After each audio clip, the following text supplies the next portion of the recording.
Chapter 1: The Soft Rice King System.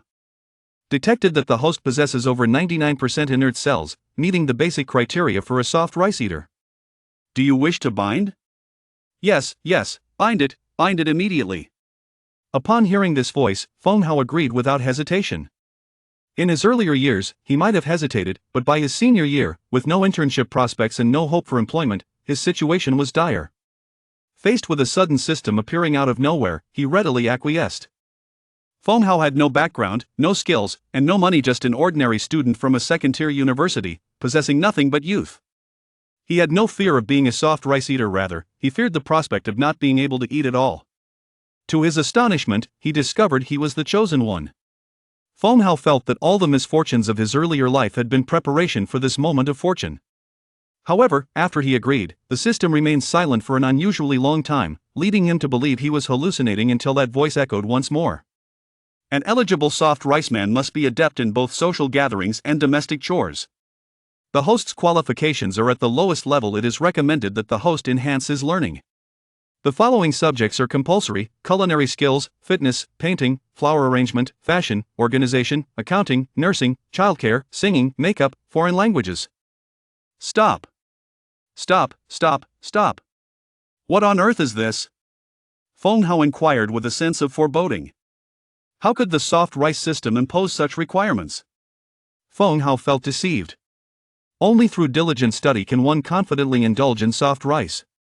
Additionally, there are 353 elective subjects the host must master at least 219 to achieve basic qualification. Please make an effort. What? If I truly need to learn all these things, how can I still be a soft rice eater? Impossible. I request to unbind now. Feng Hao exclaimed. Active unbinding is not supported. The host must physically cease to exist to unbind. The system's voice continued monotonously, please cooperate diligently, striving to become an exemplary soft rice man, and find your ideal benefactor soon. Beep beep beep, beep beep beep, beep beep beep. Feng Hao, turn off your alarm, it's so annoying. Old Xiao from the opposite bed tossed a book at him, jolting him awake. Confused, he opened his eyes to find his phone alarm ringing. What madness was this? 6 o'clock? How long had it been since he rose this early? After several yawns, he managed to silence the alarm. The voice in his mind resumed, based on the host's qualifications, the system has established a reasonable study schedule.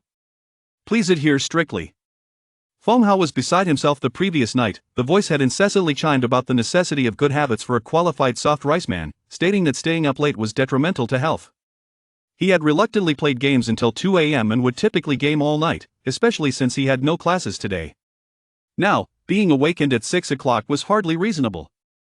He shut his eyes, attempting to resume sleep, but even with his eyes closed, he could see a timeline hovering above his forehead. 6:006:30, wash up, drink a cup of honey water. Gut health leads to a happy day.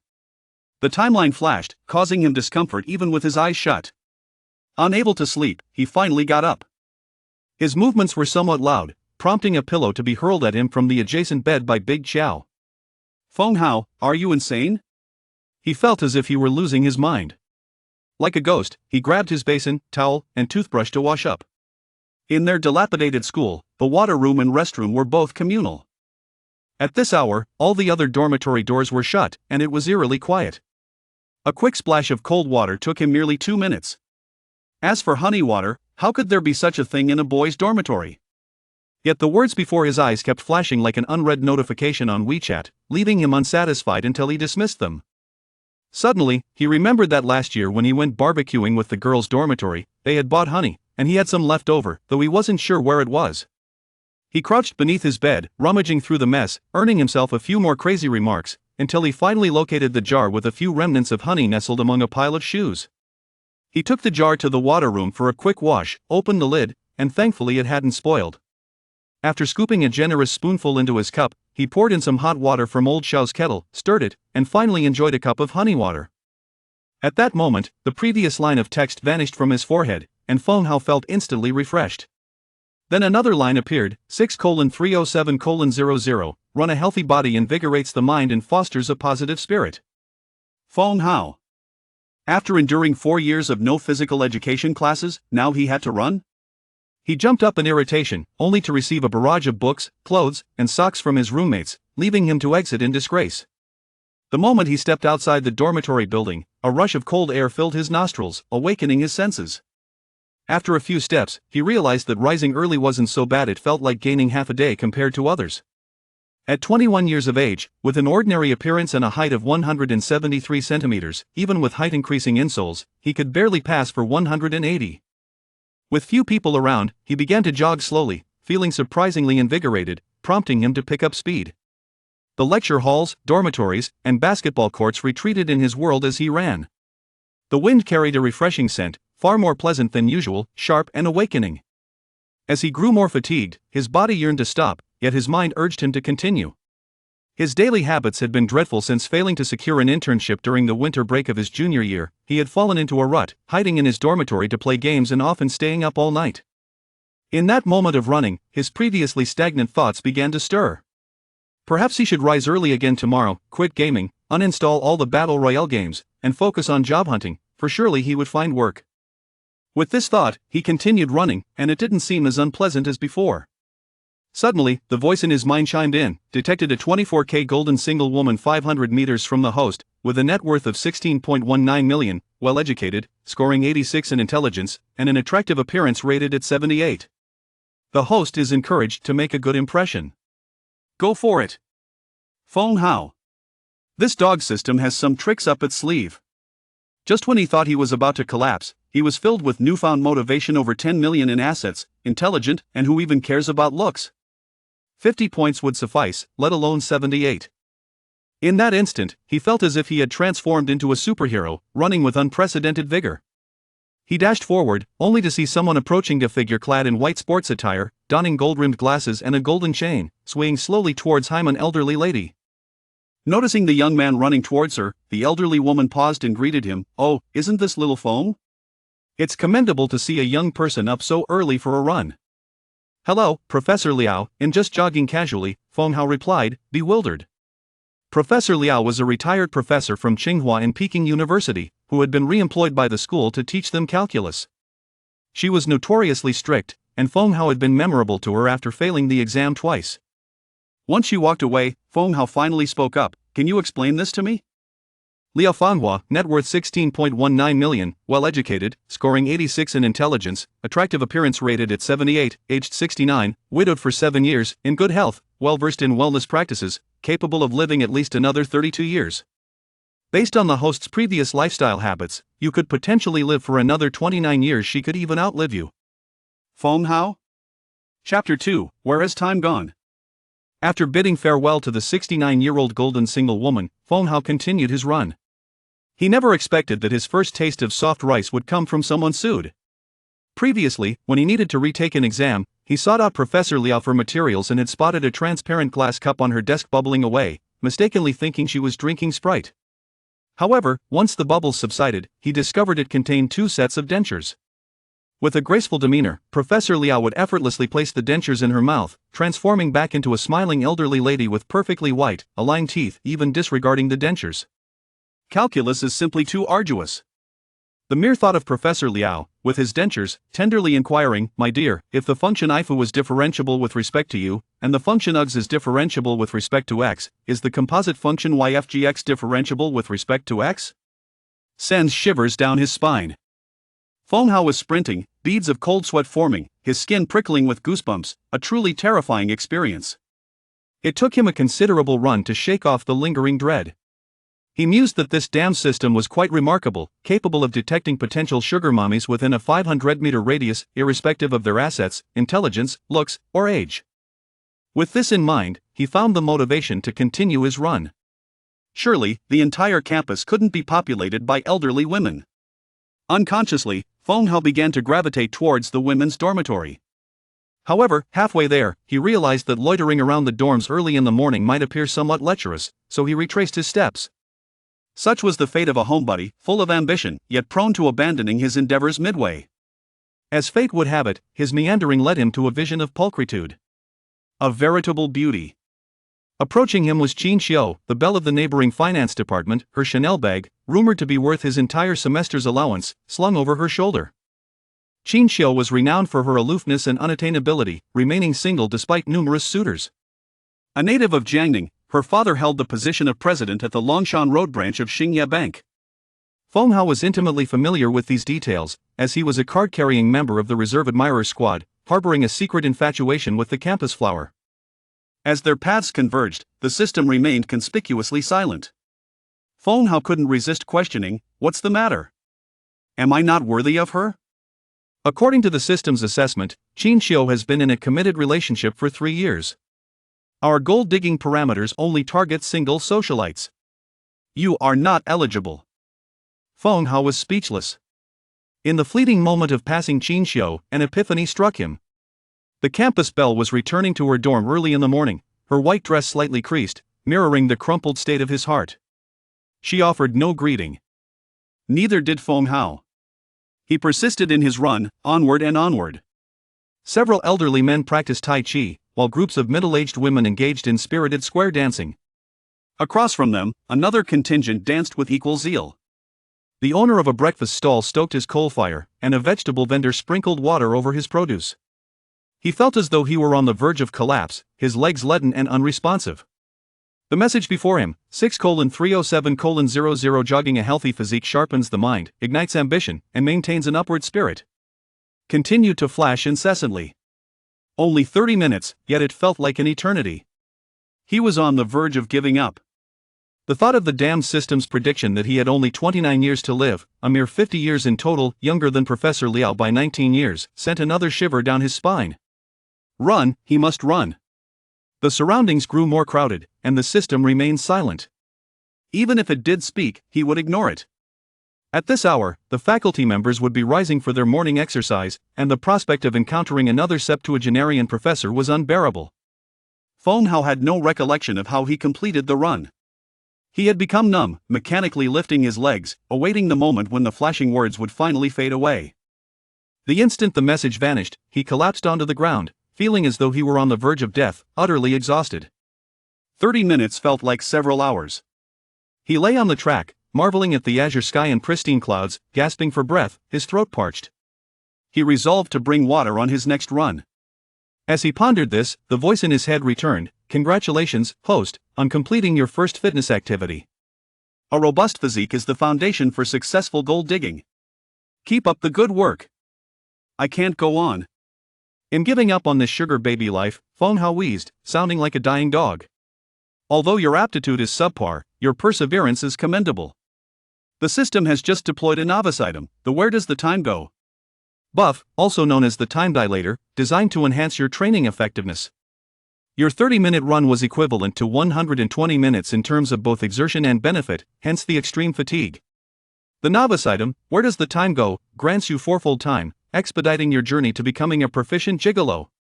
Feng Hao was dumbfounded. He had attributed his exhaustion to his own physical inadequacy, but to discover that he had effectively run for 2 hours was simply ludicrous. It explained why his hands were cramping, the result of excessive flailing during the run, rendering them nearly immobile. A gentle breeze swept over him, causing his sweat-soaked body to feel a sudden chill, particularly in his groin area. Feng Hao glanced at his hands, then between his legs, a realization dawning on him. He inquired, with a hint of embarrassment, "That little 'Where does the time go?' item, is it applicable at all times, like, during intimate moments?" Host's expression is ambiguous and cannot be analyzed. Feng Hao gesticulated with his hand. A peculiar smile crept across his flushed face. The system remained silent for a moment before declaring, "Excessive indulgence leads to utter annihilation." Feng Hao was aghast. Damn, endless fields of grass. Chapter 3, The Immaculate Body. The morning breeze was brisk. Feng Hao lay on the ground, feeling a painful throb in his head. Realizing he had been deceived by this absurd system into running. If he continued to heed this system, he would be nothing more than a fool. For the first time, the host had diligently completed the exercise task assigned by the system, and as a reward, one scar would be eliminated. An exemplary man must possess a pristine body. The system encouraged the host to keep striving. Feng Hao thought to himself, "I am virtuous and unblemished." He took out his phone and activated the front camera, revealing an unattractive man with numerous dark spots on his face. As he gazed at the left side of his brow, he noticed a scar from a childhood bicycle accident, which had left his eyebrow slightly shorter. Typically concealed by his bangs, they now lay disheveled, revealing the scar distinctly. To his astonishment, he watched as the scar gradually faded from view, and his eyebrow began to regrow, restoring symmetry. It was nothing short of miraculous, surpassing even the skills of those who meticulously shaped their eyebrows. Astonished, he exclaimed, "Woof!" Instantly, a new line of text appeared before him. 7 to 8 o'clock breakfast. A man free of gallstones and kidney stones is truly healthy. Feng Hao felt at a loss. Did I have stones? A diagnostic voice informed him that his body was in a suboptimal state, currently harboring 46 stones, 2 ordinary stones, 3 small stones, and 41 preliminary stones. As he attempted to sit up, the revelation caused him to stumble back down. Host. Make diligent efforts to earn a basic tool. Eggs to crush stones. Effect: by consuming 1 egg, the host can expel 1 stone. A man devoid of stones is a healthy man. Keep it up. Feng Hao shivered. Finally, he stood up, preparing to eat. He wobbled towards the student street, where a particular noodle shop served delectable rice noodle soup. He often missed breakfast due to oversleeping, and by the time he woke, the shop would be out of food. He had mused that upon graduating, he might fondly remember this noodle shop and its fair-skinned, robust proprietress. This unassuming roadside establishment lacked a sign, merely serving rice noodle soup. Yet it exuded an enticing aroma. Unable to resist, he inquired, "Do I need to use time to acquire props for meals?" Excessive eating can harm the stomach and lead to weight gain, which is the greatest nemesis of a soft rice man, thus using props for meals is not advisable. The system replied. Feng Hao approached the proprietress, addressing her stall. "Boss, I'll have a bowl of rice noodle soup, add fried dough sticks, pig intestines, lean meat, greens, mushrooms, and fish slices." "Oh, what's that?" "That's beef, and this is shrimp," she replied. "Add them all," Feng Hao declared grandly. The fair proprietress smiled. "You look quite spirited." "That will be 24 yuan. Feng Hao opened WeChat to make the payment, feeling a sense of glee. Could it be that his eyebrows had filled in, making him more handsome? After finishing a lavish bowl of rice noodle soup, he felt revitalized. Seizing the rare opportunity to be out early, he packed a plain version, with no extras, for his dorm mates. It was only just past 7, and the streets were sparse with students, particularly in a second-tier institution where few were genuinely studying. Most of those awake were likely preparing for postgraduate exams, or perhaps like the esteemed Qin Xiu, heading back to the dorm to change into a skirt. As he walked, Feng Hao reflected on how he had essentially completed 3 tasks, yet had only received a single reward. He asked aloud, "Isn't getting up and eating rewarded?" After a lengthy pause, the system's monotone voice responded, "In light of the host's proactive task completion, to encourage the host to become an exemplary soft rice man, 2 additional scars will be eliminated." Feng Hao retrieved his phone and activated the front camera again, scrutinizing his face, only to find no visible change. Where were the scars removed? The system has eliminated 2 small scars from the upper left region of your buttock, restoring a pristine appearance, it clarified. Feng Hao could not help but desire to touch it. He vaguely recalled a childhood incident where he had jumped from a sand pile, landing on a stone and bleeding. But who cared about scars on one's backside? Moreover, how could this ridiculous system even see his backside? Shocked, Feng Hao returned to the dormitory, where his roommates were still fast asleep. He placed the rice noodle soup down and stared blankly at a new line of text that appeared, 8 to 9 o'clock study English. Learning is the ladder of human progress. The more one learns, the more steps one can ascend, effortlessly reaching the eyes of a wealthy woman. It was the first time he had encountered such a materialistic perspective on education. Feng Hao rummaged through his belongings, retrieving his English book, and donned his backpack, making his way to the library. After all, he was still a student. Determined, he strode towards the library, feeling a sense of righteous resolve at the thought of studying. This was perhaps the timid nature of a fourth-year student, afraid to face society yet fearful of wasting time. Thus, he resolved to study, regardless of whether it was timely. He decided to head to the periodical reading room, where it was quieter and less likely to be disrupted. The morning library, bathed in sunlight, was a splendid sight. Golden letters adorned the entrance. Books are the ladder of human progress. He stepped onto the metaphorical ladder, 1 step, 2 steps, 3 or 4. Opening his third-year English book, he found it fresh and unfamiliar. Remarkably, he immersed himself in the material. His memory was average. But he recalled a teacher once saying that a poor memory was no match for a diligent pen. At that moment, he took out a pen and began to transcribe the text, each stroke deliberate, grounding his previously floating thoughts. Having completed his morning routine of rising early, jogging, and eating breakfast, he now felt invigorated, with a healthy body and an active mind, ready to learn. Sunlight streamed through the window, illuminating the silhouette of the young man, upright and poised. In that moment, a line of text appeared before him, clear, bright, and gentle. 8 to 9 o'clock. Study English. Learning is the ladder of human progress. Keep it up. Chapter 4. A clear voice. The clock on the wall of the reading room indicated 8:41. Feng Hao was still engrossed in transcribing. The vocabulary of the junior year English textbook closely resembled that of the CET 6. Impress, impress, VT to make an impression, strict, strict, strict, severe, loudly, loudly, ADV loudly. He quietly mouthed the words, his hands ceaselessly writing, and before he realized it, he had transcribed numerous pages. Although he did not experience immediate gains during his studies, he felt a profound sense of stability, unlike when he played games or scrolled through Douyin, where laughter accompanied an undercurrent of anxiety. The morning proved to be remarkably productive. He felt as though he had been studying for quite a while, and indeed, it had been substantial time, yet his mind remained unburdened, brimming with fervor for learning. The sunlight had stealthily crept from his back onto the desk. Upon completing a page of vocabulary, he paused, twirling his pen idly, dropping it only to retrieve it and resume twirling, reading the page silently twice before turning to the next. The clock continued its relentless march, finally striking 9 o'clock. Feng Hao exhaled in relief, allowing himself to relax, slumping into his chair, his hands fatigued and his throat dry. Congratulations, host. With the usage of the where did time go buff.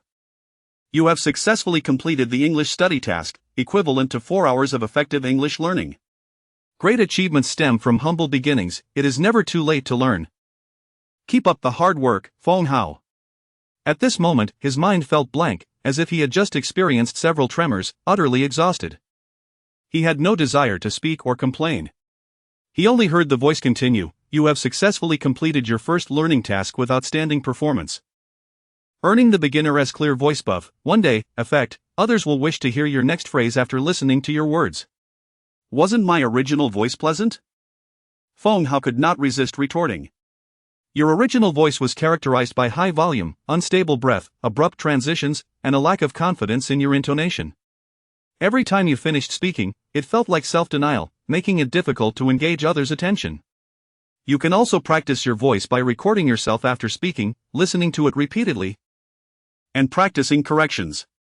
A qualified soft rice man must possess an appealing speaking voice that endears him to others. Keep striving, host. Feng Hao, it sounds so reasonable, yet so frustrating. Who in their right mind would practice speaking like this? Indeed, being a soft rice man is not as simple as it seems. A new task appeared before him, 9 to 9:30, enjoy yogurt and fruit. Balancing work and rest is the basic virtue of a qualified soft rice man. This is a task. Unexpectedly, a wave of gratitude and happiness surged within Feng Hao. He decided to borrow a book before heading for a snack. Upon reaching the second-floor library, he was greeted by a middle-aged man at the entrance. He handed over his student ID. "Teacher, I would like to borrow a book." Upon speaking, he was startled by his own voice. It was indeed his own, but suddenly, it resonated with newfound confidence, more assertive than before. The middle-aged man asked, "What did you say? Please repeat." "Teacher, I would like to borrow a book." "All right." The middle-aged man cheerfully took his student ID, swiped it, and allowed him entry. After taking just a couple of steps, the man surprisingly followed him. "What book do you need? I can help you find it." "Teacher, I just need to borrow a social science book." Feng Hao glanced up and noticed the sign for social science right in front of him and hurriedly responded. Normally, this sentence would have been uttered with a hint of nervousness, but now, enhanced by the buff, it flowed clearly and confidently. "Here it is, feel free to look around." If you cannot find it, the computer at the entrance can also assist. Thank you, teacher. What is your major? The middle-aged man inquired again. Information management. What year are you? Class of 2018. I know your homeroom teacher, Xiaolu. Your hometown is in C, right? Oh, the peaches from C are quite nice. Feng Hao found himself inexplicably engaged in conversation with the teacher. By the time he realized the situation, he had spoken a sentence. And the middle-aged man seemed eager to hear more, making it difficult to escape the conversation. He quickly fell silent, feigning earnestness and searching for a book until the man finally departed. Feng Hao, system, please explain. Beginner as clear voice buff, 1 day. Effect, others will wish to hear your next phrase after listening to your words. Has the host never been listened to attentively before? Feeling somewhat uncomfortable. An excellent soft rice man must be bold in speaking, articulating his demands, and having them acknowledged. Please practice speaking more. After living for 21 years, I only now realize that I cannot speak. He borrowed a book titled The Inner Thoughts of Intestines, which was not a social science book but merely something he picked at random. Upon reaching the door, he handed it to the teacher, who smiled slightly without uttering a word, prompting Feng Hao to hurry away. He was off to enjoy yogurt and fruit.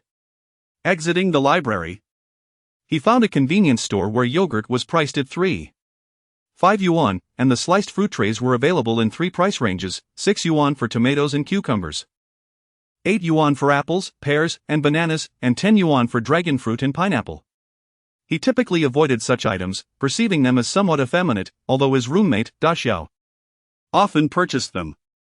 He grabbed the yogurt and the tomato-cucumber tray and proceeded to the checkout. A young girl at the counter was busy placing radish skewers into the Oden pot when he called out, "Excuse me, I'd like to pay." The round-faced, freckled girl immediately looked up and asked, "What did you say? Please repeat." Feng Hao. He waved his hand holding the items. Chapter 5, A refreshing breath. After finishing the yogurt and fruit, Feng Hao noticed a long-standing acne scar on his chin had vanished. A new time frame appeared, 9:30 to 10:30. Reading, books are the tools that shape the soul. Hugo. There are countless beautiful exteriors, but only a select few possess interesting souls. An exemplary man must have an intriguing spirit. Read more. Play less on your phone. Feng Hao gazed at the book he had just borrowed, The Secrets of the Intestines, a super organ underestimated by humanity. Could reading this book truly make his soul more captivating? Fortunately, this book was filled with illustrations, rendering it quite engaging. Had he borrowed a social science tome? Perhaps something like Nation and Society, he might have been overwhelmed. After a leisurely stroll post-meal, he re-entered the library, heading once more to the periodicals reading room. He extracted the vividly covered The Secrets of the Intestines, yet before he could delve into its pages, he unconsciously reached for his phone. Just as he was about to indulge in a game, he recalled that it was reading time and quickly shut it off. Upon opening the book, he barely skimmed the title, Preliminaries, when his phone buzzed. He hastily opened WeChat to find money sent by his roommates for some noodle soup. After tapping on the red envelope, he found himself scrolling through moments. The first post was from a micro-business selling headphones. The second was a selfie from Lu Min, a girl from his class, holding a doll. The wall behind her leaned awkwardly, and the beauty filter had drastically altered her appearance, making her look at least 30 pounds lighter than her actual weight of over 130 pounds at 5 feet tall. Reluctantly, he liked the post, noting that their dorm mate Xiao was particularly fond of her, as evidenced by his comment, "Looks good," smiley face. As he attempted to continue scrolling, he noticed a line of text flickering intensely before him. It resembled a commercial loop playing on a massage chair in a shopping mall. Unless one paid, the incessant advertisements continued. The time bar above him felt like that relentless commercial noise, prompting him to silently stow his phone. Reading was the task at hand. Truth be told, as a senior, he seldom found moments of tranquility to read. It wasn't just during his final year. Throughout college, he had rarely immersed himself in study, feeling an inexplicable restlessness. At their underperforming second-tier university, there was also a joint college, which often shared classes. The joint college enrolled students with lower scores but bore the same designation. The only distinction was the exorbitant tuition fees, over $3,000 for their college, while the joint college charged more than $17,000 per semester. Enough to cover 4 years of their own education with some leftover. In their freshman year, they looked down upon students from the joint college, viewing them as academically inferior. However, by sophomore and junior years, it became apparent that many girls in their class were dating students from the joint college. By senior year, the situation was even more striking. Students from the joint college typically hailed from affluent backgrounds, effortlessly securing internships across various enterprises, leaving him feeling utterly inadequate. He had squandered over 3 years, rarely enjoying the solitude of a good book. Upon reading the title, he couldn't help but chuckle. Just as he was attempting to make progress, he found himself engrossed in whimsical content. It was, at least, an easy read. He discovered that reading extracurricular materials was faster than studying English. As he opened the book, he realized it was genuinely fascinating, and his interest deepened with each page. Our saliva contains a pain-relieving component more potent than morphine, a substance only discovered in 2006 and named opioorphan. It felt enlightening, recalling how, in childhood, when he scraped his hand, his mother would spit on it. He marveled at the genuine maternal love behind this action. It turned out to be a valuable insight. Saliva can disinfect, hence waking up with morning breath or a sore throat is due to a night devoid of saliva's cleansing properties, allowing bacteria to flourish. Thus, brushing teeth before sleeping and upon waking is essential. Foamhow found himself inexplicably joyous, as if he had plunged into an ocean of knowledge. Each sip of information brimming with vitality. Halitosis could also stem from the tonsils. If one has cleaned their tongue and teeth yet still suffers from bad breath, it might be wise to examine the tonsils, which may harbor pungent little stones that, once cleared, would eliminate bad breath in an instant. In the dormitory, his roommate De Chiao was notoriously talkative, his breath often an issue. Whenever he spoke, Foamhow instinctively moved away, pondering whether to recommend a solution.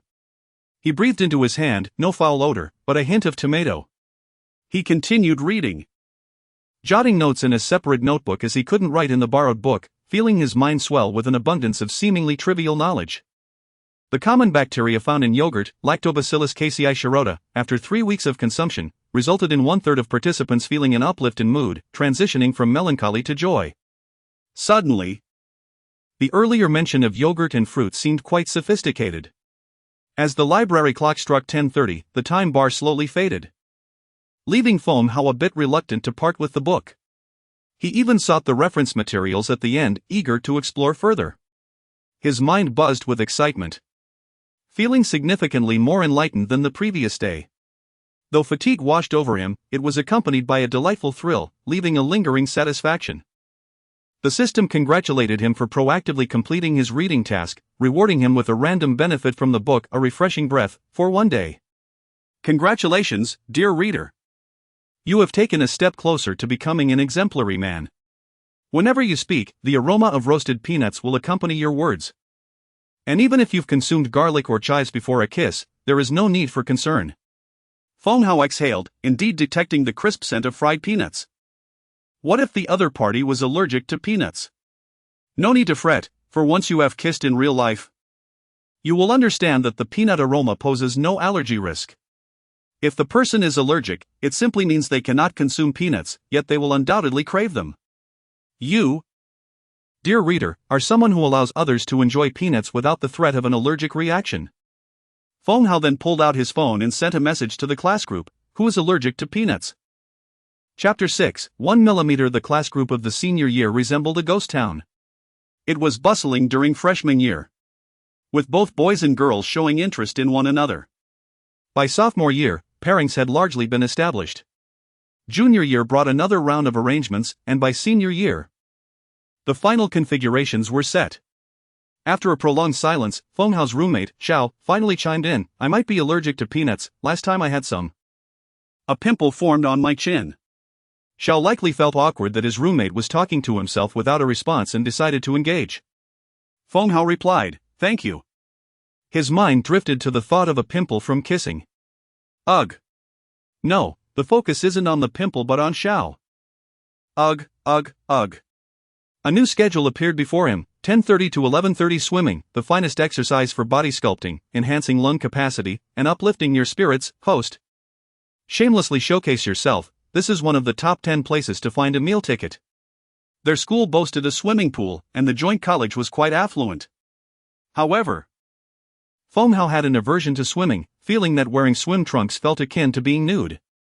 Today, he resolved to challenge himself.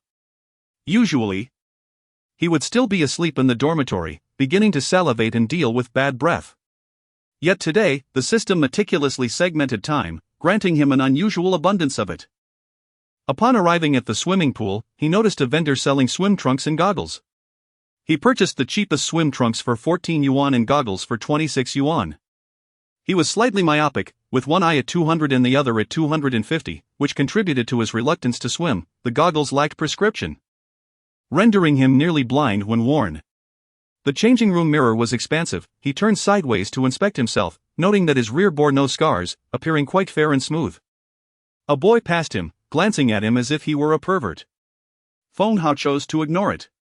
It was inconsequential to be observed by another boy. Once dressed in his swim trunks, he exited the changing area, greeted by a cacophony of voices.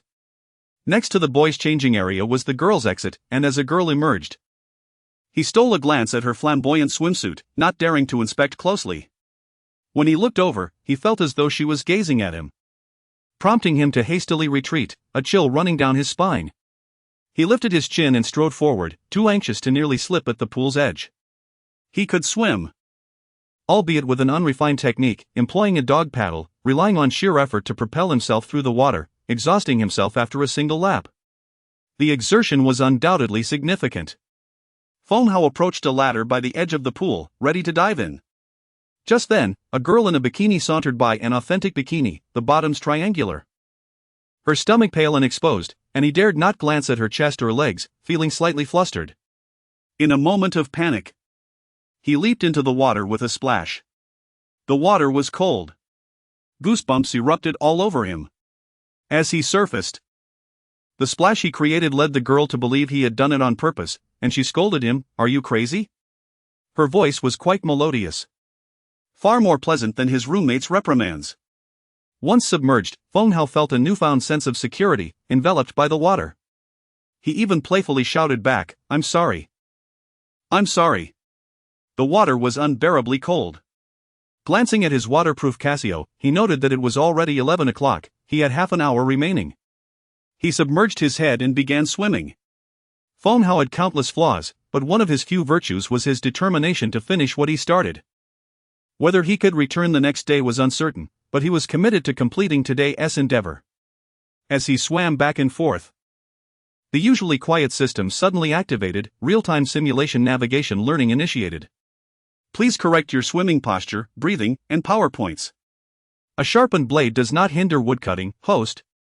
Give it your all. To his astonishment, he noticed a virtual line beside him indicating his deviations, and with each correct movement, the pressure he felt dissipated. How advanced! He swam tirelessly, continuously refining his technique, growing increasingly fluid in his strokes. Indeed, it felt far more effortless and swifter than before. Akin to a revelation where the channels of inspiration flowed freely. When the time indicator before him vanished, he found himself reluctant to cease. Enhanced by a time manipulation buff, his training duration was quadrupled, instilling a sense of exhilarating advantage. Feng Hao felt it suited him perfectly, though his natural talent was mediocre. With perseverance and time, he could achieve excellence without guilt. Now fatigued, he sat on the edge of the pool, breathing heavily. Several girls in swimsuits passed by, swaying their hips, and he regarded them with indifference, too exhausted to care about any potential awkwardness with his swim trunks. The system announced. Host has proactively completed the exercise tasks assigned by the system, exceeding expectations. Reward, increase height by 1 mm, applicable to any part of the body. Feng Hao marveled at the system's capabilities. Without hesitation, he declared, "Height, I choose height, increase by 1 mm. Are you not going to reconsider? Once chosen, it cannot be undone. Most would select a special part of the body. I'm not reconsidering, Feng Hao asserted firmly. I'm single, what does it matter? The system replied, special parts refer to eyes, eyelashes, fingers. Chapter 7, the Master of Organization having attained a height of 173. 1 centimeters. Feng Hao exuded an aura akin to that of a man standing at 185 centimeters. Emerging from a swim, despite the fatigue that enveloped his body. His spirit soared with exuberance, imparting a sense of boundless possibility and ambition. The thrill of exercise was invigorating, and the prospect of rewards even more enticing. System. What shall be the reward once the scars are completely erased? Do not fret, host. From head to toe, including but not limited to scars, acne marks, dark spots, and enlarged pores, there are a total of 233 areas to address. Please diligently complete the tasks to soon possess a flawless physique and ascend to the pinnacle of life as an exemplary partner. Feng Hao. No comment. At this moment, he felt an overwhelming urge to embark on his tasks. The time slot appeared endearingly familiar, 11:30 to 12:30 lunch. A hearty meal is essential for sustaining energy throughout the day. Eager to learn, he was taken aback to discover that his task was simply to eat. Having spent a bit more than usual today, he opted for the school cafeteria for lunch. Though the food was not particularly appetizing, it was inexpensive and filling. He ordered 3 portions of rice, 2 meat dishes, 2 vegetables, and a soup, totaling 15.5 yuan. Typically enough for 3 people. He devoured every morsel, almost to the point of licking the plate, before preparing a takeaway for his roommates. With old Yang out, only old Xiao and Dichao remained, so he packed 2 portions. Upon returning to the dorm, Feng Hao was greeted by an unmistakable odor, usually unnoticed, today. Perhaps due to his workout, his sense of smell was heightened. The pungent scent of feet mingled with food wafted through the air. He promptly opened the window to allow fresh air to circulate. Old Xiao and Dichao were engrossed in their game, seated at their respective computers, oblivious to his presence. As Feng Hao settled down, he noticed a new time slot, 12:30 to 13:30. Tidying up, an essential skill for a good husband and father. A clean and orderly environment fosters happiness throughout the day. He felt slightly bald from stress. Generally, his roommates were quite lazy. The oldest, 23-year-old Xiao Rui, was the most diligent, only cleaning when the mess became unbearable. Activating the basic tidying skill buff, he embarked on the task of organizing their living space. Tidying up and cleaning, transforming chaos into order, what woman would not appreciate such effort? Feng Hao. Do not deceive me, I have been single for 21 years. Intrigued by the prospect of a buff for tidying, he instinctively began to move. He started by disposing of the trash that littered the room, takeout containers, plastic bags, tissues.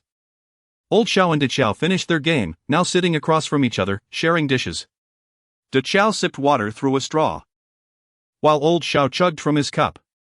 Both were perplexed to see their youngest roommate, Feng Hao, seemingly possessed by a sudden burst of motivation to clean. Old Xiao captured the moment on his phone, astonished to witness Feng Hao tidying up the dormitory. He planned to share it with old Yong to see his reaction, and later show Feng Hao the footage for a laugh. Feng Hao paid no mind to his roommates, fully engrossed in his cleaning endeavors. He categorized books, neatly folded blankets, organized clothes, and arranged items on the desk. His dedication was palpable. Through old Xiao's phone lens, Feng Hao appeared neither too long nor too short, not particularly handsome. Yet his features were well defined and clean, executing his tasks with meticulous care. In the boys' dormitory, clutter abounded, especially in the 4th-year students' quarters. Shoes and socks were strewn about, while an old honey jar and barbecue skewers lay forgotten, alongside clothes, books, cups, broken bowls, and empty bottles. One corner even harbored moss. Feng Hao used a knife to scrape the moss into a broken bowl, unwittingly crafting a miniature bonsai. Witnessing someone organize is truly a pleasurable experience, as disorder transforms into neatness and order. The scene unfolded as if fast-forwarded. The basin and bucket were aligned, toothbrush and toothpaste facing the same direction. Clothing sorted from light to dark, books categorized. The most aesthetically pleasing organization does not stem from lavish apartments, which inherently possess a foundation of order, rather. It is the transformation of a 20-square-meter dormitory, housing 4 bunk beds, 4 cabinets, 4 desks, and a communal area formed by 2 desks, accompanied by an abundance of books and clothes, that is truly commendable. Initially, old Xiao filmed himself eating with his phone perched on a shelf, but eventually, after finishing his meal, he found the scene before him so captivating that he took over filming. Dichao, feeling awkward playing games, helped by taking out the trash. Remarkably, they managed to gather over 20 bags of garbage from their shared space. Feng Hao, like a magician, renewed the dormitory, assigning each item its rightful place, making everything easy to find, with colors harmoniously arranged for visual comfort. Everything was meticulously organized, and he took a photo at the dormitory entrance, which could easily be hailed as a model dormitory nationwide. The environment was exceptionally pleasant, despite the abundance of items. It was not chaotic but rather orderly, a haven for those with obsessive tendencies. Once all tasks were completed, Feng Hao retired to the washroom to wash his face. Glancing up, he noticed old Xiao still filming him. He splashed a bit of water in jest. "Go away, don't use your tricks to charm girls on me." Old Xiao chuckled, pocketing his phone, and said, "Old Four, I've discovered that you look particularly handsome on camera, and your voice is delightful. It's quite enchanting." Feng Hao. He was utterly exhausted. He returned to his bed, and soon the sound of his snoring filled the air. The time slot before him glowed softly, illuminating the words, 1330 to 1400 hours nap time. A midday rest rejuvenates the spirit for the rest of the day. His roommates, Old Xiao and Di Qiao, watched as Feng Hao collapsed onto his bed, puzzled by his sudden change in demeanor. The dormitory was now pristine and cozy, and they found themselves cautiously navigating the space, feeling out of place playing games in such a beautifully maintained environment.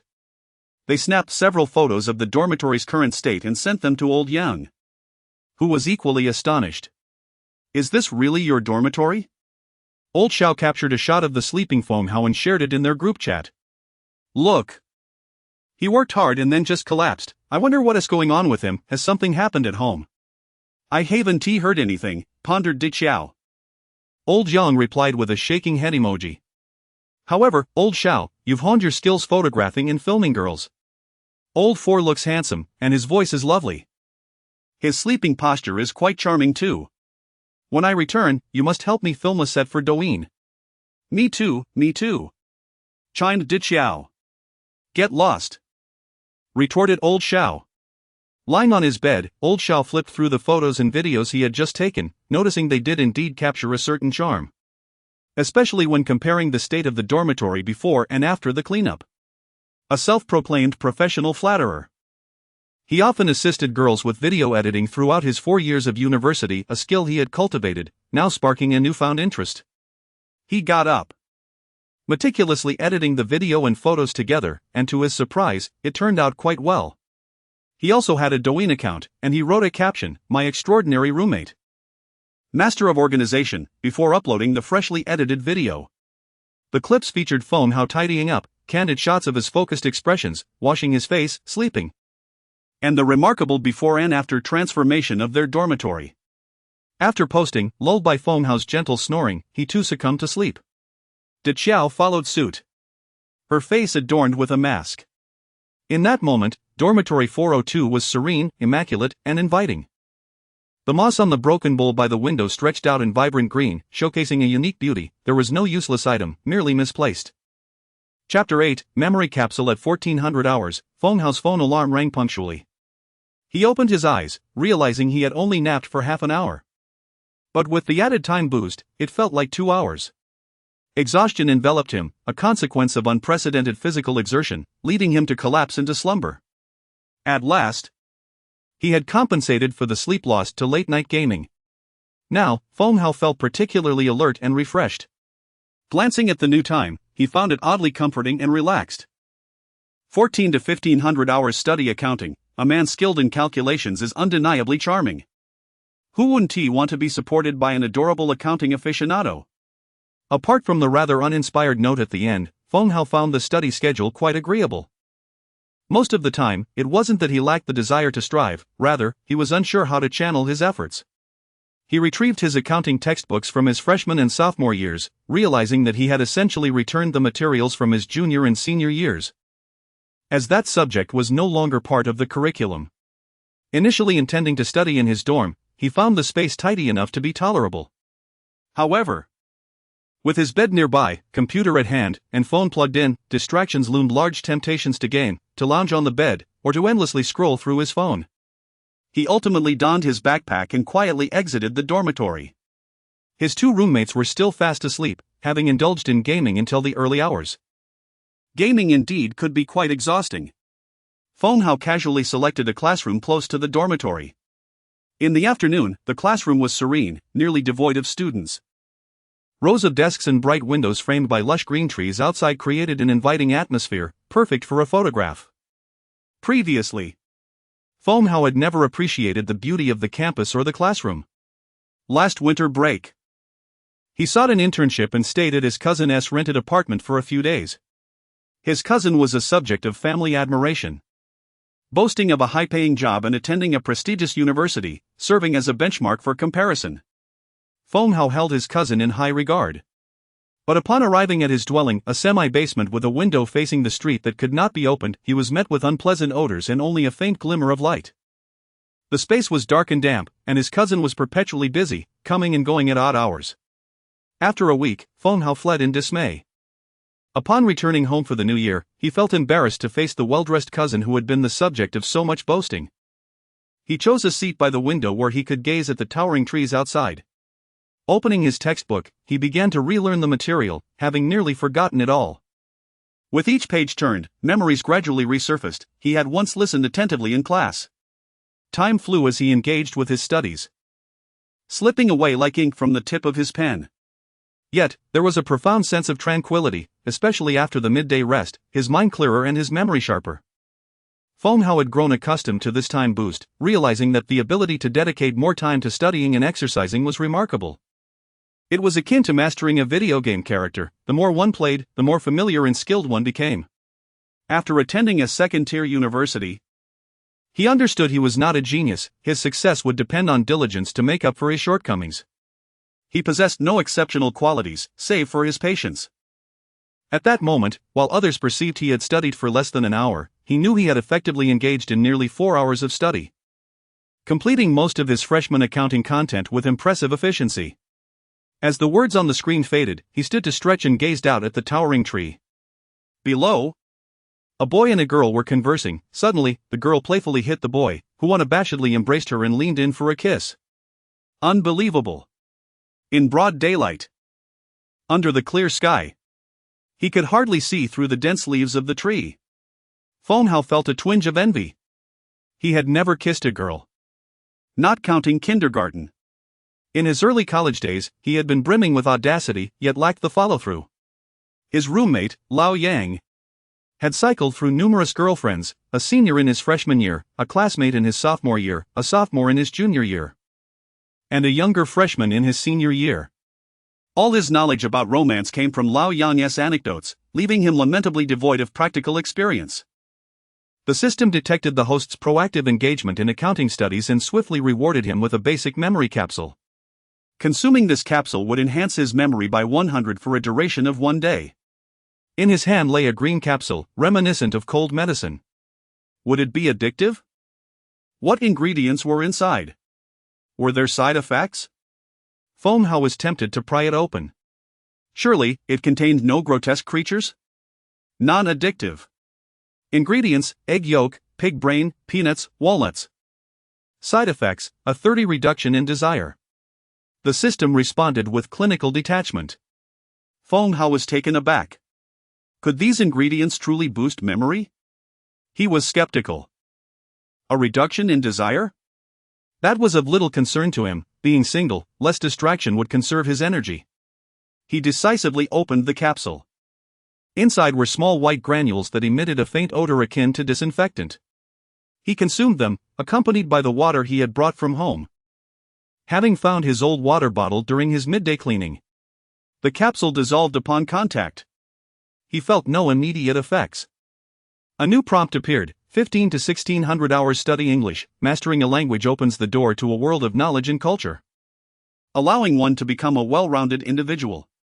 Feng Hao felt he had finally experienced the sensation of being a top student. After tiring from mathematics, he switched to English.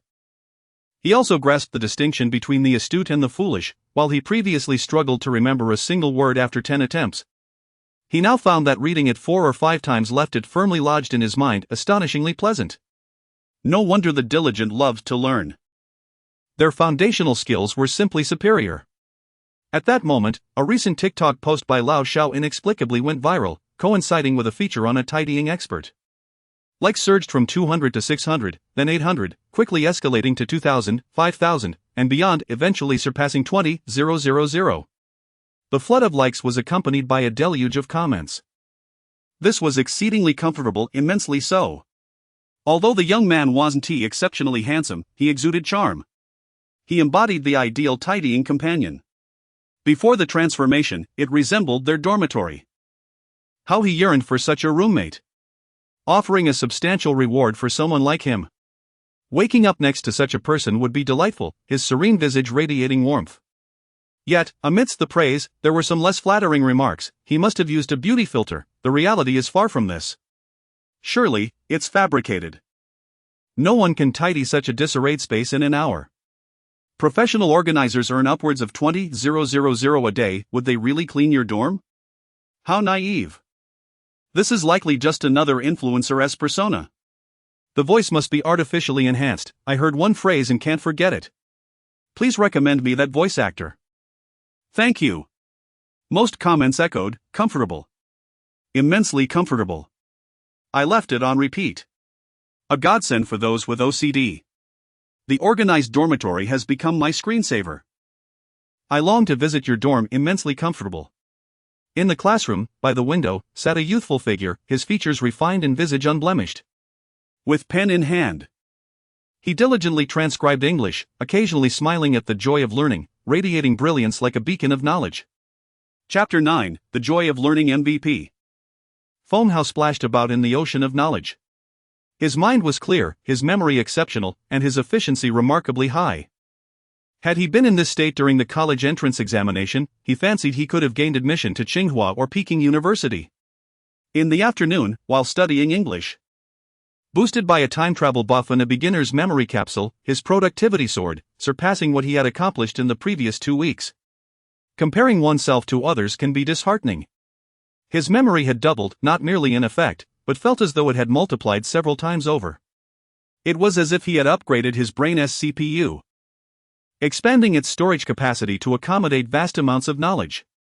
Previously, despite his diligent efforts, knowledge seemed unable to penetrate his mind. Any attempt to retain information triggered warnings of an overfilled memory. His former study habits yielded minimal results for maximum effort, whereas now, he experienced the opposite. Learning had transformed into a delightful pursuit. Though slightly fatigued, he felt exuberant. Learning was truly enchanting. As he reached his senior year, Feng Hao came to a profound realization of the importance of education, perhaps too late. Yet, he found solace in being occupied, feeling a sense of stability.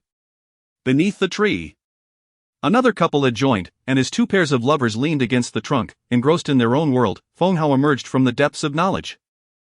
Observing the couples beneath the tree, he felt an unexpected calmness wash over him, and a phrase popped into his mind: those who flaunt their affection shall meet swift demise. Congratulations to the host for grasping the essence of learning. Apart from education, everything else is but a fleeting cloud. The system rewarded him with a small item, a chaplain speed buff, 1 day, which would enhance his speed by 100, applicable to any part of his body. Without hesitation, Feng Hao chose to enhance his hands. A shy smile crept across his face. A new timeline appeared before him. 16 to 1630 rest. Balancing work and leisure is essential for longevity. Wealthy women come and go, but to be a long-lived person is paramount to bid them farewell. Feng Hao stood up and strolled around the classroom. Suddenly, his phone buzzed. It was a call from his roommate, Lao Yang. He answered. Hey, do you have time? Our homeroom teacher, Mr. Liu, is ill. Let us visit him together. I've already bought some fruit. Let us meet at the first cafeteria at 4:30. Okay, Feng Hao replied, accustomed to Lao Yang's artful way of arranging plans. Although it sounded like a question, everything was already set. Feng Hao headed directly to the cafeteria, waiting at the entrance. He ambled there, treating it as a break, wondering if visiting the teacher would conflict with his system tasks. At the cafeteria entrance, seeing no one, he slipped inside and quickly purchased 2 grilled sausages, finishing them hastily. Worried that his roommates would see and expect him to treat them, the self-restraint of a penny-pinching individual. The new timeline displayed 1630 to 1730 learning parenting, being capable of caring for a child is a fundamental quality of a man who relies on others. She earns the bread while you maintain duty, care for the children, cook, tidy up, and look after the elderly. The system S ellipsis hinted at its inability to continue. Is this even humane? As Feng Hao pondered the new timeline, his roommates arrived. Sure enough, Lao Yang brought a beautiful fruit basket, generously announcing, "I got this from a friend for just 50, these baskets go for over 100 outside. Just chip in 10 each." His roommates complied willingly, each contributing 15. Together, they arrived at Mr. Lu's home. A young woman, dressed in a white floral dress, her hair slightly disheveled, and wearing white socks and slippers, opened the door. "Teacher, are you feeling any better?" Lao Yang inquired. Such polite exchanges were his forte. He excelled at them. Feng Hao, however, was not particularly eloquent. Though he cared for the teacher, he simply struggled to find the words. Mr. Lu appeared quite pleased, inviting the young men inside and chiding them for wasting money on fruit. The one-bedroom apartment, a cozy layout, emitted a strong medicinal odor. Though Feng Hao was curious about the illness, he refrained from asking.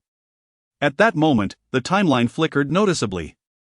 Feng Hao thought, without children, where would one learn parenting? Suddenly, a noise emanated from the house.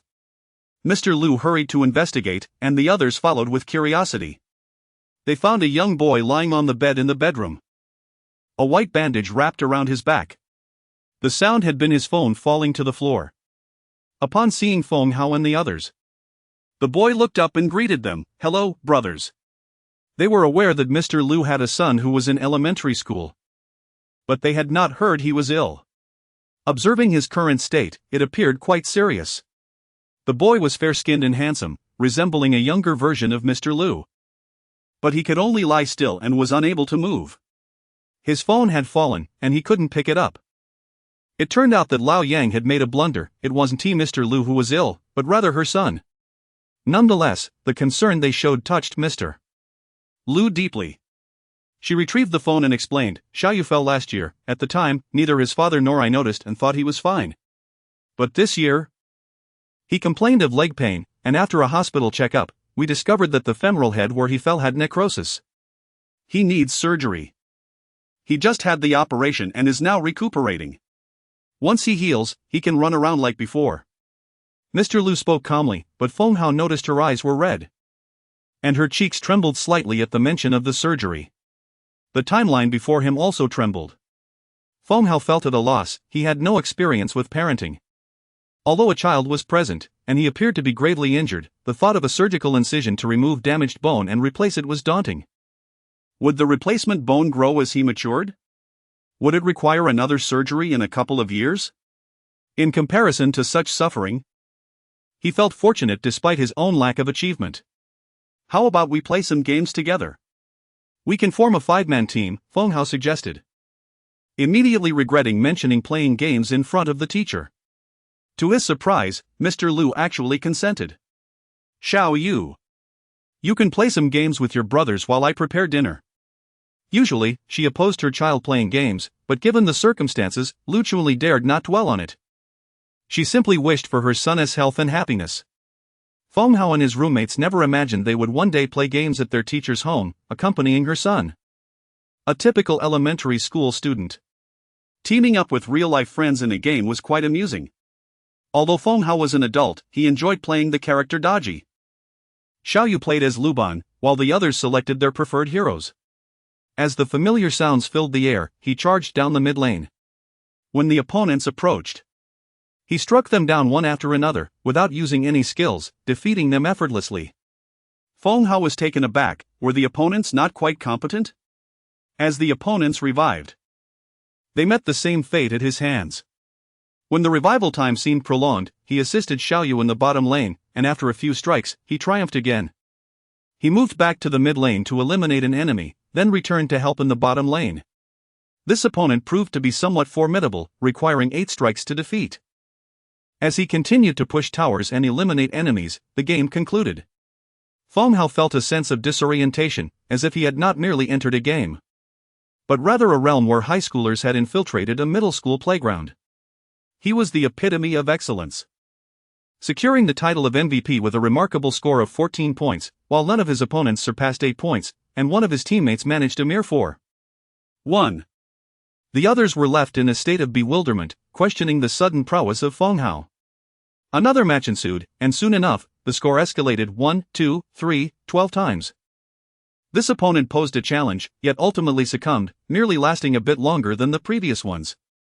With constant support directed towards the top lane, they engaged the adversary in the mid lane, continued their assistance in the top lane, and provided aid in the bottom lane. The game progressed swiftly, and before they could fully immerse themselves in the excitement, it concluded once more, with Feng Hao achieving yet another MVP status, scoring 13 points.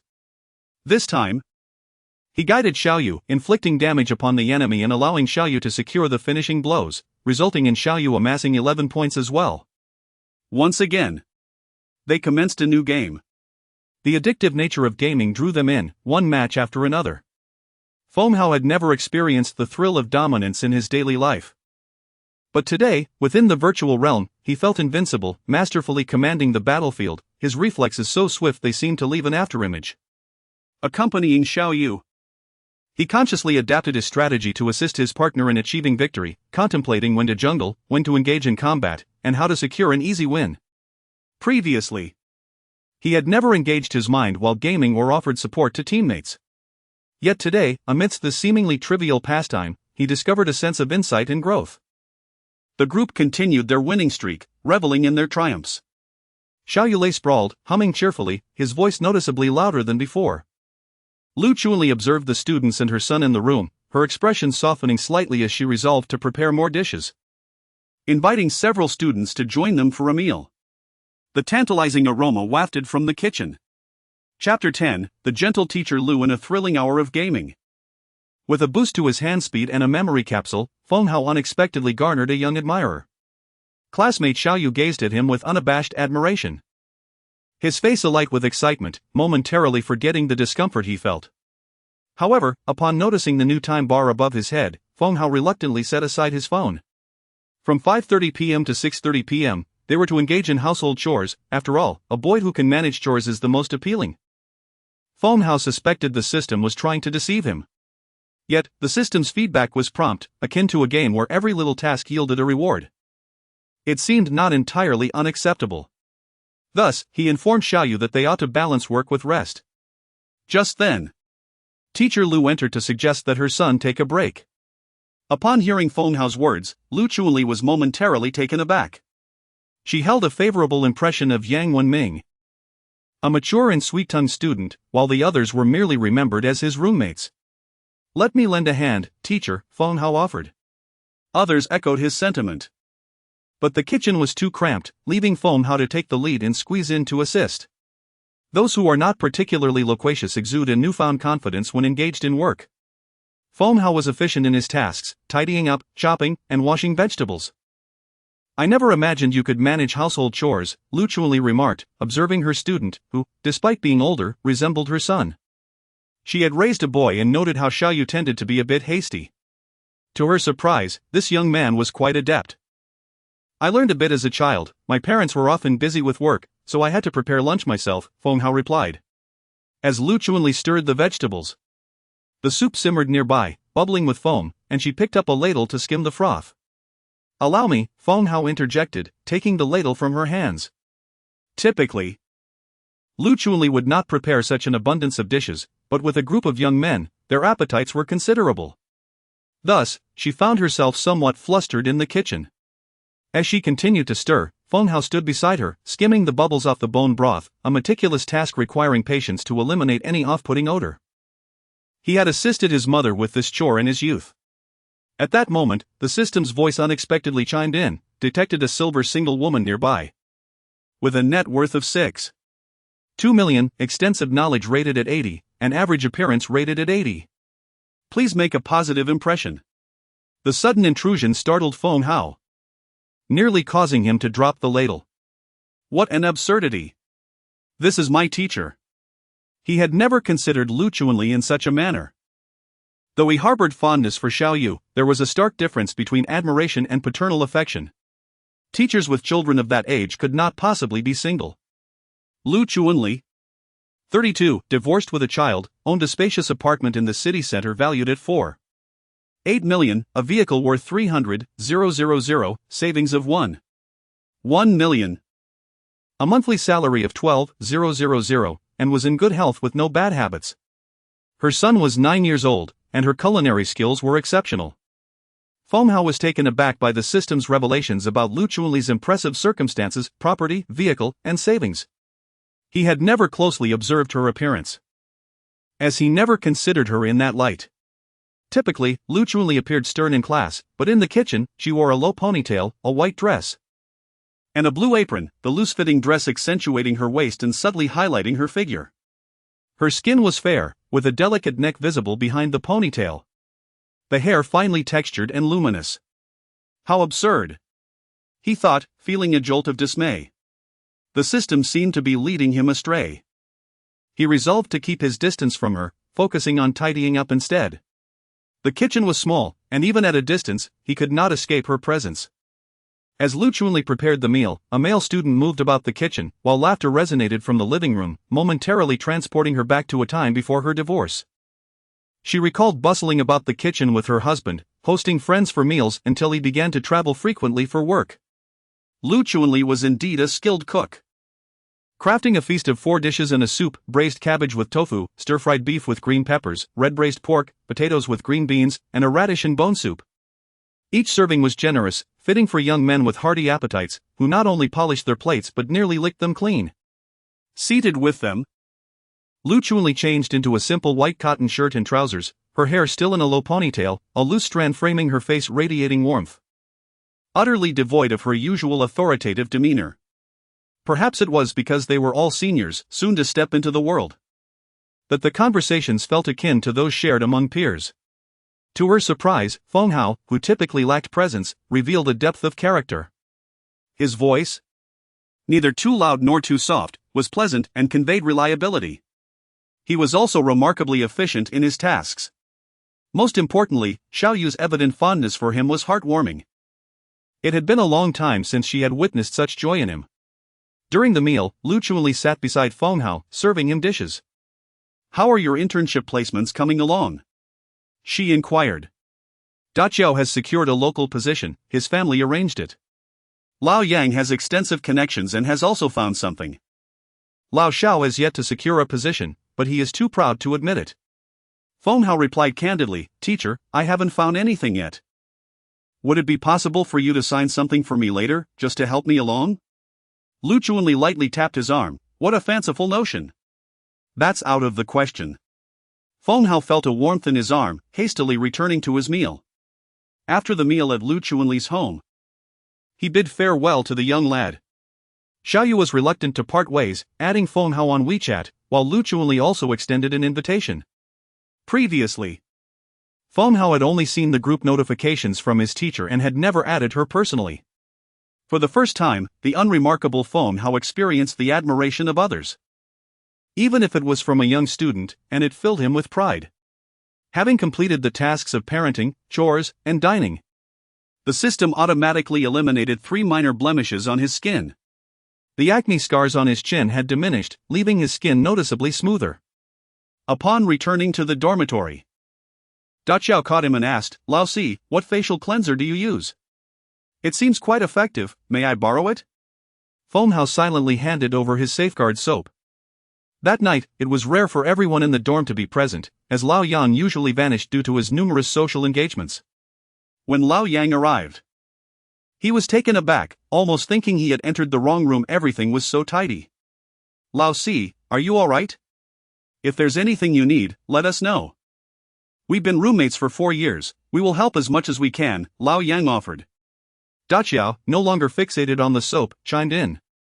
"If you're short on cash, I can hold off on buying those shoes and transfer you to 000. Lao Xiao, in a state of distress, nervously tugged at his hair. He was, in fact, the least financially stable among them, yet he still managed to say, "I don't have any money, but I can lend you 300, no, 500. "I don't have more than that.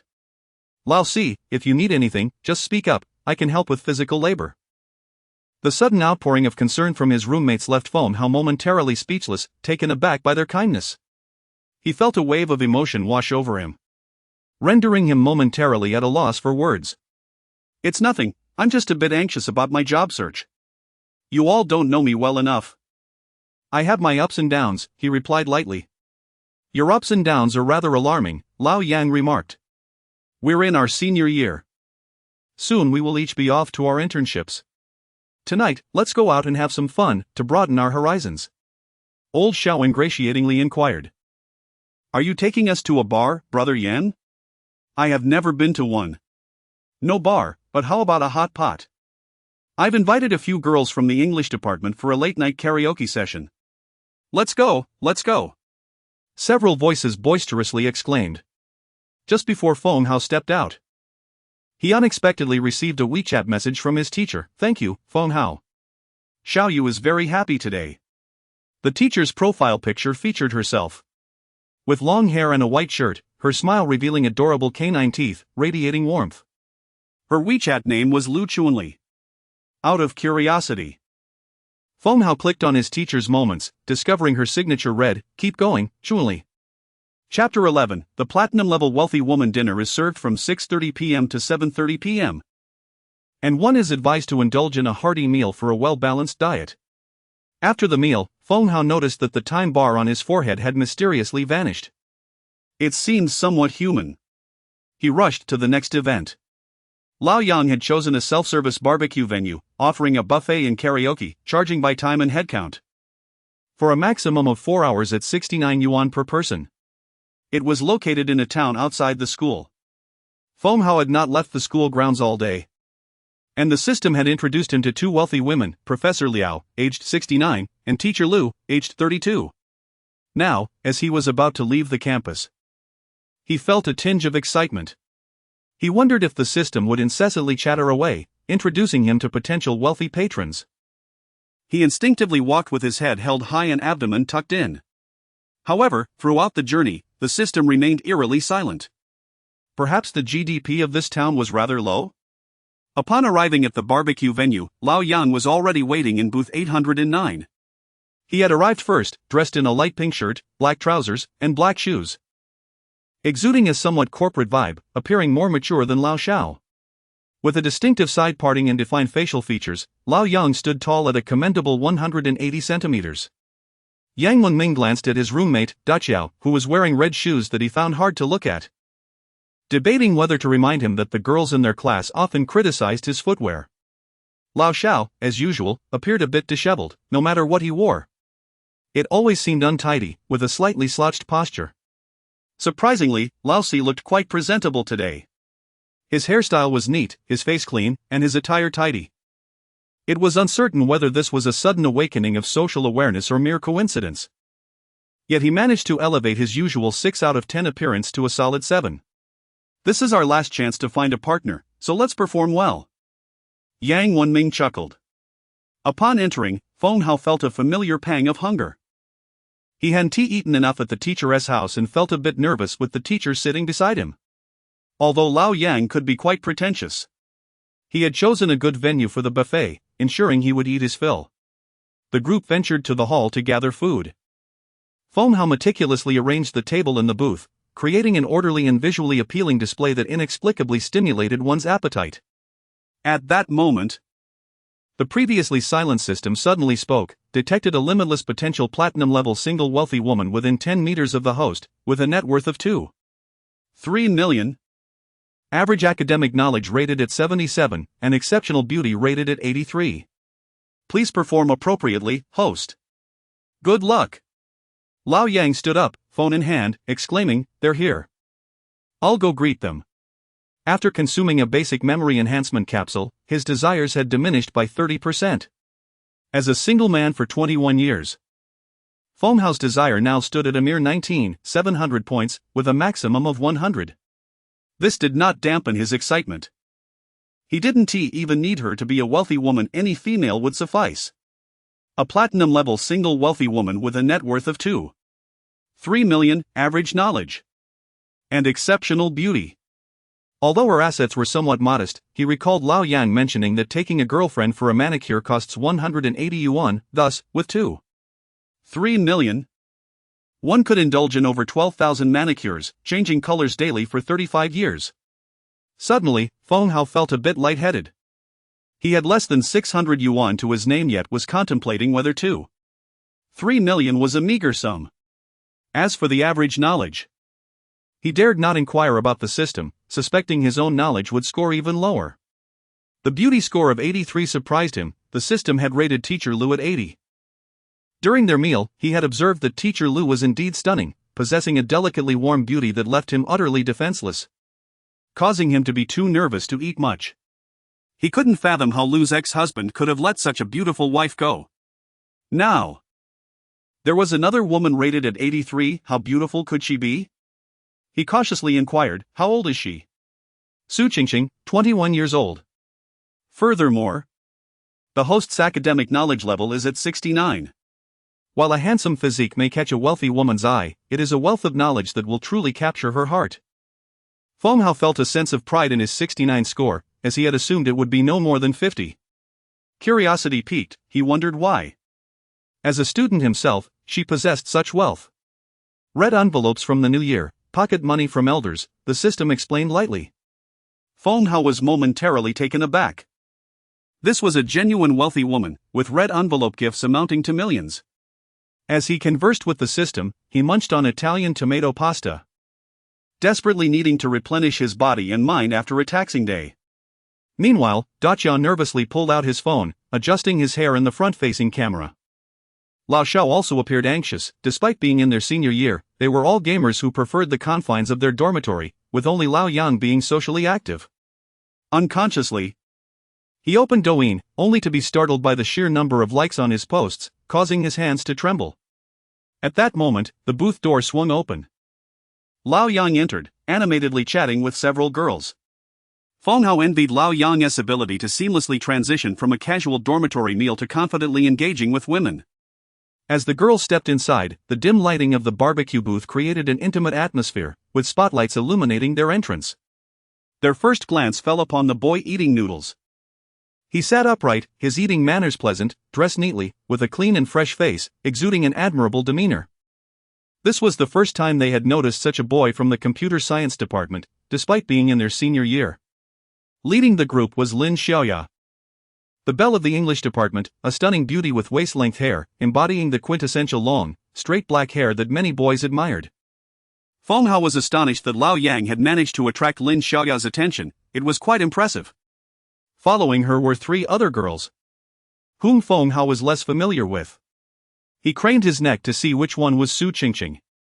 The girl behind Lin Xiaoya was somewhat plump, about 1.5 times Lin Xiaoya's size, wearing a light blue tennis skirt with notably fair legs, indicating good nutrition. This was Lao Zhao's preferred type, as he often claimed to favor fuller figures. Feng Hao glanced at Lao Shao, surprised that he didn't leap up to greet her. This was uncharacteristic. The two girls behind walked side by side.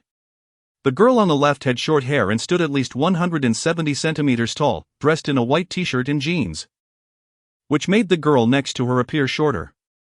Feng Hao quickly confirmed that the short-haired girl was Su Qingqing, although Lin Xiaoya was beautiful. Upon the entrance of the short-haired girl, she seemed rather ordinary by comparison. The features of the short-haired girl were particularly striking. Her long, straight legs appeared almost endless, creating an illusion that her legs extended from her chest downwards. Curious, Feng Hao asked, what is Lin Xiaoya's beauty score? Lin Xiaoya, 22 years old. With a negative net worth of 69,000 yuan, average knowledge at 66, and a beauty rating of 73. Upon hearing of her negative assets, Feng Hao shuddered. How could the esteemed belle have a mere beauty score of 73? Was it a case of makeup or cosmetic surgery? Unable to resist, he stole another glance at Lin Xiaoya but found no signs of heavy makeup. Her lips were not even painted in bright red. The system remained silent. In that moment, the reality of having 4 living, breathing women in front of him struck Feng Hao, who anxiously stuffed the remaining noodles into his mouth while conversing with the system. Dachao fared no better, vigorously slurping his cola through a straw, while Lao Shao remained transfixed, his expression blank as he continued to stare at his phone. Yang Wenming found himself utterly exasperated by his roommates, who, despite their animated discussions in the dormitory, appeared utterly befuddled in front of others. It was no surprise that individuals still single by their senior year had their reasons. He began by introducing Lao Xiao, a kind-hearted and devoted admirer. "This is our dormitory leader, Brother Xiao, an exceptional photographer. Should you require assistance, he is always eager to help, isn't that so, Brother Xiao?" Xiao Rui, holding his phone, was in a state of bewilderment as he noticed the number of likes continuously rising, surpassing 70,000, while the comments exceeded 4,000. Am I destined for fame? Am I a genius on Douyin? A photography prodigy? He felt an exhilarating rush, as if he were on the verge of making grand proclamations. At that moment, he merely nodded absent-mindedly. Yang Wenming remarked, "Well, you deserve to be single."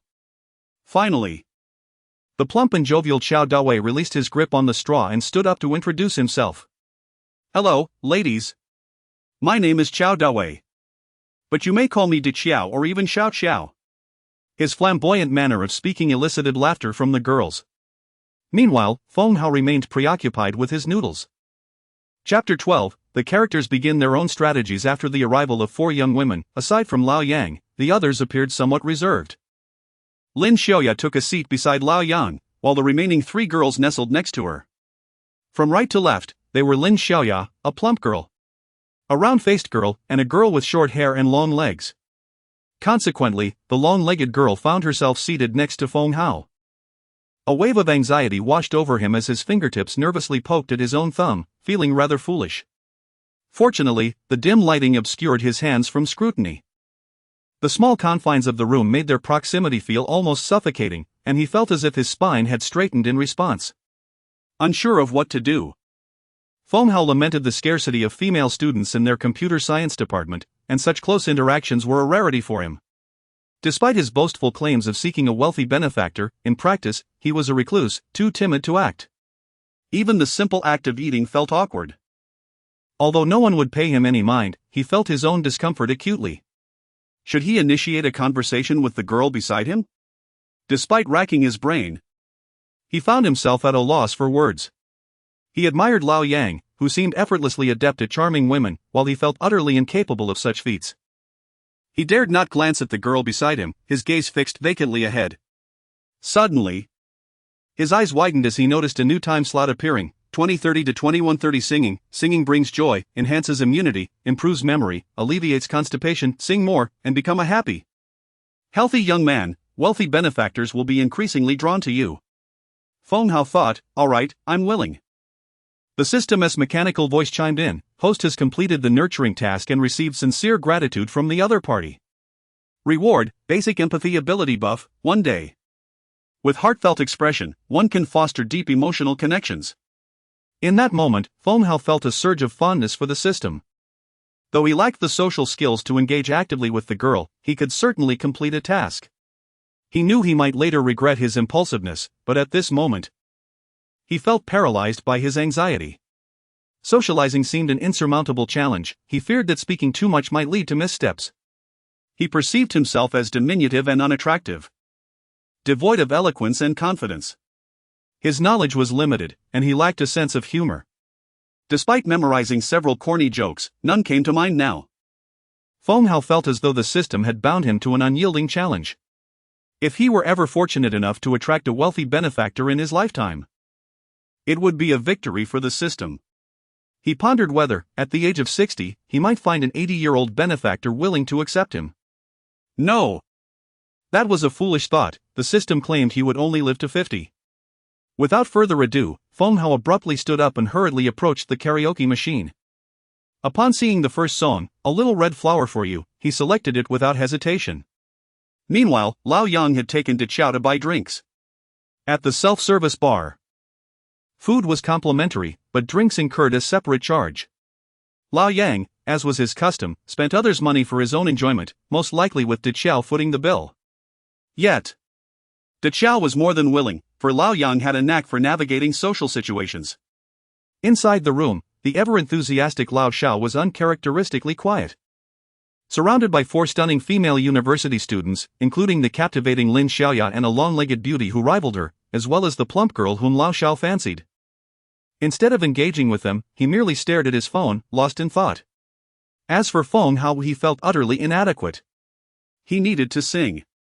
Singing could alleviate his nervousness, otherwise, the awkwardness would be unbearable. The gentle prelude began, followed by the innocent voice of a child, resonating deeply and piercing the heart. As the slow accompaniment unfolded, the lyrics emerged: I send you a little red flower, blossoming on the new branches you grew yesterday. Rewarding you for having the courage to speak to me. The girls, who had been chatting animatedly, fell silent in response to the song. In the bitter waters of life, in the reckless flames of fervor, you have triumphed over the trials. Who understands? Feng Hao's voice echoed in the room, striking like a drumbeat against the silence, compelling everyone to cease their conversations. Su Qingqing, reluctantly coaxed out by her roommate Lin Xiaoya, found herself regretting her decision. She typically avoided such trivial social gatherings, finding them tedious. However, as graduation loomed and they would soon part ways, she felt an unexpected sense of loss despite their previous minor conflicts. Hailing from a privileged background yet remaining understated, she refrained from flaunting luxury. With only Lin Xiaoya aware of her family's wealth after an accidental encounter. Her family wished for her to study abroad, but she felt little worth commemorating. The male students at their school seemed immature, much like her dorm mates. Lin Xiaoya was merely more adept at presentation. Without her makeup, she appeared ordinary. Yet the boys fawned over her as if she were a goddess, inviting disappointment. Su Qingqing planned to sit for a while before departing. She neglected the drink before her and instead picked up a small tomato, wiping it with a napkin before bringing it to her lips. Suddenly, she was struck by the song. That voice. The once sweet tomato burst with a tangy flavor in her mouth. A Little Red Flower for You served as the theme for a film that narrated the stories of two families grappling with cancer. It depicted a journey from despair to a renewed appreciation for life, encouraging individuals to maintain courage and optimism in the face of adversity, cherishing every moment. Life is filled with significant moments, and beauty often resides in the minutiae. Even in the direst circumstances, sprouts can emerge, and water can be found in the desert. Gratitude for life, appreciation for existence. Music transcends borders and conveys emotions without the need for a common language. In that instant, as Su Qingqing grappled with her uncertainty about studying abroad in her future, feeling the mundanity of her surroundings, her heart began to race vigorously. She felt a surge of life and hope for the future, accompanied by a bittersweet melancholy. Meanwhile, Lao Shao, still engrossed in his phone, raised it to capture the moment with earnestness. Feng Hao, treating the performance as a task to complete, sang with utmost sincerity. Upon finishing, he suddenly heard a voice echo in his mind: "Congratulations, host, you have successfully endeared yourself to the outstanding platinum-level benefactor, Su Qingqing. Initial results show a 60 affinity. Please continue your efforts and strive for greater heights." Feng Hao, ha! Chapter 13, As Long as You Hold Hands. You are safe from 2030 to 2130. The atmosphere was filled with joyous melodies. Singing not only elevates one's spirits but also enhances immunity, sharpens memory, and alleviates constipation. Sing more, become a joyful and healthy young man, and you shall attract the affections of affluent ladies. Feng Hao passionately concluded a song just as Lao Yang and De Qiao entered with beers in hand. Upon noticing Lao Shao standing up, phone in hand, directing it towards Lao Si, Lao Yang felt an overwhelming sense of exasperation. Four girls sat brightly illuminated. While Lao Shao chose to film his roommate instead of capturing the moment with them, no wonder he would remain single forever. It was clear he had to intervene. Lao Yang instructed De Qiao to open the beers and offered snacks to the girls. Some individuals possess an innate talent for socializing. Lao Yang observed that Su Qingqing had a penchant for fruits, particularly those with skins, so he presented her with cherry tomatoes and longan. Each girl was thus provided with her preferred treats, and Lao Yang's presence instantly warmed the environment. He poured beers for everyone, even bringing a glass to Feng Hao, who had just finished singing and was feeling parched but too shy to fetch water. Instead, he downed the icy beer that Lao Yang offered in one go. Those accustomed to drinking exchanged pleasantries, while novices often gulped down their drinks before the festivities even began. Upon finishing, Feng Hao felt a warm sensation in his throat, his blood coursing more rapidly through his veins, as if a newfound boldness had emerged within him. The prelude of the second song began, soothing like the gentle ebb of ocean waves. For you, I spent half a year's savings, traversing oceans to see you, for this reunion. I rehearsed my breaths in anticipation. His deep voice resonated, reminiscent of waves crashing upon the shore. For your promise, I endured my most desolate moments without shedding tears. Feng Hao sang with profound immersion, his clear voice compelled listeners to crave the next line. It was not merely about the lyrics but the emotional depth he conveyed. As he sang of holding back tears, Lao Shao, filming him, felt inexplicably moved, his eyes glistening. In this unfamiliar city, within familiar corners, they had once consoled each other. Embraced in sighs. The girl's eyes glistened with unshed tears as they listened. Amidst the swirling sands, watching you depart, I found myself overwhelmed with sorrow. Yang Wenming stood in stunned silence. He was a charming socialite, never lacking in romantic partners, yet memories of his first online romance flooded back. The excitement of meeting in person had been met with disappointment when the girl he had longed for failed to appear, despite having called him husband countless times. After that encounter, he felt he had become a heartbreaker. Wandering through the bustling station of that city, he felt like a mere joke. Surrounded by the constant flow of people. De Qiao, meanwhile, was blowing his nose. He lacked experience in long-distance relationships. Yet the mere thought of such a scenario brought him discomfort, stirring tears within. Feng Hao continued to sing earnestly, repeating the song until its conclusion. When a familiar mechanical voice echoed, "Congratulations, host! You have successfully captured the interest of the promising platinum-level wealthy lady, Su Qingqing. Your efforts have yielded results. Her affection level has reached 70. Please continue your endeavors and strive for greater heights." Feng Hao was taken aback. He had spoken not a single word, yet had achieved a 70 in affection. Suddenly, he began to comprehend the reverence accorded to rock stars and the frenzy of concertgoers. Perhaps it was the collective self-empowerment of the audience. The others in the box were swept away by the emotions invoked by the song, their eyes reddened as they gazed at the singer, each feeling a pang in their hearts. The girls believed Feng Hao's heartfelt performance stemmed from past wounds. And within their minds lingered an unspoken equation: having been hurt equates to being a good person. Many scoundrels adopt the persona of the wounded to lower the defenses of women. As the song concluded, Lao Yang inquired if anyone else wished to sing. Lin Xiaoya, eager to participate, joined Lao Yang to select a song. In that moment, amidst the watchful eyes of others, Lao Yang inadvertently clasped her hand, albeit briefly. Yet, this simple gesture left Feng Hao and his companions reeling from emotional turmoil. With a 70 in affection, one would expect Feng Hao to seize the moment. If it were that easy, he would not have remained single. After finishing his song, he took a seat beside Lao Shao. Meanwhile, De Qiao engaged in conversation with the three girls, excelling in discussing cosmetics and various female brands, forming a quick rapport. Lao Shao, upon entering and seeing his TikTok account, felt an exhilarating tremor of fate about to shift. Having spent nearly 4 years as a devoted admirer, taking photos and editing videos for girls, he had honed his skills in photography and video editing, yet only garnered a meager following of 789 on TikTok. His videos received minimal engagement, often falling into single-digit likes. As the final year of university approached, with everyone preparing for internships, he found that even offering free photography services was met with disinterest. He struggled to find an internship himself, feeling trapped in a cycle of gaming in his dormitory. Being older than his roommates due to repeating 2 years of high school, he had fought hard for this place in university, yet felt it amounted to nothing. He dreaded calling home, often lying in bed after gaming, staring at the grimy ceiling, tears occasionally escaping him. Yet, upon rising, he transformed back into the shameless Lao Shao, unsure of his capabilities. He yearned for success and recognition. To show his parents and relatives that he was remarkable, a university student, indeed, impressive. Yet reality painted a stark contrast: he was merely a failed admirer, devoid of rewards. But now, a flicker of opportunity appeared. Not everyone is afforded numerous chances, nor can everyone seize them. After failing the college entrance examination and resolutely deciding to repeat, he ended up at a lesser university. Lao Rui understood the importance of grasping opportunities, knowing he could not afford errors. With determination, he clasped Feng Hao's hand, excitedly proclaiming, "Old C, let us collaborate.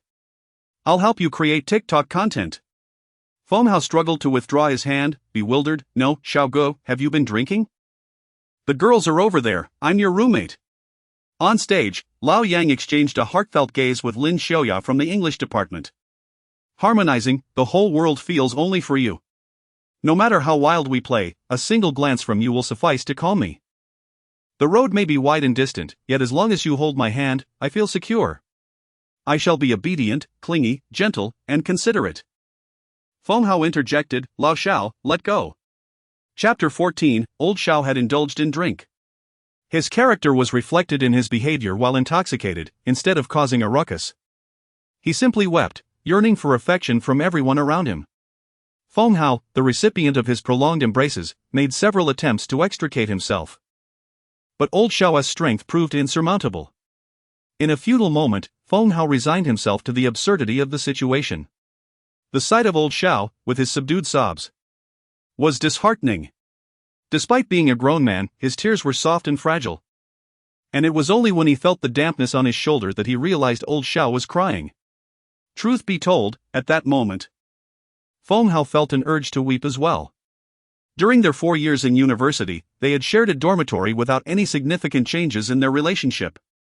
Old Shao, with his honest and simple demeanor, was often the one to handle chores like boiling water or cleaning, as well as ordering takeout. He frequently proclaimed himself the elder brother due to his age, yet they never called him Brother Shao, he was simply referred to as Old Shao. His signature smile was one of endearing simplicity. Even when others hurled unkind words at him, he would merely chuckle in response. His attire often appeared somewhat rustic. And though he was quite tall, he had a slight stoop that gave him an air of vulnerability. Initially, Feng Hao held Old Shao in disdain, especially as he observed him fawning over women of all types. However, by their senior year, a realization dawned upon Feng Hao, perhaps he and Old Shao were not so different after all. Old Shao had experience in adoration, while Feng Hao possessed nothing of the sort. Coming from a rural background, Old Shao's parents toiled in the fields and sought work elsewhere when the seasons allowed. They lacked education and specialized skills, often finding employment on construction sites or in kitchens. Although Old Shao's living allowance was modest, his parents still provided him with a camera and a computer, ensuring he had the essentials. Feng Hao's family, too, was of average means. His parents, once factory workers, had enjoyed stable employment and housing until they were laid off. His father, skilled in the culinary arts, opened a small food stall that eventually grew into a modest eatery, affording them a comfortable, if unremarkable, existence. In contrast, Feng Hao's uncle had thrived, his aunt had married well, and his uncle, who attended university during a time when education was a significant asset, had risen to the rank of professor. His aunt, also a graduate, became a primary school teacher before marrying a civil servant who now holds a prominent position. Feng Hao's father, having entered the workforce early, made different choices that shaped their divergent paths. Family gatherings often left Feng Hao feeling the sting of comparison, particularly as Old Shao envied those who lived in the city and operated businesses. Old Yang's parents both worked in the same unit, seemingly holding minor leadership roles, though Old Yang never elaborated. Old Shao, with average drinking capacity, soon succumbed to intoxication, leaving Feng Hao to care for him while engaging minimally with the women present. That evening, Old Yang appeared to have also overindulged, earnestly discussing life with Lin Xiaoya. De Qiao, eager to encourage the women to drink, found himself overserved, his playful nature shining through. Feng Hao remained the last sober individual in the dormitory, observing De Qiao animatedly conversing with a plump girl and a bespectacled girl. At some point, De Qiao's topic shifted from cosmetics to the family business, capturing the girl's attention with newfound fervor. Noticing this, Feng Hao soothed Old Shao, who was resting on the sofa, before rising to settle the bill. It seemed that the less money one had, the more one sought to maintain appearances. Despite his father's struggles, he always insisted on paying during family gatherings, a habit Feng Hao had adopted. However, upon exiting, he discovered someone had beaten him to it. Su Qingqing stood there, clad in white sneakers, seemingly tall and graceful. Feng Hao felt a twinge of embarrassment. Typically, Old Yang managed these matters, but tonight, perhaps due to an uncharacteristic lapse, Old Yang had also drank too much. Approaching the girls felt awkward, and he hesitated. "Excuse me, may I add you on WeChat?" "I'll transfer the money," he stammered. "Sure, I'll scan you," replied Su Qingqing, gazing at him. In the bright hall, he noticed her refined features, untouched by makeup. Her complexion fair and her stature impressive, exuding an aura of confidence. After adding her on WeChat, he promptly transferred the payment, dividing the total among the group. As the funds settled, a notification chimed in his mind, congratulating him on successfully charming the promising and affluent Su Qingqing, noting a slight increase in her favorability towards him. Returning to the dormitory well past 11, he completed his nighttime routine and lay down, glancing at the sleep reminder, 23 to 6 o'clock. Rest well, good sleep promotes health, preventing diabetes, hypertension, and other ailments. Be a healthy man, sleep now. The soft, pale yellow glow of the reminder lulled him into a peaceful slumber after a long and eventful day. Chapter 15, Running Buddy. 6 to 6:30. Rise and shine, wash up, and sip a glass of honey water. For gut health, the gender of the benefactor should not be so rigid, there is much potential. As the bright time flickered, Feng Hao waved his hand in the air, instinctively wanting to dismiss the time bar and sleep a little longer. However, with a few gestures, the time bar glowed even brighter. Consequently, his mind became alert. He had enjoyed a splendid night's sleep, barely grazing the bed before drifting off. And he had not awakened in the middle of the night for a restroom trip. Yet at this moment, every part of his body ached as if he had been mercilessly crushed by a dozen trains. Even lifting his hand felt laborious, a consequence of exercise. For someone unaccustomed to physical activity, sudden vigorous exertion results in sore muscles the next day. Having run and swum the previous day, he had completed a month's worth of exercise in a single day. Now, he felt utterly sore, even turning in bed was painful. Glancing at the notes accompanying the time bar only intensified his discomfort. With great effort, Feng Hao struggled to rise and wash up. There remained a bit of honey he had unearthed yesterday. Honey is a miraculous substance, a jar seems inexhaustible, as if it could last half a year. After preparing a glass and drinking it, he rushed to the restroom. Ah, the relief was significant. He felt his body lighten somewhat. Yet squatting still sent sharp pain through his legs.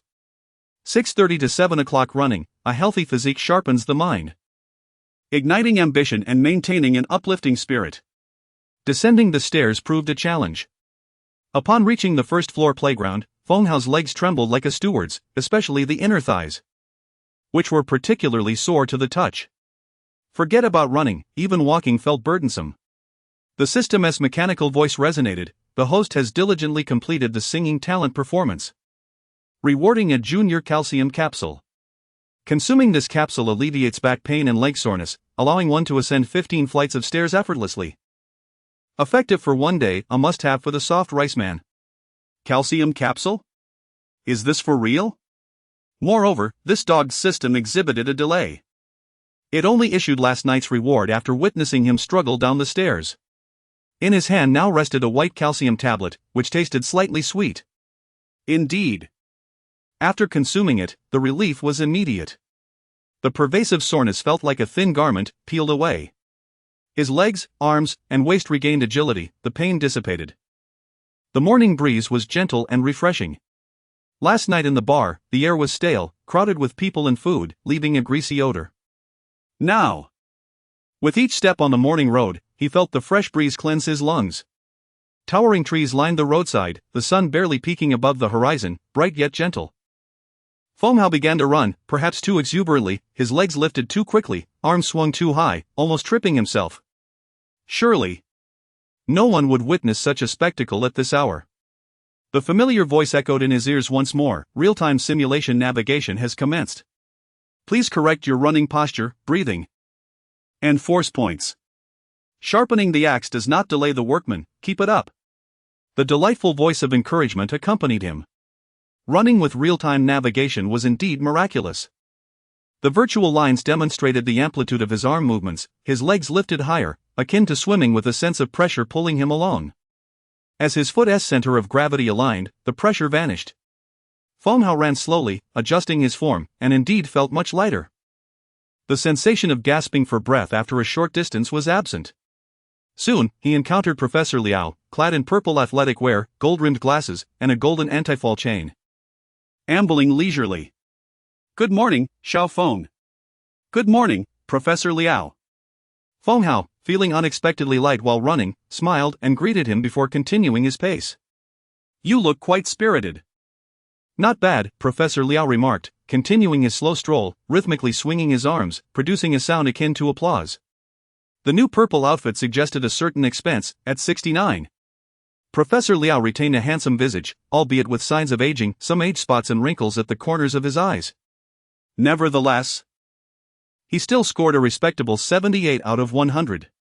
As Feng Hao continued his run, the system's excited voice chimed in, "Congratulations to the host on successfully courting the affluent single woman, Liao Fanghua.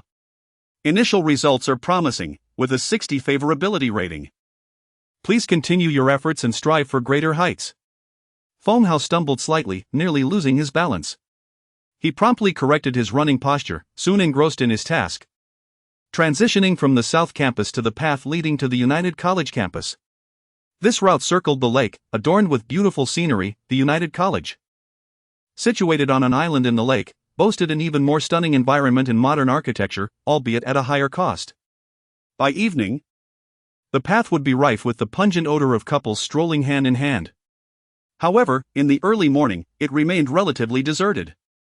Even the lovebirds had yet to rise. The serene morning, with its lake breeze, verdant trees, and the rising sun, presented a tranquil retreat. As Feng Hao ran, he suddenly heard a splash. A fish leapt from the lake, sending shimmering droplets into the air, dazzling in the morning light. He could not resist pausing. Another fish jumped, creating a cascade of colorful water. How plump, Feng Hao mused, feeling a pang of hunger. With such physical activity, the fish must be delicious and tender. "Classmate!" a voice called out to him, breaking his reverie. He turned to see a girl wearing a black cap, a loose white t-shirt, and form-fitting yoga pants that hugged her thighs to mid-length, revealing her smooth, fair calves and clad in white running shoes. She stood beside him, smiling and greeting, resembling a fish that had transformed into a beautiful maiden from the lake. "Good morning." Feng Hao was pleasantly surprised to see Su Qingqing. She sparkled more than the water splashes from the fish. "Shall we run together?" Su Qingqing asked with a warm smile. "Sure," Feng Hao replied, momentarily forgetting the fish as he felt an urge to dash away at full speed. He realized he had become somewhat of a dragon in the presence of a girl. Determined to focus, he began running, more attentive to his posture and the tools for correction, immersing himself entirely in the act of running. He refrained from conversing with Su Qingqing, intent on honing his skills, striving to attract the affections of a wealthy benefactor and become a successful soft rice man. Would a woman merely hinder his speed? Su Qingqing was equally dedicated to her run. An avid sports enthusiast, she enjoyed running and tennis. The previous night, while returning to the dorm, they had discussed boys, and Lin Xiaoya had mentioned that Feng Hao would be out running, as relayed by his roommates. In such conversations, Lin Xiaoya often emphasized her knowledge, seemingly well acquainted with boys. Su Qingqing had not anticipated this serendipitous encounter. An unexpected meeting often brings greater joy than a planned one. By day, Feng Hao appeared quite ordinary, yet his singing was truly enchanting. Moreover, few boys rise early to run, observing his technique. It was evident he was an experienced runner, with steady breathing in form. Although they had just met, she discovered many delightful traits hidden beneath his unassuming exterior. Furthermore, he was not overly talkative, exuding a quiet, introspective demeanor. Thus, what began as a solitary run transformed into a shared endeavor. In their senior year, Feng Hao finally found himself running alongside a girl on Binhe Road, while his roommate, Lao Yang, had strolled hand in hand with a sophomore within just 4 days of the semester's start. The same distance, some achieve it in 4 days, while others take 4 years. Chapter 16, The Allure of Soft Rice. As I sprinted back from Binhe Road to Student Street, my running posture became increasingly refined, and my breathing corrected itself. By the latter part of the run, I found myself relishing the experience. The day seemed unusually sweet, perhaps due to the presence of a girl beside me. Su Qingqing's hair exuded a delightful fragrance reminiscent of lychee, subtly wafting as we ran. As we reached the end of Binhe Road, the system's voice echoed in my mind, "Congratulations, host. You have successfully charmed the infinitely potential platinum-level wealthy lady, Su Qingqing. Your effectiveness has resulted in an affection level of 78. Please continue your efforts and strive for greater heights." A gentle reminder, upon reaching an affection level of 80. New system features will be unlocked. I was baffled how had my affection level increased by 3 points without any interaction. Throughout the run, I had focused entirely on my pace. Refraining from conversation. My reticence stemmed from my lack of eloquence and the impossibility of chatting while running. Yet, inexplicably, Su Qingqing's affection for me had risen further. This girl seemed far too easily swayed by feelings. Her demeanor was inscrutable. Tall and strikingly beautiful, she emanated an air of aloofness that made her appear somewhat unapproachable. Her height alone seemed to dissuade many boys. A girl standing at 170 centimeters visually towers over a boy of the same height. In everyday encounters, I would likely sidestep such a girl, fearing reprimand for getting too close. Yet here I was, with her affection already at 78. As we strolled back, emboldened, I ventured. Su, may I treat you to breakfast? There's a delightful noodle soup stall on Student Street that is both delicious and affordable. Immediately, I regretted my words after all.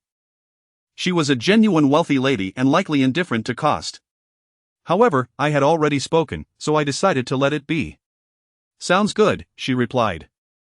Was it truly that simple? I found myself incredulous. Had old Yang merely asked and received a positive response in kind? Upon arriving at the noodle stall, I noted 3 small tables, with 2 still unoccupied at this early hour. The noodle soup, a delicacy from southern Fujian, features soft rice noodles that can be slurped through a straw, often topped with various ingredients, all infused with a peppery essence. The freshly fried youtiao, when dipped into the soup, created a perfect harmony of flavors. I inquired about her dietary restrictions, and she mentioned her aversion to scallions, allowing me to proceed with my order of the luxurious noodle soup, 2 servings without scallions, and 4 youtiao. I watched as Su Qingqing retrieved wet wipes from seemingly nowhere, meticulously cleaning the table and chairs. As I placed our food onto the small table and prepared to sit, the system chimed in. Today's flirting tip: sitting adjacent to one another fosters a more relaxed atmosphere compared to facing one another, which often induces a sense of scrutiny. By sitting side by side, defenses lower naturally, enhancing affection levels. With that, I positioned my chair beside Su Qingqing, and we occupied 2 corners of the same table. I soon realized the wisdom of the system. Sitting next to her allowed for casual physical contact, and I needn't worry about her observing me while I ate, alleviating my anxiety about potential food mishaps. To my surprise, Su Qingqing had a hearty appetite. I initially presumed she would leave half of her soup untouched. Yet she devoured the entire serving, even finishing a youtiao. I, on the other hand, relished 3 youtiao. Once finished, I dutifully packed leftovers for my roommates, while Su Qingqing opted not to take any, as her dorm was well stocked with snacks and milk. She found me amusing, often remarking that my words carried a certain charm. As we headed back, I felt invigorated and determined to study diligently, aspiring to one day become a master of soft rice. At the fruit store by the entrance of Student Street, Su Qingqing bought an abundance of fruit, and I instinctively helped carry her purchases, a skill honed from assisting my mother during her shopping trips. Girls certainly do spend extravagantly. While my noodle soup cost only a few dozen yuan, her fruit haul exceeded 380.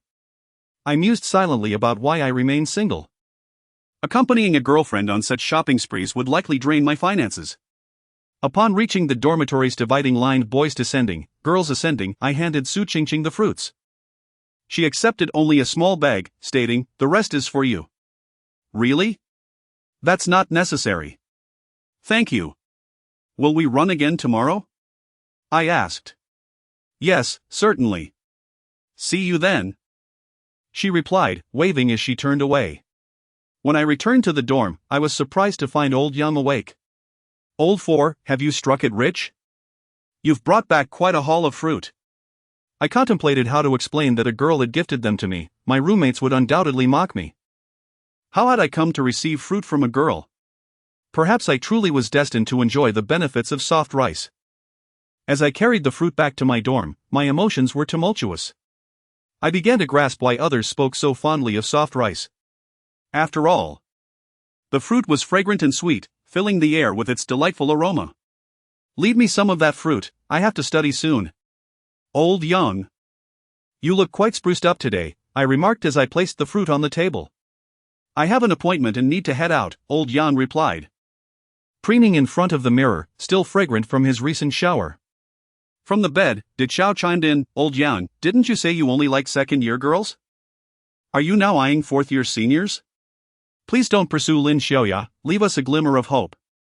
Don't be absurd, Xiaoya and I are merely classmates. She asked for my advice regarding an internship opportunity, Old Yang clarified. The others responded with a chorus of jeers, everyone knows you call her Xiaoya.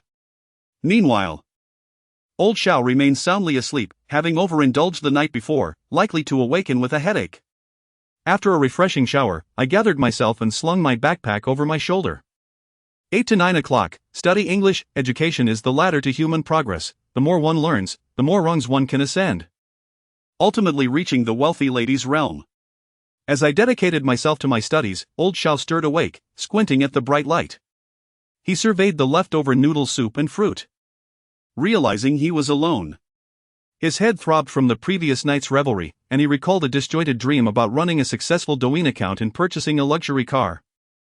Only to become mired in mud at his village's entrance, with villagers praising him for his success. Was it merely a dream? He quickly retrieved his phone and opened Douyin. It was no illusion. The account name read, I am not a simp. With 108,000 likes, 559 followers, and 723 fans, in just a single day. His follower count surged by nearly 3,000. That particular Douyin post also garnered over 100,000 likes. Xiao Rui, having just risen from slumber, washed his face and brushed his teeth, still clad in his sleepwear, with a lingering scent of smoke about him. He ambled along, savoring a bowl of noodle soup while simultaneously messaging Lao Si, inquiring, Where are you? I am coming to find you. Chapter 17, Best Friends. Shall we create a TikTok together? Old Xiao, are you joking? Having studied English diligently for over 2 hours under the influence of a time-bending buff, Feng Hao took a moment to rest his eyes. His efforts were earnest, driven by the concurrent memory buff, making every additional minute of study a valuable gain. Indeed. His efficiency was remarkable. He had practically reviewed the entire first semester's material and covered half of his freshman English textbook. Although he was uncertain of its future utility, every bit of knowledge acquired was beneficial. At that moment, he noticed his roommate, Old Xiao, approaching with bloodshot eyes and a weary gait, as if he had overexerted himself. I'm not jesting, Lao Si. I've noticed your transformation lately. Something must be troubling you. You've never been this dedicated before. If you're unwilling to share, I 1T press. In their dorm, only the two of them had yet to secure internships. Coming from impoverished rural backgrounds, devoid of connections, they were distinctly different from their peers, Lao Yang and Diqiao. They could only rely on their own efforts. Lao Si, you're on the verge of becoming popular. Take a look at this video I made. Feng Hao took the cracked phone from Old Xiao, and upon viewing the video, he saw an unattractive man tidying up the dormitory. Isn't that you? Did you not apply a beauty filter? Old Xiao dismissed the concern, stating that beauty filters often distort reality. That's not the point, the focus is on the likes and comments. Feng Hao opened the comments section. Encountering remarks such as ugly man, confirmed, truly hideous, and this isn't a dormitory, it resembles a pigsty. The man bore a striking resemblance to the protagonist of a Japanese action film he had watched. What is all this? Feng Hao was bewildered. As a respectable gentleman, he was astounded by the comments. There are even compliments about your looks down below. I simply didn't have time to manage the comments. Scrolling further, he found an abundance of comments, diverse in nature, yet he still struggled to comprehend. The video itself was unremarkable, merely depicting him cleaning the dormitory. The shaky footage clearly indicated it was filmed by a smartphone, and it included mundane scenes of him washing his face and going to bed. The video was brief, lasting just over 2 minutes. Is this really all it takes to go viral? The phenomenon seemed entirely accidental. Previously, someone had gained fame on TikTok simply by singing a line about Yunnan, which garnered millions of likes without any follow-up. Some people, like ephemeral flowers, bloom brilliantly yet fade away rapidly. Lao Si, I understand that the video's virality may be coincidental. It's possible that subsequent attempts may not yield the same success. Or perhaps future videos will receive only a handful of likes, remaining unnoticed. Regardless of the reasons, this video has indeed gained traction. I don't need to conduct research or validation to know that filming you has resulted in popularity. I'm uncertain about the reasons, but I can continue filming. And perhaps in time, I will understand. Clearing his throat, old Xiao, feeling somewhat choked, exclaimed, "Lao Si, let us collaborate on TikTok. I'll film you. You just need to show your face. I'll handle all the editing and production, even if it means earning nothing. We can consider this our internship. Isn't that better than idly passing time at an uninspiring company?" Feng Hao observed old Xiao's fervor, akin to someone entrapped in a cult-like scheme. His eyes bloodshot and his speech animated, punctuated with wild gestures. It was rare to see old Xiao so emotionally expressive. The prospect of treating it as an internship intrigued Feng Hao, yet he felt a twinge of apprehension about his own shortcomings being exposed on TikTok. Would his inadequacies be revealed, leading to dire consequences? The system's mechanical voice intruded, suggesting, "Host. Expanding your promotional channels and appearing more publicly may expedite your goal of financial dependence." Lao Si? What's your decision? Calm down, old Xiao. I agree to film. But it must not interfere with my daily life, and we cannot create anything too bizarre. I worry about my parents and relatives seeing it. Absolutely, Lao Si. I genuinely believe we can achieve success. I've never felt so resolutely committed to a single endeavor. You continue your studies. I'll start editing the video of you singing from last night.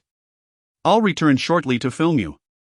Old Xiao, brimming with excitement, dashed out, only to pause and rush back moments later. Lao Si. Old Xiao embraced Feng Hao tightly. Thank you, Lao Si. Thank you for believing in me. We will succeed. I promise. Simultaneously, the system's mechanical voice chimed, "Congratulations, host, on successfully befriending the rusty bronze-level single male, Xiao Rui. Your efforts have yielded fruitful results. With a favorability rating reaching 80, achieving the status of best friends. Regardless of how far apart you may be in the future, a place in his heart will always remain for you. Please continue your endeavors, striving for greater heights." Startled, Feng Hao instinctively pushed old Xiao away. Old Xiao, get away. Hurry and get to work. Chapter 18, Unlocking New Features. The boys can indeed be pursued. It was quite astonishing. Although Feng Hao had never had a genuine girlfriend, he firmly believed that his affections lay with girls. He was male, with a preference for females, pure and unpretentious. As the favorability level towards the target reached 80, the system upgraded, enhancing character information and optimizing the reward mechanism. A mechanical voice resonated, and a panel materialized before Feng Hao. Name, Feng Hao. Stamina, 610, mediocre stamina. Requires further exercise, you are rather weak. Intelligence, 6, 1, 10, average intelligence, consider enhancing your memory, easy living is not as delightful as it seems. Exercise some caution.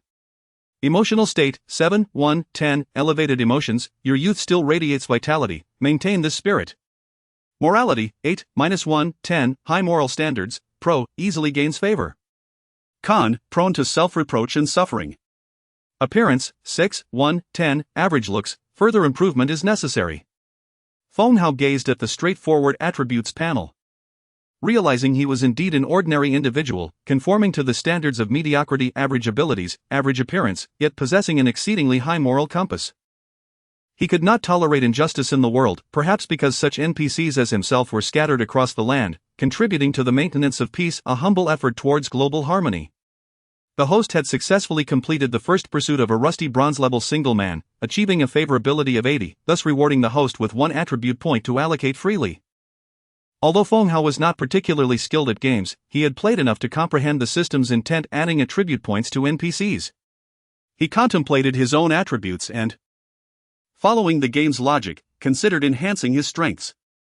His standout trait was his morality. What would happen if he allocated more points there? When the host's moral level significantly exceeds the average, the advantages are clear, easily gaining favor and trust. However, the drawbacks include potential internal conflict, leading to emotional depression. High morality without corresponding abilities could render existence more arduous, making progress challenging. The host was advised to choose wisely. After a moment of silence, Feng Hao decided to allocate the attribute point to his appearance. Perhaps he was influenced by the comments he had seen on Zhao's Douyin, which criticized him as unattractive. While he did not consider himself handsome, he certainly did not see himself as ugly. Appearance, 7, 1, 10, average appearance, the host should continue to strive. An appealing exterior is essential for catching the eye of affluent women. Feng Hao opened the front camera on his phone. Gazing at the image of himself, he found that the unattractiveness appeared to fade slightly. He even detected a hint of charm upon prolonged observation. If the front camera could discern a trace of handsomeness, perhaps he truly was becoming more appealing. He felt a surge of joy, almost tempted to stroll around the girls' dormitory. However, noticing the time on the display, which had remained unchanged yet began to flicker, 8 to 9 o'clock. Study English. Learning is the ladder of human progress. The more you learn, the more rungs you ascend, bringing you closer to the gaze of affluent women. He glanced at his watch. Only 5 minutes remained until 9 o'clock. 5 minutes plus the time buff equated to 20 minutes, nearly half an hour, not insignificant. He continued to study. He had only begun earnestly the previous day and found great enjoyment in this state of learning, eager to recover the knowledge he had overlooked over the past 21 years. Upon completing his studies, he felt a slight increase in his mental fortitude compared to the day before, a sensation of having filled his mind with a modicum of knowledge. Knowledge carries weight, imparting a sense of composure. Feeling a touch more intelligent brought him a modicum of joy, which delighted him further. In the final 5 minutes, he sprinted through his studies, focusing intently on the textbook. Feng Hao sat upright, silently reciting vocabulary, his pen incessantly taking notes. The classroom was bright, with verdant trees swaying gently outside, the breeze soft, and the sunlight warm. This was indeed the finest hour. The young man was truly captivating. Chapter 19, Our Burden Journey. At 9 to 9:30, I indulged in yogurt and fruit, a harmonious blend of leisure and labor, a fundamental virtue of a competent man. Feng Hao rose, stretched languidly, and gathered his books, sauntering towards the library. This morning, he had purchased fruit-flavored yogurt, relishing both the yogurt and the fruit, feeling as if he were nourishing his intellect. System: regular yogurt costs 1.5 yuan per bottle, and orange 0.8 yuan each, totaling 2.3 yuan. The host purchased orange-flavored yogurt for 8 yuan. The host must enhance his arithmetic skills. A man who is not frugal is likely to be met with disdain. Feng Hao. His thoughts retreated once more. The system commended him for efficiently completing his study tasks and rewarded him with a mid-level clear voice capsule, effective for 6 hours, storable, valid for 1 month. Effect: hearing one sentence compels the desire for the next, may occasionally affect animals. Feng Hao noticed a small capsule appearing on the panel, more advanced than before, capable of being consumed or stored. He chose to store it for the time being, just as the effects of the previous day's clear voice buff were fading. As he savored his yogurt, he recalled that while under the influence of the clear voice buff, he spoke slightly louder, more slowly, and with a steadier breath. He resolved to practice this manner of speaking in his daily life. Passing a barber shop, he felt his hair had grown a bit long. He turned in, not merely because of the pretty girl with a high ponytail sitting at the entrance. After finishing the last sip of yogurt, he resisted the urge to lick the lid, as it still held a third of a cup's worth of yogurt. Wasteful. The barbershop on Student Street was quite simple and inexpensive, charging merely 15 yuan per haircut. In contrast, the barbershops in the affiliated college district were notably pricier, starting at 60 yuan, with varying rates depending on the stylist's title, ranging from 60 to 120, 300. And even a legendary chief stylist at 2,000 yuan, rumored to have styled the hair of celebrities. Feng Hao had never ventured into those establishments. He had heard about them from the barbershop owner, a balding man whose employee, a distant relative, was noted for her good looks but lack of ambition, preferring to play on her phone. The young man felt rejuvenated after the haircut, looking quite handsome. The owner admired his own reflection in the mirror, pleased with his improved skills. Feng Hao glanced at himself, noting that a slight enhancement in his appearance had raised his attractiveness rating to 7/10. Upon closer inspection, he recognized he looked significantly more appealing than before. Previously, he did not consider himself unattractive, merely not strikingly so. With glasses on, he felt a touch of the scholarly, yet also a hint of the nerdy. Now, he perceived subtle improvements: slightly larger eyes, a more defined jawline, clearer lip contours, a straighter nose, and a cleaner complexion. The changes were not drastic, merely refined. He remained himself, yet more polished. This might explain why the system encouraged him to post on social media. His transformation was not particularly shocking, especially compared to the dramatic makeovers others underwent. Exiting the barbershop. Feng Hao noted his net worth was minus 15,350, with 335 yuan remaining. He anticipated needing to request more funds from his father shortly. Sighing, he scrolled through his chat history with his dad, filled with transfer records. As a senior, his spending had escalated, and although he had yet to earn any income, he was already feeling the pressure of impending expenses for internships, including formal attire. Old Xiao suggested treating the social media posts as an internship. But Feng Hao dismissed the notion, not out of disinterest but rather from the daunting reality of achieving true popularity. They were merely ordinary individuals, and he hesitated to dream too grandly. Suddenly, he recalled how old Xiao had previously expressed concern for him, even offering to lend him 500 yuan. Curiosity piqued. Feng Hao wondered about old Xiao's financial situation, leading him to discover that he was classified as a rusty bronze-level single man. Despite years of unrequited affection, old Xiao remains single.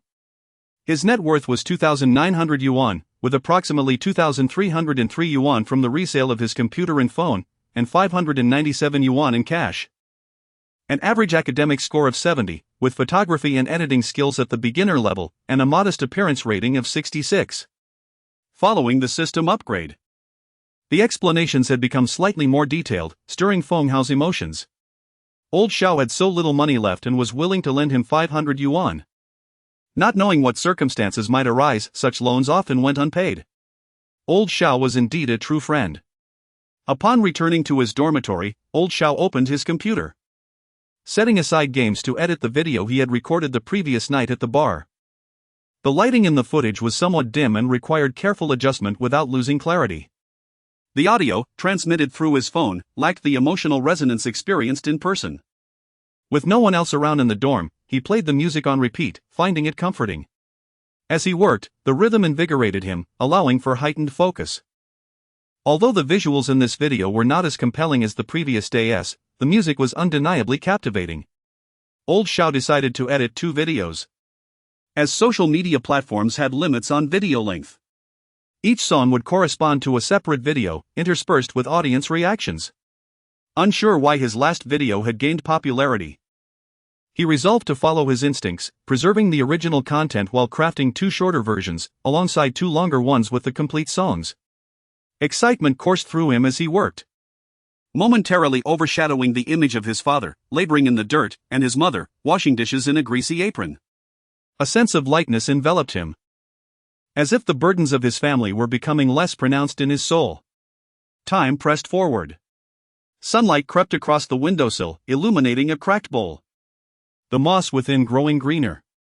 Old Xiao typed rapidly, brushing aside greasy bangs that fell across his forehead as he continued his work, the keys of his keyboard glistening with oil. Sunlight streamed over a potted orchid on the library windowsill, while Feng Hao diligently turned a page in his book, absent-mindedly twirling a pen. A stray hair, left untrimmed by the barber, tickled the back of his neck, prompting him to swat it away before continuing to read. Chapter 20, Basic Nursing Skills 9:30 to 10:30 Reading, Books are the tools that shape the soul, Hugo. There are countless attractive appearances, yet interesting souls are rare. An excellent man must possess an intriguing spirit, read more and spend less time on your phone. Feng Hao held an unremarkable book. The system placed no restrictions on the selection of books, so he randomly picked one. If his ambition was to become a quality man, then engaging rigorously with calculus seemed somewhat unnecessary, unless he intended to seek Professor Liao's guidance, which he did not. Thus, he opted for randomness. Every visit to the library, even just browsing titles, gave him the impression of acquiring knowledge. This morning's study involved the second half of his freshman English textbook, and his mind was brimming with convoluted vocabulary. He could hardly converse with the librarian without interjecting in English, "May I borrow a book?" After diligent study and memorization, It felt almost tragic not to flaunt his newfound knowledge. One day, he thought, he would indulge himself by reading an entire book in its original English text for show. The book in his hands was titled Postpartum Care for Sows. He was unsure why he had chosen this particular volume. Perhaps it was the irresistibly cute curled tail on the cover that had drawn him in. He read about ensuring that all placentas were expelled following a sow's delivery, verifying that the number of placentas matched the number of piglets to avoid any remnants. He learned to clean the sow's hindquarters and udder to prevent bacterial infections that could lead to piglet diseases, and the importance of moderate exercise postpartum to enhance the sow's bodily functions and facilitate milk production. Additionally, he noted that sows requiring assistance during childbirth needed careful cleaning of the birth canal and the application of medications to prevent inflammation. His knowledge had expanded, albeit with seemingly useless information. Yet, reading felt far more substantial than scrolling through TikTok. Perhaps it was because reading was not addictive. Engaging in activities that contradicted human inclinations could fortify one's willpower. Meanwhile, enjoyable pursuits that were easily addictive were often restricted. Life appeared to be a continuous struggle. The host was deeply engrossed in completing the reading task and managed to retain a third of the content, earning a random small reward from the book Basic Nursing Skills, Permanent. Congratulations, the host has taken a step closer to becoming a quality man. Life is full of surprises. Mastering basic nursing skills can resolve most emergencies. How could one not feel reassured in the presence of someone knowledgeable in caregiving? Though he had acquired a peculiar skill, the permanence of it seemed like a fortunate advantage. Suddenly, his phone buzzed with a WeChat notification. It was from Xiao Yu, the son of teacher Lu, whom he had added yesterday. Brother Hao. My mom has a sudden meeting today, can you accompany me to change my dressing? Sure, I'll come to pick you up. Feng Hao found it hard to refuse anyone, especially a child's request. Perhaps this was a moral weakness of his. Simultaneously, the time bar on his forehead humanely shifted to parenting tasks. He recalled that just yesterday, it had prompted him to swim for exercise. 10:30 to 11:30 studying parenting, being able to care for children, and doing so well, is a fundamental quality of a quality man. Upon arriving at teacher Lu's home, no one answered the door, which was secured with a password lock. Xiao Yu had sent him the code, 1990926. Feng Hao entered the code, and the door opened. The house was tidy, imbued with a medicinal scent mingled with a faint fragrance. Xiao Yu, it's me, Feng Hao, he called out. Brother Hao, help! Came the small voice from within.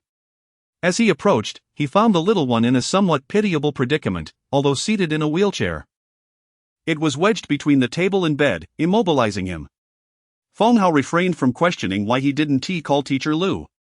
He understood the psyche of a boy his age, eager to grow up and prove his maturity, unwilling to appear weak before his mother. He assisted in maneuvering the wheelchair out of its trap. What do you need me to fetch? A book from the shelf.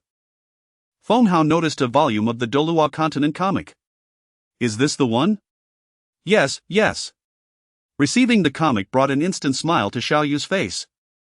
He had been yearning to hold that book, but had been unable to reach it due to his wheelchair's confinement. Thankfully, his phone was within reach. If it hurts during the dressing change, I can read the comic while lying down. It's my favorite, it's very exciting. Xiao Yu had a pleasant demeanor, unpretentious. And Feng Hao felt he was much more cheerful than himself. He recalled his own childhood, filled with chatter and a love for conversation. He wondered when he had become so silent, likely around the time his parents lost their jobs and began selling street food. Life had shifted dramatically, once a dual-income household. Money had seemed sufficient, without a hint of crisis. He remembered his parents' affection, which faded as they quarreled after their layoffs. Though he never witnessed their arguments directly, he could sense the tension that lingered. Perhaps that was when he gradually began to speak less. The little one, however, was still full of chatter. Incessantly talking as Feng Hao wheeled him to the school clinic for his dressing change. Originally, my dad was supposed to take me today, but he flaked out on me. The auntie over there is pregnant, and he said she wasn't feeling well, so he needed to take her to the hospital. Under the shade of a tree. The boy pouted, clearly unhappy. Feng Hao mused that everyone had their points of discontent, unsure how to offer comfort. Brother Hao, why is my dad like that? He just divorced my mom, and now the auntie is pregnant. It's just awful. When I grow up, I will definitely not be like him. Feng Hao responded. That's not certain, boys can easily resemble their fathers. Brother Hao, if my dad has a new child, will he forget about me? Well, I don't want him anyway, it doesn't matter. After we finish the dressing change, can you take me to play a round of Honor of Kings? I'll invite my classmates too. Sure, Feng Hao replied. Great. I'll tell my friends right away. My dad said this place is too remote and was going to take me to the city for convenience, but he didn't keep his word. My mom will definitely be upset when she finds out, so I thought I'd ask you to distract her a bit. By the way, Brother Hao, don't tell my mom about my dad's new girlfriend being pregnant. She is such a good person, I don't want her to be sad. My dad is a jerk, his new girlfriend isn't even that pretty, just 3 years younger than my mom. He has completely lost his senses. I hope my mom finds happiness. If I were her, I'd find a young guy, at least 10 years younger, just to spite my dad. Feng Hao, you truly are a devoted son. Chapter 21, Dining Together. Finally arriving at the school infirmary, Feng Hao-son let out a breath. The gossip he had heard along the way was rather sensational, and he felt he was burdened with too much knowledge. The school doctor, Old Dong, was a portly man with thinning hair. Chen Xiaoyu greeted him obediently. Uncle Dong, I've come to change my dressing. Teacher Lu mentioned you would be going to the city, so I thought you wouldn't be here today. Since I'm here alone, could you lend me a hand? At a glance, Feng Hao appeared to be a diligent student, prompting the doctor to call him over for assistance. Having just finished reading a book on postpartum care for sows, Feng Hao's newly acquired basic nursing skills were now put to good use. Initially, Old Dong only required a helping hand, but upon realizing Feng Hao's proficiency, he began to rely on him more. A graduate from a medical university, Old Dong had a knack for cutting corners. Feng Hao executed each task meticulously, with calmness and strength, efficiently unwrapping bandages and changing dressings with remarkable speed. An amateur could exacerbate a minor injury, while a professional could handle it as effortlessly as peeling a banana. Feng Hao's movements appeared deceptively simple. Changing Xiaoyu's dressing was straightforward, with disinfection being easy. The challenge lay in wrapping the bandage around the waist. If not done correctly, it could lead to further injury, while wrapping it too tightly would hinder movement and affect recovery.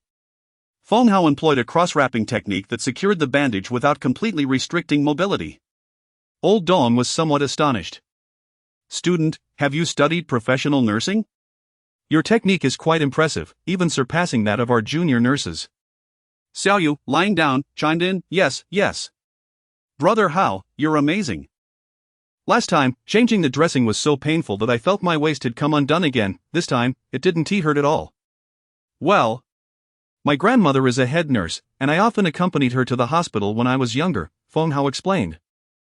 Not entirely untruthful but subtly hinting at having learned during those visits. Upon realizing this, he was momentarily surprised, feeling a potential for becoming a rogue, as his lie was delivered with such sincerity that it bore no flaws. Once the dressing was complete, Old Dong drew back the curtain to find Teacher Lu standing outside. She was slightly breathless, likely due to having hurried over, and her eyes were somewhat reddened. Feng Hao had always held great respect for her, but after being filled with gossip by Xiaoyu, he now felt a touch of embarrassment upon seeing her. Mom, you're here, Xiaoyu exclaimed, his face lighting up with joy. At just 9 years old, he was ambitious yet vulnerable. You troublemaker, relying on others, Lu Chunli thought her ex-husband would be picking up their son today. Having had a disagreement with him regarding their divorce, she had left early to avoid an unpleasant encounter, only to find herself facing his righteous reproach for not caring for their son properly. He had planned to take Xiaoyu to the city for his dressing change, but had failed to show up. The thought of her son waiting at home alone, unable to see his father, and now injured, filled her with discomfort and anguish. Not a bother at all, teacher, I'm free right now, Feng Hao replied, sensing that Lu's reprimands masked a deep love and concern for her child. He had never fully understood such feelings until witnessing the interaction between Lu and Xiaoyu. Noticing her agitation, he decided to accompany them home, wishing to support them. Xiaoyu, who had been somewhat down in the morning, was now brimming with excitement. Sitting in his wheelchair, he exclaimed, Mom, Brother Hao is incredible. He promised to change my dressing and play a game with me. Mom, can I have braised pork for lunch? The incessant calls of mom from Xiaoyu made Feng Hao yearn for his own mother, prompting him to resolve to call her upon returning home. Upon arriving at Lu's house, Xiaoyu clung to him, and Feng Hao exchanged glances with him, knowing they could play games together later. Lu, observing his demeanor, playfully tapped his arm, saying, "Where are you off to?" "Stay for lunch at my house." Feng Hao felt a rush of warmth at her touch, startled by the unexpected intimacy. Xiaoyu giggled. Perhaps finding joy in seeing brother Hao get playfully scolded, reminiscent of himself. Feng Hao offered to help in the kitchen, but Lu gently restrained him. "It's just the three of us for lunch. You keep Xiaoyu company, he'll surely want to play games with you." This time, her grip on his arm was more lingering than before, causing his cheeks to flush. Dressed in a delicate silk blouse and a fitted black mermaid skirt that accentuated her figure, Lu appeared graceful and alluring. Standing at approximately 1.6 meters, she wore modest heels that made her slightly shorter than Feng Hao. While Su Qingqing scored an 83 in attractiveness, Lu scored an 80. Nevertheless, an inexperienced young man like Feng Hao had no defenses against the allure of a mature woman. He hurriedly sat beside Xiaoyu, pulling out his phone to play games. His heart racing. "Brother Hao, could you help me turn on the air conditioning?" "The remote is on the shelf," Xiaoyu requested. Following his directions, Feng Hao reached for the remote on the third shelf. As he adjusted a toppled photo frame, he discovered a striking picture of a tall, handsome man alongside Lu. The man bore a resemblance to Xiaoyu, explaining the child's good looks. Both parents were undeniably attractive. This must be Lu's ex-husband, a man with chiseled features, a high forehead, and a prominent nose, exuding an aura of success and sophistication. The photograph, though a simple candid, captured Lu in a skirt. One hand linked with the man while she tucked away a strand of hair, her smile radiating warmth. For a fleeting moment, Feng Hao was captivated by the image. But he quickly covered the frame, realizing Lu had likely divorced him, leaving the frame tucked away. He chastised himself for allowing such thoughts to cloud his mind. It was neither appropriate nor moral. Engrossed in the game, Feng Hao and Xiaoyu dominated the virtual battleground for less than half an hour before Lu called them for lunch. Together, they helped Xiaoyu to his feet. Lu, worried about hurting her son, hesitated to apply any pressure, while Feng Hao, equipped with his fledgling nursing skills, was adept at assisting patients, deftly lifting Xiaoyu without difficulty. Lu, in her anxiety, grasped Feng Hao's arm, causing him to nearly drop Xiaoyu. "Teacher, please don't move. I can manage this." "I'm quite strong," Feng Hao assured her. Chapter 22, When I say it fits, it fits. After settling Xiaoyu, I sat down to dine. The time indicator in front of him had been blinking for quite a while. 11:30 to 12:30 is lunchtime. One must eat well at lunch to have energy throughout the day. The meal consisted of scrambled eggs with tomatoes, braised pork, seaweed and rib soup, stir-fried water spinach, and pan-fried tofu. It was a feast for the senses, visually appealing, fragrant, and far more delectable than the cafeteria's offerings. Infused with the essence of a well-cooked meal. Feng Hao observed Teacher Lu, a strand of hair sticking to her fair cheek due to her work. After a couple of unsuccessful attempts to push it away, she surrendered. For reasons unknown, Feng Hao impulsively reached out and tucked her hair behind her ear. Lu Chuanli was startled but quickly glanced at Xiaoyu, who was engrossed in his braised pork, before releasing a sigh of relief. Turning back, she saw Feng Hao grinning at her like a good child. Yesterday, he had seemed rather unremarkable, but today he appeared strikingly handsome, his features clear and refined. She thought to herself that perhaps her ex-husband had driven her to madness, as she found herself lost in such thoughts simply because someone was caring for Xiaoyu. At that moment, a system notification emerged in Feng Hao's mind: the host has exceeded the parenting task and has received genuine gratitude from the other party. Reward: the host's height increases by 1 millimeter, applicable to any part of the body. Height, Feng 173. 2 centimeters. Hao couldn't suppress the smile that spread across his face. "Hurry and eat, why are you dazed?" Lu Chuanli adjusted her mindset and looked at the silly, smiling Feng Hao. The strange thoughts she had just experienced quickly dissipated. "All right, teacher." The young lad devoured his meal voraciously. In a whirlwind, Feng Hao and Xiaoyu fought over the last piece of pork. And he finished every drop of soup in his bowl, mixing it with rice, divine. The scrambled eggs were fragrant and fluffy, the tomatoes slightly sour, creating a perfect balance of flavors. The braised pork was exquisite, with the fatty portions rendered translucent, neither greasy nor overly sweet or salty, just right for a meal. The water spinach was vibrant, both visually appealing and delicious. The pan-fried tofu had a golden crust, seasoned simply with salt, maintaining the inherent aroma of tofu, offering a delightful contrast of crispness and tenderness. Feng Hao felt as if he could devour another plate. The rib and seaweed soup was rich and sweet, crystal clear, devoid of any odd seasonings, simply refreshing, with crunchy seaweed adding to its appeal. As the meal concluded, an unexpected urge to cry washed over him. It was simply too delicious. At home, where his family ran a small eatery, the food was often less satisfying, as peak hours dictated mealtime, leaving little room for indulgence. In his memory, the meals during his childhood, before they opened the eatery, were more sumptuous. His parents would return from work and prepare lavish dinners, creating a lively atmosphere as they chatted about factory gossip and sometimes inquired about his studies. The meal at Teacher Lou's today felt like a nostalgic return to those cherished times, perhaps even better than before, with flavors surpassing those of his youth. With Lou's culinary prowess, her ex-husband must have been a fool to leave her. He was handsome but clearly lacked wisdom. Out of curiosity, Feng Hao sought to discover more about Teacher Lou. Lu Chuanli, a single woman, possesses a net worth of 6.2 million. With a rich knowledge rating of 80, her culinary skills reaching a basic intermediate level, suitable for more advanced culinary pursuits.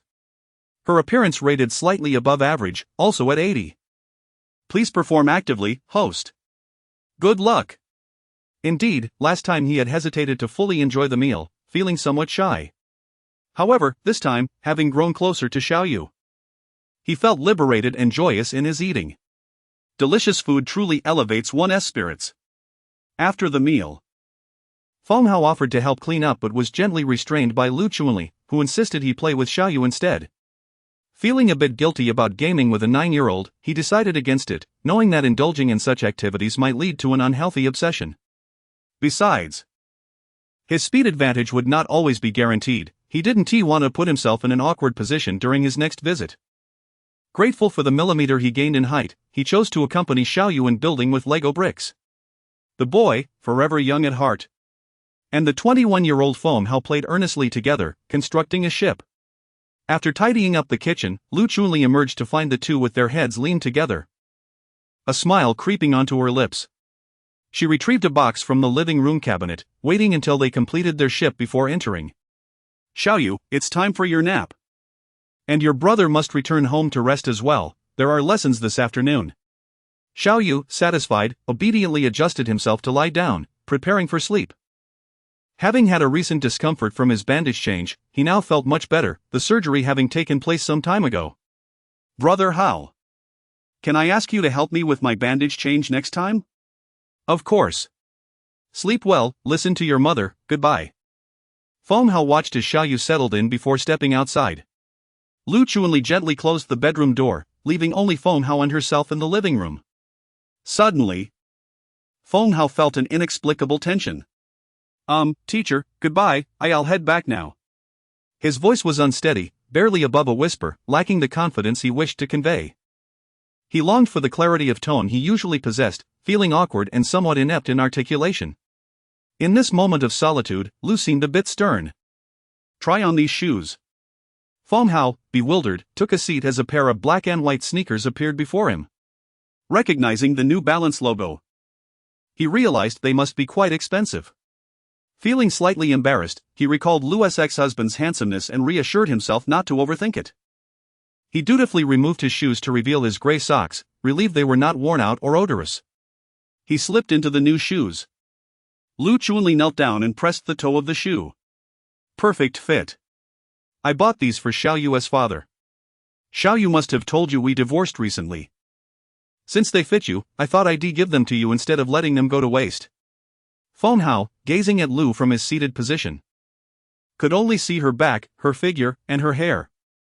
No, this is not appropriate, he stammered, flustered. I say it fits, so it fits. Put them on. Lu Chunli promptly placed Feng Hao's old sneakers into the box and removed the tag from the shoes he was now wearing. Dazed, Feng Hao left the teacher's apartment wearing the new shoes and carrying his old pair. The entire journey back to the dorm felt surreal. Upon arriving, De Qiao immediately noticed Feng Hao's footwear. A shoe enthusiast, he exclaimed dramatically, "Old for." "No, for brother." "How gu, where did you manage to get those shoes?" "This is the New Balance Fresh Goods 990V4 collaboration, incredibly hard to find. I've been trying for ages to buy a pair, they cost over 2,000. Feng Hao felt a sudden warmth in his soles. Chapter 23, My celestial roommate, my sister gifted it to me, Feng Hao began. Realizing he had spun an elaborate tale that was now unraveling. At that moment, he regretted his earlier foolishness, he should have prioritized intelligence rather than mere appearance. So what if someone called him ugly? With an intellect rated at a mediocre 6 points, he couldn't even conceive of the need to enhance his mental faculties. De Qiao's eyes sparkled as she gazed at Feng Hao. "I want a pair too. Lao Si, those shoes make you look taller and more handsome. They are truly stunning. A co-branded edition.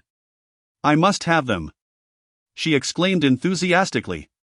Without even inquiring about which sister had gifted them, she hurried to check the official website and the WeChat group dedicated to shoe sales.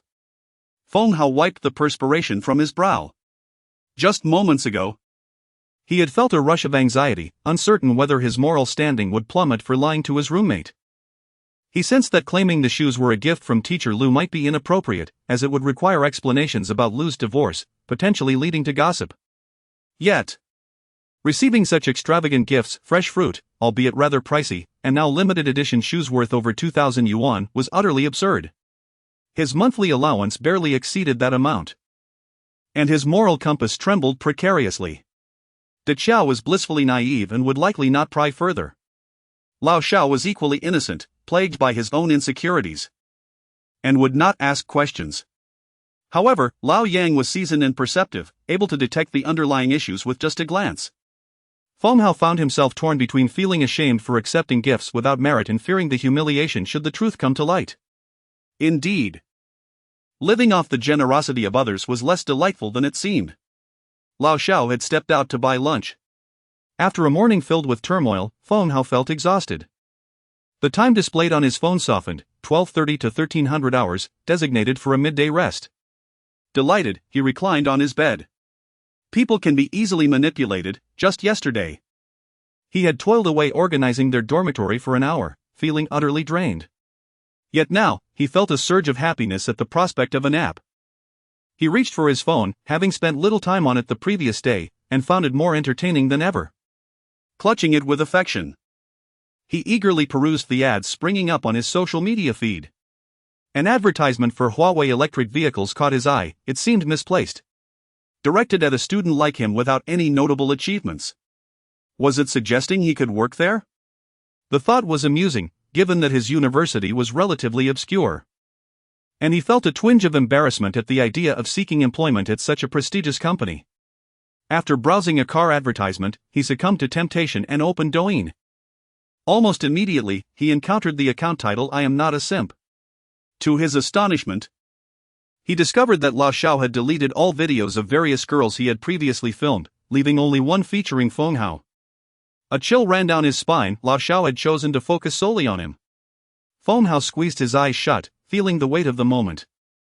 He dared not look again. He thought time would drag, but before he knew it, he had dozed off, softly snoring moments after laying his phone aside. De Qiao, noticing Lao Si asleep, donned headphones and muted the music.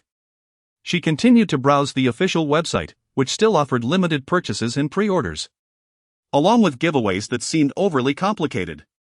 In a WeChat group for sneaker enthusiasts, there was a seller she hadn't previously dealt with, raising her suspicions about the authenticity of their wares. She planned to ask Lao Si about how his sister had acquired the shoes once he awoke. The dormitory door creaked open. Just as Lao Shao opened his mouth to speak, De Qiao gestured toward Feng Hao, indicating that they should keep their voices low. Lao Shao returned from the cafeteria with 2 packed meals, having been excessively hungry. Without Feng Hao's fruit, he might have succumbed to low blood sugar. The cafeteria offered the most economical meals, cheaper than takeout, and it was more convenient than ordering food to be delivered. De Chao received her box lunch and transferred money to Lao Shao while simultaneously scrolling through her phone. Lao Shao, having been ravenous, now found himself overindulged. He had brought back the food but delayed eating as he continued to edit his video. He had nearly completed it but, fueled by anticipation, felt compelled to refine it further. He believed this video showcased his utmost talent.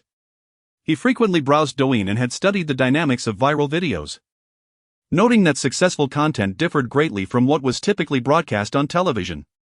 A concert-style video featuring an unknown individual would likely fail to capture attention, as they could not compete with renowned stars. Even footage from a celebrity concert might not achieve viral status. His video from the previous day had gained traction, and Lao Shao attributed its success to its unique appeal, especially since the niche of organization and tidiness was less saturated. However, in the realm of music, competition was fierce, with countless celebrities and industry giants, making it difficult for any performer, regardless of talent, to achieve widespread fame.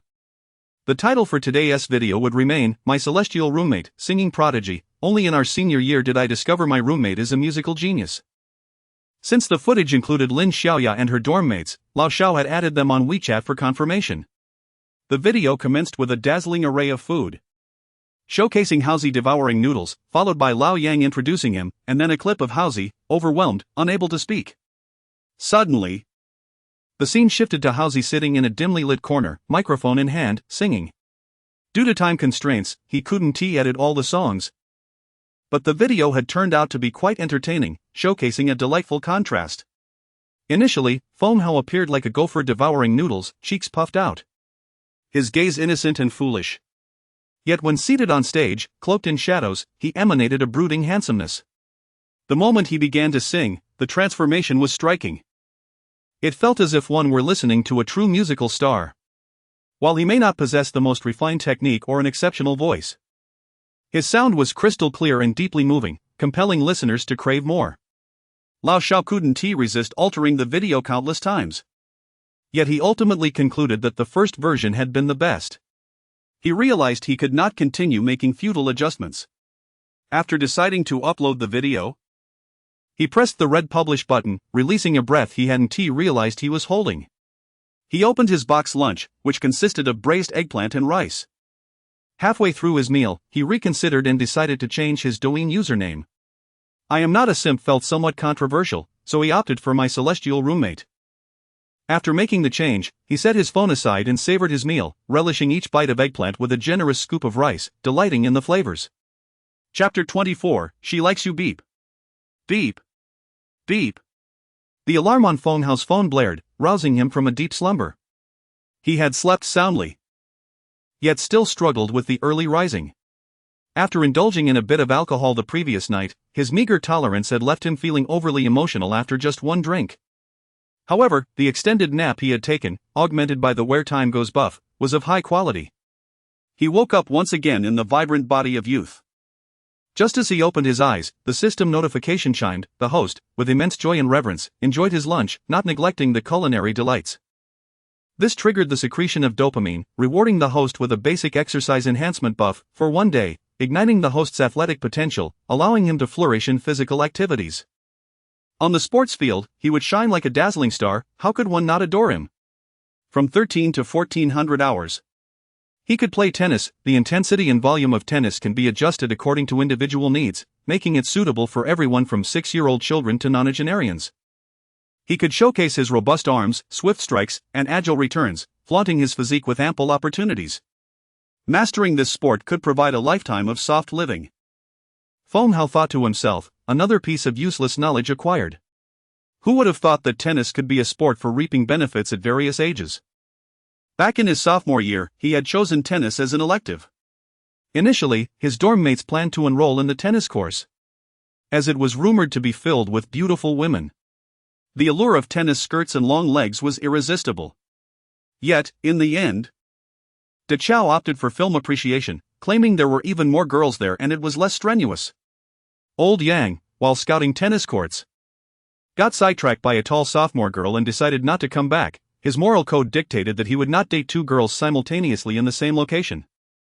This left only Lao Shao and Feng Hao, who insisted on attending, having foolishly pooled their resources to purchase rackets costing over $100 each. It would be a shame not to use them. In truth, learning a sport in college was quite a bargain. After graduation, if one wished to learn tennis, private lessons could cost hundreds per session, with court fees reaching $100 or $200. At school, as long as one had the desire to learn, there were no additional fees, and they were taught by qualified instructors. The courts were available to play without charge. Phong Hao lacked this insight, he had yet to graduate. And it was challenging to grasp the understanding of an experience while simultaneously undergoing it. Often, by the time you have an epiphany, the opportunity may have passed. While Phong Hao slept, Lao Xiao had already uploaded a video of Phong Hao singing to Douyin. Contrary to his expectations of an avalanche of likes and views, the response was tepid. It was reminiscent of his previous posts, where he obsessively refreshed the backend every minute, only to see a painfully slow increase in likes and views. Perhaps it was better than before. After all, his past videos had garnered only single-digit likes and a few dozen views. Now, he was slowly accumulating dozens of likes and hundreds of views, yet it was still far from achieving virality or turning a profit. Lao Xiao, staring at the back end, felt his eyes strain, still incredulous. The video from yesterday, which he had casually compiled, had garnered little attention, whereas today's video, meticulously edited with a compelling narrative and visuals, featured Houzi's unique voice, something he could listen to repeatedly, each time feeling moved. This video was arguably the best he had edited in his 23 years, yet the reaction was underwhelming. How could this be? Perhaps it was merely a matter of time. Maybe it wasn't peak Douyin viewing hours, or perhaps he should wait until evening to see. Lao Xiao reassured himself, yet his hand continued to refresh the backend, anxiously monitoring changes in data and comments. One comment appeared: dog head, dog head, dog head. What could 3 dog heads signify? Upon waking, Phong Hao sensed something was amiss with Lao Xiao. His foot was shaking uncontrollably beneath the table, causing the surface to tremble as well. Had he not seen both of Lao Xiao's hands on the table, he might have questioned what he was doing. Lao Xiao, let us go play tennis. Lao Xiao was reluctant, preferring to monitor the data. But after another refresh with no new comments, he felt a twinge of disappointment. Upon seeing the energetic Phong Hao, he rekindled his spirits. He couldn't let Phong Hao down. Even if this video didn't succeed, there would be others. Persistence was key. He had to seize every opportunity and not give up easily. At the very least, he would commit to filming for 6 months. If nothing came of it by then, he could reconsider. Lao Xiao silently encouraged himself. He had nothing to lose. Charge ahead. Being the oldest, he needed to set an example. If he committed to Douyin, he must persist. Let us go. This is perfect for capturing footage. Phong Hao grabbed his racket while Lao Xiao took his camera. If yesterday's video underperformed, perhaps it was due to poor lighting. The tennis courts were bright and spacious, a stark contrast to the dimly lit venue. Phong Hao was taken aback by Lao Xiao's determination. Neither of them owned professional tennis attire, just loose shorts and t-shirts. Phong Hao noticed the scars on his calves seemed to have diminished, as the system had quietly converted daily task rewards like consuming yogurt into scar removal benefits. The system was indeed dedicated to maintaining a flawless physique.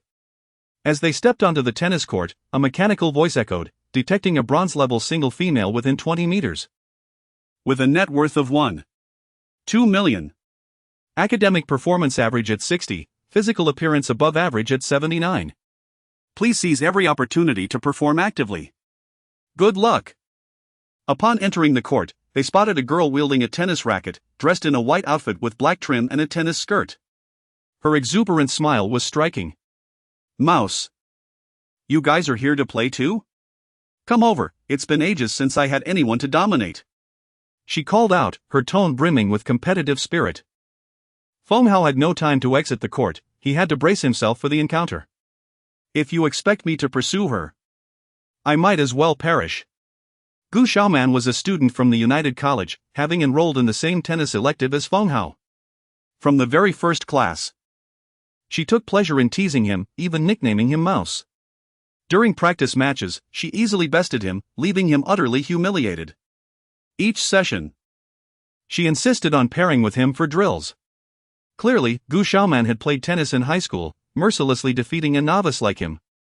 Once, He spent an entire class retrieving balls, and the next day, he could hardly rise due to back pain.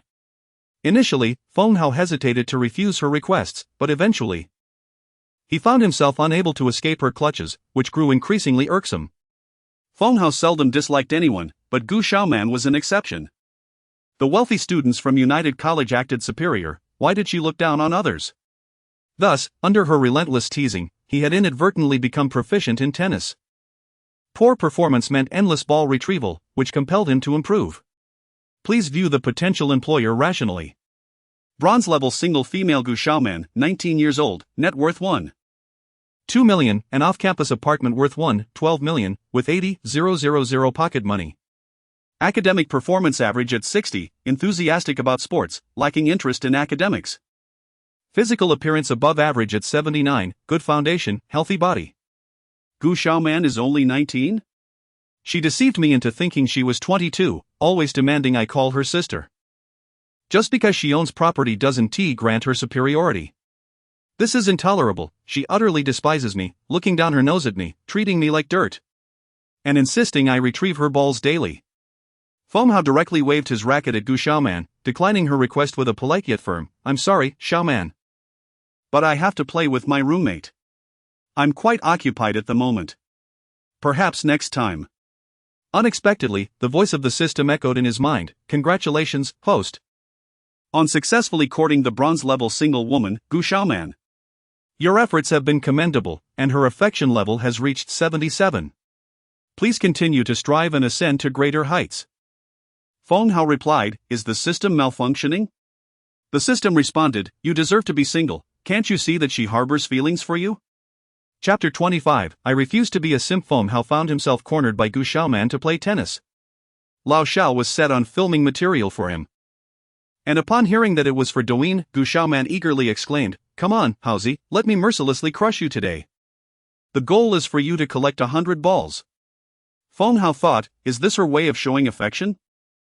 Does she really think that tormenting someone is a sign of liking them? Observing her arrogant grin, he mused that it was high time she experienced his feelings in return.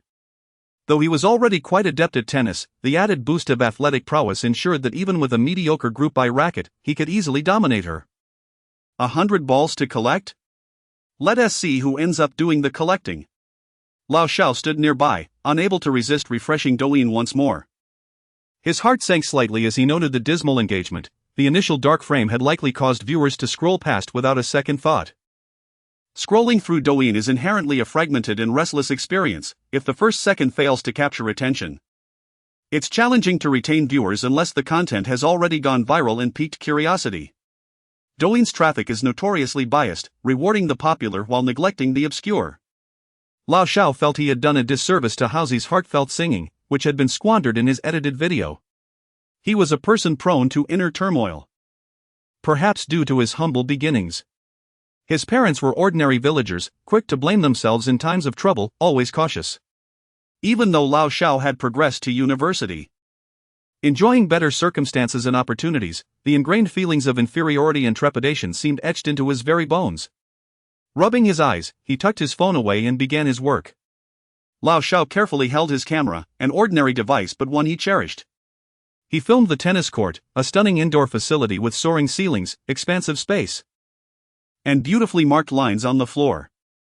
The bright yellow tennis balls added to the vibrant atmosphere.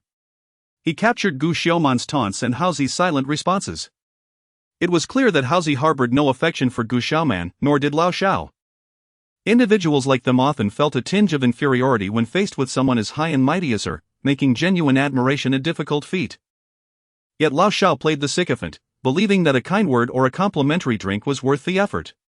Lao Si, still youthful and spirited, insisted on proving himself, only to face harsher defeats each time, a rather amusing spectacle. Gu Xiaoman appeared relatively young, having entered the preparatory program at the university through connections and financial means. Lao Xiao thought of her as the neighbor's little sister, but unlike her, who was adept at rice planting and had to shoulder numerous responsibilities due to her father's paralysis, Gu Xiaoman wielded a professional black carbon racket adorned with a star emblem, a limited edition collaboration with Saint Laurent that cost over 6,000. He had heard from classmates that university students were already aware of the disparities in value. Lao Shao couldn't comprehend why the same item would skyrocket in price merely due to a collaboration. Perhaps such branding was a means for the affluent to justify spending more.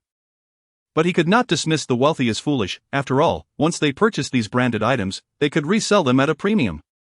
It was said that Gu Xiaoman's racket was already discontinued, with second-hand prices doubling, fetching over 10,000 in the market. It was remarkable how a wealthy individual could spend 6,000 on a racket, use it for a year, and then sell it for 12,000, profiting over 10,000 in the process. In contrast, he and Halsey had spent 136 on a racket that broke after 6 months, and then 106 on another. They had been overcharged on the first purchase, with 30 of those dollars going to a senior's kickback. Feng Hao adjusted to the feel of his 106 yuan racket, acknowledging that his physical condition was optimal, though he found the racket a bit too light. Nevertheless, true strength lies in the ability to adapt without complaints. Seeing Lao Shao filming, Gu Xiaoman grew even more enthusiastic, proposing, "Halsey, I heard you've started running for exercise. Let us make a bet. If you win, I'll gift you this racket. If you lose, you'll run to the North Campus tomorrow morning to buy breakfast for me and deliver it to my dorm." Previously, such a demand would have infuriated Feng Hao, who felt it was absurd to run to her campus for breakfast, as if she were someone important. However, after recently learning through the system that her affection for him was at 77, he began to reconsider. How did she know about his running? She must have been keeping tabs on him. Buying her breakfast was not something just any boyfriend or simpering admirer would do. Feng Hao resolved not to go easy on her. Breakfast? Let whoever wants to buy it do so, he wouldn't be her errand boy. Gu Xiaoman found joy in bullying him, a kind of affection he could not endure. He remained indifferent to her beauty, in his eyes. All that mattered was the competition before him. The match commenced. The opponent served, Feng Hao responded, returning the ball, which came back to him. He quickly retreated to create distance and hit it back. Initially, he was merely feeding Gu Xiaoman easy shots, yet she displayed a plethora of angles and techniques, returning each ball. Once he felt sufficiently warmed up, he unleashed a strike into her backhand corner. Gu Xiaoman missed the return. 15-0. The game continued. That was unexpected. Halsey, you've got some skills. Gu Xiaoman's competitive spirit ignited. She had chosen to take tennis as an elective out of boredom, having played since she was 6 and often practicing at the community courts. She initially found the slender, obedient boy interesting and felt an urge to bully him. To her surprise, he not only managed to return every ball but also created a challenging backhand shot that she failed to intercept. Intriguingly, Gu Xiaoman's athletic talent and love for sports began to shine through. The two exchanged rallies. 30-0. 40-0. Feng Hao felt a light sheen of sweat on his brow, a delightful sensation reminiscent of a satisfying run, coupled with joy. Gu Xiaoman's cheeks flushed, her eyes sharp with focus. A ball zipped past her skirt, and she failed to connect. Another shot came, and she assumed it was out, only for it to land perfectly in bounds. Again, she missed the return. As the score reached 40-0 for the third time, Feng Hao noticed her panting and hunched over, no trace of her usual arrogance. He kindly offered, "Do you want to take a break? Or should we call it a day?" Gu Xiaoman wiped her brow. "A break? I'm about to get my period, so I'm not at my best. Just let me rest, and I'll wipe the floor with you." Feng Hao thought, how crude. Her words were even more vulgar than his. Such a pretty face and splendid figure wasted on such a rough demeanor. Lao Shao continued to film, seemingly invisible. Halsey's powerful strokes were a sight to behold. And he captured more of Lao Si's performance, increasingly engrossed in the unfolding match. He may not excel to such a degree, yet it does not hinder his imagination of himself as a remarkably skilled and dashing young man, full of vigor and charm. Even an ordinary college student, when engaged in sports, can radiate brilliance. 15-0. 30-0. Come on, you're going to kill me. Is this how you hit the ball? No way. 40-0. All right, I've had enough, I've won. Feng Hao, panting yet exhilarated, beamed with confidence, his smile revealing a set of gleaming teeth. Having just styled his hair, he appeared refreshed, with no bangs obscuring his eyes, his complexion fair and clean. Gu Xiaoman, in a fit of anger, approached him. Witnessing his smug grin. I won, so I won't need your racket, nor will I buy you breakfast. From now on, let your boyfriend take care of that. You even lied about being older than me. I'm graduating soon, and I won't need to play with you anymore, Feng Hao chuckled. To his surprise, Xiaoman hurled the racket at him, her eyes glistening with tears. Feng Hao, you jerk. If I say it's yours, no refusals. And then she dashed away. It seemed like she was about to cry. Should someone chase after her to console her? Lao Shao set down his camera. No need to console her. Crying is no big deal. She tormented me daily, always ending with 40-0. Who indulges her? It's only permissible for her to bully others while no one is allowed to retaliate. I refuse to play the fool. I absolutely will not be a sycophant. Lao Shao. You're implying something about me. Chapter 26, Rose Cake. Feng Hao held a professional tennis racket. A full carbon model featuring a 5-pointed star design, co-branded with Saint Laurent.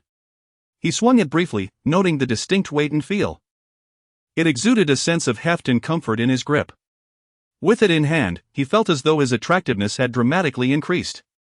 After a few swings, he set it aside in a corner, returning to his own racket. He had no desire for Gu Xiaoman's racket, harboring a deep disdain for it. Having suffered countless defeats at its hands, a sentiment akin to hating the very house that had caused him such anguish. He was indeed a man of principle, holding grudges with fervor. Even if he were to rely on others, he would steadfastly refuse to consume any soft rice that would betray his dignity. Old Xiao, however, was intrigued and aimed his camera at the racket. Old 4, I've heard this one is worth over 10,000 now. We can't just leave it here. If it gets damaged, we'll have to pay for it, and we can't afford that.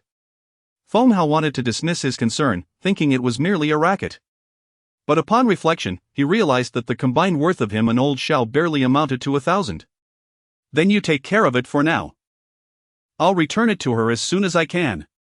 He resolutely rejected any notion of indulging in a life of luxury at the expense of his principles. Time flew by as they played tennis. Engaging in the sport lifted his spirits immensely, providing a cathartic release of pent-up emotions. As if he were striking out all negativity with each swing. His mind felt clearer and his mood brighter. Old Xiao captured this moment. Noting that Feng Hao appeared rather handsome on camera, not in a conventionally striking way, but rather in a charmingly unique manner. Old Xiao recorded new material, preparing to edit it later. Despite the lack of response to the video posted at noon, Old Xiao felt a sense of resignation.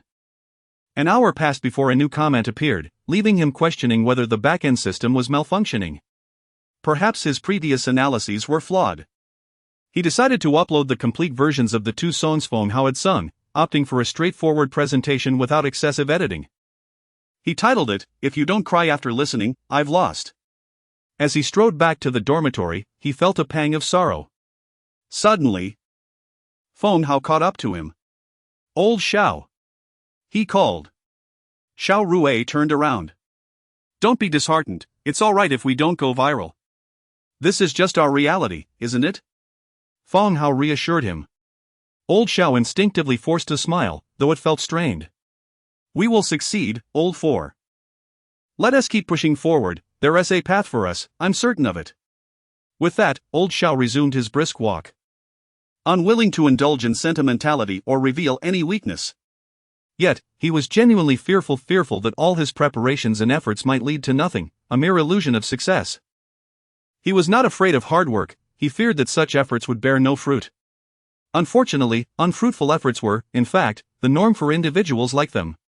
From 14 to 1500 hours, Feng Hao engaged in accounting studies, buoyed by the belief that an intelligent man skilled in finance is irresistibly charming.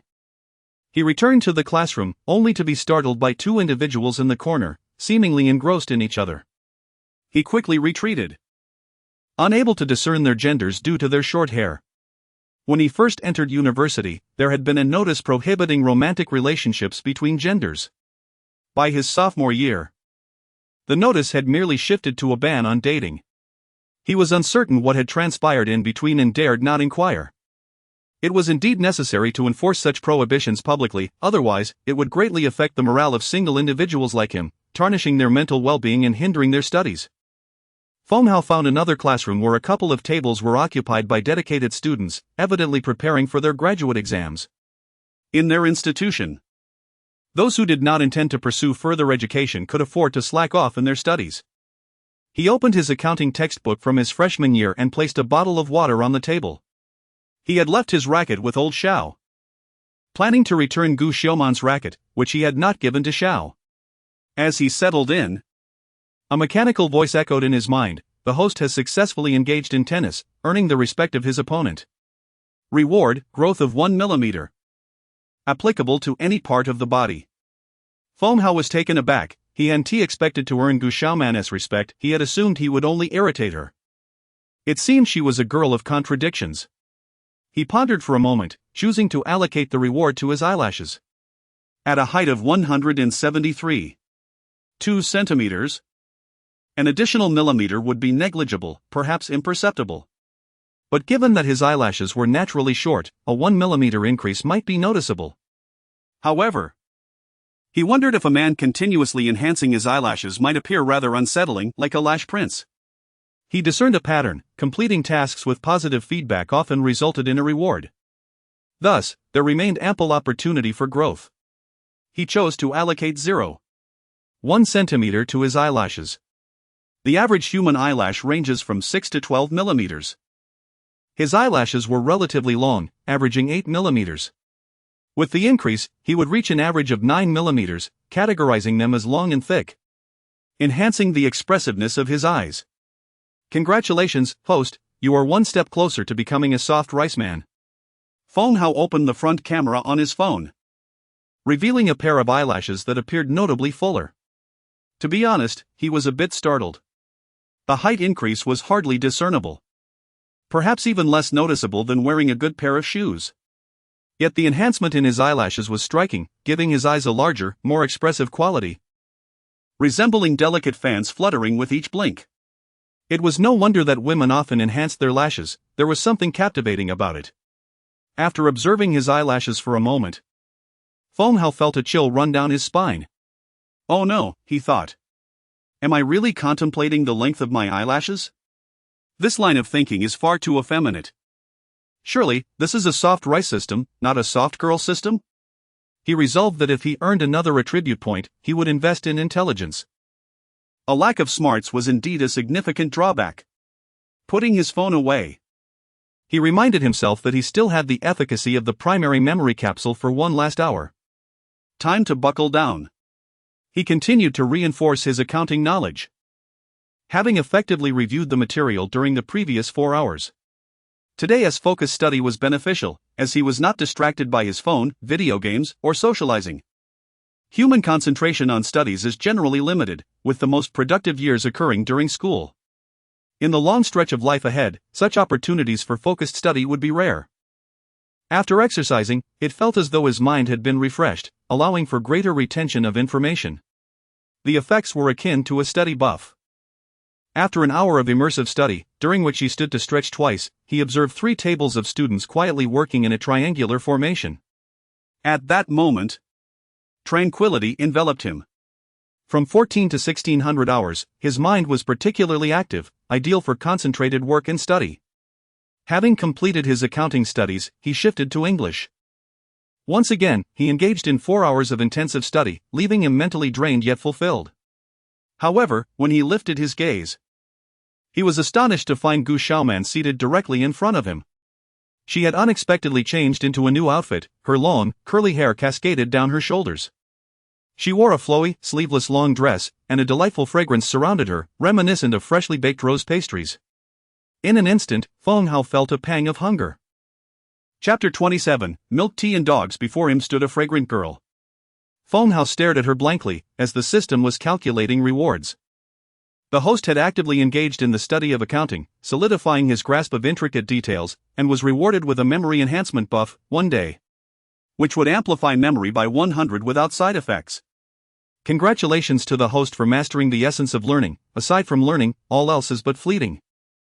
The host was also granted a minor tool, an animal affinity buff, one day, allowing him to interact harmoniously with animals, revealing boundless assistance.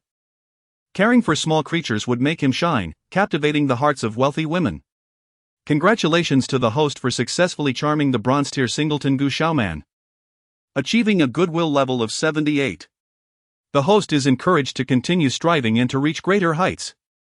Feng Hao pondered, how could Gu Xiaoman, from the distant United College, manage to return, wash her hair, bathe, change clothes, and then find him all within 2 hours? Did she possess a time travel buff? Perhaps Feng Hao had gazed at her for too long, for Gu Xiaoman appeared somewhat bashful.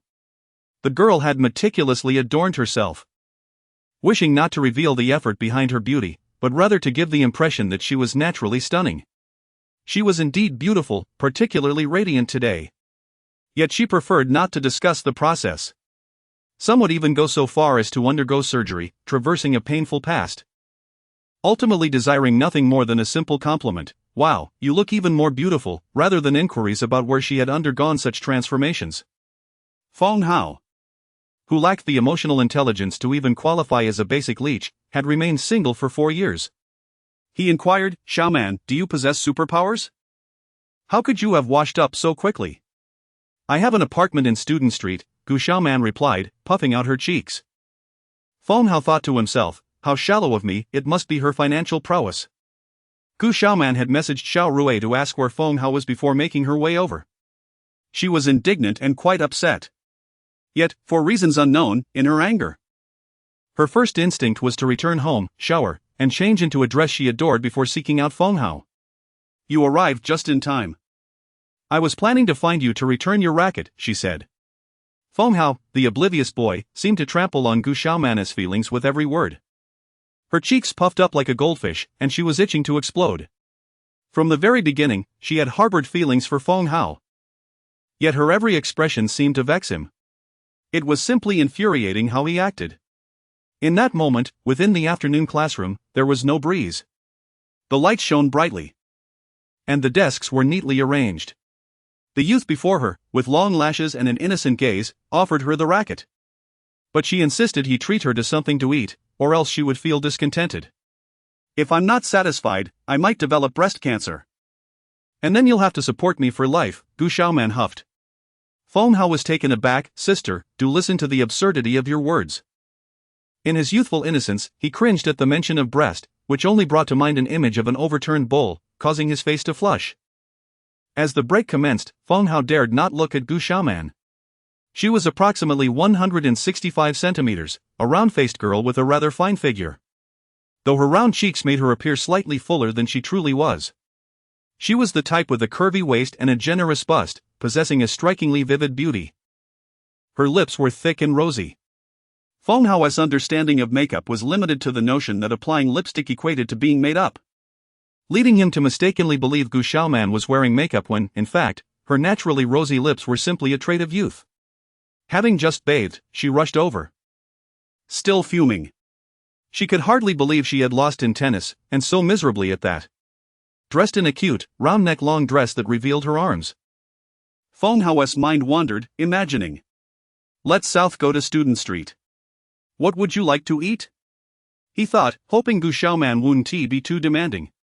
She responded, "I want a cup of milk tea with added grass jelly, peanuts, rose syrup, orange peel, glutinous rice balls, and dates." "Yes, just those." Feng Hao replied incredulously. "Is that all? If we add all that, is it still milk tea? That sounds like a meal." He relayed her order verbatim to the vendor, who diligently took notes before preparing the concoction. Feng Hao opted for a simple grass jelly milk tea. "You have a surprisingly good memory." "You looked quite handsome when you were studying hard just now," Gu Xiaoman remarked, standing before him, her small bag swaying gently and occasionally brushing against her floral skirt. The long skirt only allowed glimpses of her delicate ankles and rosy little feet. Feng Hao mused that Gu Xiaoman's feet were more attractive than her face. Fortunately, he kept that thought to himself, as voicing it would surely result in a reprimand. As he awaited the preparation of the milk tea, he turned and unexpectedly spotted two figures hand in hand not far away, Old Yang and Lin Xiaoya, passing by nonchalantly. Feng Hao noted. Old Yang mentioned he broke up with the sophomore girl yesterday, claiming he couldn't hold up the younger girl as he was about to graduate. Today, he is already holding hands with the senior. Truly, the efficiency of a child from a civil servant family is impressive. He sensed a pang of unease as old Xiaoya's hopes might be dashed. She had harbored fondness for Lin Xiaoya. Lin Xiaoya seemed to notice him, smiling and nodding, while old Yang appeared oblivious, fully engrossed in admiring the girl's legs. For reasons he couldn't fathom, Feng Hao suddenly felt a twinge of guilt. In the morning, he had shared a meal with Lin Xiaoya's roommate, Su Qingqing, and now he was enjoying milk tea with Gu Xiaoman. It felt uncomfortably reminiscent of a scoundrel's escapades. He felt even more unworthy than old Yang. Suddenly, a plump golden retriever came galloping towards them at the street corner. Feng Hao felt a twinge of fear at the sight of the large dog and instinctively attempted to dodge. However, observing the dog charging forward, Gu Xiaoman stood there in a daze. His sense of morality surged, compelling him to stand his ground rather than retreat, and he positioned himself in front of Gu Xiaoman. In an instant, he was engulfed by the exuberant golden retriever.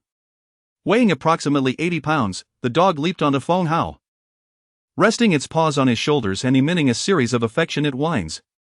As Feng Hao glanced down, he caught sight of the dog's rosy belly and realized it was a male. Damao, stop being mischievous and come down. Gu Xiaoman's voice called from behind. Remarkably, the golden retriever complied, descending from Feng Hao and then eagerly wagging its tail at Gu Xiaoman, brimming with excitement. Feng Hao thought to himself, even Gu Xiaoman's dog dares to bully him. Just moments ago, he had been startled to the point of shivering, his outward composure a mere effete, as his legs felt paralyzed, leaving him unsure of how to react. He watched as Gu Xiaoman crouched down to embrace her dog, joyfully ruffling its fur. Feng Hao too reached out, giving the golden retriever's bald spot a gentle pat. Classmate Xiaoman, hasn't Damo been neutered yet? He inquired. Indeed, I forgot. No worries, I'll take him this weekend, she replied. Damo suddenly lifted his head to gaze at Feng Hao, his eyes glistening with an endearing sheen. Chapter 28. The doorkey Gu Xiaoman's milk tea was overflowing, leaving her no choice but to remain seated and indulge. She savored a generous spoonful of the richly adorned grass jelly, and a satisfied smile immediately illuminated her face. In that moment, Xiaoman's smile radiated warmth, her eyes sparkling beautifully. Feng Hao, however, was not particularly preoccupied with Gu Xiaoman, as her dog persistently rubbed its bald head against his leg, perhaps the result of some innate affinity for animals. He himself did not possess such courage. A dog of that size, when riled, could easily overpower him. Yet, if the dog were not inclined to bite, he might muster the audacity to engage. As Gu Xiaoman relished her grass jelly, she glanced over at Feng Hao, who was attentively petting her dog. His long eyelashes brushed against his eyes, and his thick, neat hair framed his clean visage. Dressed in a simple t-shirt, he appeared anything but disheveled. Strangely, she felt that Feng Hao seemed to have become quite handsome. The dog was not attempting to chase him, remaining docile as he petted it, which made Feng Hao feel a twinge of guilt as he reminded Gu Xiaoman about the necessity of neutering her dog. I'm sorry, he thought. Yet, there was something undeniably enjoyable about petting someone else's dog. One should seize every opportunity. Is it true that your joint college allows dogs? Not really. But I have a house on Student Street where I can keep one. I just need to hire a part-time caregiver to check in daily, she replied. What's the cost of maintaining such a dog? Feng Hao asked, astonished to learn that there was indeed a part-time caregiver involved. Not much. Only 50 a day for the caregiver. They mainly feed and walk the dog. However, it seems my caregiver has been a bit lazy lately, leaving Damao downstairs at the shop. I suspect Damao rushed over because he saw me. He's very well behaved. 50 a day for a caregiver. That's 1,005 a month? And that doesn't even include dog food or grooming. Feng Hao pondered, feeling a sense of disillusionment as he absent-mindedly stroked the golden retriever's bald head. Humans are inferior to dogs, he mused. I cannot allow myself to sink so low. I must return to my studies. Xiaoman, I have class this evening, I must take my leave, Feng Hao said as he observed Gu Xiaoman nearly finished with her large cup of grass jelly. Her waist remained slender, and her belly was not distended. Gu Xiaoman retorted. You're already in your senior year, What course could you possibly have? You should find a better excuse. No, I still wish to have something else. Feng Hao was about to decline, insisting that no one should hinder his self-improvement, but upon glancing up, he noticed the previous time bar had vanished. Replaced by a new one, 16:30 to 17:30 p.m. Eastern Time. Care studies, bringing pets, handling pets. Good pet care is essential for a quality partner you earn for the household. While you maintain your appearance, take care of pets, cook, clean, and care for older pets. Feng Hao thought, could the system be any lazier? Thus, he shamelessly sat back down, resuming his affectionate petting of the dog. His fingers sank into the soft fur, rubbing back and forth, a surprisingly pleasant and stress-relieving diversion. The dog relished the attention, lying contentedly and wagging its tail from time to time. Such indulgence could not continue for an hour, lest the dog grow even balder. Together with the dog and its owner, Feng Hao ventured to purchase 2 multigrain pancakes and 5 crispy sausages. He handed the pancakes to Gu Xiaoman, intending to offer the sausages to the dog. Gu Xiaoman quickly declined. My Damao doesn't eat those, he is very well behaved, only consuming dog food. Yet her words were cut short as the dog eagerly lunged for the crispy sausages in Feng Hao's hand, devouring them with uncontainable delight. Feng Hao looked at Gu Xiaoman and suggested, perhaps you should consider your dog's opinion? Gu Xiaoman replied, it must be the caregiver who feeds him. She bought plenty of dog food, and sometimes when she's in a hurry, I give her money to buy more. No wonder Damao was overweight. Gu Xiaoman felt a pang of guilt, realizing that her desire to play with him had led her to bring him to school without properly caring for him. Feng Hao and Damao quickly finished their meals, and he took Damao out for a stroll. The university playground was ideal for walking dogs, spacious and open, with ample grassy areas. Upon arriving at the grass, Damao instantly dashed off joyfully. Feng Hao rummaged through his backpack and produced a tennis ball, tossing it away. Damao raced after it, returning with exuberance. The dog tirelessly bounded back and forth, joy radiating from its every movement, filling the air with its exuberance. Completely engrossed in playing with the dog, Feng Hao paid no heed to its owner, racing alongside the dog on the grass. Occasionally, the dog would leap onto him, seemingly eager to engage in a playful tussle. They rolled around together, and Feng Hao realized that the key to interacting with dogs was to treat them like small children, employing the same methods of coaxing and playfulness. The golden retriever, perhaps a bit smarter, was around 7 years old. Feng Hao found himself joyfully accompanying the 7-year-old dog, akin to playing with a younger cousin. As long as he responded to Damao, the dog was overjoyed, its tail wagging enthusiastically. Gu Xiaoman, seated on the grass in her long skirt, let the fabric drape elegantly over her legs, watching Feng Hao play happily with her dog. The sight of the boy running alongside Damao, allowing him to gallivant freely, filled her heart with inexplicable joy. The sunlight between 4:30 and 5:30 in the afternoon was perfect for capturing portraits. The light softened facial contours and highlighted delicate skin. Gu Xiaoman took out her phone to photograph Damao, intending to send the pictures to her family. However, she inadvertently captured numerous images of Feng Hao. After tiring from running, Feng Hao sat down beside her and spotted Gu Xiaoman leaning forward, phone in hand, inadvertently revealing a glimpse of her pale pink lace-trimmed safety shorts. Fortunately, Feng Hao's face was already flushed. For reasons unknown, he had previously felt no attraction toward Gu Xiaoman. Yet, upon realizing she might harbor feelings for him, their interactions began to feel peculiar. They had often played tennis together in class, and her tennis skirt was short enough to reveal her well-toned legs. Sometimes, when she jumped to catch a ball, glimpses of her safety shorts would appear, yet he had never given it a second thought. Rousey, could you help me take care of Damao starting tomorrow? He really likes you, Gu Xiaoman suggested. Feng Hao shook his head in refusal. No. The buff isn't available every day, and I must focus on my studies. I simply don't have the time.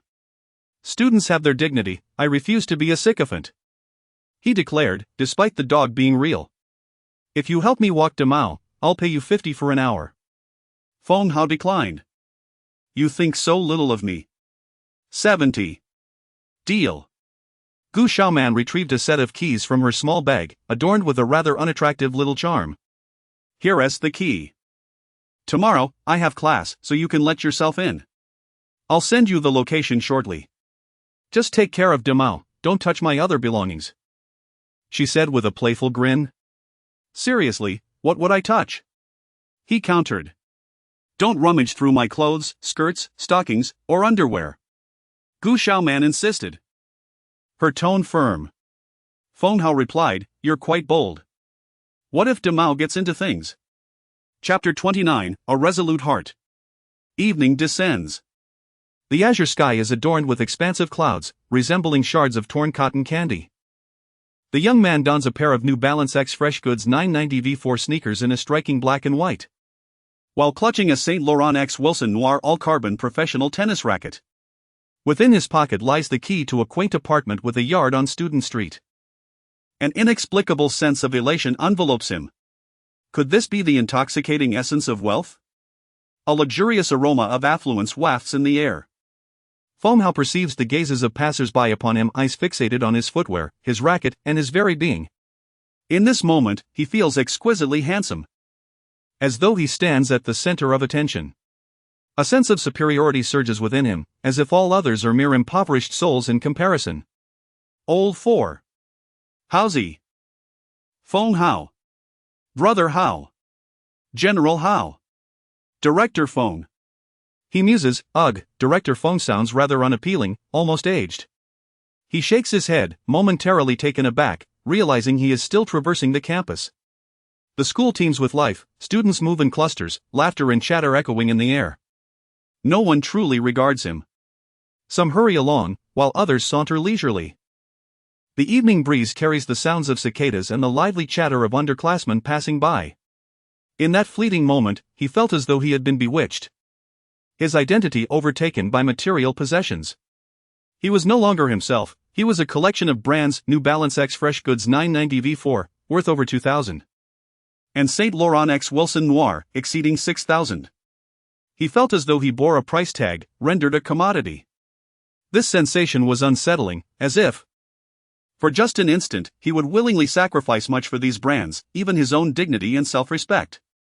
And it was not merely a transient feeling. Once he surrendered once, he might continuously do so for the allure of such labels. Yet upon reflection, they are merely brands, one could certainly forgo them. Shoes for 30 yuan are adequate. And there are even 15 yuan options in the market.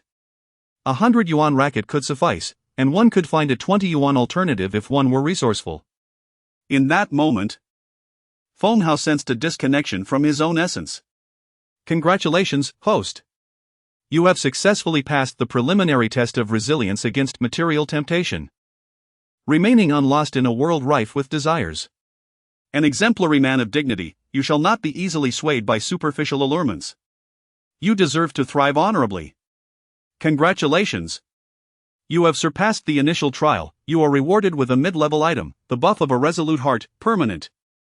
Possessing this buff will fortify your resolve and equip you to withstand various temptations with grace.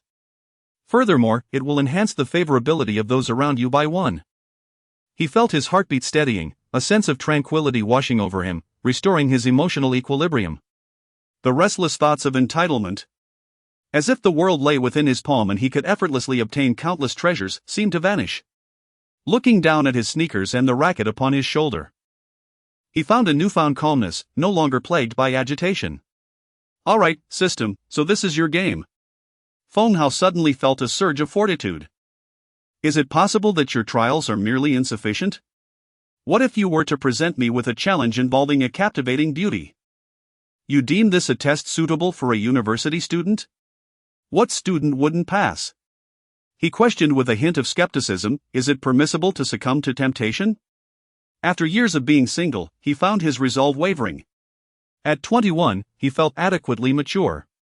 The system remained silent, responding with an air of disdain, you understand nothing. Beyond youth, you possess no wisdom. Lacking strategy, you would falter within half a minute. The host requires further training, otherwise, each reflection upon this moment will bring you lifelong shame. Feng Hao retorted, I don't believe it.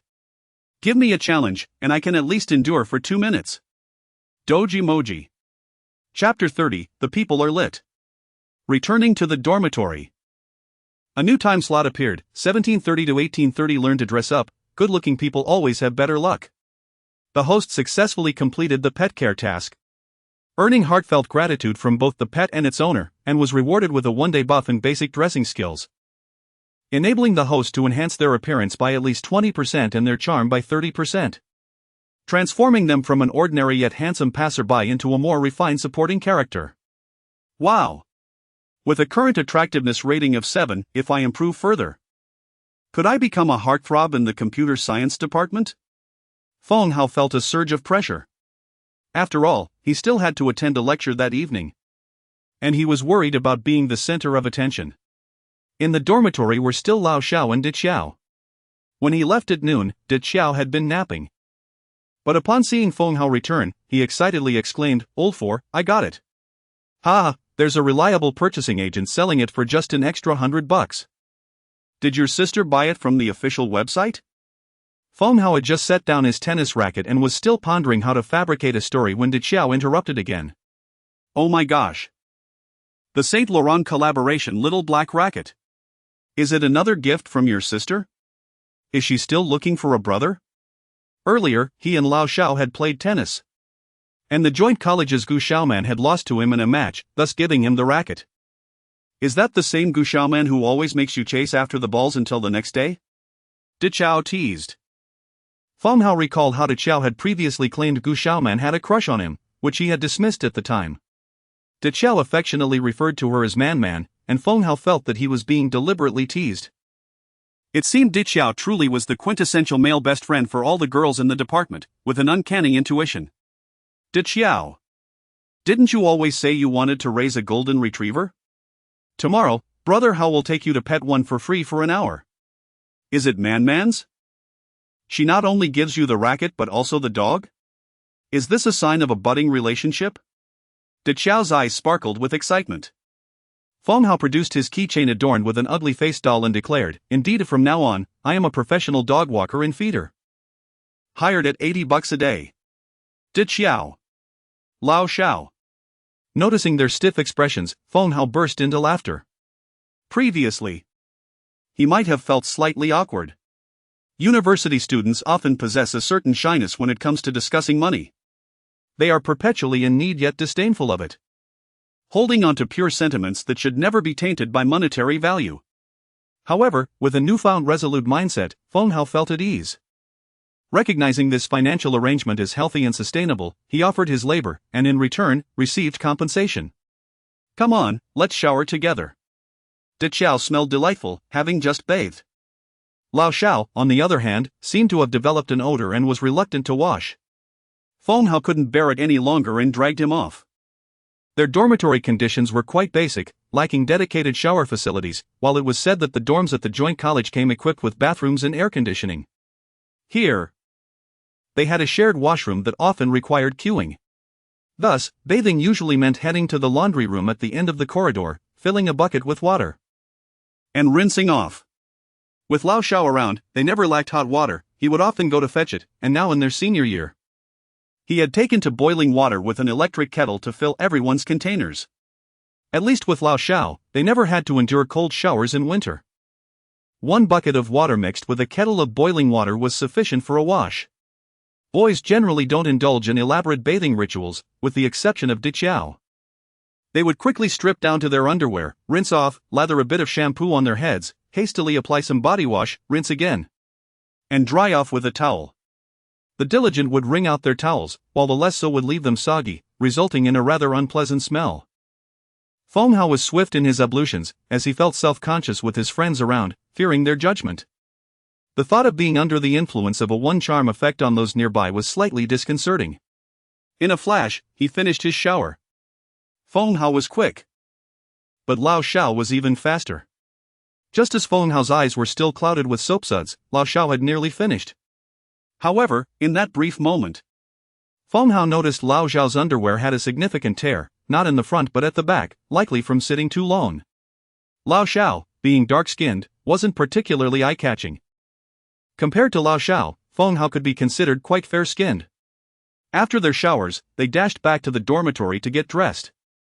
The laundry room floor was damp, and changing clothes would only result in getting them wet. Boys didn't have many hooks to hang their clothes, so the most convenient option was to hurry back to the dorm to dress. Thus, it was common to see a group of naked boys racing through the dormitory corridors in the evening. A normal occurrence. No need for wild speculation. Back in the dorm, Feng Hao opened his wardrobe, intending to randomly grab an outfit. However, as he looked at the clothes within, he fell into a contemplative silence. This bright red t-shirt. This vibrant green promotional shirt, this shirt with palm tree patterns, had he really worn all of these? No wonder he thought himself handsome in the mirror. Still single after 4 years, he began to suspect that it was due to his poor fashion sense. How dreadful. If a normal attractiveness level is 70, wearing these chaotic garments would reduce it to 50. Fortunately, his shoes were still relatively normal, likely because he hadn't had the opportunity to purchase those garish, complex shoes like De Qiao's red or patterned ones. Feng Hao first grabbed a new pair of underwear to change into, disposing of an old, torn one. Although there was currently no opportunity to showcase his underwear to girls, sisters or aunts, one could never be too prepared. Opportunities favor those with decent underwear. He also reluctantly cleared out the gaudy short-sleeved shirts and shorts, as well as the stiff clothing with patterns that clung together. One need not wear designer labels but should at least appear clean and fresh. Seizing the moment with his buff, he coordinated the remaining outfits, which were quite limited and straightforward. Reflecting on it, in their dormitory, only Lao Yang seemed to possess a sense of fashion. Lao Yang at least had some basic skills, which explained his constant stream of girlfriends. He was well-rounded in all aspects with no glaring weaknesses. De Qiao also had a keen sense of style, though sometimes he went a bit overboard, almost too flamboyant. After showering and sorting through his clothes, Feng Hao cheerfully opened his phone, inviting De Qiao to join him for a game of Honor of Kings. The first match ended at 119 with a loss. Another match, lost again. Frustrated, he exclaimed, again. With a memory buff that allowed him to recall strategies, he felt sharper than usual, yet his hand speed failed to keep up. Hand speed is crucial for a young man. Old 4, if we play again, I might drop a rank. Why is your luck so terrible today?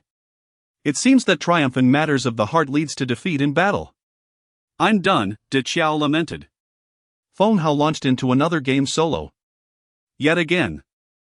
He lost, tossing his phone aside just as Lao Xiao returned from doing laundry, surprisingly having washed Feng Hao's clothes, pants, and socks, though not his underwear.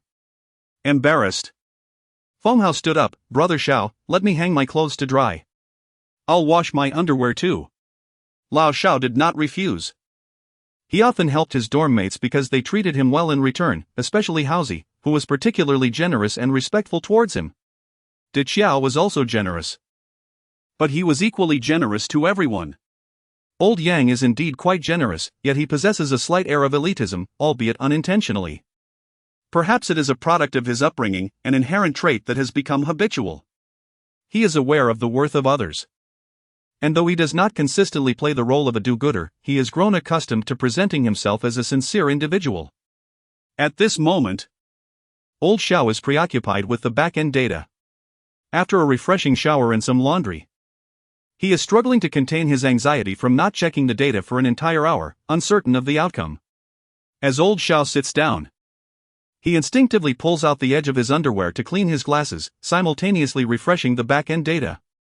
Suddenly, he notices a data spike shooting upwards like a volcano, strikingly vibrant in its crimson hue. Chapter 31, A Little Red Flower for You. Knock, knock, knock. Grass, grass, grass. Fourth brother. Haozi. Feng Hao. Brother Hao.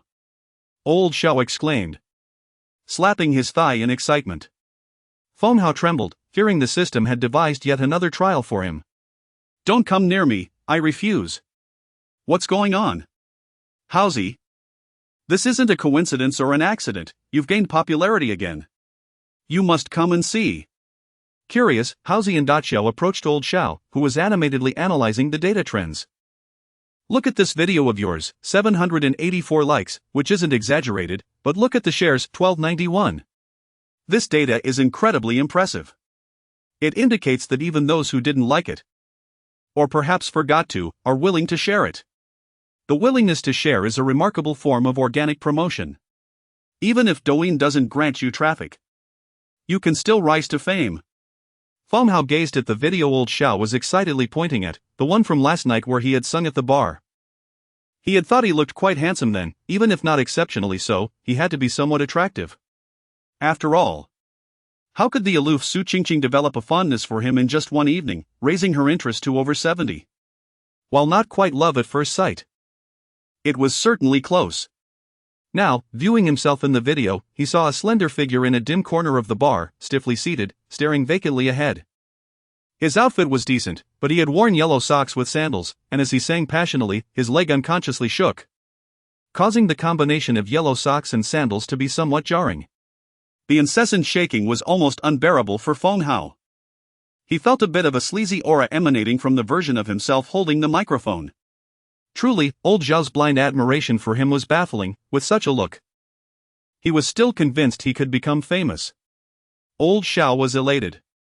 His meticulously edited video had not garnered much attention. Yet this unedited singing video had surprisingly gained traction. He had titled it "A Little Red Flower for You." The comments flooded in, listening while working.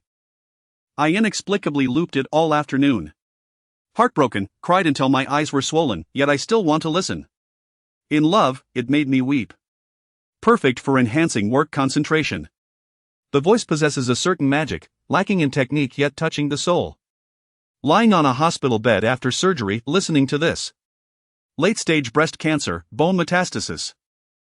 The song is beautiful and empowering. Upstairs, keep going. In 60 seconds, I want all the information about this young man. He doesn't even need to show his face. Just come and sing for me. Inexplicably, I can't stop looping it. I've listened. Still listening. Though I don't want to, I can't bear to swipe to the next video. My phone is out of battery, oh no. On repeat. Such beautiful singing, risking it all. Feng Hao read through the comments, wiping his forehead in relief. Thankfully, no one was calling him ugly anymore. If they had, he might have cried. Indeed, who says boys can't cry? He could cry if he wanted to. However, this success was not solely his doing. The system's clear voice buff combined with the empathy buff, together, they made even a pig's call appealing enough to attract other pigs. He recalled that right after he finished singing, the system had announced that his affection level with Su Qingqing had skyrocketed to 60. Soaring from 0 to 60 in an instant. Old Zhao was even more exhilarated. Deleting those 300 videos of girls had been a decisive move. At 23, he had finally discovered an opportunity within reach, and he boldly seized it. He truly grasped it. Watching his Douyin followers rise from 3,000 to over 4,000. He felt an overwhelming rush of happiness, as if his entire being was ablaze, filled with vigor. He leaped up and embraced Feng Hao, then Daxiao, with great enthusiasm. Let us go. I'll treat you to a meal. Let us invite old Zhang too. For boys heading out for a meal, there was no need for excessive preparation. They were off. Upon learning that old Zhao was treating, old Yang promptly replied in the group chat, "On my way. Brother Zhao is treating, I want to miss it." They headed to the Student Street and the Good Fortune stir-fry restaurant. Old Zhao generously ordered a serving of stir-fried beef, spicy pork, braised lion's head meatballs, and a tomato and egg soup. All three dishes were meaty and substantial, perfect for young males with hearty appetites.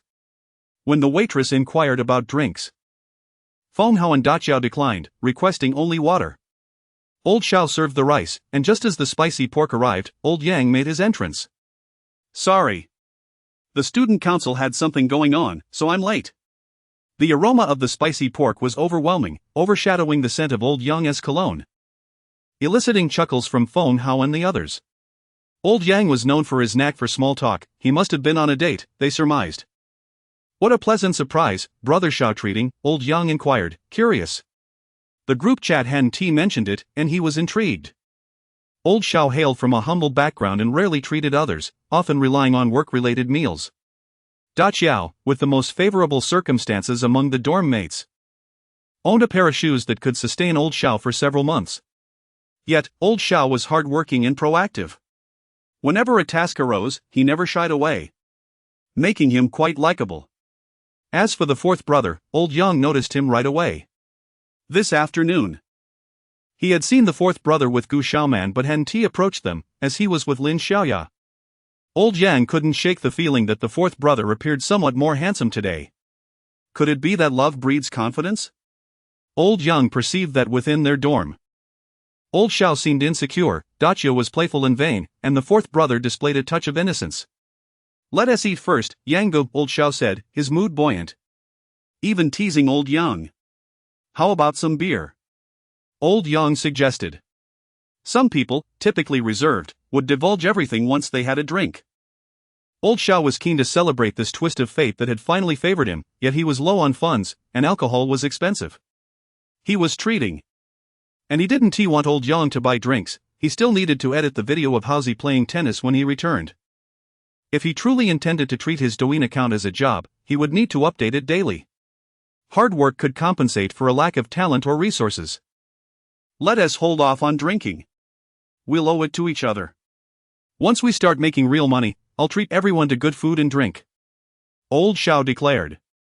Old Yang gave him a curious glance. Old Xiao seemed different today, speaking up loudly and turning down the offer. The group devoured their meal, leaving no rice in their bowls, averaging 3 bowls each. Youthful appetites made everything taste delightful. Feng Hao enjoyed his meal.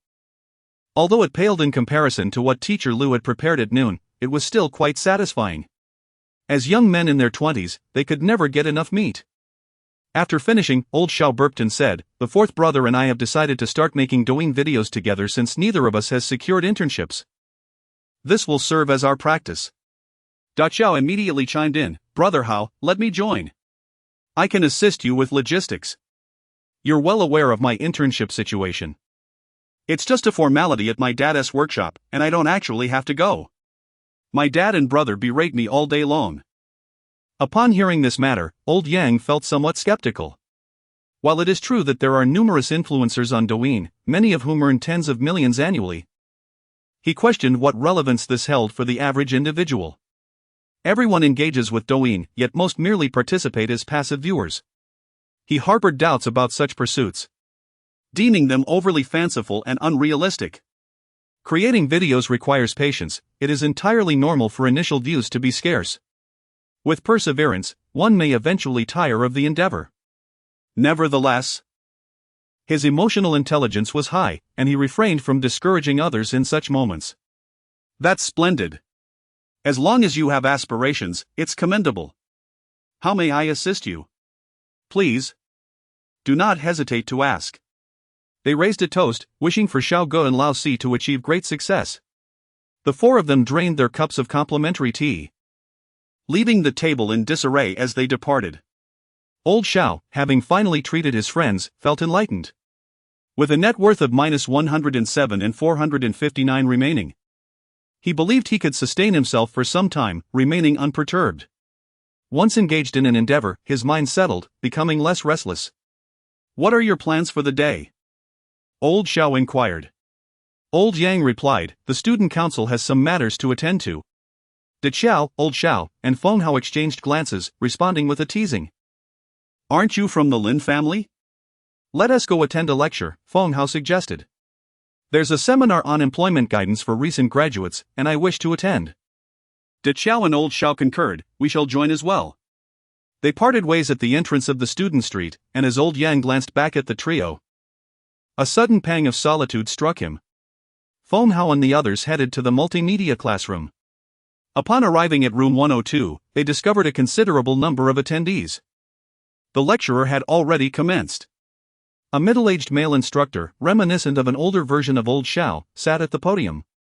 His hair was somewhat long and oily, and despite the sweltering heat, he wore a wrinkled shirt and trousers, clutching a thermos while nervously shaking his leg. "Students, please sharpen your eyes and diligently seek employment. Otherwise, like me, you may find yourselves unable to secure a job and resorting to further studies, ultimately becoming teachers and struggling to impart to you the ways of job hunting. Had I been able to find work initially, I would not be sitting here today." Chapter 32, Analysis of Employment Guidance for Recent Graduates. Upon hearing the teacher's words, one could say that a decade of study had been in vain.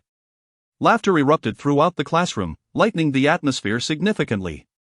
This instructor possessed a remarkable flair. A dry lecture would hardly have captivated anyone's attention, especially since the audience comprised seasoned fourth-year students rather than NA-VE freshmen. Feng Hao and his companions arrived late, relegated to seats at the front.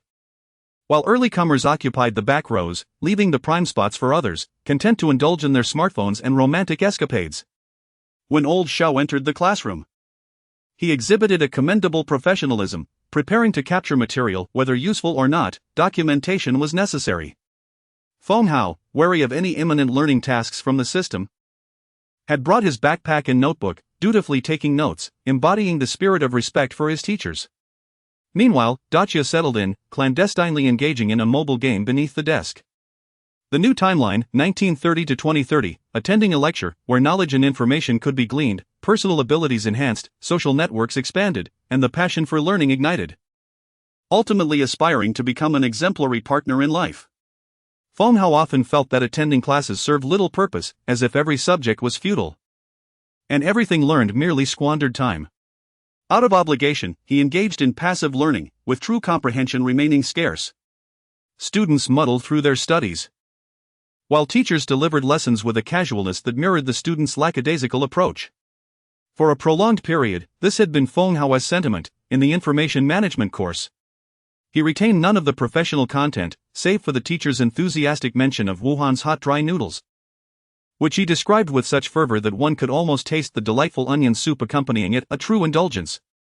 In English class, the grammatical rules discussed had slipped from his memory, but the films shown by the instructor Forrest Gump, The Shawshank Redemption, Big Fish, and Flip etched themselves deeply within his mind. Although his English skills remained inadequate, these cinematic experiences lingered vividly.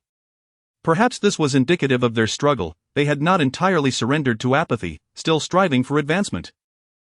In English class, they learned the essence of humanity, while in information management, they discovered the pleasure of savoring culinary delights. Marketing lectures often veered off topic, with the instructor regaling tales of parking disputes and bank card mishaps, recounting his complaints to higher authorities, and sharing anecdotes of confrontations with property management. Teachers frequently digressed, assuming students were well versed in their subjects, opting instead to share topics of interest. In Java class, he found himself lost in a haze of incomprehension, dozing off. While in C language class, he caught up on sleep, listening to the instructor boast about a roommate who earned $1 million annually at a major firm, only to face a divorce later. In foreign language class, he found himself captivated by the golden-haired instructor and the music videos featuring alluring foreign women. In a professional foreign instructor's class, an elderly Australian with curly hair spoke of his family swept away by floods and his dream of cycling around the world, sharing details about his bike costing $8,000, lamenting his misfortunes of breaking his calves twice during his journeys. Vivid images flashed through Feng Hao's mind. He was now in his 4th year. Time, once perceived as slow, now felt as if it were racing by in a blur. He longed for the opportunity to relive the first day of university, to approach his studies with greater earnestness and understanding.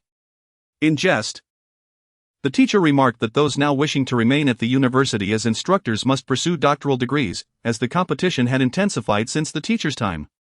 Reflecting on the past, he noted that opportunities were more abundant then. He recalled how young entrepreneurs like Ma Yun and Ma Huadeng were just beginning their careers, but clarified that their starting points were significantly more advantageous than those of the current students. Feng Hao opened his notebook yet found himself unable to record any meaningful notes. The teacher's humor was apparent, yet he felt no substantial knowledge was conveyed. Perhaps the truly valuable insights had been lost amidst the laughter. The teacher expressed hope that one among them would emerge as a third Ma XX, potentially enhancing the school's benefits and his own retirement rewards. He had initially planned to teach them about crafting resumes, interviewing, and selecting companies, only to realize that such topics were of little consequence. Feng Hao paused at the teacher's typical phrase, "You already know the professional content, so I won't cover it." A sense of frustration welled within him. How could the teacher assume their knowledge without having imparted it?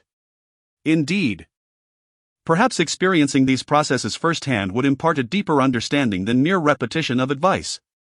The teacher continued, promising to share genuine, invaluable insights, emphasizing that while outside speakers charge exorbitant fees, he would offer his lessons for a mere 50, with the added requirement of bringing his own water. Laughter erupted once more throughout the classroom. Feng Hao couldn't help but search online for the teacher's credentials, discovering that Lu Haoming was a literature professor and author of several best-selling works, a member of the Chinese Writers Association, and vice-chairman of the Shanghai Writers Association.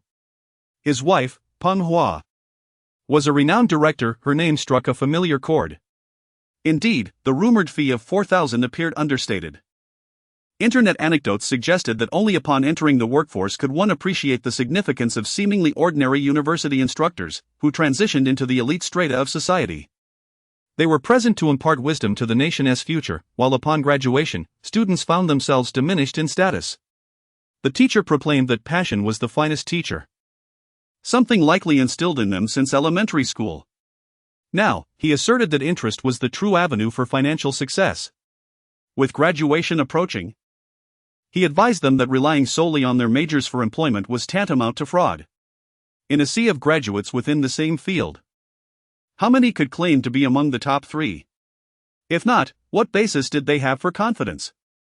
Thus, interests would serve as their true means of income. He then posed a question: what interests and skills did they possess? The students responded eagerly, with the teacher first acknowledging Xiao, whose flamboyant attire drew attention. She shyly suggested that makeup and fashion could be considered a talent. The fashion industry certainly lacks individuals of your caliber, Professor Liu remarked, eliciting hearty laughter from the crowd. Others expressed their love for gaming, and Professor Liu endorsed this, suggesting that one could engage with bosses through gaming or even test games professionally, an opportunity to play until exhaustion. Those who admitted to enjoying romantic pursuits prompted even more laughter, and he encouraged that such skills indicated an aptitude for female social dynamics, potentially leading to careers in women's products. As the discussion progressed, Professor Liu's gaze landed on Feng Hao, who appeared to be jotting down notes, though it was unclear what he was recording in a class where laughter often overshadowed serious note-taking. When called upon, Feng Hao felt a moment of panic, unsure of what his true interests were. He remembered a time when he excelled at drawing, attending art classes, but eventually, he realized many peers outshone him. His imaginative sketches lacked resemblance, leading him to gradually abandon drawing, as it bore no examinations, unlike his other subjects. Now, he might still manage a quick sketch, yet it felt devoid of purpose. Mathematics was commendable as he participated in the Olympiad but only advanced to middle school. His prowess in physics was notable as well. He received awards in the middle school physics Olympiad but ceased his journey at the high school level. He also dabbled in photography. His uncle gifted him a camera during middle school, and he indulged in this passion for a considerable time before eventually abandoning it. With an array of interests, few have been cultivated to fruition, leading him to feel as though he possesses no true skills. Feng Hao found himself at a loss for answers. Suddenly, a girl's voice emerged from the corner. "Teacher, he excels in organization and tidiness, and he can sing. His singing is exceptionally beautiful." Feng Hao turned around but could not discern the speaker, her voice unfamiliar to him. The teacher on stage coughed lightly and remarked with a smile, "This young man is quite handsome, and his singing is delightful. However, pursuing a career as a singer is unwise, as that realm is fraught with darkness and is unsuitable. But possessing organizational skills is a significant advantage. One could thrive on the support of others." Laughter erupted among the students, their hands striking the desks in amusement. The teacher raised his hand to quiet them and stated seriously, "What is so funny about that? Relying on others is not shameful. Currently, I am in a similar situation. My wife's daily earnings surpass my monthly salary. I teach you because of my passion and desire to engage with you young individuals. Otherwise, I could easily remain at home, living off my wife's income. You rely on your parents, and I rely on my wife. The sense of happiness remains the same." Observing Professor Liu at the podium, whose hair appeared greasy, clothing wrinkled, and legs fidgeting, yet wore a bright smile, Feng Hao experienced an epiphany. His previous notions of relying on others had been somewhat superficial, equating it with being tall and handsome. Yet, Professor Liu, who was neither tall nor handsome, arguably quite unattractive, was thriving in his circumstances with great pride and absolutely no sense of inferiority. This epitomized the true essence of thriving through reliance on others. Feng Hao thought to himself, "I have wasted my studies. Teacher, you are my idol.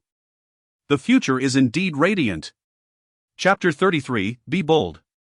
The host attentively listened to the lecture, gaining new insights, and was rewarded with a temporary buff that increased his courage for one day. This enhancement enabled him to engage in bold social interactions, to speak openly, and to pursue his desires without hesitation. He soon realized that there was little to fear. Embarrassment was trivial, as only he would remember any faux pas, while others would swiftly forget. Thus, he encouraged himself to act boldly, for failure bore no loss. As long as he did not fail, he had already succeeded. Feng Hao searched for director Peng Hua online and suddenly recalled her. She was the creator of the television series Spring City Stories, which his mother adored. During the summer of his senior year in high school, his mother would watch the show daily while tending to the family store, and even during reruns, she remained captivated. Feng Hao was taken aback by the coincidence. The world was vast yet remarkably small. He never imagined that the director of a beloved show would be married to a teacher at his school, who was presently delivering a lecture just a few meters away. It was truly wondrous.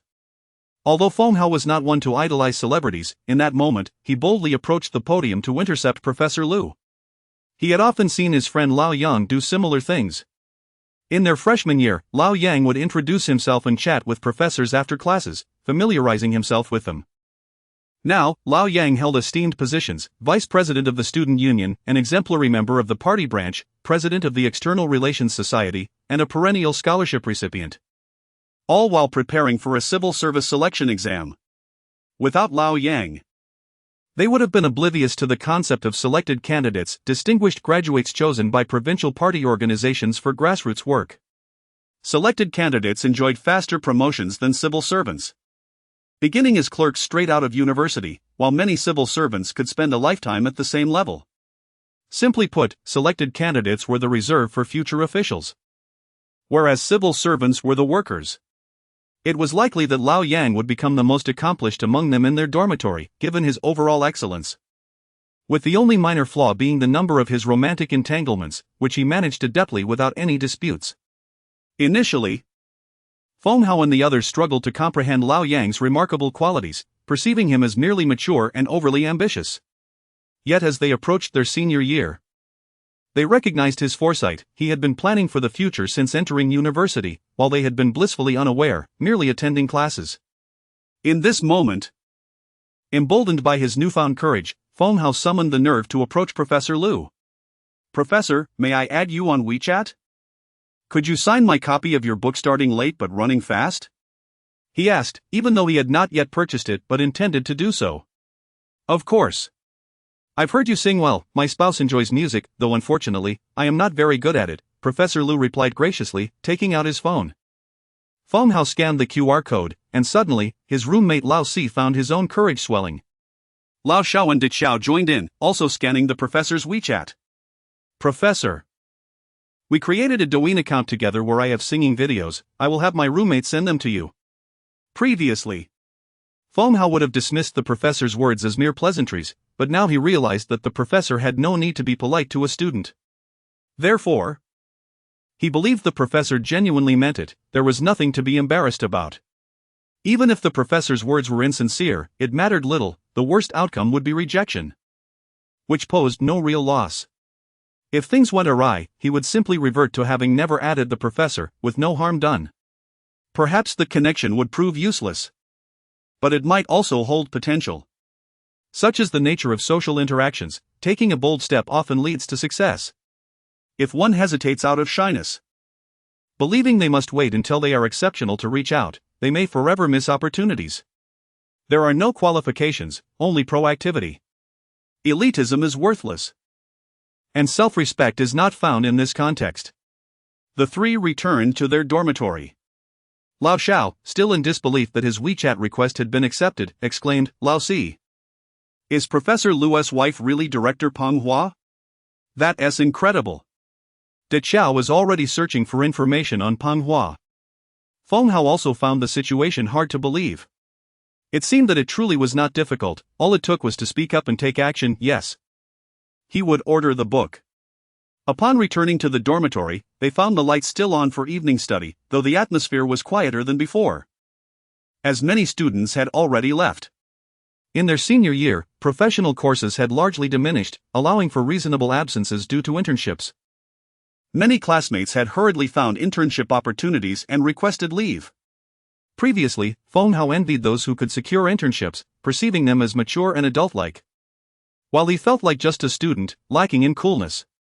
However, tonight's experience made him appreciate the rarity of his identity as a student. He recognized that he could confidently connect with esteemed professors. After graduation, he would likely be just another newcomer in a company, performing menial tasks, and without a miracle. He would never encounter such professors again. He glanced at the class group chat and noted that there would be 2 lectures every week from now on. He must attend all of them. With only 1 year of university life remaining, the reality of work loomed ahead. Time, please slow down, just a little longer. Chapter 34, the dormitory meeting. The time slot from 20:30 to 21:30 was designated as personal time. A vital skill in learning to be alone and allowing oneself moments of relaxation. While providing emotional support to others, one must also learn to grant oneself the same. Upon seeing this time frame, Feng Hao suddenly felt at a loss as to what to do. When the system refrained from issuing mandatory tasks, he felt somewhat disoriented. Although the time remained his own, the designation of personal time imbued it with a peculiar significance. He hesitated to play video games, having already indulged in them earlier that day, finding them less enjoyable. Yesterday, he tidied his dormitory, and it remained relatively organized today. The dormitory was cramped after graduation. It would be astonishing to look back and realize how 4 young men lived together in such a small space for 4 years. The dormitory was indeed confined. Yet in retrospect, it would be perceived as a time of remarkable freedom, the most liberating 4 years of one's life. A bed barely 0.8 meters wide offered more freedom than a 2-meter mattress. Young people often fail to appreciate the beauty of their youth, for they are genuinely immersed in it. Feng Hao sat before his desk, not turning on his computer. Instead, he casually opened a book, not a textbook, but a travel guide he had purchased himself. Typically, he borrowed other books, but this practical volume compelled him to make a purchase. Ironically, he seldom referred to it after buying it. He reclined in his chair, his feet resting on the shelf beneath the desk, adopting a relaxed posture.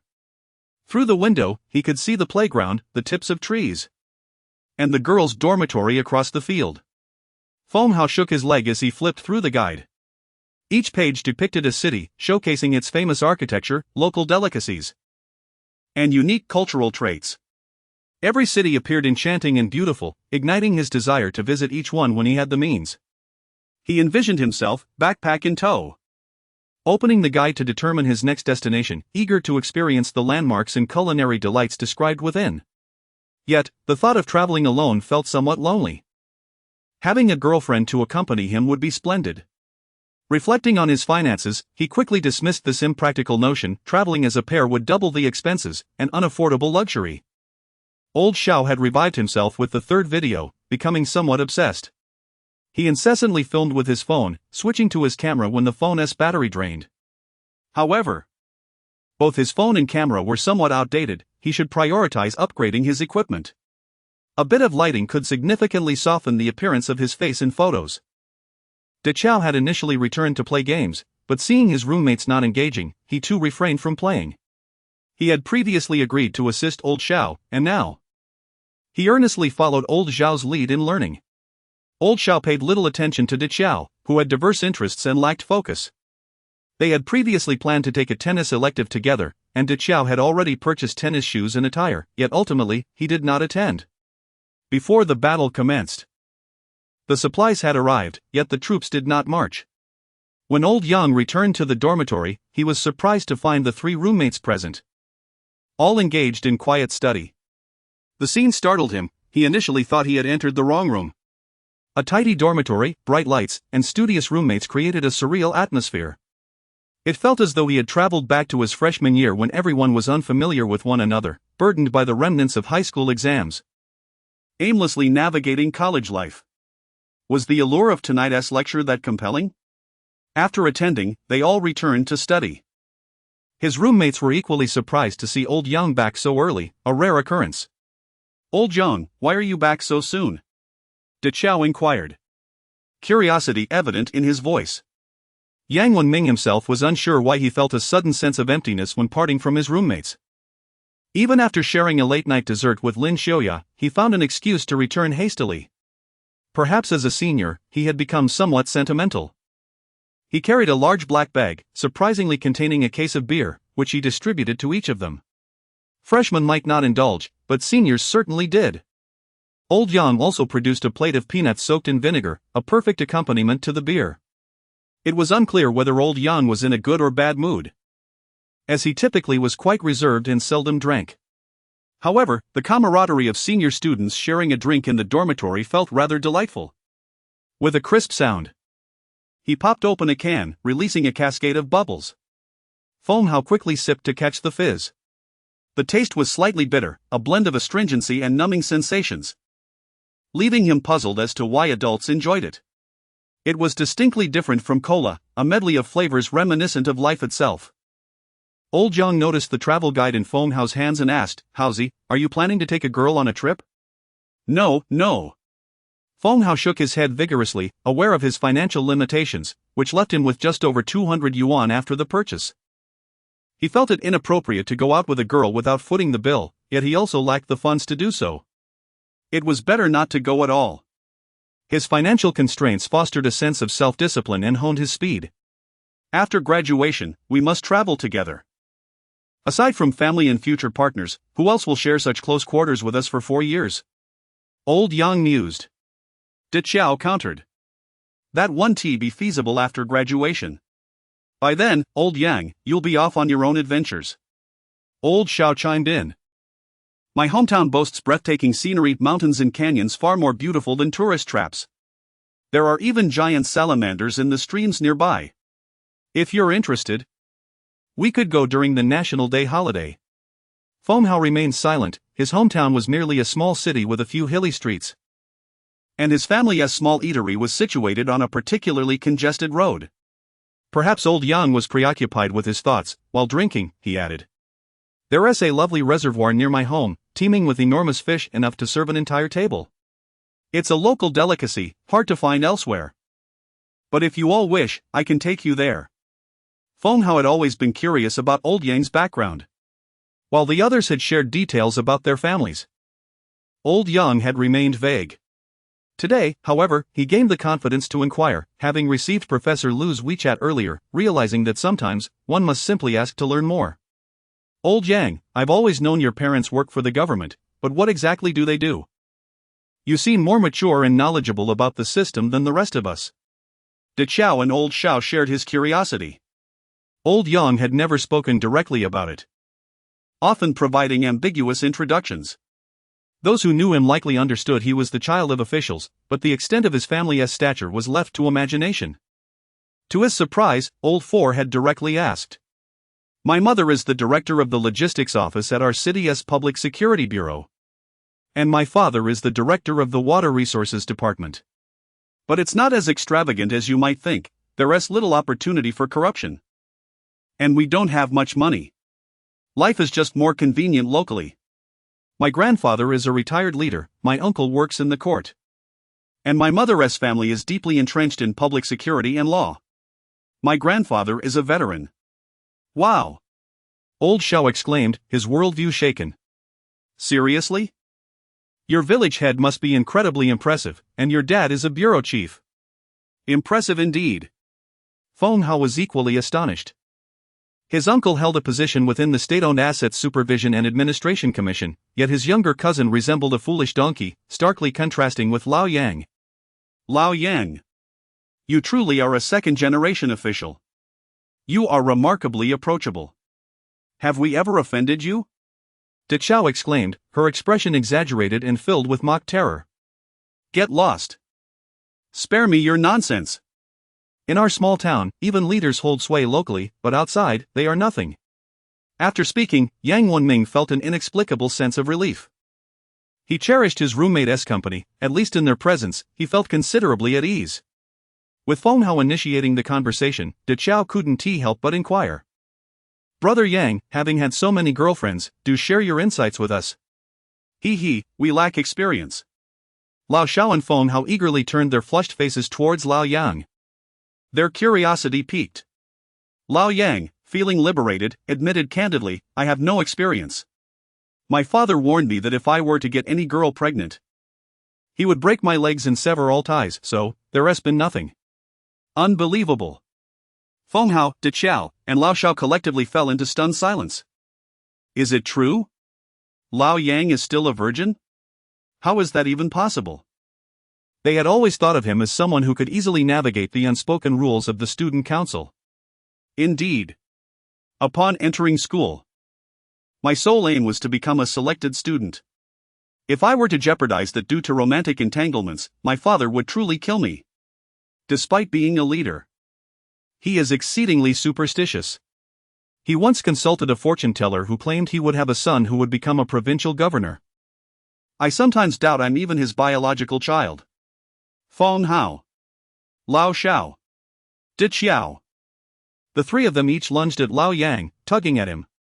Brother Yang, in wealth and honor, do not forget us, we are your cherished brothers. In wealth and honor, do not forget. After much effort, Lao Yang finally managed to push his roommates away.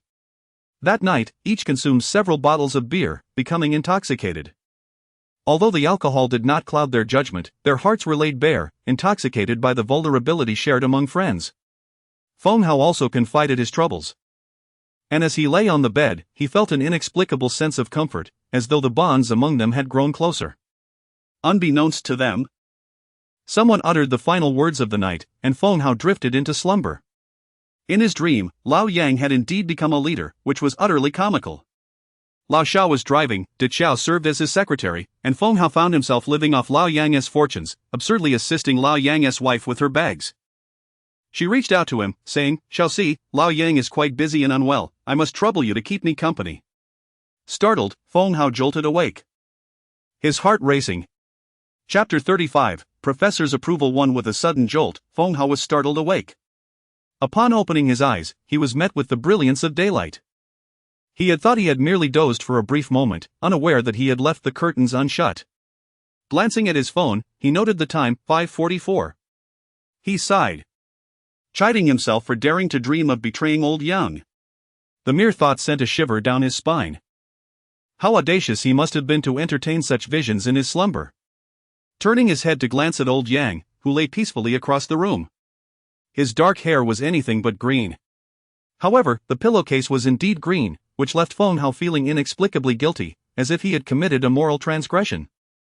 As the time bar showed no signs of flashing, Feng Hao stealthily rose from his bed and closed the curtains, ensuring that his dormitory companions could enjoy their rest undisturbed.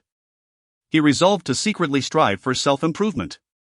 Armed with a basin, towel, toothpaste, and toothbrush, he made his way to the laundry room. Turning on the tap for a splash of cold water. The chill revitalized him, and his heartbeat gradually steadied. He pondered on his life thus far, realizing that perhaps he had not engaged in any particularly nefarious deeds. Although he had his share of mischief, such as borrowing books from a rental store that subsequently went out of business, or an incident in kindergarten where a clumsy kiss led to a lost tooth, none of these actions crossed the line into true immorality. He immersed his face in the cold water, washing away the remnants of anxiety. The weather was warm, but the morning air was still refreshing. Upon returning to his dorm, he instinctively prepared a bowl of honey water, remembering that he had forgotten to purchase some the day before. He made a mental note to remedy this oversight later. After a quick visit to the restroom, feeling quite relieved, he noticed that the system had yet to signal the time for his run. By then, he had completed his preparations and was ready to embark on his journey. Descending the stairs, he warmed up slightly before beginning to jog. Soon, he encountered Professor Liao once again. This time, Feng Hao slowed his pace and greeted the professor, pulling out his phone. "Good morning, Professor. May I add you on WeChat?" "Of course. I've noticed your dedication to exercise, it's commendable. I was even thinking of introducing you to my younger relatives to inspire them. Just look at you, your complexion is radiant," Professor Liao said, adjusting his glasses as he took out his phone. Feng Hao noticed the professor's WeChat profile picture, a lotus flower, with the name Yuman Shenghe, reflecting a charmingly aged elegance. "By the way, could you assist me with something?" Professor Liao continued. "I want to ensure that my responses in our group chat remain unseen by certain friends." Feng Hao examined the professor's previous post, which featured a floral scene with a butterfly. He explained, "Simply tap on the comment of the person you wish to reply to, and a response box will appear. Only that individual and your mutual friends will see your reply. If you prefer to keep it private, you can message them directly." "Ah, I understand now. Thank you." Professor Liao replied, putting away his phone and returning to his workout. Dressed in pastel grey pink athletic wear and a stylish black vest adorned with a goose emblem. He exuded vitality and ensemble that would suit a younger woman just as well without appearing out of place. Summoning his courage, Feng Hao complimented, "Professor, you look particularly spirited today." The professor beamed with delight, his age seemingly forgotten in the light of such praise. "My granddaughter chose this outfit for me," he replied, clearly pleased. After a few more exchanges, Feng Hao felt his conversational well running dry. He had enough courage left for the day, but his social finesse had been exhausted. He resumed his run, feeling a sense of accomplishment. WeChat friend count increased by 1. It was amusing to realize that even a professor could have questions, no matter how simple. In that moment, Feng Hao felt a kinship with the elderly, akin to his own grandparents. A system notification shined, "Congratulations, host. You have successfully endeared yourself to the affluent single woman, Liao Fenghua, achieving a goodwill level of 70. Please continue your efforts and strive for greater heights." Startled, Feng Hao felt his heart race, shaking his head in disbelief. Surely, there must be a distinction between mere appreciation and genuine affection.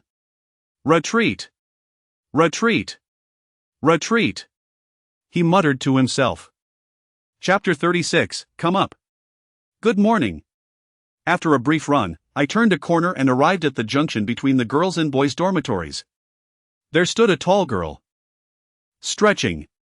The moment Feng Hao laid eyes on Su Qingqing, he felt a strong urge to slap himself. Was he still dreaming? What audacity! This intersection was usually crowded with infatuated admirers waiting for the girls. Yet here he was, making a girl wait for him on this early morning. Su Qingqing was clad in form-fitting black leggings and a fitted top, exuding a cool demeanor. The leggings were particularly revealing, making it essential for the figure to be just right. Too much curvature or too little would be unappealing. One could say that her physique alone, standing there, could evoke all sorts of fantasies, even causing one to salute in admiration. However, her face was not enchanting nor sweet, it was pure and refreshing, reminiscent of a clear mountain spring or glacial meltwater, inviting yet capable of sending shivers down one's spine. Feng Hao quickly dismissed any improper thoughts, striving to maintain his composure. He felt somewhat pathetic. Today should have been a day of confidence. He had gained an extra millimeter in height, now measuring 173. 2, his lashes were longer and denser, and the scars on his face were nearly gone. He had become an average-looking young man, surpassing many of his peers. With buffs of courage, affinity for animals, and unwavering determination, he was equipped with numerous advantages. Yet, upon seeing Su Qingqing, he felt stripped back to his insecure self, nervous, shy, and unworthy. Even now, he struggled to comprehend Su Qingqing's feelings towards him. If she were simply a voice enthusiast, he was doomed. He hadn't cultivated any vocal charm today. Moreover, last night during their dormitory chat, old Yang mentioned that Su Qingqing might be going abroad for further studies. How immoral it seemed for her to flirt with him if she were leaving soon. What would happen if he fell for her? He couldn't even afford a plane ticket, let alone a visa. Lost in these chaotic thoughts, he failed to speak. After exchanging greetings, he resumed his running, pushing those distant thoughts aside. He ran diligently for half an hour from 6:30 to 7 o'clock, and indeed, the more he ran, the clearer his mind became, lifting his spirits. He realized that whenever he was with Su Qingqing, he resonated with old Zhao's feelings of inferiority, an emotion that was difficult to shake off. Without his newfound courage, he might have considered abandoning the run altogether. Throughout their run, they didn't converse, merely maintaining a comfortable silence side by side. Occasionally, he caught envious glances from passers-by. Likely due to the beauty at his side, surely he must possess some extraordinary charm. 30 minutes passed quickly, especially with such an attractive running companion, leaving him yearning for more time to enjoy the experience. As they reached the student street, Feng Hao pondered whether he should treat her to a bowl of noodle soup again. Eating the same thing every day seemed unwise. Perhaps it was time to explore a different venue. He felt somewhat obligated since she had brought him so much fruit yesterday. Before he could voice his thoughts, Su Qingqing spoke first. "You treated me to breakfast yesterday, so today, let me treat you." "All right," Feng Hao replied promptly, curious about what the affluent Su Qingqing might offer. Surely, there weren't any breakfast options that would financially ruin him in the student street. However, Su Qingqing led him further, away from the main thoroughfare. Towards the back street of the student area, filled with entertainment venues like billiard halls and tea shops, but devoid of breakfast spots. Having spent 4 years in this area, he was aware of this fact. If it weren't broad daylight, he might have felt uneasy, as this less frequented alley was a haven for couples seeking solitude. Seemingly unbothered by the presence of mosquitoes. Despite his newfound height of 173. 2, standing next to Su Qingqing made him feel diminutive. Perhaps it was her long legs that accentuated her stature. In the bright morning light, the street appeared to hold little of interest. And he followed her out of sheer curiosity. He watched as Su Qingqing approached his shop, bending down to lift the roll-up door. With a firm tug, the door opened to reveal a dimly lit interior housing a gleaming black motorcycle with yellow accents. The morning light cast a gentle glow. Yet the motorcycle radiated its own brilliance, the helmet hanging from the handlebars as if poised for a transformation. Though Feng Hao wasn't particularly knowledgeable about vehicles, he appreciated their allure. After all, every boy has an innate fondness for cars, much like girls have a penchant for handbags. The aesthetic appeal often lured him into a trance. Su Qingqing donned a helmet and handed him another. With graceful ease, she swung her long legs over the bike, igniting the engine with a thunderous roar. She turned to Feng Hao and said, "Let us go, I'll take you for breakfast." "Hop on." Feng Hao's heart raced wildly, a rapid drumbeat echoing in his chest. A warning flashed, warning, elevated heart rate detected. Please calm yourself and stabilize your emotions. A true gentleman must maintain composure. The one who loves first is destined to lose. Yet, despite this inner dialogue, his heart continued to race. What boy could resist the invitation of a stunning girl with long legs and an alluring figure, beckoning him to join her on a motorcycle? "Come up," she urged. Chapter 37, The thrill of life. As the weighty helmet pressed down upon his head, Feng Hao felt a surge of pressure within. Perhaps exacerbated by the tightness of the gear. Regardless, he mounted the motorcycle, closely nestled against the girl in front of him, overwhelmed by the fear of falling. His initial attempt to get on the bike was a flurry of awkwardness and uncertainty. Su Qingqing appeared like a radiant warrior from the future. Luminous yet undeniably present in reality before him. In contrast, Feng Hao felt like an anomaly in this picturesque scene. Some lives are crucial commands, their absence causing the entire system to falter. Others are mere optional statements, easily discarded without consequence. Feng Hao perceived himself as a disruptive bug in the code of existence. Although he had dressed neatly in a white t-shirt and black athletic pants, an undeniably safe choice, along with his plain white sneakers, he carried little else, a pack of tissues in his left pocket and a phone in his right. The tissues, an unnecessary precaution for running with a girl, were not typically part of his ensemble. If he were more familiar with her, he might have confidently placed a hand on her shoulder, raised his foot to mount, and casually announced their departure. Yet, such boldness eluded him. Ultimately, he was the first to sit, and Su Qingqing, with grace, lifted her long leg over him to take her place. How could anyone possess legs so long, surpassing his own height? Once seated, the inevitable closeness ensued. The motorcycle offered little to grasp, and its heat radiated against him, leaving him unsure if he should hold on to her waist, fearing he might be flung off. "Your hand should be in front of me," Su Qingqing instructed. His palms felt feverish against her cool skin. Confused, he finally settled his hands in front of her, as if embracing her, resting them on the raised section of the motorcycle seat. Thankfully, she lacked long hair, otherwise, he feared he might falter under the enchantment of her presence. With a heart resolute, he maintained his persona, adjusting his posture just as an intoxicating scent wafted into his senses. Memories of reading about alluring fragrances flooded his mind, yet at this moment, he detected the rich aroma of motor oil, a strangely pleasant scent that invigorated him with a thrilling sensation. As they sped away from the student district and onto the bridge, the wind roared in his ears, rendering conversation nearly impossible. Despite their proximity, the fierce gusts demanded shouting to communicate. Perched beside Su Qingqing, he felt the adrenaline surge, a tingling excitement coursing through him.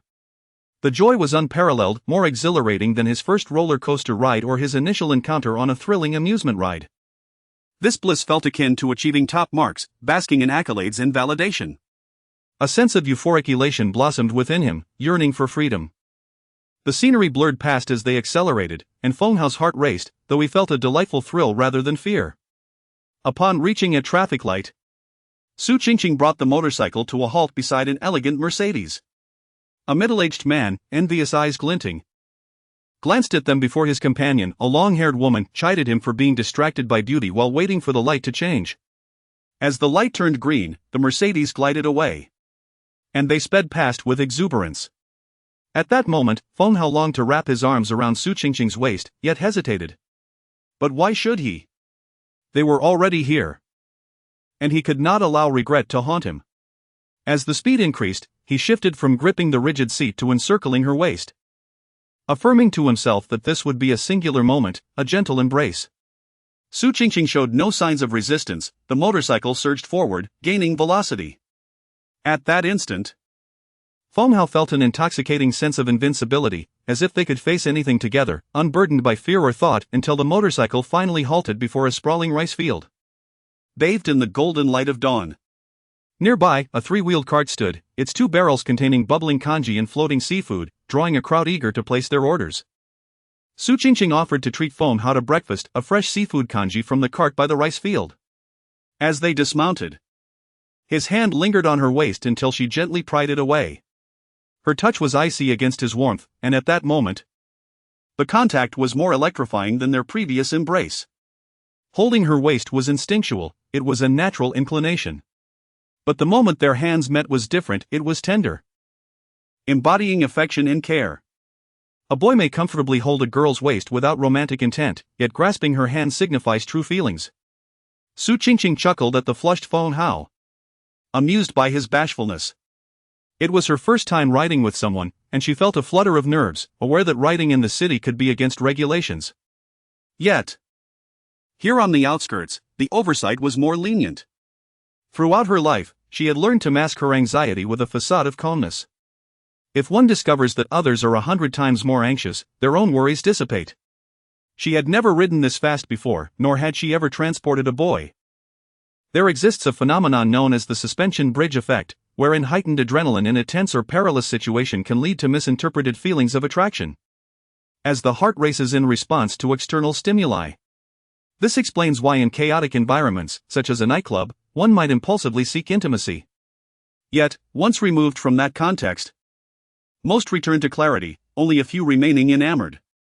As Su Qingqing sped through this exhilarating moment, the world around them not only receded but seemed to collapse. And in that instant, Feng Hao's arms encircled her waist, anchoring her back to reality.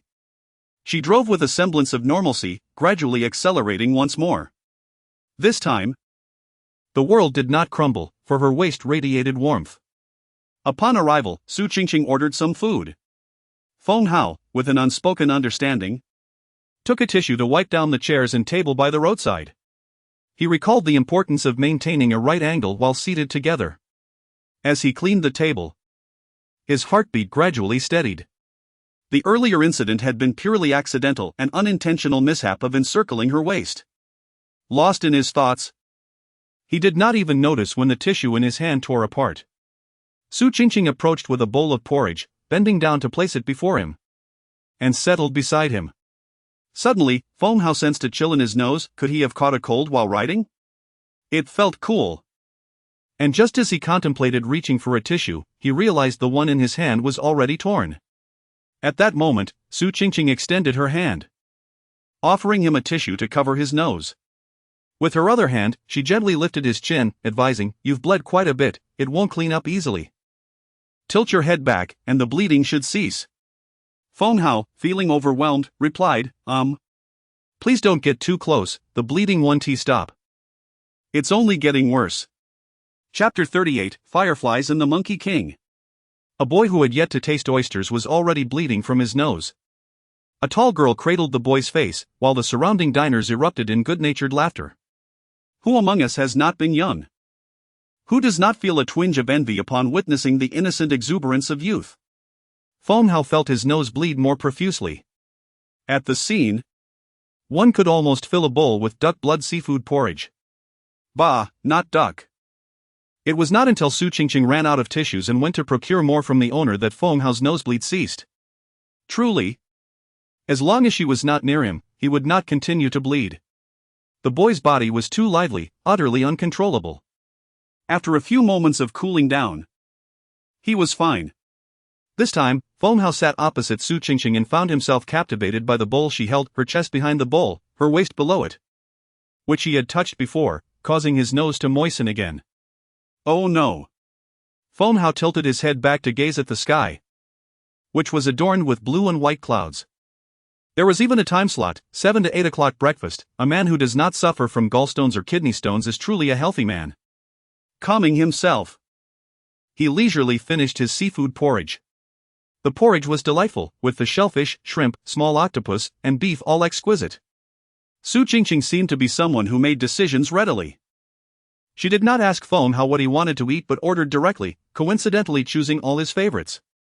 He was not particularly picky, save for a distaste for chicken feet, which he found cumbersome to gnaw on and harbored a peculiar fear of. Those chicken feet discarded in the slop bucket, claws upturned, bore an uncanny resemblance to human hands. Apologies to the readers who appreciate gnawing on chicken feet. Everyone has different G-spots and points of fear. Feng Hao's fear point was chicken feet. This was his little secret, one he never divulged to others. Now all the readers are aware. After finishing the porridge, they did not rush to leave but strolled leisurely by the roadside to digest their meal, meandering along the edge of the rice fields. After 4 years at university, Feng Hao was still not very familiar with this city. The campus was situated far from the city center, and boys seldom ventured there unless accompanying their girlfriends. Thus he rarely went out. The seclusion of the campus had its advantages. It was akin to a true ivory tower, shielding students from worldly distractions. Perhaps this led to a certain innocence upon entering society, a naivety regarding the world. However, learning to become jaded came naturally, requiring no instruction. Maintaining innocence and a pure heart is exceedingly difficult, and once lost, irretrievable. In this moment, Feng Hao still bore the semblance of a somewhat innocent university student. Even if he wished to act mischievously, he was so overtly naive about it, clumsy in his approach. The two walked together along the narrow ridge of the rice field. The path was quite slim, designed primarily for the workers tending the rice, allowing for maximum cultivation of the fields. If two people were to traverse it together, they would have to hold hands, otherwise, one might inadvertently fall off. As Feng Hao wobbled and nearly stumbled, Su Qingqing reached out to steady him, her grip unwavering. Silence enveloped them as they walked for quite a stretch. Suddenly, Feng Hao comprehended why couples often sought out dark, difficult paths. They facilitated handholding, rendering it entirely justified. His palms were ablaze with warmth, while Su Qingqing's hands remained perpetually cool, resistant to warmth. After holding on for a while, her hands remained chilled. Yet in the heat of the day, it was rather pleasant, akin to grasping a block of ice. Without uttering a word, he clasped her hand, sometimes intertwining their fingers, at other times holding her gently. Su Qingqing mused, was he bold? His action seemed audacious, embracing her, touching her hand. Yet, was he timid? He was indeed very timid. Bleeding from his nose when facing her, his cheeks flushed as they walked side by side, both ears aglow, without a single word spoken. Su Qingqing could not fathom why she felt drawn to such a boy. Perhaps her uncertainty about the future and the prospect of studying abroad left her feeling lost, longing for a fleeting indulgence. Yet, she felt as if she were acting irresponsibly, like a heartbreaker, considering that they were both preparing to go abroad. Yet she still sought his company, flirting with him. Indeed, Su Qingqing knew how to flirt. After 4 years in the same dormitory with Lin Xiaoya, even though she had never been in a relationship, she had observed Lin Xiaoya's romantic endeavors daily, thoroughly absorbing the theoretical knowledge. However, she had yet to put it into practice. After a misstep in her college entrance examination led her to the school, her mother urged her to repeat the year. She had declined, and now, in her 4th year, her mother suggested she study abroad, a proposal she did not refuse. Yet, perhaps deep down, she still resisted. This contradictory emotion was uncomfortable, a burden she could not express. If she complained, anyone would deem her ungrateful, for her family wanted for nothing. They provided for her every desire. What could she possibly lack? She did not know. Thus, Su Qingqing and Feng Hao continued to hold hands. walking along the crooked little ridge of the rice field, unknowingly venturing farther away. They wandered until the sun ascended high, deep into the rice paddies. Looking outward, they could not even see the path from whence they had come. They found themselves enveloped within a vast expanse of rice fields. Feng Hao glanced at the new time slot and suddenly realized how swiftly time had passed. They had walked for half an hour. No wonder those in love often performed poorly academically. With their minds wandering, they could traverse the ridge for half an hour in complete silence under the blazing sun. Moreover, Feng Hao desperately needed an ability to repel mosquitoes, as he felt the sting of bites. He wondered if Su Qingqing was suffering the same fate. She was better off in her long pants. He felt not only the bites of mosquitoes but also the sharp leaves of mature rice plants grazing his bare legs, leaving several scratches. Yet, he paid no mind, only recalling the warmth of her hand in his. "Let us head back," Su Qingqing finally suggested. They turned around, switching hands as they walked. Su Qingqing was puzzled as to why Feng Hao clung to her hand so tightly. It was becoming a little painful and numb from his grip. After a long, winding detour, they finally emerged from the rice fields. The vendor selling the seafood porridge was already packing up, having only served breakfast, as the midday sun rendered the ingredients unpalatable. This time, Feng Hao boarded the vehicle first. Su Qingqing felt a twinge of embarrassment as she noticed the swelling and bloodstains on his legs from the bites, prompting her to exclaim in concern. She hurried to buy a bottle of water from the breakfast stall, splashing it on Feng Hao's legs. At that moment, Feng Hao felt an intense itch, desperately needing to divert his attention. Just moments ago, he had been so focused on holding her hand that he could not resist scratching. Su Qingqing, witnessing his plight, could not help but laugh. Feng Hao was taken aback by the warmth of her laughter. It was gentle and inviting, devoid of any harshness. Her teeth were perfectly aligned and white, her eyes sparkling, creating an enchanting visage. In that instant, Feng Hao grasped the essence of the 83-point rating bestowed upon her by the system, not merely for her physique, but for the beauty that radiated when she smiled. Surrounded by light, her smile sparkled, contrasting starkly with her usual seriousness, which made him hesitant to gaze too long. "Let us go, get ready," Su Qingqing continued her performance, elegantly swinging her leg over to mount the vehicle without dislodging him. This time, as the engine roared to life, Feng Hao instinctively wrapped his arms around her, seeking solace for his hands, which were on the verge of scratching again. Su Qingqing paused for a moment, her face slightly flushed beneath the helmet. The motorcycle sped away, its roar fading into the distance, while the vendor took a sip of tea, fanning himself contentedly. Ah, the beauty of youth. I recall my own youthful days when I was quite handsome, with young ladies chasing after me. There was one girl who rode her bicycle to call me out to see the fireflies, yet I declined her invitation. For that evening was reserved for watching Journey to the West. How could the allure of fireflies ever rival that of the Monkey King? A regret that will linger for a lifetime. Indeed, fireflies are far more enchanting than the Monkey King. Chapter 39, Parents from 8 to 9. I will study in the self-study room. From 9 to 9:30, I shall take a brief respite to enjoy a yogurt. At 9:30, I will resume my studies. In the afternoon, I am to assist someone in walking their dog, as I have taken on a part-time job caring for a large golden retriever. After that, I will continue my studies, followed by an hour of exercise, either playing basketball or swimming. In the evenings, I generally indulge in reading and other activities. Upon arriving at school, Su Qingtian returned her bicycle. The two had completed their run and breakfast. It seemed they were about to part ways again. Feng Hao was perplexed. Once they left the golden, breezy rice fields, he no longer held her hand, departing from the black motorcycle adorned with golden accents. He ceased to wrap his arm around her waist. They reverted to a polite demeanor, akin to strangers. Moreover, Su Qingtian's fondness for him did not increase. It remained below 80. Yet, they had held hands and embraced. Could this not be considered a budding romance? How does one navigate the complexities of love? Feng Hao was at a loss. He clumsily reported the day's agenda as if presenting a work briefing, wishing he could hand over copies of his identification and student card. The youth's expression of affection was to offer all of himself. Alas, he possessed no roses, no car, nor a home, only himself and his time. The most precious yet seemingly worthless of commodities. Listening to his words, Su Qingtian suddenly reached out and embraced him within the confines of the small, stifling garage. There, amidst a beautiful car, stood a pair of young lovers in an embrace. This time, Feng Hao caught a whiff of the fragrant magnolia. Subtly intermingling with the pungent scent of motor oil, a delicate yet resolute fragrance that lingered in the air. How could such a scent arise? Perhaps it was merely a figment of his imagination. He recalled his childhood visits to the hospital with his grandmother, a nurse, where an elderly lady would sell magnolia flowers in a corner by the back entrance. The lady, with her wrinkled hands, would meticulously arrange the flowers in a portable basket, crafting them into bracelets and necklaces. The scent was delightful, yet the flowers were fleeting, unable to be worn for long. Nevertheless, family members of patients would always purchase them. In those mischievous days, the old woman once gifted him a magnolia flower, which he had sniffed eagerly.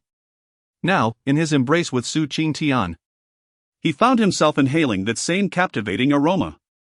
This fragrance seemed to transcend time, intertwining memories of patients buying flowers and the lady's earnest blessings, wishing you peace and health. Everything will be all right. Perhaps the relatives were not merely purchasing flowers, but rather, they were seeking that very blessing. The embrace was pure. Su Qingtian remarked, Feng Hao, you are a wonderful person, you will surely find happiness. Feng Hao. They parted ways, just like yesterday. The student street remained sparsely populated. They encountered a couple holding hands. Each was preoccupied with their other hand, one sipping milk tea, the other carrying a bag, yet the hand that clasped tightly was earnest in its grip.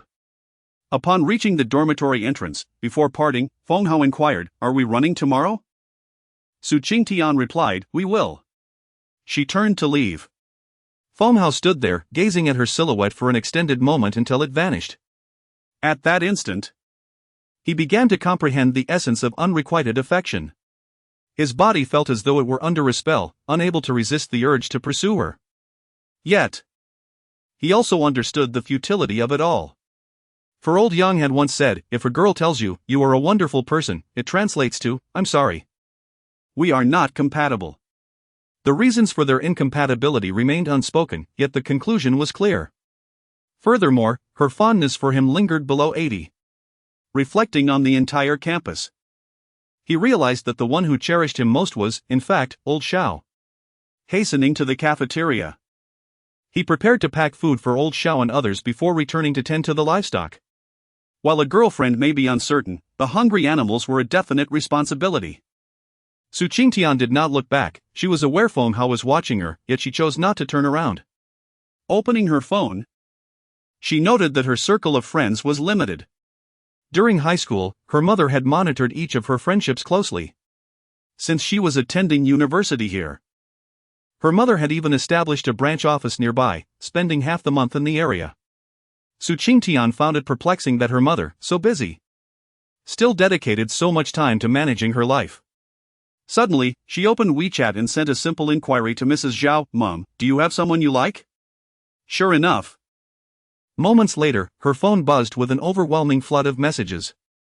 Forwarded, how scoundrels deceive girls through 106 tactics. Forwarded, young girls beware of PUA scams. Forwarded, what to do if you accidentally become pregnant. Forwarded, a woman deceived, her womb taken away. She had merely posed a simple question, yet her mother erupted with concerns about being deceived, unplanned pregnancies, and lack of accountability. Counting to 10 silently, her phone rang. As usual, she answered. A frantic voice emerged from the other end, Su Qingtian, let me tell you. Your university is a chaotic mess, there are certainly no good men there, they're all trying to deceive you. Don't fall for it. Her mother scolded for an extended period, delving into discussions about applying to schools abroad, as she wished to redeem her daughter's reputation for attending an ordinary second-tier institution. The phone grew warm in her hand before she finally hung up. Su Qingtian sat alone on a bench in the garden. The sun had grown quite bright. She had merely wanted to ask her mother if she had ever liked a man, to inquire if she loved her father at some point in their lives, surely. She must have, otherwise, Su Qingtian would not exist. The constant bickering and refusal to divorce suggested lingering ties. Every time her mother disparaged her university, Su Qingtian longed to respond, Mom, I gained admission to this university, whether by misfortune or otherwise. I am a student here, of this caliber. Among the garbage you speak of, I am included. Half an hour later, a notification from Su Guolong's WeChat chimed. Transfer, 200,000. 00, transfer note, Qingtian, sweetheart. Your dad and mom love you. Su Guolong, your mother may have been a bit too extreme. I want to say, if you truly wish to date, it's perfectly fine. Just remember to protect yourself. If you have someone you like, bring him to meet me, I'll ensure he's worthy. But if not, that is fine too, don't feel too pressured. Mrs. Zhao forwarded, girl deceived by scoundrel to Vietnam, left with nothing but skin. Su Qingtian. Su Qingtian accepted the funds. Cash assets, 502, 458. The scoundrel Feng Hao delivered food to his roommate, packed his belongings, and set off for the self-study room. As he walked, he remembered he needed to call his mother. His father answered. Dad, where's Mom? Your mother is washing her hair.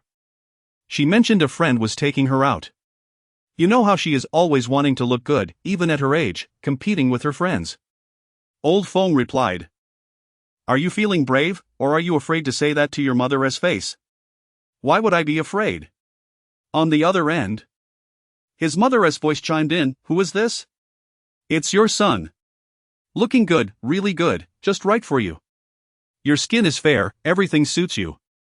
When you meet your classmates, you can dress casually, and still impress them. You look wonderful, I swear. Your calves are particularly lovely. Feng Hao moved the phone away from his ear, unable to endure the onslaught of compliments any longer. He may not be biologically related, as he bears no resemblance to old Feng. After a lengthy conversation over the phone, his mother reminded him to eat well, refrain from wandering about, and to communicate any issues with the family before hanging up. Subsequently, old Feng transferred him a sum of 1,000. Old Feng remarked, son, this is your father's private savings. You are quite lacking in ambition, at your age, you have yet to experience romance. Remember how many girls admired you back in elementary school? They would come to our home and even call you with questions. You genuinely explained problems to those young ladies over the phone for an entire hour, which eventually led their parents to seek reimbursement for the call charges from me. It's time for you to awaken. Here is 1,000 yuan for you, if you fancy someone. Do not hesitate to invite her to dinner or buy her a small gift. If this is insufficient, just let me know. Feng Hao accepted the funds, raising his cash assets to 314 yuan. It was time to embark on his studies. No one could hinder his pursuit of progress. Keep pushing forward. Chapter 40, He. In truth, Feng Hao did not feel particularly tranquil today. He found a classroom to sit down in, a pristine space free from the encroachments of couples. The time bar above him flickered, and today, in a surprisingly humane manner, it had shifted back an hour. From 9 to 10 o'clock. He was to study English, for learning is the ladder of human progress. The more one learns, the more rungs one ascends, making it easier to reach the gaze of the affluent. The morning sun at 9 was especially warm, soft yet not jarring. Many university students missed this morning light, still ensconced in slumber, reluctant to rise. It was merely 9 o'clock, yet Feng Hao felt as though he had traversed half a lifetime. Romance, heartbreak, what a whirlwind. No wonder those enamored refrain from love, it is far too taxing on both energy and emotion, far more arduous than running.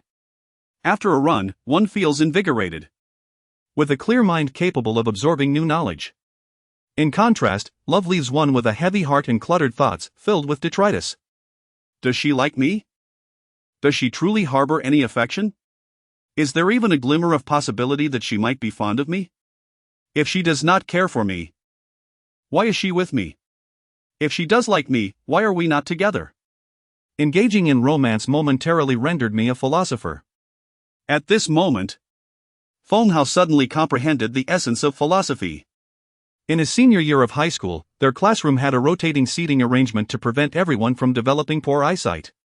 However, there was one table in the center, singular and immovable, where a select group of students sat, always under the teacher's special attention.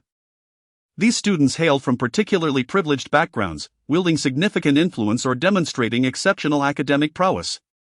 During that time, Feng Hao had the opportunity once a month to sit close to the boy at that central table, akin to a deskmate, facilitating easy conversation with a mere turn of the head.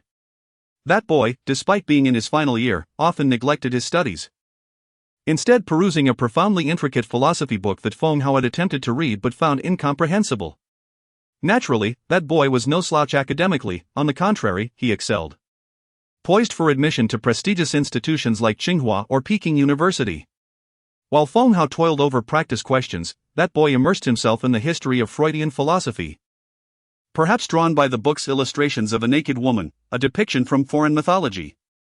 Feng Hao had borrowed it once and, though he had forgotten its content, he recalled only the woman's robust legs, which he found unappealing. Yet now, the book's themes resurfaced in his mind. Human behavior is governed by the subconscious, which harbors repressed desires and impulses that shape our consciousness and actions. Humanity possesses an inherent primal nature, and the feelings of loneliness and despair are deeply rooted in our essence. When a trait is prefixed with human, it transforms into philosophy. You need to drink water, or you will perish from thirst, your mother would say. Humans must drink water, lest they succumb to thirst, philosophy would declare. As Feng Hao recalled the contents of that philosophy book, a sense of unease crept over him. He had once thought the boy, ensconced in philosophical texts, to be somewhat unhinged. He wondered if that boy had succeeded in entering Tsinghua or Peking University. His own exam results were unremarkable. A typical performance of 12th place with a slight dip to 22nd during the actual exam. He had refrained from asking classmates for contact details, likely gripped by a fear of loneliness, too timid to reach out, to confront himself, his past, or his future.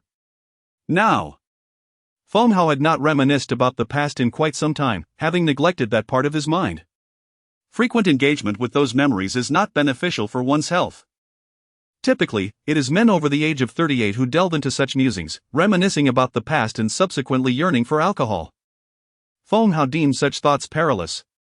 With nothing to his name, how could he dare contemplate philosophy? Philosophy is a pursuit for those who have resolved all life's tribulations and enjoyed all permissible pleasures, yet find themselves at a loss for joy, thus resorting to contemplation. For the ordinary individual, philosophy is survival. What he ought to ponder now is how to survive. The time bar flickered once more.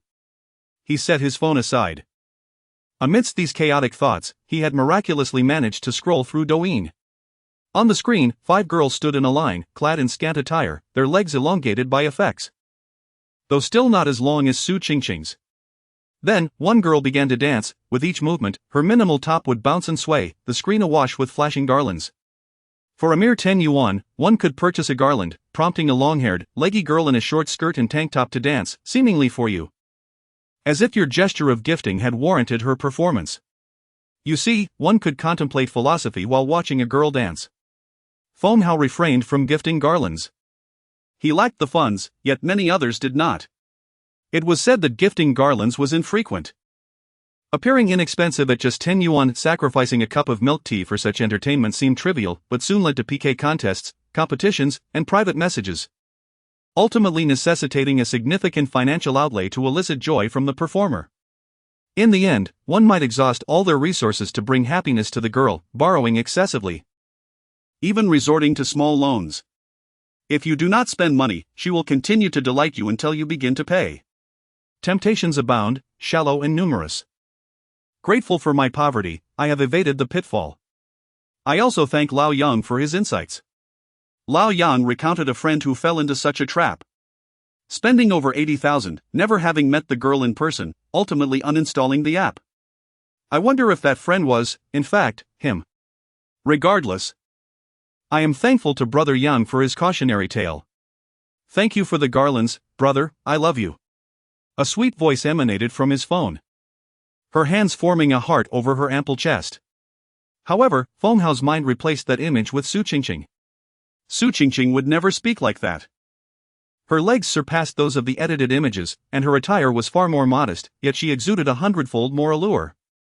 Su Qingqing excelled academically, he had inquired and learned she was first in the English department. She was affluent and disciplined, a truly virtuous girl. Su Qingqing. Feng Hao chastised himself. Her qualities were of no concern to him. If he did not study, he might as well perish. He powered off his phone.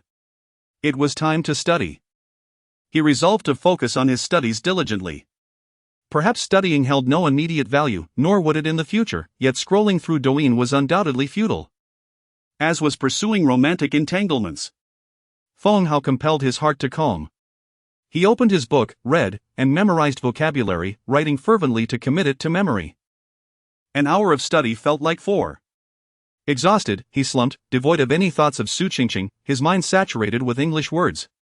He gazed vacantly at the classroom ceiling, which appeared somewhat mottled, as if it had not been cleaned in ages. If only I possessed Spider-Man-esque abilities, I could swiftly scale the ceiling and tidy it up. Wait. If I had Spider-Man's powers, why would I concern myself with cleaning? With such abilities, wouldn't tea delivering takeout be more efficient?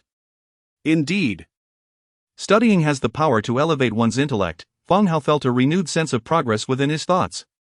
A mechanical voice resonated in his mind. Congratulations, host.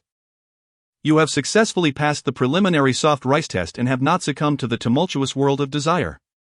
An exemplary soft rice man does not easily fall prey to temptation. He possesses dignity and earns his living honorably, deserving of the finest. Congratulations on passing the initial assessment. You are rewarded with a mid-level item, the Clear Voice Buff, Permanent. With the Clear Voice Buff, Permanent, you will find courage to speak, articulate your desires, and captivate listeners, leaving them eager for your next words. Feng Hao gazed incredulously at the ceiling. Is this a test? You truly sent a beautiful university student to me for evaluation? Who could possibly pass such a test? I ask you. I nearly lost my sanity. I recalled the contents of my senior year philosophy book. Is this truly a reward for me? This is a gift for Su Qingqing. That woman does not fancy me. She only delights in my voice. Damn it. Chapter 41, The Strength Buff 10:30 to 11:30 Swimming, the finest exercise for body sculpting, enhancing lung capacity, and uplifting your spirits. Host, unabashedly showcase yourself here. This is one of the top 10 spots to find a meal ticket. Feng Hao prepared his swim trunks today, having discarded his curly swimwear yesterday. This pair was bought by his mother, of good quality and a standard size. It may not be from a renowned brand, but mothers of her generation possess an uncanny ability to select items that are both affordable and of high quality. The black swim trunks feature 2 diagonal blue stripes on either side. For young boys, wearing swim trunks can evoke a sense of shyness. Feng Hao, still a boy, could not quite grasp the sentiments of those who had transitioned into manhood. After changing into his swim trunks and donning swim goggles, which are slightly prescription, also a gift from his mother, he reflected on how young boys often remain tethered to their mothers. This was not entirely surprising, as boys tend to be careless, while their fathers share the same trait. Only their mothers seem to care for their well-being. If he were to enter a romantic relationship, he might experience the tender attentions of another girl. If not, he would remain enveloped in his mother's meticulous care and intermittent scoldings. His recent running regimen had yielded significant results. While Feng Hao was not overweight, he often felt like a limp noodle, devoid of energy. However, after a few days of running, he felt revitalized, standing straighter and exuding a newfound vitality. While not exactly handsome, he could certainly be described as somewhat attractive, particularly when juxtaposed with his companions. During the day, the swimming pool was primarily frequented by students and groups of girls who had made plans to swim together. The idea of 2 boys swimming together seemed slightly awkward. While Feng Hao would invite Lao Xiao for basketball, he had not considered bringing him to swim yet. It might not be entirely unfeasible, especially since they had already shared the experience of showering in their dormitory. In general, girls often hold hands and go to the restroom together, while boys do not engage in such behavior, perhaps for no particular reason. The swimming pool also attracted a type of person he detested, the ones who came to flirt. Young couples, just beginning their romantic journeys, if they made it to the pool, were likely to be on the verge of taking further steps, having perhaps already crossed certain boundaries, emboldened by their newfound affections. Following intense academic pressures, Feng Hao found that his romantic notions had largely dissipated, leaving him focused solely on sport. He discovered that swimming felt distinct from running, offering a more balanced form of exercise. He began to develop a fondness for swimming. In the water, he felt a sense of liberation, enveloped by its embrace. With the assistance of a teaching system that corrected his technique, he noticed a marked improvement in both speed and skill. A gratifying sensation of progress akin to a spiritual awakening. Exercise resembled a form of cultivation. When performed with proper technique, it could strengthen the body, leading to moments of clarity when one felt invigorated and transcendent. The system rewarded him with a permanent strength buff, effectively doubling his physical capabilities, transforming from an ordinary, frail young man into one who was merely less frail. He mused that he could now lift a girl weighing 200 pounds. Feng Hao thought. Are you certain that a 200-pound girl is still a girl? Life had become so arduous. He perceived the system as somewhat mischievous. Perhaps sensing his malaise and bestowing him with an advanced buff, underscored with permanence, truly a system for the soft-hearted, preying on the weak. After a brief warm-up, he approached the swimming pool, preparing to dive in. Just as he was about to jump, someone called out, "Feng Hao," in a high-pitched voice that startled him, prompting an instinctive search for a towel. His preparations had been thwarted. Turning around, he spotted Lin Xiaoya, clad in a royal blue halter swimsuit. To be fair, it was not a bikini and was not overly revealing, but the swimsuit's cut left little to the imagination. Lin Xiaoya was not particularly tall, and the triangular cut of her swimsuit accentuated her legs, creating the illusion of elongated limbs. Feng Hao was genuinely taken aback by her approach. "Please don't come over. I cannot betray Lao Yang." Despite Lao Yang's materialistic tendencies, he had consistently supported his friends during their college years, providing them with snacks that contributed to their growth and development. He had even mediated issues when they arose, such as when Lao Shao faced a potential loss of financial aid due to an overnight absence. Feng Hao watched Lin Xiaoya approach with a playful smile. It felt improper for her to be at the pool without a swim cap, her long hair cascading freely, adorned in a pretty halter top, and her bare legs on display. In an impulsive reaction, he dove into the water. While the saying goes that good girls should not be taken for granted and bad girls should not be wasted, one must certainly not engage with a friend's girl. Lin Xiaoya, witnessing his retreat, laughed heartily from the poolside. "What are you afraid of? I'm not going to eat you." Her voice, even more high-pitched, lingered in the air. "I'm not a monster." Chapter 42, little for the shimmering waves of the swimming pool glistened under the sun. Feng Hao leaped into the water, splashing droplets onto Lin Xiaoya's face. Lin Xiaoya was intrigued by Feng Hao, particularly because of her roommate, Su Qingqing, who seemed to inhabit an entirely different realm. Though Su Qingqing was modest, Lin Xiaoya was far too mature for her age. While other boys were preoccupied with counting ants on the ground, she was already envisioning a life with a prince, residing in a castle, bearing 2 children, adorning herself with exquisite clothing and jewelry, and living a carefree and blissful existence. She believed that dating a poor boy would offer her a wealth of emotional value, only to later marry a wealthy man, as she could provide him with emotional support. This was Lin Xiaoya's worldview, and if she were to voice it, many would chastise her for her misguided beliefs. Yet, she simply yearned for a good life. She felt overshadowed by Su Qingqing's beauty, wealth, and academic prowess. Did that mean she should forfeit her own desires? Why should others be born into prosperity while she could not? They attended the same school and shared a dormitory. Why shouldn't she have the same opportunities? From a young age, Lin Xiaoya possessed a fierce competitive spirit, albeit misdirected. Perhaps had she encountered the right educational guidance and met a benefactor who could teach her to channel her competitiveness into her studies, she might have excelled in a prestigious university, cultivating a more admirable worldview. Unfortunately, her parents had only fulfilled the obligation of bringing her into existence, neglecting to guide her through life. On the first day of school, Lin Xiaoya entered the dormitory and discovered a small doll on the table, piquing her curiosity. As she picked it up, a cool voice interrupted her, "Please do not touch my belongings." With that one statement, Lin Xiaoya felt offended. Subsequently, she became particularly attentive to Su Qingqing's every action. Su Qingqing was not in a romantic relationship, was disciplined in her studies, and had a solitary hobby, riding motorcycles. She was not particularly well liked, possibly due to Lin Xiaoya's subtle machinations suggesting Su Qingqing was aloof and dismissive. Unbeknownst to Lin Xiaoya, Su Qingqing was indifferent to such opinions. She had no regard for others' perceptions. Unexpectedly, during a typical outing to a bar, Lin Xiaoya, aiming to pursue Yang Wenming, invited her dormitory mates along, not anticipating Su Qingqing's acceptance. Remarkably, Su Qingqing showed a keen interest in Yang Wenming's friend, the unremarkable Feng Hao. Lin Xiaoya later inquired about Feng Hao and learned he came from an ordinary family and exhibited no notable characteristics, yet that night, he sang beautifully. Feng Hao was somewhat introverted and reticent. To Lin Xiaoya, he seemed like a boy easily within her grasp, inexperienced and naive. To her surprise, the next morning, Su Qingqing was seen jogging with Feng Hao.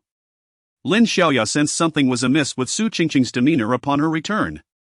Betting 100 aesthetic enhancement needles, Lin Xiaoya concluded that Su Qingqing's change in behavior must be connected to Feng Hao. Relieved, Lin Xiaoya realized that even Su Qingqing could find herself entangled in the troubles of love. Anger welled within her. Why must Su Qingqing lower herself? Wasn't it better to remain aloof and untouchable? Lin Xiaoya was oblivious to the complexity of her feelings towards Su Qingqing: envy, jealousy, resentment, and admiration intertwined within her. In her mind, the ideal life mirrored that of Su Qingqing. She wished for Su Qingqing to live a flawless existence while secretly hoping for her to stumble, just as she herself had. These conflicting emotions fueled her curiosity about Feng Hao. What charm did he possess that could stir Su Qingqing's heart? While Lin Xiaoya felt she fell short in most aspects compared to Su Qingqing, she held a sense of superiority when it came to attracting boys. Upon seeing Feng Hao in swim trunks, she was taken aback by his physique, which defied her initial impression of him as timid. He appeared vibrant and charismatic. As Feng Hao submerged himself in the water, Lin Xiaoya unexpectedly halted at the pool's edge. Looking up from below the surface, she noticed his well-defined legs, lean waist, and pronounced chest. Can I call you Little Four, as your roommate does? She inquired playfully, sitting at the pool's edge, letting her calves dangle in the water and splashing playfully. Feng Hao's reaction was one of alarm. He wished to swim away immediately but felt it would be too awkward. His gaze drifted, as he contemplated warning Lin Xiaoya against sitting at the edge, having often choked on water himself. Though the water was continuously flowing, he felt it was less than sanitary. He couldn't fathom why many girls enjoyed sitting at the pool's edge for photographs. Lin Xiaoya, misinterpreting Feng Hao's gaze as one of admiration, felt a blush of shyness but maintained a playful demeanor. Wearing such revealing swimwear, she was aware that a significant portion of her alabaster skin was exposed. Despite his trepidation, Feng Hao began to understand why the seemingly average-looking Lin Xiaoya could be regarded as the belle of the English department. Her undeniable allure and confidence rendered her irresistible to ordinary college boys. Had he not ventured out with Su Qingqing that morning? Feng Hao suspected he might have succumbed to her charms. However, the innocent young man had his aspirations. He recalled seeing Lin Xiaoya clasping hands with old Yang the previous day, and the thought of being found frolicking with Lin Xiaoya in the pool was alarming. Noticing that the pool was relatively empty, Lin Xiaoya, with a determined resolve, clumsily tumbled into the water, landing directly on Feng Hao. Internally, he screamed, "Stay away! Don't play tricks on me! I can't afford this!" Yet, driven by a sense of duty, he inexplicably caught her as she fell. Lin Xiaoya, harboring a fierce ambition and a refusal to accept defeat, was perplexed by Feng Hao's apparent disinterest towards her, even in a swimsuit. She had checked herself in the mirror and was confident of her beauty from every angle.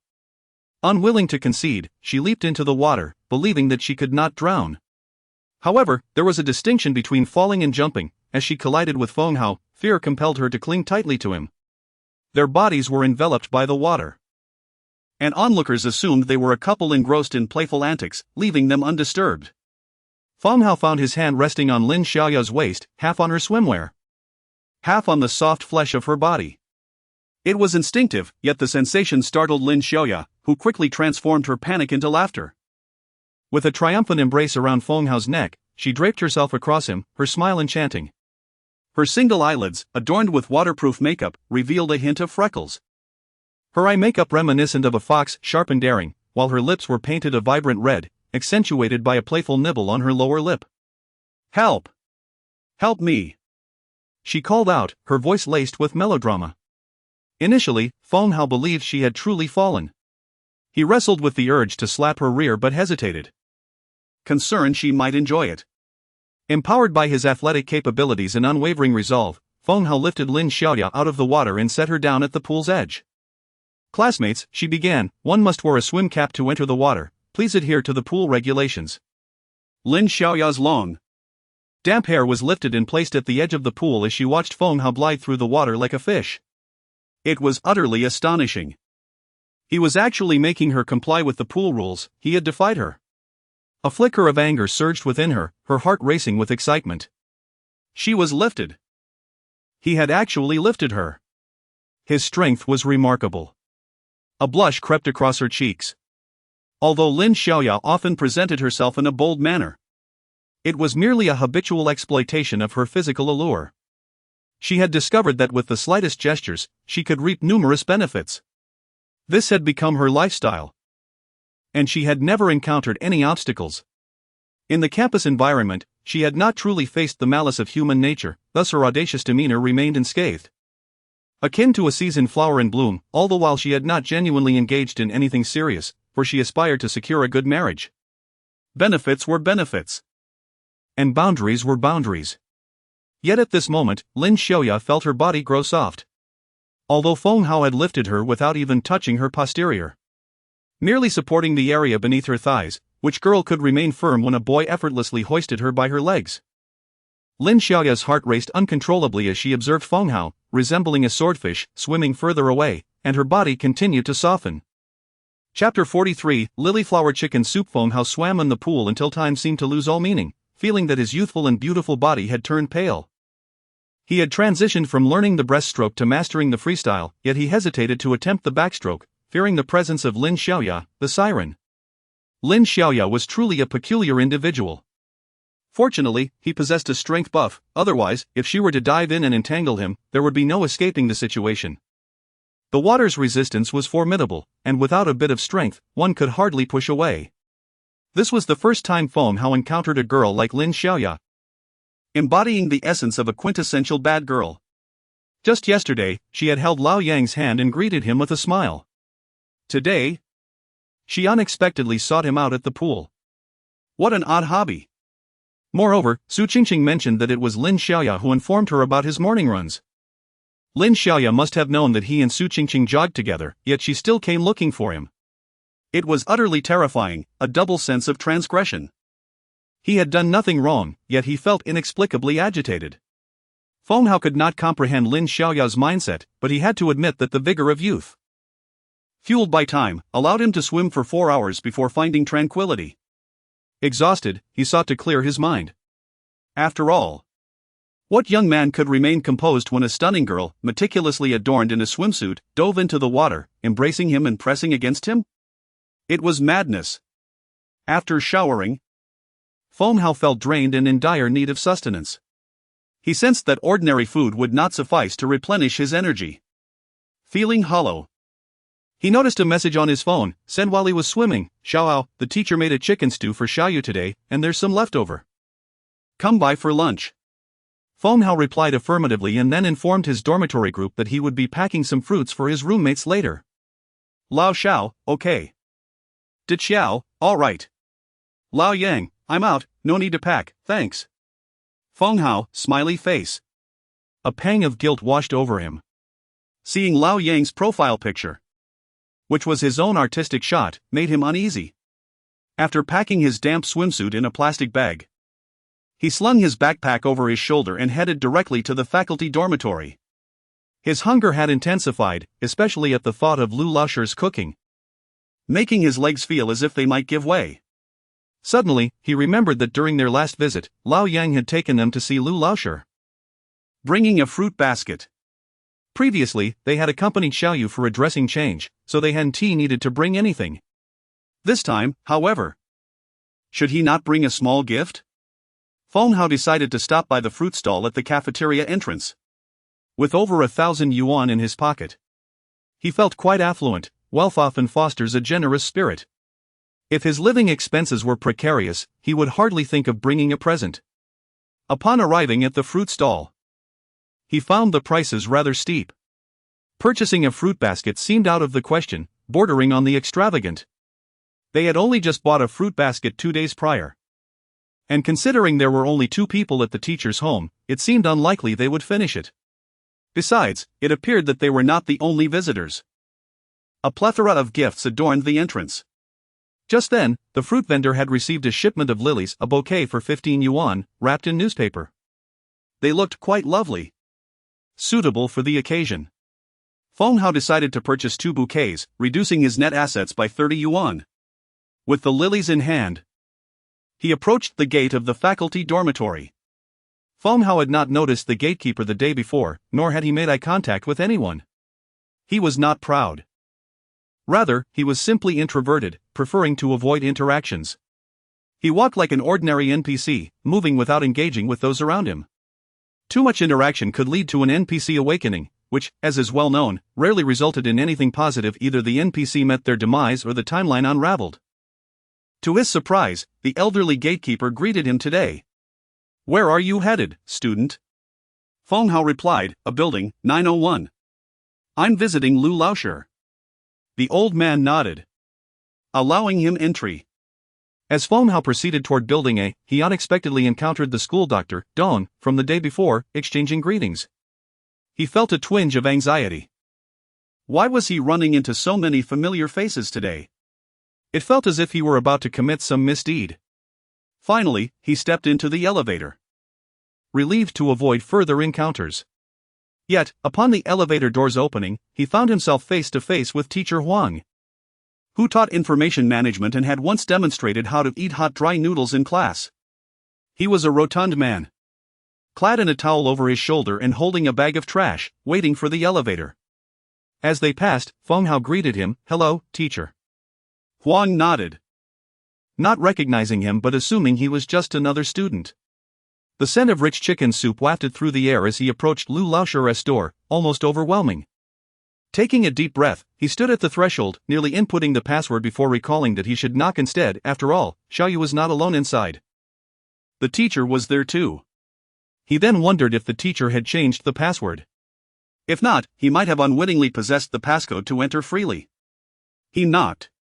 And Lu Laoshi, wearing an apron over a vibrant yellow floral dress and attire that accentuated her fair skin, opened the door. "Come in quickly. Leave your shoes at the door and wear these." Noticing Feng Hao's shoes, Lu Chunli's smile broadened. Upon seeing the bouquet of lilies in his hands, she reached out to accept them, inhaling their fragrance. Lily flowers have a subtle, delightful scent before they bloom. Once they do, the fragrance becomes vibrant and romantic, lasting long. "I adore them, thank you." Feng Hao had initially intended to save money. A bouquet costing 30 yuan felt more presentable than 30 yuan worth of fruit, an astute choice for a young man. He had not anticipated that the teacher would sincerely express her appreciation. A faint blush crept onto his cheeks. Lu Laoshi placed the flowers on the table and hurried into the kitchen. "I'll start cooking." Feng Hao removed his sneakers, realizing he was wearing the very shoes gifted by the teacher. He had planned to put them away but had to wear them after muddying his shoes during breakfast with Su Qingqing. He switched into the blue slippers by the entrance, which appeared new. Setting down his backpack and the plastic bag containing his wet swimsuit, he entered the room where Xiaoyu, excited, waved at him like a husky greeting its owner. "Brother Hao. Brother Hao. How did you know my mom loves lilies? My dad used to bring a bouquet every time he visited her when they were dating." Feng Hao was taken aback, unsure how to respond. "Your dad is quite the romantic, isn't he?" Chapter 44, Nourishing the body. The chicken soup had simmered for an entire morning, infused with the rich essence of angelica root. In the southern regions, it is customary to enhance soups with various medicinal herbs, bestowing a sense of nourishment. Soup is a staple at every meal. Feng Hao has an uncle suffering from gout, who has been repeatedly advised by doctors to avoid rich broths. Yet, his aunt continues to prepare an assortment of soups laden with herbs, claiming they are remedies for gout. While the broth may exacerbate his condition, the herbs are said to provide healing. The combination of medicinal ingredients and broth raises the question, is this treatment or a worsening of his ailment? In any case, Feng Hao's uncle now grapples with diabetes, gout, pancreatitis, having relapsed twice, and a high-risk thyroid nodule. At just 21 years of age, Feng Hao is fortunate enough not to face such issues, despite the high hereditary risk of many diseases. He consumed a substantial portion of the chicken soup, approximately 5 bowls.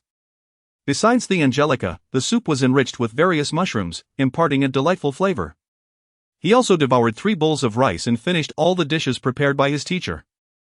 Today's fare was rather light: stir-fried bitter melon with eggs, smashed cucumbers, potatoes sautéed with green beans, and a cold dish of black fungus mixed with freshly harvested peanuts that burst with a mildly sweet juiciness. The potatoes were fried to a crisp, and the green beans were cooked to perfection, fully done yet not overcooked, as undercooked beans can be toxic, while overcooked ones lose their sweetness. Mastering the art of stir-frying green beans is a true test of culinary skill. Feng Hao's mother often overcooks the beans until they are burnt or mushy. Together with Xiaoyu, they polished off every dish.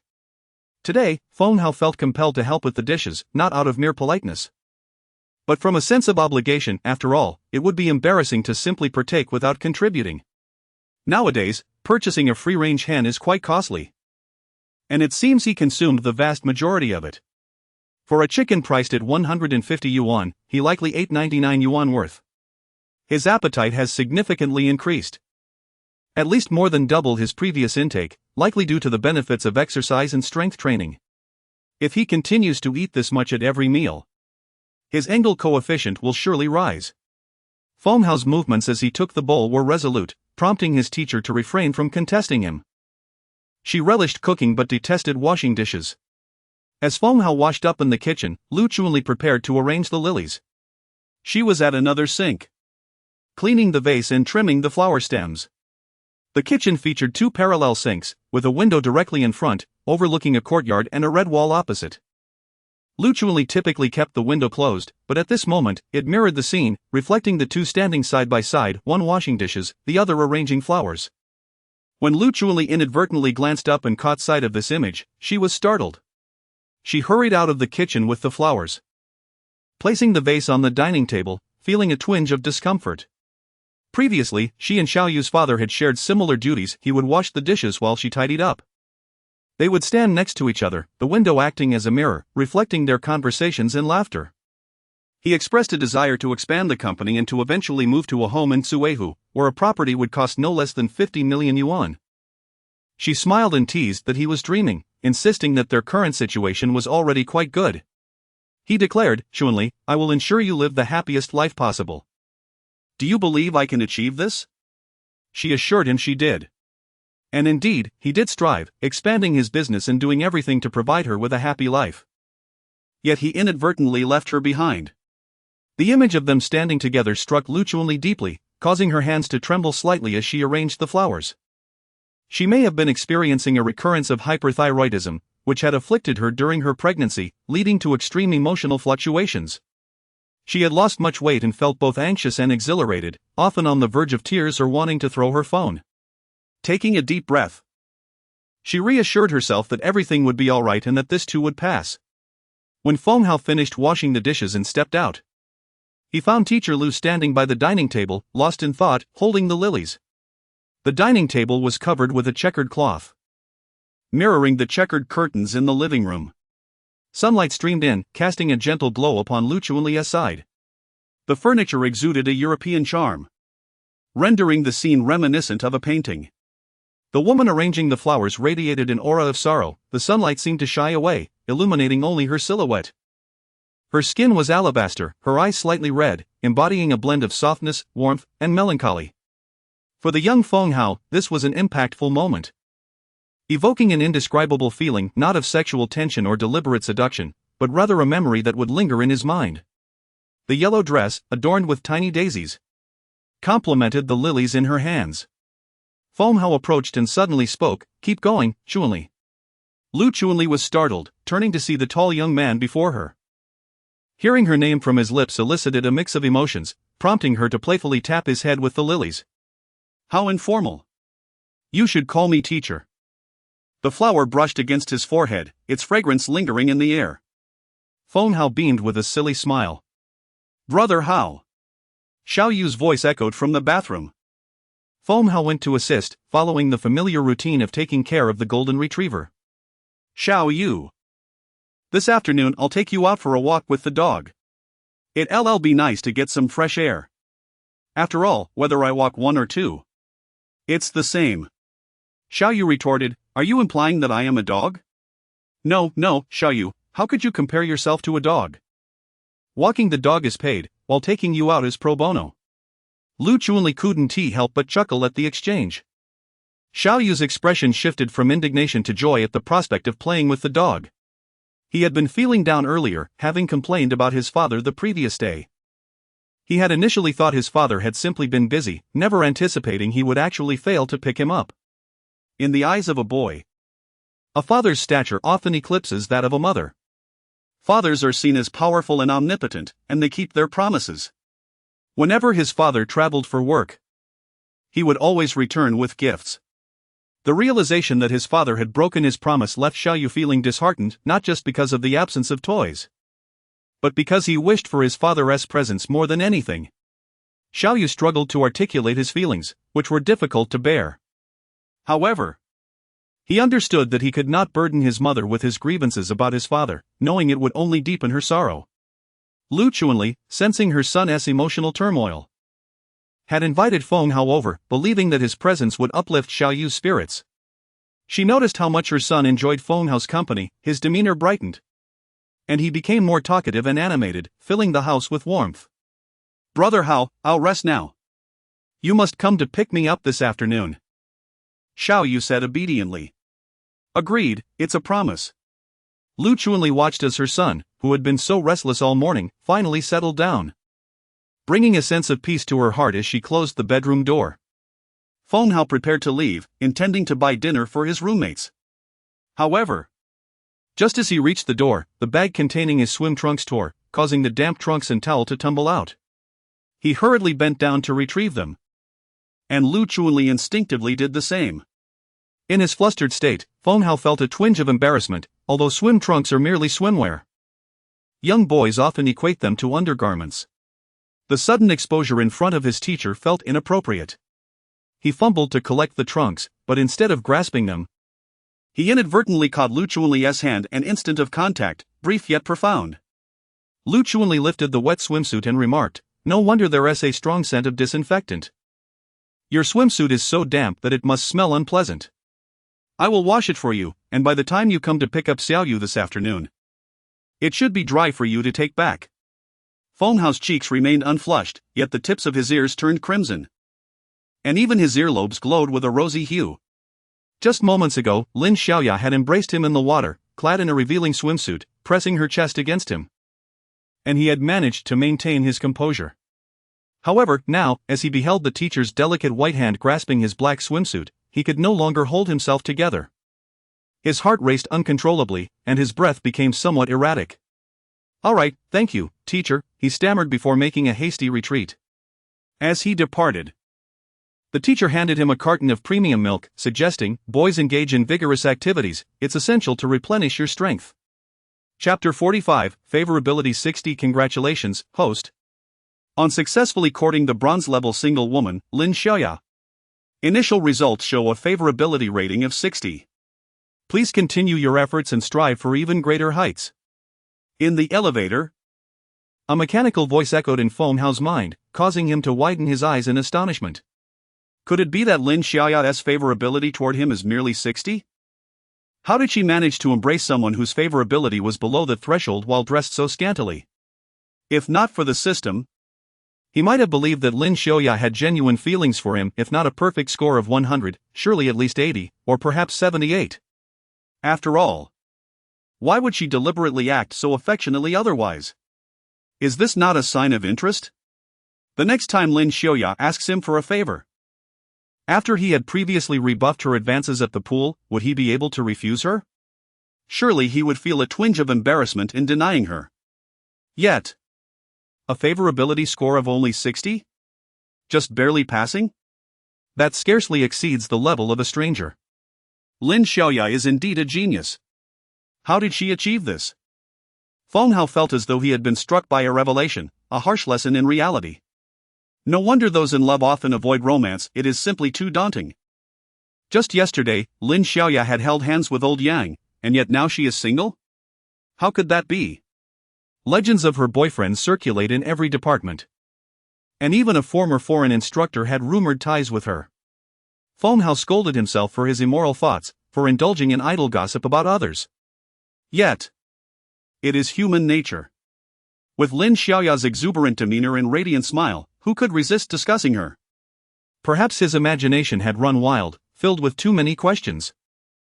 The system provided detailed notes. Lin Xiaoya, a 22-year-old bronze-level single woman, has a debt of -66,000 yuan, a burden left by her father, who misused her identity for credit cards and gambling. Her academic performance is average, with a score of 66, languages being her forte. And her appearance is rated moderately at 73. Feng Hao fell silent, recalling that Lin Xiaoya had previously been noted to have a debt of -69,000 yuan. In just 2 or 3 days, she had managed to pay off 3,000 yuan. Where could a student possibly acquire such funds? He had just asked his father for 1,000 yuan in pocket money and felt a wave of silence wash over him. Spending money is easy, yet earning it is a formidable challenge. Later, he was to walk the dog for Gu Xiaoman, earning 80 yuan, a price set by her friendship. He had assumed Lin Xiaoya's financial troubles stemmed from poor habits, perhaps due to cosmetic treatments or shopping debts, never realizing the true nature of her situation. She appears so outgoing and cheerful, radiating confidence and warmth, showing no signs of deep-seated bitterness. Reality often defies surface appearances. Upon exiting the faculty dormitory and heading to the cafeteria to pack food for Old Xiao and Di Xiao, he was jolted back to the present when the cafeteria lady asked for his order. Vegetarian chicken, water spinach, potato slices, green beans, fried rice cakes, seaweed egg soup. 3 servings of rice. Old Xiao typically consumes 2 servings. He felt a twinge of guilt. Having just savored a nourishing chicken soup and fragrant rice, he was now packing leftover cafeteria food. Old Xiao was easy to satisfy, but Di Xiao, a delicate boy of wealth, had been somewhat spoiled by their lifestyle. Fortunately, they had a box of Tetra Pak milk today, which felt like a luxury, albeit a modest one. Upon returning to the dormitory, Di Xiao, looking pale and famished, cried out, "Lao Si, what is that delicious chicken soup smell? Did you buy me chicken?" Feng Hao replied, "It's vegetarian chicken." Old Xiao, looking quite disheveled, had grown a rather impressive beard, a sign of his vigorous spirit. Today, when a girl asked him for assistance, he shockingly turned her down. In the past, he had been quick to oblige. Since starting on Douyin, he had declined 3 requests for help from girls. He was making progress. His videos of playing tennis and organizing content had garnered substantial attention, with one receiving over 20,000 likes, though the momentum had begun to wane. His singing video had surpassed 10,000 likes and shares, continuing to rise at a steady pace. His account now boasted over 7,000 followers. Yesterday's comparative video had gone unnoticed, garnering only a few hundred likes. Such is the nature of viral content, one video may thrive while another languishes in obscurity.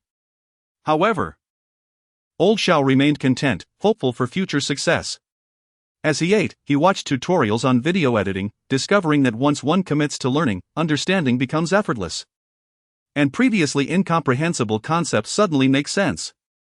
Feng Hao observed Old Xiao's disheveled appearance and Di Xiao's waning complexion, offering each a bottle of Tetra Pak milk before taking one for himself. Young men require nourishment. After finishing the milk, he bit into a bright red plum, rumored to have a foreign name, Black Plum, and sold at 10 times the price. Mastering English truly holds great importance. A fitting English name can enhance one's worth tremendously. However, upon taking a bite, he was met with an overwhelming sourness. Changing his name would not alleviate the taste, it was excruciatingly tart. Tears welled in his eyes from the intensity of the flavor, reminiscent of Su Qingqing's sourness. Fruits reflect their owners, after all. With a lingering sour sensation, Feng Hao slipped into a state of afternoon rest, falling asleep almost instantly. Physical exertion can shatter all philosophical barriers. With sufficient fatigue, one can easily drift into slumber. 1 p.m. to 2 o'clock p.m., reading, books are the tools that shape the soul, Hugo. While there are countless attractive exteriors, only a rare few possess intriguing souls. An exceptional man must possess an interesting soul. Read more and spend less time on your phone. Upon waking and noting the time, Feng Hao slung his backpack over his shoulder and prepared to head to the library. Old Xiao stood up, ready to accompany him for more footage. Noticing old Xiao's bushy beard and the affectionate gaze he cast upon him, Feng Hao felt a bit bewildered. Brother Xiao, shall we shave? His appearance seemed a bit unkempt. Old Xiao took out his phone to check himself in the front camera but promptly shut it off. Feng Hao understood his reluctance. After all, with a mere score of 6 for looks, the front camera could be quite frightening. I 1T shave, Haozi. From today onward. I vow to create a video with 100,000 likes. Until I achieve that, I shall not shave. Old Xiao declared resolutely. Feng Hao replied. So you are my bearded grandfather, the key to my success? Chapter 46, Friendship. In the afternoon at the library, the red walls bore the marks of time. The ivy lay quietly against the wall, embodying the tranquility of bygone days. Lao Xiao was photographing the wall from various angles, bending down and shooting from different perspectives. Feng Hao stood nearby, wishing he could feign ignorance of the bearded man crouched at the base of the wall. After a while, he glanced at his own photographs, continuously adjusting his phone. Thus, the wall's base was captured with a man's silhouette, his hands moving incessantly. Fortunately, there were few people around at that moment.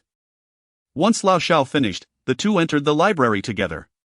The students were generally considerate, lowering their voices upon entering. What book are you planning to read, Haozi? I haven't decided yet, just browsing. I thought you would have a specific goal.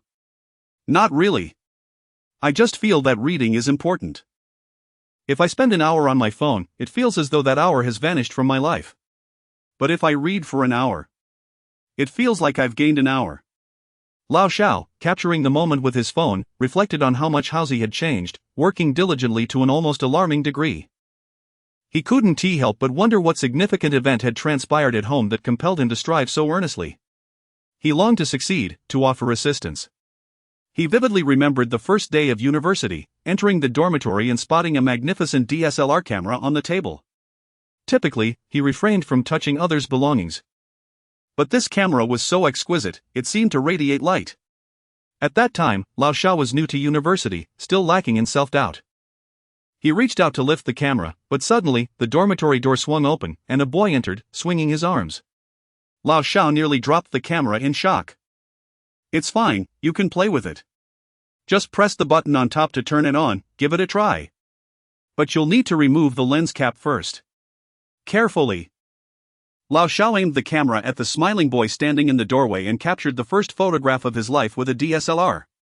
The boy's smile was warm and sunny, as if he had just washed his face, droplets still glistening on his skin. Perhaps it was from that moment on that he fell in love with photography. However, university life was not without its challenges, he often faced setbacks. And not all his classmates were friendly. He worked part-time and frequently encountered disdain. On one occasion, while cleaning the auditorium, 2 students accused him of taking their belongings. Only for it to later be revealed as a misunderstanding, they had lost them on the way. Haozi accompanied him along the path the 2 students had taken, retracing their steps 8 times until the items were recovered. Lao Xiao did not cry on the way, but when the belongings were found, tears flowed. He felt a profound sense of injustice, unable to articulate his feelings. He was simply poor, poverty did not equate to guilt. The more he experienced, the more he cherished that first day of school, that smiling face he encountered in the dormitory. Thus, he yearned for success. Not solely for himself but also to assist Haozi. Haozi was kind-hearted yet laid-back, lacking ambition, and it was clear that something significant had propelled Lao Xiao's newfound determination.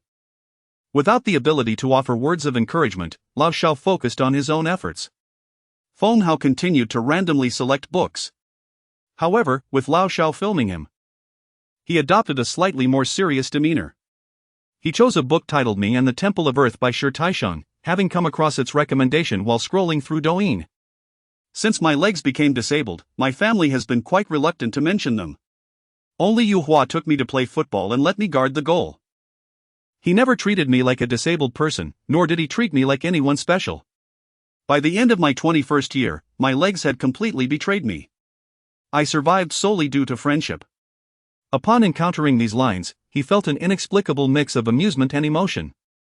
Friendship embodies both camaraderie and the spirit of companionship, making it difficult to discern which is more vital. It encapsulates a sense of carefree self-mockery and joyful sorrow. Today, Feng Hao was particularly sentimental. He took the book and settled into a reading nook by the window. Lao Shao also picked up a photography-related book, capturing videos of Haozi along the way. This time, he focused on silhouettes and profiles, intentionally avoiding frontal shots, experimenting with a new technique he had learned.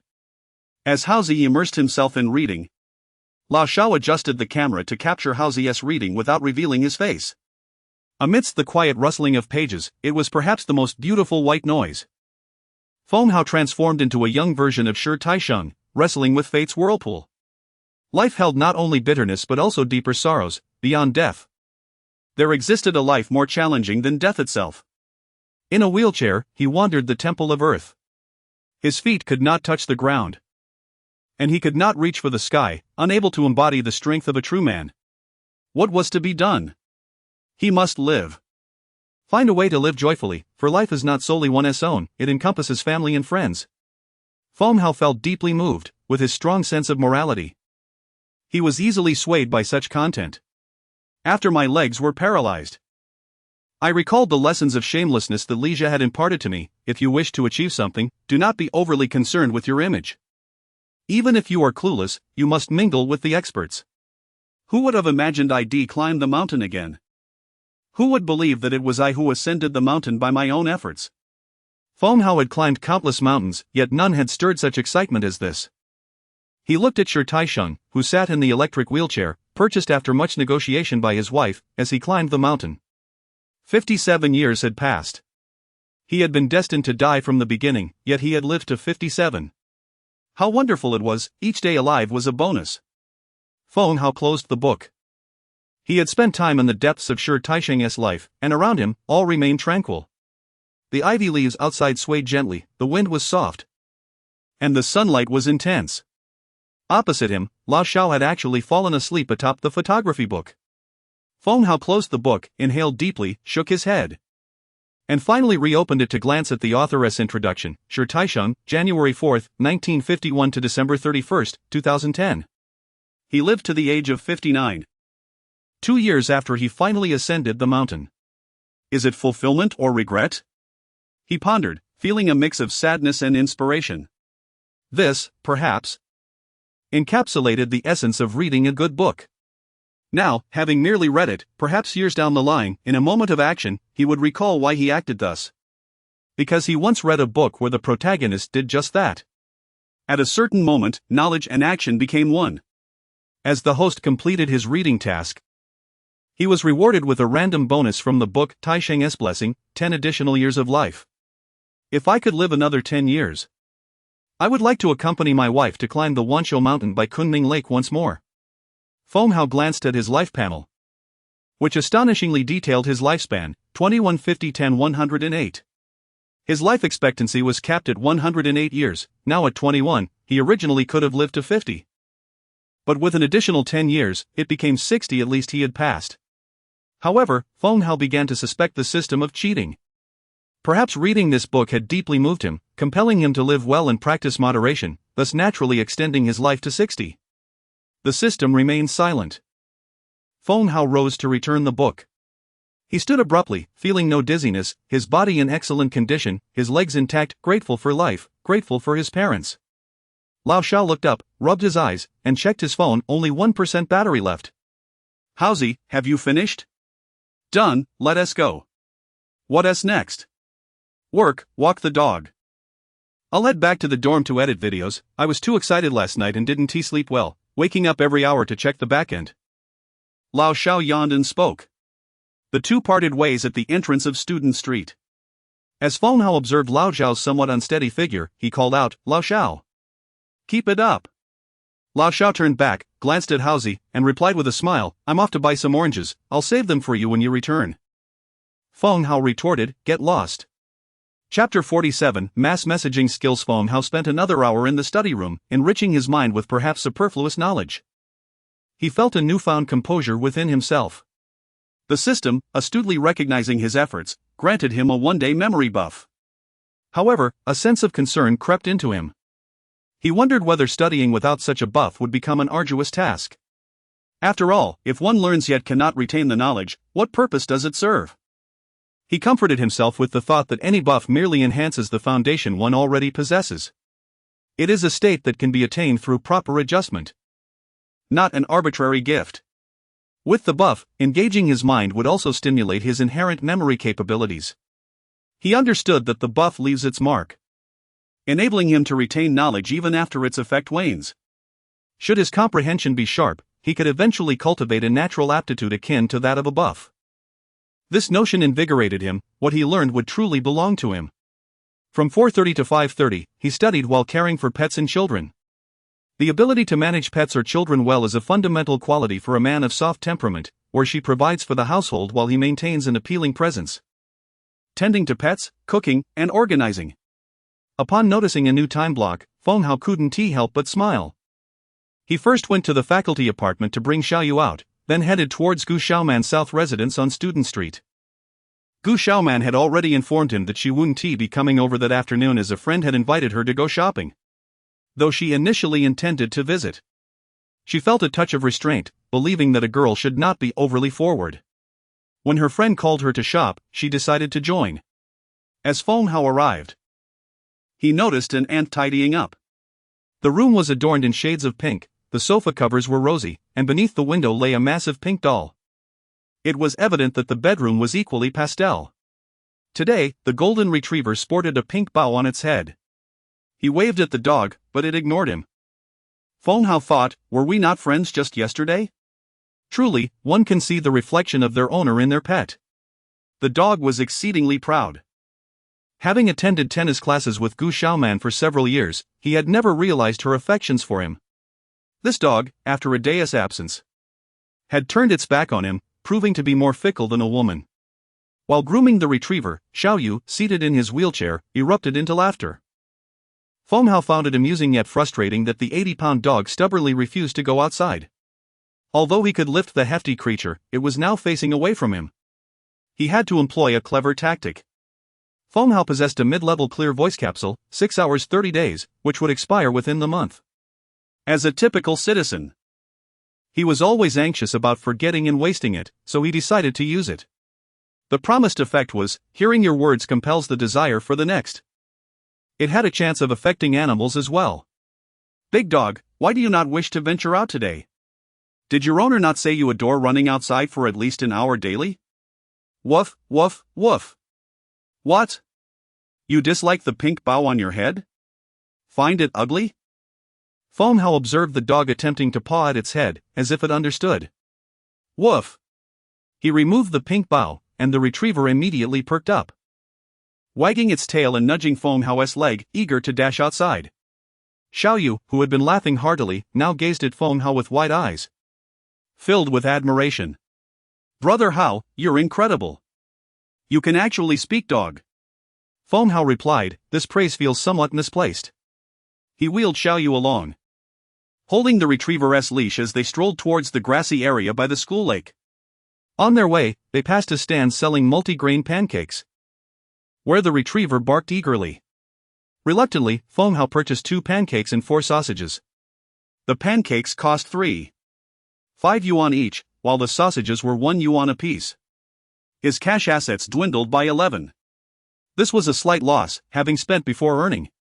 They could only consume 4 sausages, and then there would be none left. Woof. The retriever happily devoured the 4 sausages while Feng Hao relished a multi-grain pancake. Given his heightened physical and mental exertion, he was able to easily finish it. Xiaoyu only managed half, unable to finish, so Feng Hao took the remainder. It was not unsanitary, the pancake vendor always sliced them in half after preparing, as girls often purchased one to share. Xiaoyu beamed, feeling their bond deepen. The afternoon sun was splendid, the weather warm yet mild, with a gentle breeze. On the lawn, the retriever frolicked. Feng Hao retrieved a blanket from the back of the wheelchair, spreading it on the grass. He carefully lifted Xiaoyu, who needed to lie down after sitting for a while, as prolonged sitting was unsuitable for him. Initially, Xiaoyu felt apprehensive, worrying about falling and sustaining further injuries that would confine him for months. However, Feng Hao's strength easily supported him, placing him down gently without a tremor. When his father had lifted him last time, he nearly dropped him, aggravating his previous wounds. Brother Hao exuded a sense of safety, a reliability that was comforting. After a brief run, the retriever returned, playfully nudging Xiaoyu. At first, Xiaoyu was slightly fearful, but after some interaction, he found the retriever to be quite gentle, quickly warming up to it. Feng Hao casually snapped several photos, sending them to his employer, Gu Xiaoman, and to teacher Lu Chuanli. The messages were identical: your darling, image. Image, image, image. Suddenly, Feng Hao realized he had acquired a rather dubious skill: mass messaging. Sending the same content to different women. Gu Xiaoman replied instantly. The big dog looks so happy. Who is this little boy? He resembles you a bit, silly. She followed with playful emojis: I'm your dad. And a lively little alpaca. Feng Hao interjected: stop joking, that's my teacher's child. After a while, teacher Lu responded, Xiaoyu seems very happy, thank you, smile, rose. Did sending roses hold special significance for women of her age? After a moment's hesitation, Feng Hao responded with a simple smile, rose. He felt an unexpected joy. Although it was merely a mundane rose emoji, it felt extraordinary due to its recipient. The rose emoji appeared particularly striking as it was intended for teacher Lu. Chapter 48, Pride and Prejudice. By the riverside at dusk, the lush green grass vibrantly flourished, and the youthful vigor of the people filled the air with hope. The university is a splendid place, brimming with the vitality of young souls. The exuberant youth exhibited their simplicity as he ran alongside Demao. Demao, woof. Feng Hao, let us race to the end and back. Demao, woof. Thus, the boy and his dog dashed forth, with Demao inevitably emerging victorious. His 4 legs giving him the advantage over Feng Hao's 2. Though Demao was rather stout, his physical prowess was undeniable. Feng Hao could only hope to match his speed with a burst of energy, but without it, he could only keep pace. Upon returning to Xiaoyu, Feng Hao lay down, breathless. Demao nudged him playfully. Woof. Let us go again. Feng Hao, I can't, I need to rest. In the morning, he had run tirelessly alongside Su Qingqing for half an hour without uttering a word, yet now, after just 1 lap, he felt utterly exhausted. Indeed. The context alters the experience. Demao, eager to continue, urged him on. Demao, woof, woof. You must exercise more, you're too frail. Feng Hao, I don't want to run anymore. Demao gazed at him with moist eyes, not pressing further, but instead, played nearby. At 3 years of age, Demao was akin to a 30-something human in vitality. In his eyes, 21-year-old Feng Hao was merely a younger brother. Golden retrievers, known for their calm demeanor, optimism, and loyalty, are cherished companions for humans. However, the golden retriever, formerly known as the golden retriever, is actually a hunting dog with exceptional swimming abilities. Should one find themselves in distress in water, Demao would leap in to rescue them, showcasing remarkable hunting skills on land as well. Feng Hao, capable of communicating with him, sparked a sense of kinship in Demao, who had only met him for the first time yesterday. With his wisdom, Demao concluded that this young brother might actually be a hairless, mutated version of a golden retriever. Being without fur was indeed pitiable. And having a weak running ability and no hunting skills would leave him uncared for, destined to perish from hunger. Thus, Demao felt a pressing need to train his little brother, sensing that his owner might even wish to adopt this hairless sibling, affectionately naming him Little Mouse, while proudly calling himself Demao. Perhaps it was Little Mouse's frailty that left the owner uncertain about adopting him. If Demao could train Little Mouse to be as robust as himself, then the owner might decide to keep both. Delighted by his own insight, Demao reveled in the notion that he was indeed the cleverest of dogs, and it was no wonder humans adored him. Woof, woof, woof. Little Mouse, be mindful. Do not feel inferior about being hairless, you must exercise. Feng Hao, puzzled, wondered what the dog was exclaiming. He was truly exhausted, earning 80 was quite the challenge. Demao endeavored to pull Feng Hao toward the riverbank. Noticing Xiaoyu was also resting, Feng Hao lifted him into the wheelchair and pushed him to the riverside. However, upon arrival, Demao excitedly barked at Feng Hao, look at me, and then leapt into the river. Feng Hao gasped in shock. Was he truly going to lose Gu Xiaoman's dog on the very first day of walking him? Gu Xiaoman would surely be distraught. Would he scold him? Demao. Feng Hao shouted towards the river, but Demao paid him no mind. After a moment, he emerged from the water, dripping wet, proudly presenting a fish. Woof, woof. Did you learn? Feng Hao was utterly astounded, witnessing Demao shake off the water under the sun, revealing a lively fish wriggling on the grass. Impressive. Feng Hao never anticipated that a dog would catch a fish instead of a mouse. Xiaoyu, equally astonished, stared wide-eyed, observing little mouse's surprise. Demao felt a surge of pride. Woof. Do you want to learn? Can you catch another? I'll record it. Feng Hao exclaimed with excitement. Woof, woof. If you wish to record it, that is fine. With his phone in hand, Feng Hao filmed as Demao plunged into the water once more, soon emerging with an even larger fish, splashing water onto both Feng Hao and Xiaoyu. Demao, reveling in his aquatic play, shook off the droplets, fluffing his coat. As Feng Hao gazed at Demao through his phone's lens, the sunlight illuminated the water droplets, creating a spectrum of colors. Demao, woof, woof. Did you learn? Feng Hao gave a thumbs up to Demao, who sighed in relief. He was slightly overweight. A healthy golden retriever typically weighs around 70 pounds. Whereas Demao tipped the scales at over 80. His fitness level was inadequate, and if Little Mouse were to ask him to catch another fish, it would be quite a challenge, especially since he had been struck by other fish during his last catch. Thus, Demao resolved to train further. Ecstatic, he barked joyfully. Today, he had caught fish, played in the water, and gained a hairless little brother. Feng Hao found a bag to store the two fish, contemplating a delightful meal ahead. He resumed play with Demao, who inexplicably delighted in pouncing on him, always eager to leap. Feng Hao mused that if Demao could throw a frisbee, he would surely toss one to him, encouraging him to fetch it back. Just as Feng Hao and Demao were engrossed in their playful antics, a man and woman approached from a distance. The man, a tall foreign instructor of European descent, walked closely beside Lin Xiaoya. They strolled along the riverbank, laughing and chatting, until they reached Feng Hao. Upon noticing them, Lin Xiaoya initially saw the large golden retriever and suggested to Jim that they go take a closer look.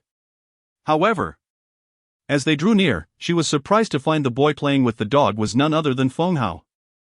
Lin Xiaoya typically paid little heed to the opinions of others. After all, she had benefited from the circumstances and cared little for others' perceptions. However, in this moment, she felt an inexplicable sense of embarrassment as she observed Feng Hao, carefree and joyous, frolicking with Demao on the grass. At that moment, it struck her that Feng Hao resembled someone from Su Qingqing's social circle. Noticing his shoes, she surmised that someone from a modest background would not invest in such expensive footwear. His family must be pure, clean, and happy, which explained his playful disposition with pets and the radiant smile he wore. Recollecting the scene at the pool that morning, Lin Xiaoya felt a pang of discomfort. Perhaps Feng Hao had rejected her entirely, perceiving her as tainted. Jim inquired, "What's on your mind, Lin?" Lin Xiaoya flashed a brilliant smile at Jim, replying, "Nothing." She was self-aware, cognizant of her tarnished reputation and the rumors that surrounded her, but she remained unfazed, never allowing such matters to concern her. "I am exceedingly pleased to be your child's teacher this year. Grace holds a special place in my heart. I am immensely proud of her progress. She has exerted herself tirelessly and has excelled in every aspect." Jim remarked, "I have recommended you to my friend." "You are remarkable, you never cease to astonish me, Lin." Lin Xiaoya's countenance radiated joy. Feng Hao observed Lin Xiaoya, and she appeared in a completely different light, adorned in a white shirt and tailored trousers, her hair cascading gracefully over her shoulders, and a small handbag in hand, a strikingly mature and professional ensemble. When she smiled, there was a captivating charm about her. Feng Hao listened to their animated conversation and astonishingly comprehended it, grateful for his diligent nature. Lin Xiaoya expressed, "It brings me immense joy to be a teacher to your child. Grace holds a special place in my heart. I take great pride in her development. She has worked diligently and has made substantial progress in various areas." Despite not being able to articulate fluently, Lin Xiaoya's rapid speech was remarkably intelligible to him. It was astonishing that Lin Xiaoya was tutoring the children of foreigners. What an impressive feat, a reverse tutoring situation. Moreover, that foreign individual had mentioned recommending Lin Xiaoya to his friends. Feng Hao began to comprehend the source of Lin Xiaoya's income. Her ability to earn was evidently formidable. Her fluent spoken English suggested she was not merely the daughter of a gambler, but rather, she resembled the daughter of a gambling magnate. She exuded confidence, her smile brimming with ambition, unapologetically evident. Aware that her fondness for him was a mere 60 at best, slightly better than mere acquaintance and not romantic, Feng Hao felt a sense of relief, his tension dissipating. He gently nudged his dog aside, who protested, compelling him to embrace the dog while he took the initiative to greet Lin Xiaoya. Hi. Upon seeing Feng Hao holding the large dog, Lin Xiaoya's gaze was earnest. She held no prejudice against him, nor did she misinterpret her relationship with the foreign tutor. Rather, she greeted him with calm assurance, responding, Hi. Chapter 49, You Have Grown Wiser. As dusk fell, Gu Xiaoman indulged in a delightful shopping spree, acquiring a plethora of exquisite dresses, most of which reflected her fondness for charming styles. However, today was an exception. She selected 2 dresses that were decidedly more alluring. Her friends and the sales staff continually praised her for how stunning she looked in these seductive outfits. Yet, they were not overtly provocative, they were merely strappy dresses. Gu Xiaoman had always felt a twinge of insecurity due to her ample bosom and had tended to choose garments that concealed her figure. She often opted for bras that minimized her bust, believing that a smaller chest would render her attire more fashionable. However, she sensed that her admirer, the mouse, seemed quite captivated by her chest and her delicate feet, often lingering his gaze there. It was peculiar. Thus, she decided to try on a form-fitting dress and a snug short-sleeve top paired with shorts. Her figure was characterized by voluptuous curves, a slim waist, and long legs. Yet her cherubic face made her appear youthful. In the current social media landscape, there was a pronounced trend favoring flatter chests, which left her feeling somewhat self-conscious about her round face, which she deemed somewhat juvenile. Despite her youthful age, her aesthetic sensibilities and worldview were still evolving. She had been eagerly anticipating the opportunity to wear her new dresses on her next outing with Feng Hao. However, while returning to school in the shuttle, she received a video from Feng Hao showcasing Demao catching fish. Gu Xiaoman squealed in delight. Demao could actually catch fish. He had never done so for her. Demao adored the mouse, it seemed, as he went out of his way to catch fish for him. Regret washed over her for having spent the day shopping, as she wished she could have witnessed Demao in action. Feng Hao returned Demao to his home, and Demao appeared reluctant to part ways. Woof woof. Little mouse, work hard. Once you become as strong as I am, I shall let our master take care of you. And you can live with me and share in the dog food. Perhaps your lack of fur is due to an unsuitable diet. Feng Hao, unable to comprehend Demao's chattering, nonetheless felt a profound sentiment as he observed the dog's wagging tail and glistening eyes. Doggo, I'm leaving now, I shall return tomorrow. Farewell. Demao. Demao bid farewell to Feng Hao, while Xiaoyu waved at him, but Demao ignored Xiaoyu, launching into another tirade directed at Feng Hao. The echoes of Demao's barks lingered long after they had departed, reminiscent of a mother's incessant nagging, unsettling indeed. Feng Hao found himself questioning whether he was missing maternal affection, as the barking had inexplicably reminded him of his mother. He had recently felt a void of maternal love.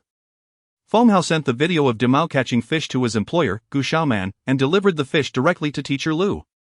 If the teacher invited him to dine, he would be able to enjoy fish that evening. A grin spread across his face as he pushed Xiaoyu, who was excitedly clutching the fish, eager to boast to his classmates about the impressive catch made by the large dog, something he had witnessed firsthand. Upon reaching the entrance of the faculty apartment, a mechanical voice echoed in Feng Hao's mind, "Congratulations, host, you have successfully garnered the affection of the golden tier single male golden retriever, Demao. Affection level has reached 80. Achieving the protective phase. He shall be your most loyal guardian dog, his heart is entwined with yours. Please continue to strive for greater achievements." Feng Hao nearly stumbled while pushing Xiaoyu's wheelchair, bewildered by the system's ludicrous logic. Was it truly reasonable to be able to win the affections of any creature? The notion of courting a male dog was absurd. Although he could not fathom such a notion, it appeared that some could. It was astonishing to discover that Demao was indeed a singleton, a bona fide bachelor. He had even advised Gu Xiaoman to arrange for Demao's neutering. He felt guilty. Could he retract that suggestion now? Wouldn't it merely serve as a reminder that she had likely forgotten? For the time being, he decided to set that thought aside. After all, he would be seeing the dog daily. If neutering were to occur, Gu Xiaoman would surely summon him to accompany her. Truly, dogs are humanity's best friends. After just 2 days of companionship, Demao had developed an affection level of 80, reaching the protective phase. Yet, what did it mean to be a guardian dog? Feng Hao surmised that Demao must perceive him as a source of safety and strength, desiring his protection. It was surprising to think that beneath Demao's exterior lay a vulnerable creature in need of safeguarding. In truth, Demao was quite naive. Trusting humans far too readily, after all, there are not many good souls among people. Fortunately, Demao was not human. Had he been, he would have been swindled countless times by now. Host has successfully courted a golden tier single dog, achieving an affection level of 80. Reward, 1 attribute point, freely distributable. Feng Hao was at a loss.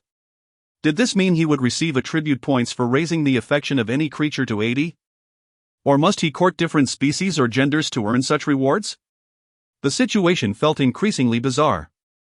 Currently, the only beings who held an affection level of 80 for him were Lao Xiao and the dog. He began to question the direction of his appeal. Glancing at his attribute values, he noted, name, Feng Hao. Stamina, 6, 1, 10, average stamina, with a permanent strength enhancement buff. Balanced exercise is essential, for you are rather weak. Intelligence, 6, 1, 10, average intelligence, increase memory capacity, as living off others is not an easy path. Exercise your mind. Emotion, 7, 1, 10, high spirits, your youthful vigor is commendable. Maintain this energy. Morality, 8, -1, 10, high moral standing, a virtue that easily garners affection, yet a flaw as it often leads to self-reproach. Appearance, 7, 1, 10, average looks. Continue to strive for improvement, as an attractive exterior is the foundation for capturing the attention of affluent individuals. This time, Feng Hao resolved to be more discerning. Attribute points were not easily acquired. Who knew what strange creatures he might be required to court to earn future rewards? Perhaps a caterpillar? How could one make a worm fall in love? It was urgent, he needed answers. Intelligence was his priority. His intellect often left much to be desired, rendering him perplexed by the thoughts of women. A simple embrace, holding hands, or being called a good person, none seemed to yield favorable results. He even humorously dubbed himself with a nickname, only to discover that this was actually endearing. And then there was Teacher Lu, who had gifted him her ex-husband's shoes. Did that imply she might harbor feelings for him? In summary, he was in dire need of enhanced intelligence. Allocating an attribute point to intelligence. Intelligence, 7, 1, 10, average intelligence, continue striving, as a pretty face is commonplace, but an intriguing soul captivates the affluent irresistibly. As he wheeled Xiaoyu into the elevator, the doors began to close when a girl rushed in, panting. Once inside, she adjusted her hair in the elevator's metallic reflection and dabbed at her nose with a tissue. She then exited on the 5th floor. Feng Hao mused that she did not appear to be a teacher. She lacked composure. While she was of similar age to the students, he noticed a tattoo peeking from her wrist. Tattoos were strictly forbidden at their school. Any discovery would result in immediate expulsion. She carried a bag that seemed to contain tools. Could a girl really be here to fix plumbing? Or was she here for makeup? Is there a teacher getting married on the 5th floor? He pondered aloud. Wow, how did you know? 5th floor is for teacher. It's an engagement, not a wedding. She has a good relationship with her mother and visited me yesterday, mentioning she would meet her fiancé's parents tonight for a small engagement ceremony. Feng Hao was taken aback by his own revelations. He had merely relied on keen observations and audacious conjectures, never anticipating that he would actually be correct. He felt as though he had never been this astute throughout his life. Could this be the sensation experienced by individuals of high intelligence? It is no wonder that the intellectually gifted perceive others as rather foolish. In the eyes of those with elevated intellect, the discourse of ordinary individuals is often rife with inconsistencies, appearing rather naïve and simplistic. A word of caution: merely augmenting one's intellectual attributes does not transform the host into a genius, it merely enhances the host's cognitive capabilities, sharpening their thought processes and observational skills. The pinnacle of intelligence is contingent upon the host's breadth of knowledge and experience. even if one reaches the maximum threshold. A lack of foundational knowledge will not yield genius status. At best, the host may be regarded as a clever individual among their peers of similar standing. Feng Hao. Are you looking down on my lack of education? System. You have indeed become more intelligent. Chapter 50, Preparation. Upon entering, a delightful fragrance enveloped the space. The women's quarters were a stark contrast to the boys' dormitory. The lilies adorning the dining table inexplicably appeared exquisite and elegant. There is an innate joy in witnessing a gift being cherished or utilized by another. With Lu Laoshi absent, Feng Hao exhaled a sigh of relief. While a flicker of anticipation lingered, his absence would not lead to disappointment. Feng Hao assisted Xiaoyu back to bed and retrieved the Dolua Dalo comic. His heart swelled with joy. He had previously asked Hao Gu for this, and now Hao Gu had remembered his fondness. He wished to invite Hao Gu to play games together, but Hao Gu cautioned that excessive gaming could strain one's eyes. Feng Hao jested, "It's not the eyes, but rather my pride that suffers. Without a speed buff, I can't even best you. After all, you are the legendary elementary school student." With the teacher still away, Feng Hao placed Xiaoyu and the fish aside, preparing to leave. However, a new time block appeared, 1730 to 1830 culinary training. A boy skilled in the kitchen is eternally alluring. Capture her heart through her stomach, and she shall remain enchanted by you, even in another's embrace, for your essence lingers within her. The host joyfully completed the tasks of pet care and child care, earning the genuine affection of both the pet and the child, resulting in a reward that increased the host's height by 1 millimeter, applicable to any part of the body. Feng Hao, standing at 173.3 centimeters, gazed at the explanation in silence. Could it be more canine? I'm nearly becoming a green tomato, he mused. The memory of someone lingered in his heart, yet it was futile. He recalled the bakery lady at the entrance of his parents' factory when it was still operational. Her pancakes were extraordinarily delicious. Feng Hao often watched her knead the dough, a simple process involving a touch of oil and a sprinkle of salt, finishing with sesame seeds just before serving. The pancakes were delightfully fragrant, with a hint of saltiness, predominantly rich in wheat and sesame aroma. After savoring one, he yearned for another the following day, a daily craving. The lady, with a round face, fair skin, and long, silky hair tied in a low ponytail, wore a cap for cleanliness. At that time, the Korean drama Daejangjeom was quite popular, and Feng Hao thought that even a humble pancake vendor could surpass the beauty of the famed character. Sadly, the pancake vendor's husband lost his job, and it was rumored that after a dispute, he took his own life. Thereafter, the pancake vendor vanished from the factory's entrance. Eventually, the factory itself closed. The area was demolished, and even the place where the pancake lady once kneaded dough was lost to time. It felt like a memory that had been inexplicably conjured. At times, he wondered if it was merely a figment of his childhood imagination, a beautiful lady selling pancakes, outshining even Daejangjeom, with her pancakes priced at 6 jiao, later rising to 8. His stomach's longing for the pancakes kept the memory alive, dispelling the notion that it was an illusion. One summer, he returned home and recalled this incident, even inquiring with his father, who confirmed her existence. His father mentioned that male workers referred to her as the pancake shishir, but lamented that her husband was troublesome, prone to drinking and violence, and ultimately succumbed to liver cancer after losing his job. Knowing that such a person truly existed diminished Feng Hao's obsession. He felt a twinge of nostalgia, grateful that his father possessed culinary skills, which ensured the family remained intact during a time when many fell apart due to unemployment. The friend who once watched the pancake lady with him had followed his mother southward, perhaps to the southern regions. Old Feng indeed had a knack for cooking. Preparing meals seemed almost akin to possessing a lucky charm. His mother's cooking was notoriously unpalatable, while his father's effortless creations were always delightful. Feng Hao had inherited this trait. Even instant noodles became exceptionally fragrant under his hand. However, to showcase his culinary prowess in the dormitory by preparing instant noodles was fraught with risk, as inspections for electrical appliances had become stringent. Feng Hao proposed to Xiaoyu, "Let me help you with the fish before I leave, the teacher hasn't returned yet, and I can keep you company." Xiaoyu readily agreed. Before his injury, he relished being home alone, but now he felt that having company was far more enjoyable. He was well behaved, assisting his brother in the kitchen rather than playing in the room. With Hao Ji's help, he transferred to his wheelchair, where he read by the kitchen door, keeping Hao good company. Feng Hao recalled his father's method of preparing fish: stunning, scaling, and gutting. He felt a moment of trepidation as he struck the fish's head, missing the mark on his first attempt and having to deliver a follow-up blow. Striking too hard, he sent the fish flying. Feng Hao retrieved it from the living room, eliciting a giggle from Xiaoyu. He decided to document the scene, capturing Hao Ji's culinary endeavors. The first fish was a clumsy affair. It had seemed effortless watching his father at home. Yet, as he executed the task himself, the fish was not merely killed but met a drawn-out demise. With the second fish, he applied what he had learned, swiftly moving from stunning to gutting with much greater efficiency.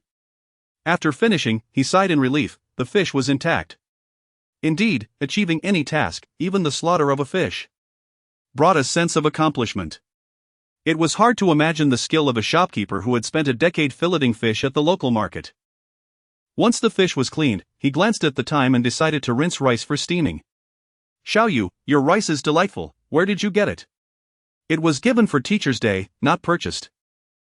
Feng Hao tapped the rice bag and resolved to ask his father if he could find the same brand on his next visit home, knowing his mother also relished rice. After soaking the rice, he checked the fridge and found fresh meat. He washed some chili peppers, ready to make a spicy stir-fry with ginger.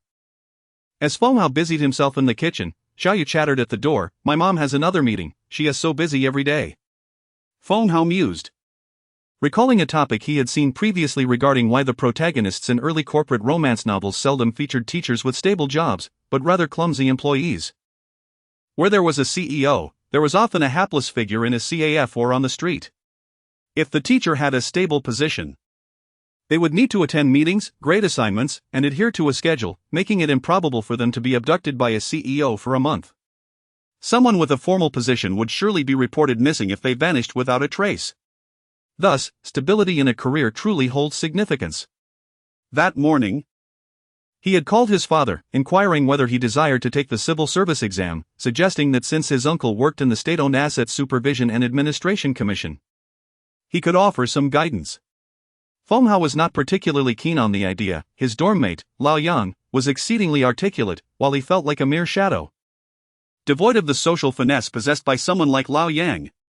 The thought of competing against such a social elite was daunting. However, the notion of marrying someone with a stable career seemed appealing. The government had vetted them, ensuring a clean record spanning generations, complete with state-sponsored benefits.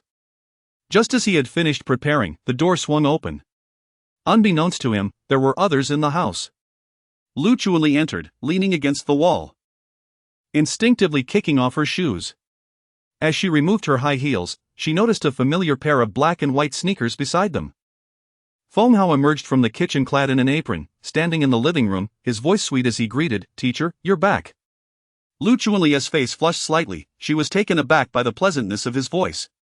Xiaoyu, with his now deeper voice, chimed in, Mom. Hao Ge caught fish. We're having fish for dinner." Chapter 51, Reverse Harassment. Gu Xiaoman, WeChat transfer of 100,000 yuan. "Gu Xiaoman, Auntie mentioned she saw you buying sausages for Demao, so I'm sending you the money." Feng Hao. Auntie must be reporting me. Feng Hao subtly grasped the nuance of the situation. Receiving money. Then he transferred 20 yuan back to Gu Xiaoman. Feng Hao, buying sausages for Demao is a matter of my private friendship with him. It has nothing to do with you. Cash assets, 80. Though reliant on others, his attitude remains resolute. Gu Xiaoman, holding her phone, chuckled foolishly, thinking how ridiculous it was, having a private friendship with a dog. She vigorously rubbed Demao's bald head. Although Feng Hao wished to stay at the teacher's house for fish, he felt it was prudent to stop. Eating 2 meals in one day seemed excessive. He pondered whether this restraint was due to his newfound intelligence. Had he not gained this insight, he likely would have wanted to stay for the fish. With this intellectual attribute, he seemed to grasp some strategic understanding. He retreated, clutching his swim trunks and towel. Both were dry, and remarkably, the towel still carried a pleasant scent, reminiscent of sweet pomegranate, perhaps the cleanest and freshest it had ever been since its purchase. As he prepared to leave, the teacher handed him a packet of braised pig trotters. Feng Hao reluctantly accepted it, estimating it weighed around 2 kilograms and valued approximately 100 yuan. Unable to refuse such hospitality, he planned to share it with his dorm mates. Upon hearing about the braised trotters, Lao Yang hurried back. Lao Yang brought a roasted chicken. The 2 desks in the dormitory were pushed together to form a dining table, and the 4 of them gathered around, creating a lively atmosphere. The rice, although packaged from the cafeteria and often resembling leftovers, tasted delightful when shared. Lao Shao always asked the chef to drizzle some meat broth over it, which effectively made it feel like they were eating meat, quite appetizing indeed. De Qiao contributed dessert, as he had a penchant for sweets. His physique revealed as much. He was the heaviest in the dorm, plump and round, standing at 175 centimeters and weighing 175 kilograms in equal development. Lao Shao provided the labor, having gone to fetch the food. The weather was warm, and the dormitory lacked air conditioning, with only a fan to provide relief. The delicate boy De Qiao had removed his outer layer, revealing a sleeveless shirt beneath, his skin fair and tender. Lao Shao, feeling the heat, shed his short sleeves, appearing darker and leaner in comparison. The seasoned veteran Lao Yang swapped his shirt for a t-shirt. Feng Hao, the unassuming virgin, felt shy to remove his shirt and opted for an old, worn t-shirt suitable for sleeping, not concerned about getting it dirty. He possessed too many white t-shirts, and he needed to be cautious to avoid staining them, which would be difficult to clean. Sometimes, in the dorm, the boys would remove their pants to rush to the restroom, finding relief in such freedoms. During dinner, Feng Hao sent Lao Shao the videos of kitchen work taken by Xiaoyu, along with some clips of Dimao. At that moment, they were not thinking of making money on Douyin, it was merely a completion of their assignments. Their mindset had not yet shifted to recognize that internships were not merely tasks assigned by teachers but rather assignments of their own lives. In the first semester of their junior year, De Qiao had posted a video on how college boys could apply makeup, garnering over 2,000 likes and more than 500,000 views in just one night. He thought he had struck gold and eagerly continued to apply makeup for a week. During that time, De Qiao's face was painted white and red, and he even smeared mud on his face, claiming that the most likely way to go viral on Douyin was through contrast cuteness. He was determined to transform into a female for more views. His dorm mates suffered through this, as De Qiao wore oversized shorts and tank tops, his makeup resembling that of a ghost, long hair adding to the frightful appearance. One day, Feng Hao awoke from his sleep to find De Qiao looking terrifying and almost feared he would never wake again, mistaking him for a hideous female ghost. De Qiao persisted for a week, but his videos received only single-digit likes and a few hundred views before he gave up. If anyone could achieve fame so easily, everyone would be an influencer. Eventually, he noticed Lao Shao had seemingly produced some content, reigniting De Qiao's desire to engage with Douyin. De Qiao was like that, his interests came in waves. He believed in trying anything, as opportunities were plentiful. Lao Yang felt that confidence was paramount. Lao Shao's determination to act was commendable, for otherwise, he would be a dispiriting sight. Feng Hao thought it rare for Lao Shao to have such motivation, and he felt it essential to encourage him. He believed that creating content on Douyin was far better than being an unpaid sycophant. Working diligently was never too late and always worthy of encouragement. As the dorm mates ate together, they engaged in lively conversation. Feng Hao inquired about Lin Xiaoya's situation. Ever since he boldly asked Lao Yan what his parents did, he learned that Lao Yang hailed from a prominent family, which eased his tension. Previously hesitant to ask, Feng Hao had worried that his roommate might be exaggerating his background, fearing that probing might expose shortcomings. Lao Yang was genuinely low-key. Even if his parents were merely a small section chief in a factory, he would likely flaunt it. His cousin, at merely 8 years old, already gazed down at others. Lao Yang truly was a child of privilege. Reflecting on his 4 years with them, he had remained remarkably approachable. Now, although Feng Hao lacked a bold demeanor, he felt his intellectual advantage allowed him to pose questions effectively. Despite Lao Yang's propensity to speak in circles, he never lied directly. He was meticulous in his actions. Contemplating this, Feng Hao felt a tinge of admiration. Although Lao Yang was just a college student, he had already exhibited the demeanor of a department head. Yang, you broke up with your sophomore girlfriend, and now you're with Lin Xiaoya? Lao Yang, thinking Feng Hao was teasing him for being a virgin, felt his face flush. alcohol certainly muddles judgment, he resolved never to drink again. A little alcohol led to too much revelation, and he feared the consequences of future indiscretions. Feng. That title is too flattering. Feng Hao. You've misunderstood, your Chu refers to department head. Yang pressed his hand down and began to speak. He had indeed broken up with his girlfriend but was not with Lin Xiaoya. Lin Xiaoya was quite misleading. Initially, he believed she was interested in him. With dormitory events and invitations extended to him, her approach had been quite proactive. Their interactions felt intimate, with casual hand-holding under the pretense of discussing internship opportunities. He thought Lin Xiaoya wanted to embark on a passionate romance before graduation, especially since they had previously interacted through the student council. However, he was taken aback when Lin Xiaoya obtained the information she desired and then ceased communicating with him altogether. Cough, cough, cough. Let me tell you, sophomore girls are delightful. They lack the awkwardness of freshmen, the madness of juniors, and the reality of seniors. Sophomore girls are just right.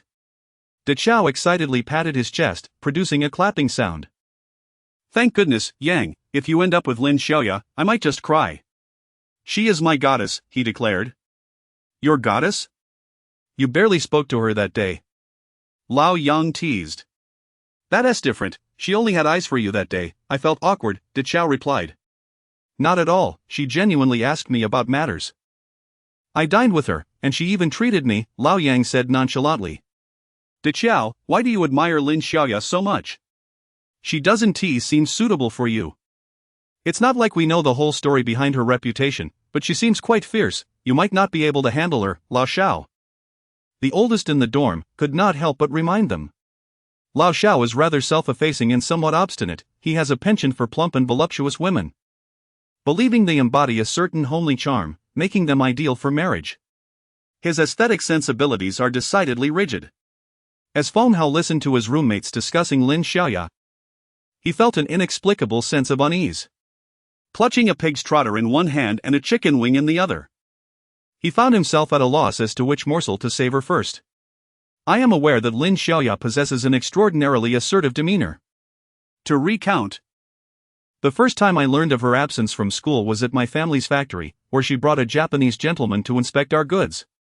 Her proficiency in Japanese was astonishing, far exceeding that of a typical student. I initially failed to recognize her, mistaking her for the translator accompanying the Japanese man.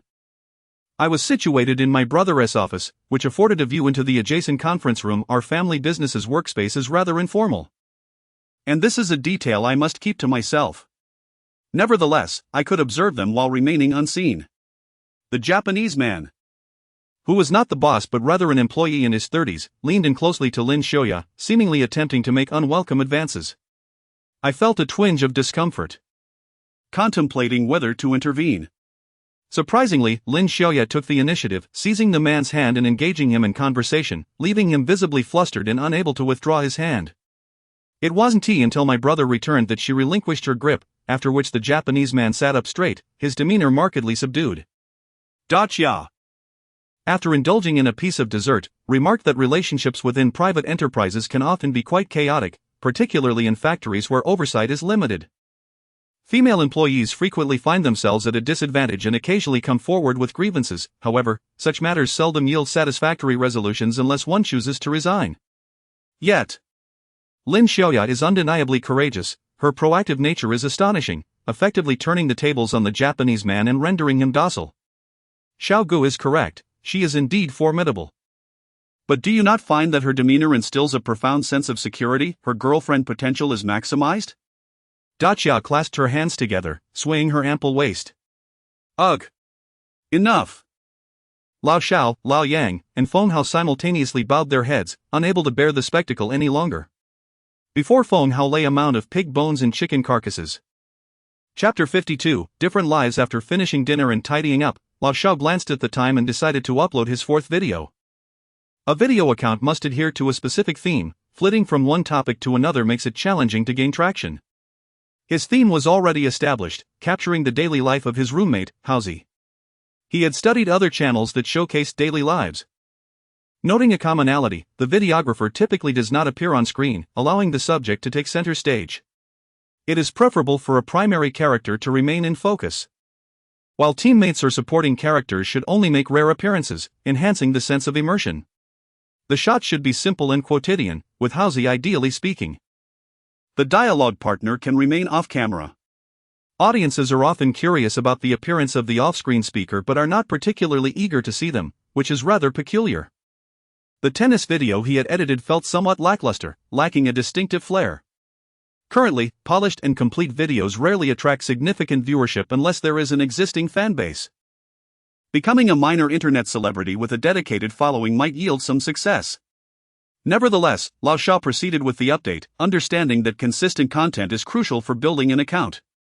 He refrained from resembling certain older individuals who bombard their social media with excessive posts one day and then vanish for an extended period. Daily updates are vital for cultivating viewer habits.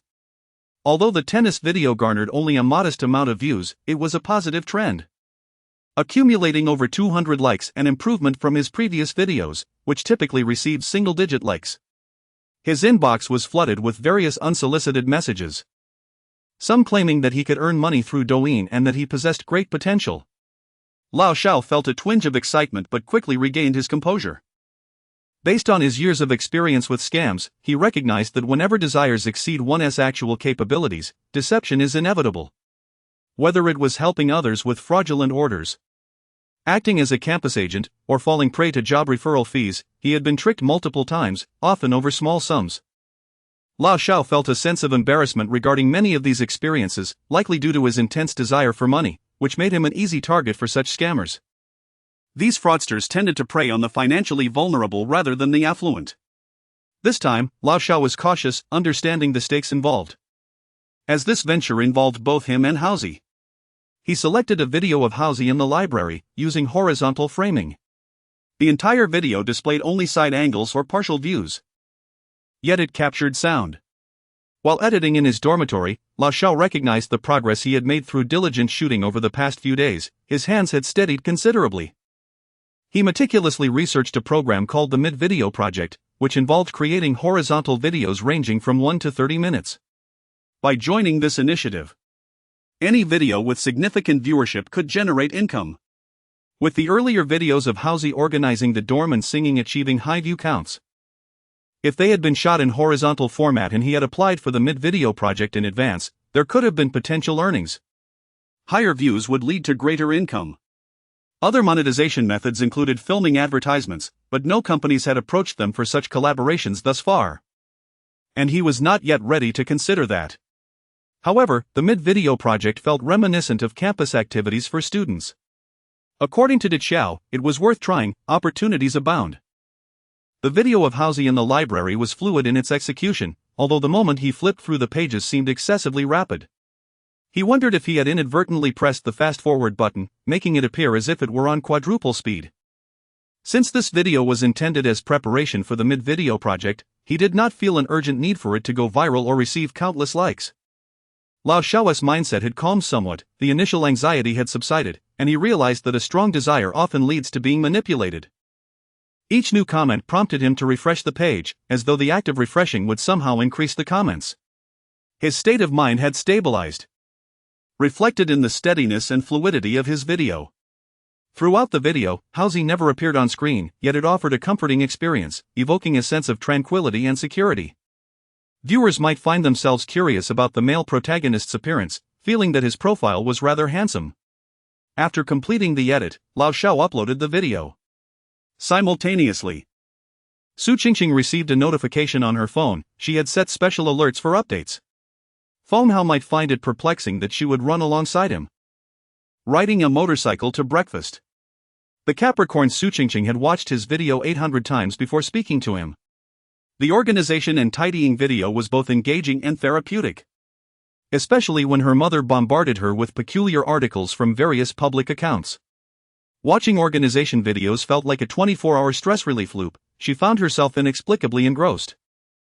The visuals of the organization video, combined with the background music sung by Feng Hao, created a perfect harmony. She listened to music on her phone while watching the organization videos on her tablet, a fitting combination. However, she found the edited video of their outing to the hot pot restaurant somewhat awkward and avoided watching it, perhaps unable to adjust to seeing herself on screen.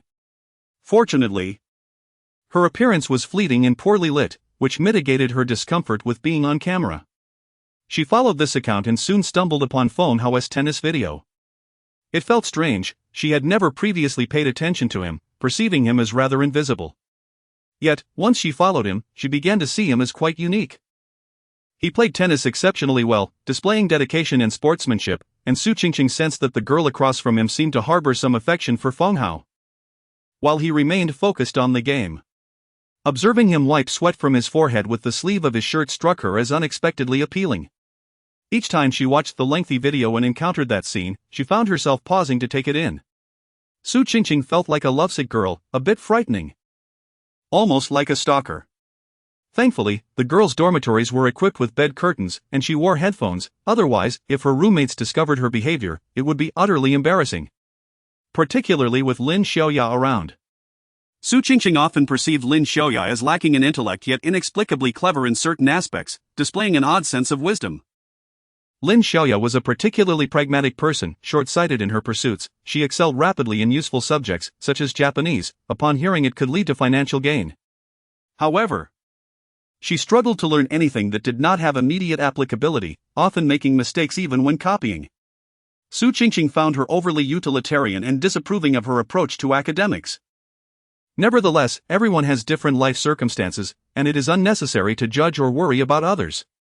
In summary, Su Qingqing was surprised to find herself inexplicably interested in a boy during her senior year. Upon hearing the notification sound, she swiftly opened Douyin. Indeed, a new video had been uploaded. It featured the library, and Su Qingqing immediately recognized the climbing vine on the library wall. As there was a new building next to it that her father had donated, shamefully named the Qingqing Building. That year, the school had invited her to speak on stage as a representative of outstanding students, which she had declined. Of course, there were other tangible benefits. She could choose to pursue further studies or study abroad, as the school had ample resources. She opted for self-preparation if she did not perform well. She still had fallback options, with partnerships with foreign universities and guaranteed spots for further studies available at her school, offering her numerous pathways for the future. Her academic performance is exemplary, she excels in all her major courses, and even without her father's financial contributions, she stands tall with justified confidence. Such is the reality she embraces. She possesses the freedom to pursue her passions with ease. In contrast, Lin Xiaoya diligently studies subjects deemed useful, driven by a sense of urgency. Though they share the same dormitory, their lives unfold in vastly different ways. At this moment, Su Qingqing watches a video of Phone Hao studying in the library, where his face remains unseen throughout. Yet, she finds herself captivated.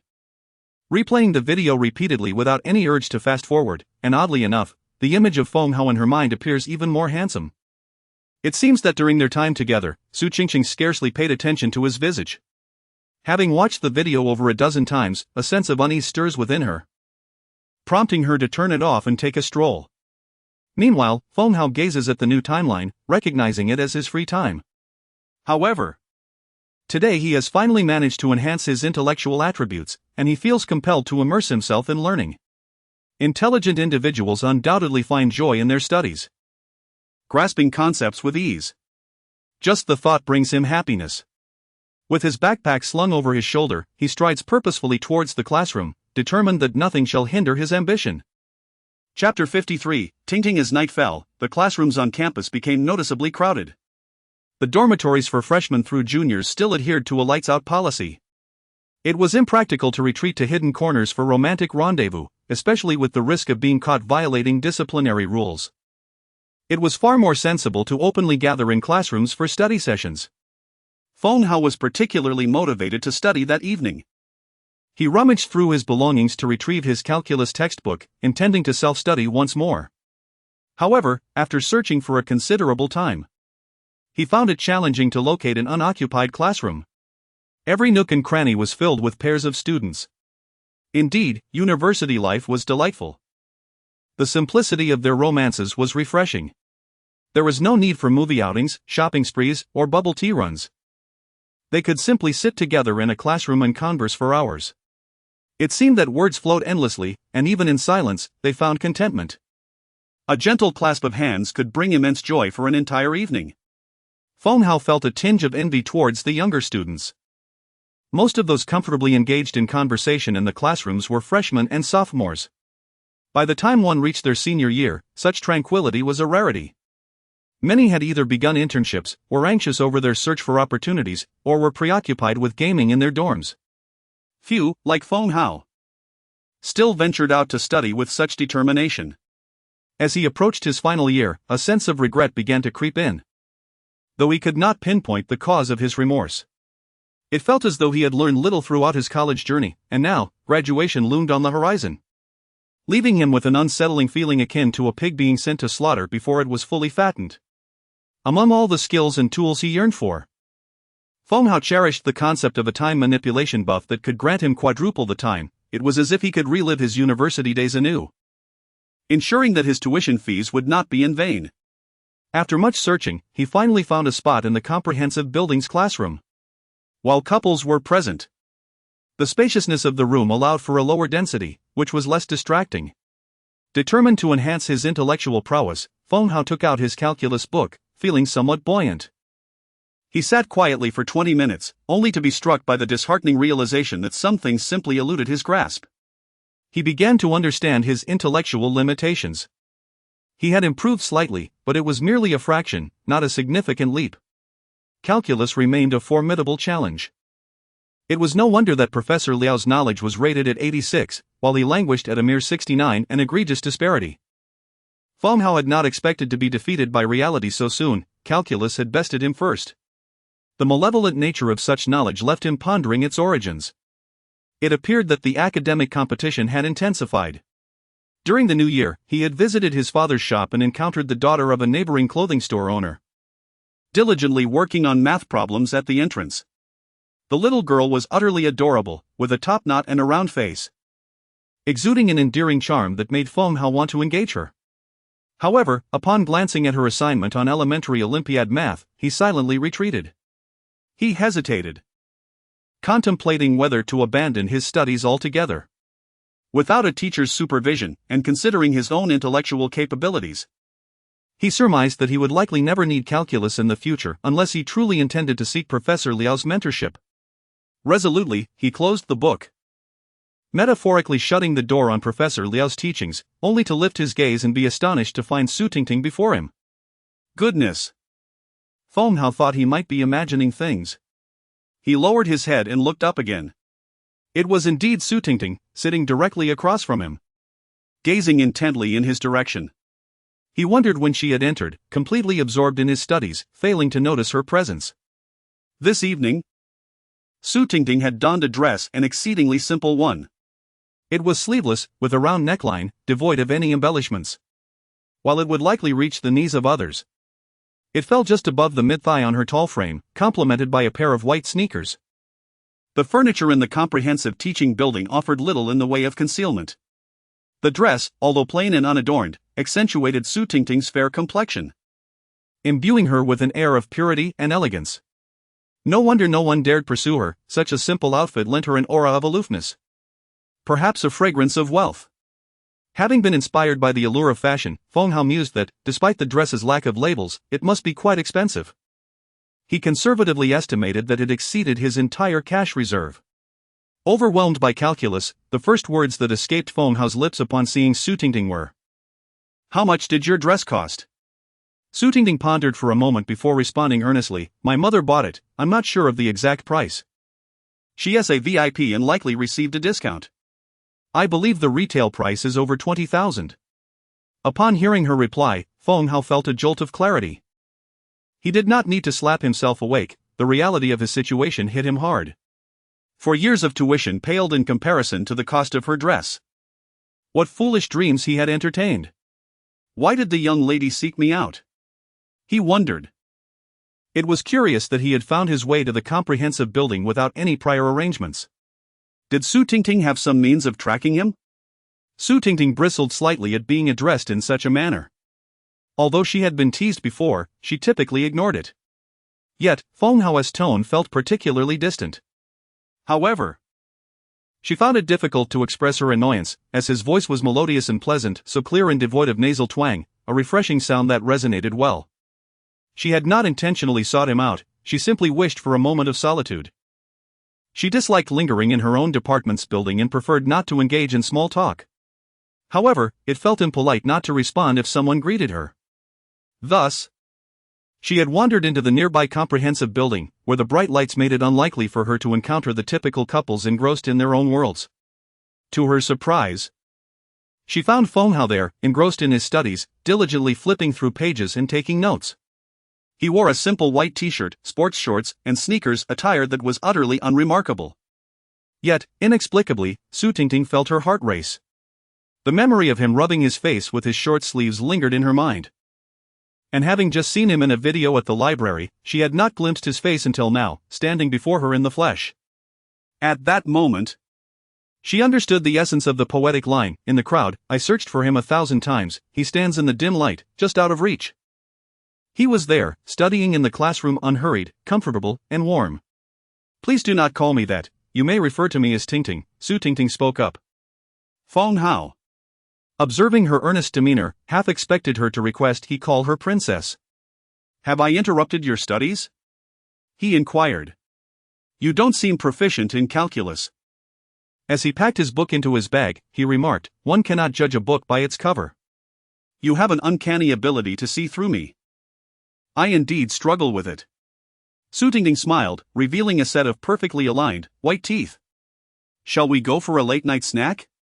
she proposed.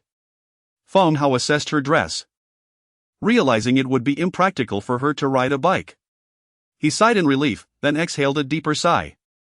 "How about I treat you?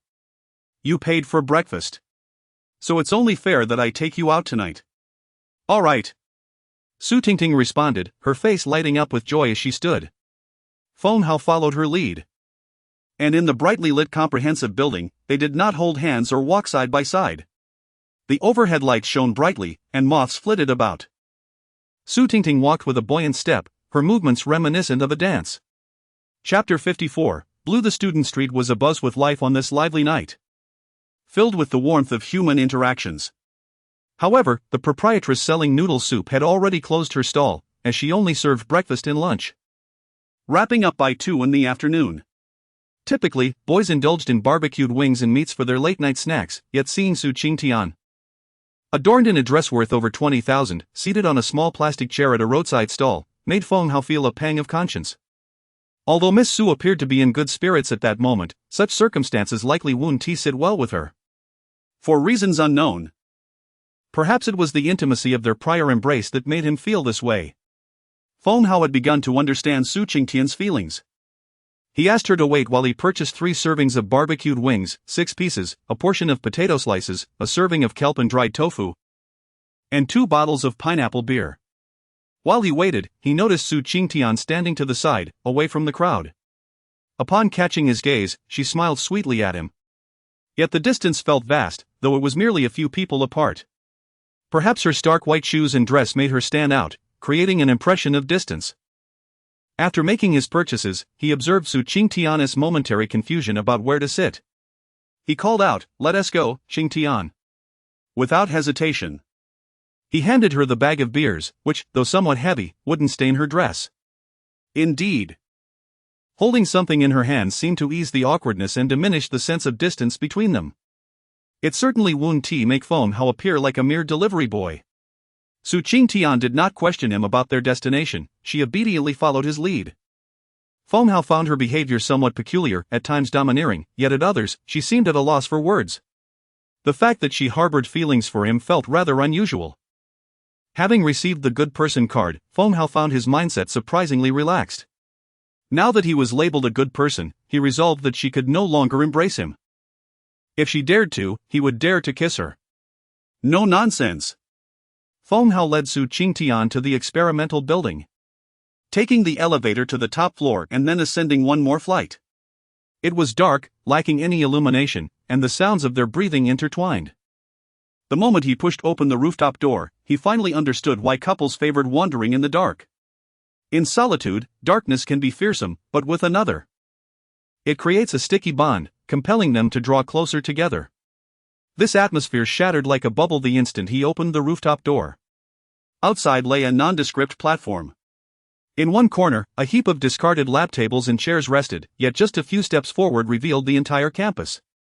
The nocturnal campus, surrounded by a lake, resembled a mysterious woman enveloped in a silk scarf. The twinkling lights were serene and beautiful. This was the secret base discovered by Feng Hao and Lao Shao.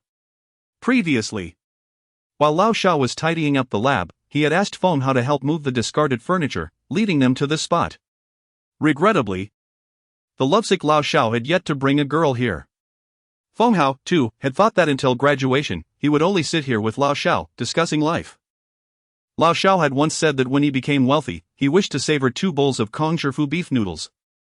Once, the 4 of them from the dormitory ventured into the city, treated by De Chao. Lao Shao believed the establishment called Kong Shifu beef noodles would be inexpensive. Imagining it akin to instant noodles served in a restaurant, merely charging for hot water and seating. To his surprise, each bowl of Kong Shifu beef noodles cost 48. One bowl wasn't even enough to fill him. The bowls were large, but the noodles were scarce. On the rooftop, Lao Shao declared his ambition to buy 2 servings of beef noodles once he earned money.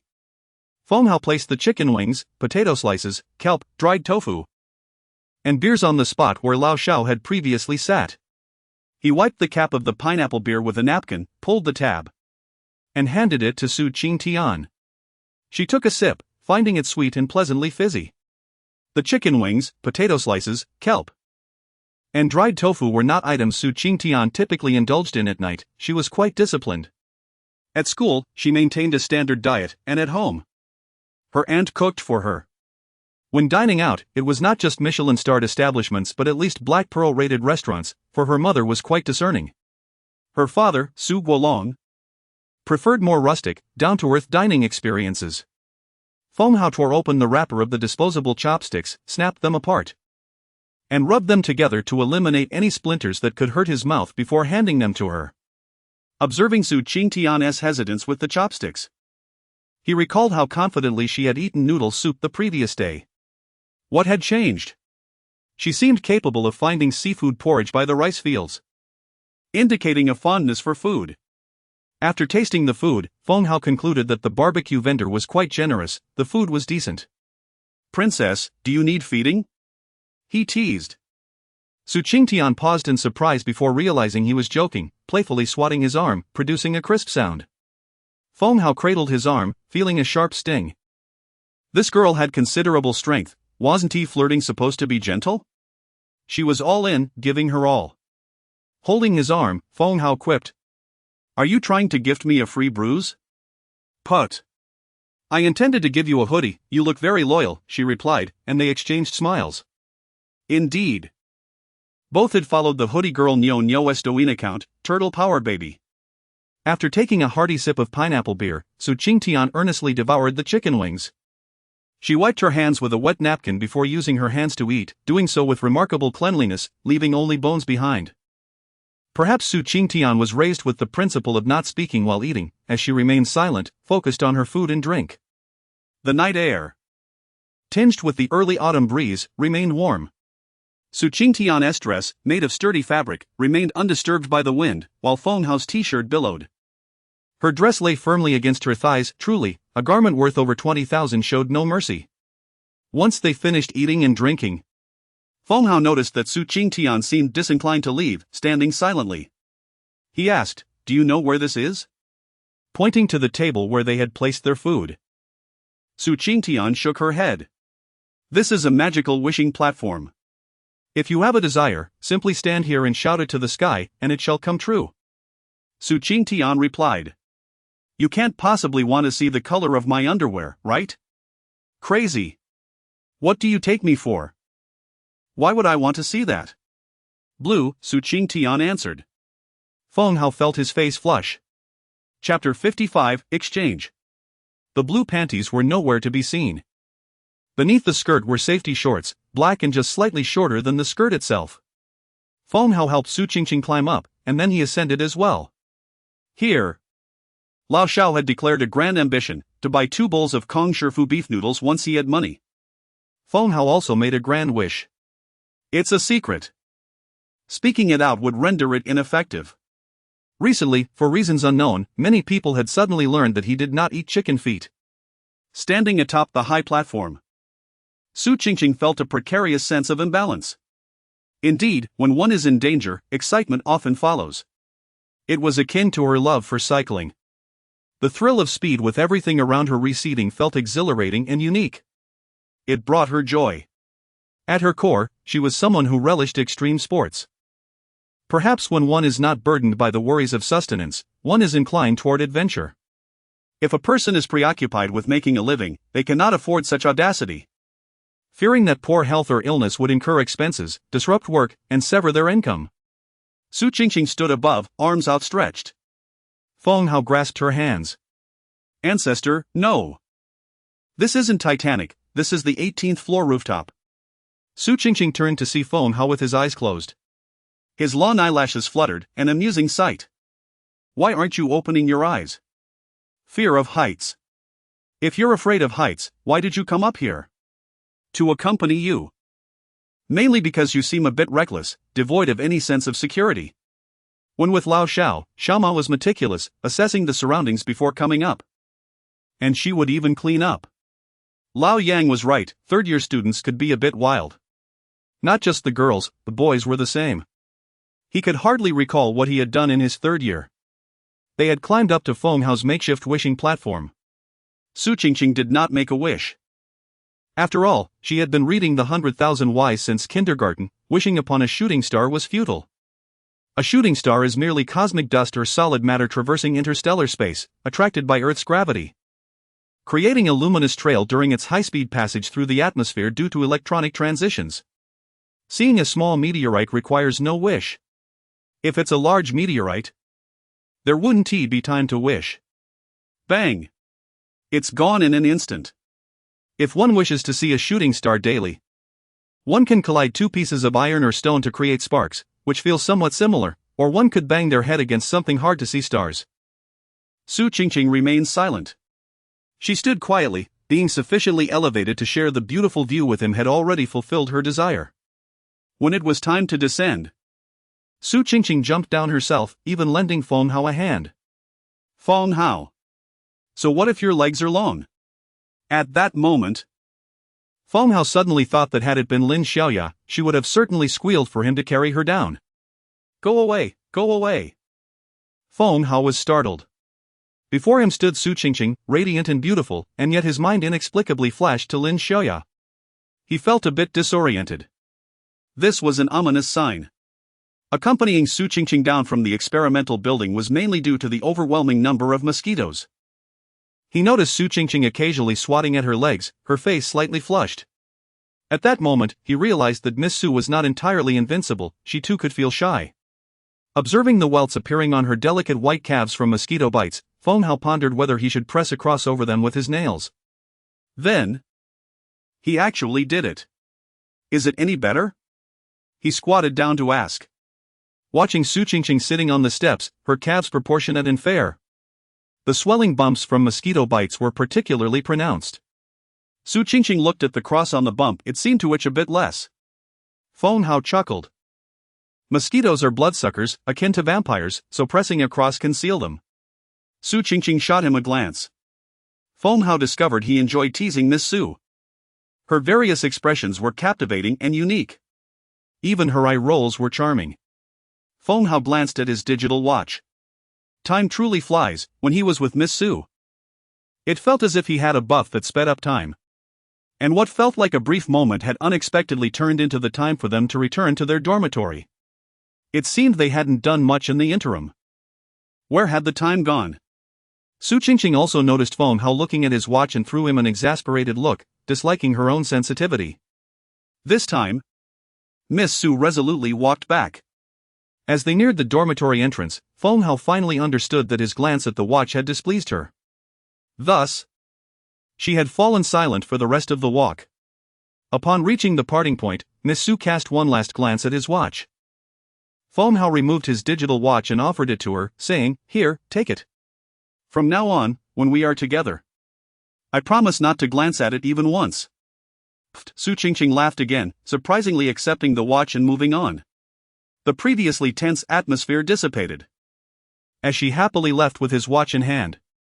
If it weren't for the fact that Miss Sue was undoubtedly affluent, Feng Hao would have questioned whether he had been deceived. Cash assets, minus 56. Material assets, one well-worn Casio digital watch, second-hand value 78 yuan. Feng Hao returned to his dormitory and hurriedly took a shower. He had accomplished nothing, it was more exhausting than running. He was blissfully unaware of his good mood. Singing in the shower, "Princess, please be happy every day, princess, do not shed tears, princess, do not lose heart." Observing Lao Shao sneakily approaching with a phone. Feng Hao splashed a bucket of water at him. "Brother Shao, that is too much. You can't sacrifice your principles for fame, this isn't appropriate." "No. I wasn't filming you, I was recording your singing, which sounded lovely." "No way, no way. You should wait until I put on some clothes." Lao Shao sighed. Singing without clothes lacks feeling. Feng Hao. With a statement like that, anyone would think you've experienced grand occasions. Lao Shao, you've changed. Feng Hao shooed Lao Shao away, ceasing his singing, and quickly rinsed off before returning to the dormitory. He changed into his pajamas, a worn cotton t-shirt and old sweatpants, and was about to lie down, ready to joyfully play on his phone, when the phone rang. There was a delivery at the door. A courier at this late hour? Feng Hao hurried to the dormitory entrance, where a junior handed him a package, asking him to sign and take a photo before leaving. Feng Hao weighed the package. It was a box. Could it be the electric razor he had ordered from Pin Xiao Xiao? It had been so long that he had nearly forgotten about it. Delivering a package this late. This junior was quite diligent, even more so than Lao Shao. Feng Hao carried the box back to the dormitory. It felt rather heavy. Shopping from Pin Xiao Xiao was akin to panning for golden muck, often yielding excellent bargains. Upon entering the dorm, he found De Qiao applying a facial mask. Ever since she began filming beauty content on Douyin, De Qiao hadn't earned a dime, yet the products she had ambitiously prepared for a year remained largely untouched. There were still several boxes of masks under the bed. Lao Shao was editing a video, while Lao Yang had yet to return. Feng Hao joyfully opened his delivery box. Inside the cardboard box was a dark green package, exuding an air of sophistication and familiarity. It resembled a knockoff of some high-end brand. Feng Hao recalled that the electric razor he had ordered was around 39 yuan, how could it be so lavish? He opened the dark green box to reveal a watch, a gold and steel timepiece with a rather peculiar emblem on the dial. Feng Hao was momentarily bewildered. Taking out my phone for a moment, I noticed a WeChat notification. "Su Qingqing, let's swap watches for a while, mine is too heavy." Image, on her slender, delicate hand rested an ordinary, old Casio. Feng Hao. You would trade a Rolex for my Casio? How insulting. Chapter 56, Roommate's old Xiao meticulously held his phone to capture an image of the watch. It was an object of curiosity, one he had never encountered before. And it sparked a thirst for knowledge. He had seen a Rolex on the wrist of someone else, a professor's uncle who owned a modest steel model. The uncle, though accomplished, remained understated, while his wife could not help but revel in her husband's achievements, boasting that he had purchased the watch after winning a national-level award. There was an undeniable air of superiority in her tone, and indeed, it was a remarkable accomplishment. Yet, here lay this exquisite timepiece atop their humble dormitory desk, surrounded by a chaotic blend of books, clothes, cups, and socks.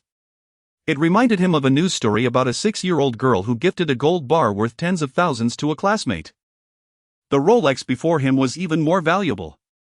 "Miss, don't be ridiculous," Feng Hao messaged Su Qingqing. De Qiao eyed the box with envy, recalling how her father owned a Rolex with a blue dial. Initially, he cherished it, but eventually, he ceased to wear it, claiming that the blue dial was difficult to maintain. De Qiao continued to express her astonishment, tearing off her face mask to reveal her plump, youthful visage. And tugging at Lao Si, "Fourth brother, how good, I don't want to strive anymore. Please, teach me, I am willing to do anything." Old Xiao chuckled, cautious to push the box towards the center of the table to prevent any roughhousing from De Qiao and Hao Zi that might lead to the watch's misfortune. At that moment, old Yang returned, and upon seeing the Rolex, he exclaimed in admiration. It was evident that he felt a pang of envy, contemplating that should he ever become a leader, he would hesitate to accept such a gift. Reflecting on this, old Yang realized the precariousness of his thoughts. Who was he to receive a Rolex? A warning echoed in his mind about the dangers of materialism. Feng Hao felt numb. Recognizing the gradual moral decline that often begins innocently, leading one to the precipice of wrongdoing. Today, one might accept a bag of fruit worth 300, tomorrow they might dare to accept a watch valued at 13,000. He had never touched anything so valuable. Old Yang, however, carefully examined the watch and gravely remarked, "Howsy? I have come to realize that you are the most accomplished among us. Rest assured, we laugh at poverty, not at vice, we will never mock you." Feng Hao merely smiled in acknowledgement. The four roommates engaged in lively banter, but ultimately, Feng Hao prudently placed the watch away on his bed. In a male dormitory, one could freely visit each other, yet such a precious item offered little sense of security. Fortunately, his roommates were trustworthy enough. The offspring of wealthy families, Yang and Xiao, frequently possessed valuable items and typically respected each other's belongings. A notification reminded him it was time to rest. 23 to 6 o'clock, time to sleep. Good sleep is vital for health, preventing diabetes, hypertension, baldness, and kidney deficiency. Be a healthy man, sleep well. Yet, he felt a flicker of excitement and confusion. "Miss, you casually gift someone a watch worth over 100,000, and your affinity remains below 80, stuck at 79. Is that truly so challenging? At 79, you dare to give a watch. At 80, would you not risk gifting a car?" "I do not desire a car. I truly do not. The intricacies of a woman's heart are as unfathomable as the depths of the sea." He glanced at the chat window with Su Qingqing. Recalling his last message, "Miss, don't be ridiculous." He also noticed the picture she had sent of herself wearing a watch. What was appealing about a Casio? Her slender wrist still had some slack even when fastened to the last notch. Yet, her hands were beautiful, they were fair, elongated, and delicate. Feng Hao found himself lost in thought as he stared at the chat window, and unexpectedly, a notification appeared indicating that the other party was typing. In that instant, his heart fluttered, as if it had momentarily leaped from its usual rhythm. He pressed his hand against his chest, calming himself. Such excitement was ill-advised.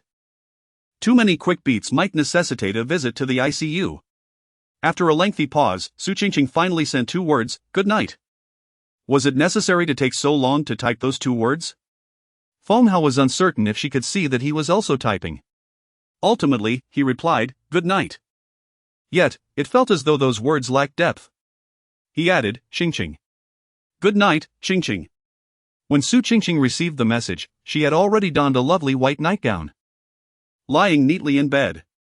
Moments earlier, she had been distracted by a message from her mother, sharing an article titled 8 Characteristics of Scoundrels, recognize these? And you won't fall victim. She found it to be a haphazard compilation, likely aimed at garnering clicks. Her mother, usually astute, often fell for such sensationalism. Upon reading "Good night, Qingqing," a smile involuntarily crept across her lips. She cherished her healthy sleep routine, typically falling asleep within 10 minutes after turning on a humorous segment. Tonight, she selected a song, setting a timer for 10 minutes before drifting off. As the lights dimmed around her, dormitory 301 grew quieter. Su Qingqing had a gentle temperament. Rarely raising her voice or engaging in arguments, yet her roommates harbored a certain apprehension toward her. Some individuals possess an innate aura that commands respect. Lin Xiaoya returned to find Su Qingqing's bed draped in darkness, and she lightened her load as she entered, chuckling softly with 2 friends while offering them snacks, suggesting a close camaraderie. In truth, Su Qingqing had not yet fallen asleep. She could hear the commotion outside her bed. Being a girl, she sensed her exclusion from the social dynamic, but she remained indifferent. Here as a little red flower, blossoming on the new bud you grew yesterday. She preferred to sleep with her hands cradling her head, lying on her side. At that moment, her chin rested against the Casio plastic watch, slightly uncomfortable, prompting her to adjust her position before quickly succumbing to sleep. Lin Xiaoya proceeded to wash up and change into her night attire. She did not own dedicated pajamas. Opting instead for an old t-shirt and shorts, however, her figure was ample, and the shorts were quite revealing, showcasing her fair skin. She possessed striking beauty, confidently flaunting her physique. Particularly, her curves were captivating, and she often lounged on her bed, displaying her alluring form.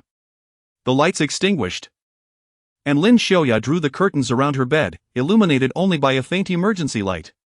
She glanced at the date for her next payment, calculating the time remaining.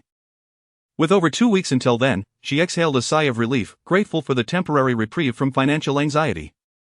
Exhausted from a day spent caring for energetic children, particularly those from foreign backgrounds who were not to be reprimanded, she pulled out her phone to scroll through Douyin. The first video featured a remarkable roommate pictures of the library. Climbing vines, reading, a serene life. Her hand hesitated briefly before she quickly scrolled past it, shutting down Douyin and opting for sleep. Chapter 57, Devils and Angels. Feng Hao found it difficult to succumb to slumber. The Rolex box lay beside his bed. It is a common human instinct to place valuable items within arm's reach, perhaps a vestige from the days of our primal ancestors. There lingers the notion that should someone intrude, one could awaken and intervene. Yet, modern individuals lack such hunter-like vigilance, often sleeping as if they themselves were the prey. Boys seem to possess an innate fondness for watches. In this world, the allure of temptation is overwhelming. The exquisite casing, the shimmering dial, the meticulous hands, the fluid numerals, and the nondescript yet iconic logo, who could possibly resist? Our disdain often stems from a lack of possession. We shun what we cannot own. Were I to possess substantial wealth, I could fill a garage with luxury vehicles, a cabinet with prestigious timepieces, and a room with supermodels. My frugality is not born of virtue, but rather of poverty, which has instilled in me such perceived virtues. I am not ungenerous, rather, it is my financial constraints that render me seemingly miserly. It is no wonder that romantic pursuits often demand social parity. In such a context, I might present you a humble radish, and you would reciprocate with a cabbage. Or perhaps I might gift you a distinguished watch, and you would return the favor with a fine automobile. Only with material equivalence can there exist spiritual equality. At this moment, Feng Hao's heart raced, despite the fortitude he believed he possessed. Yet even that resilience could not withstand the allure of the Rolex. He felt as if he were not merely a recipient of a soft life system but rather a test of his moral character, intellect, physical stamina, and emotions. This was a Rolex, a timepiece that, even in the frigid depths of northeast winters, would compel one to roll up their sleeves to display it.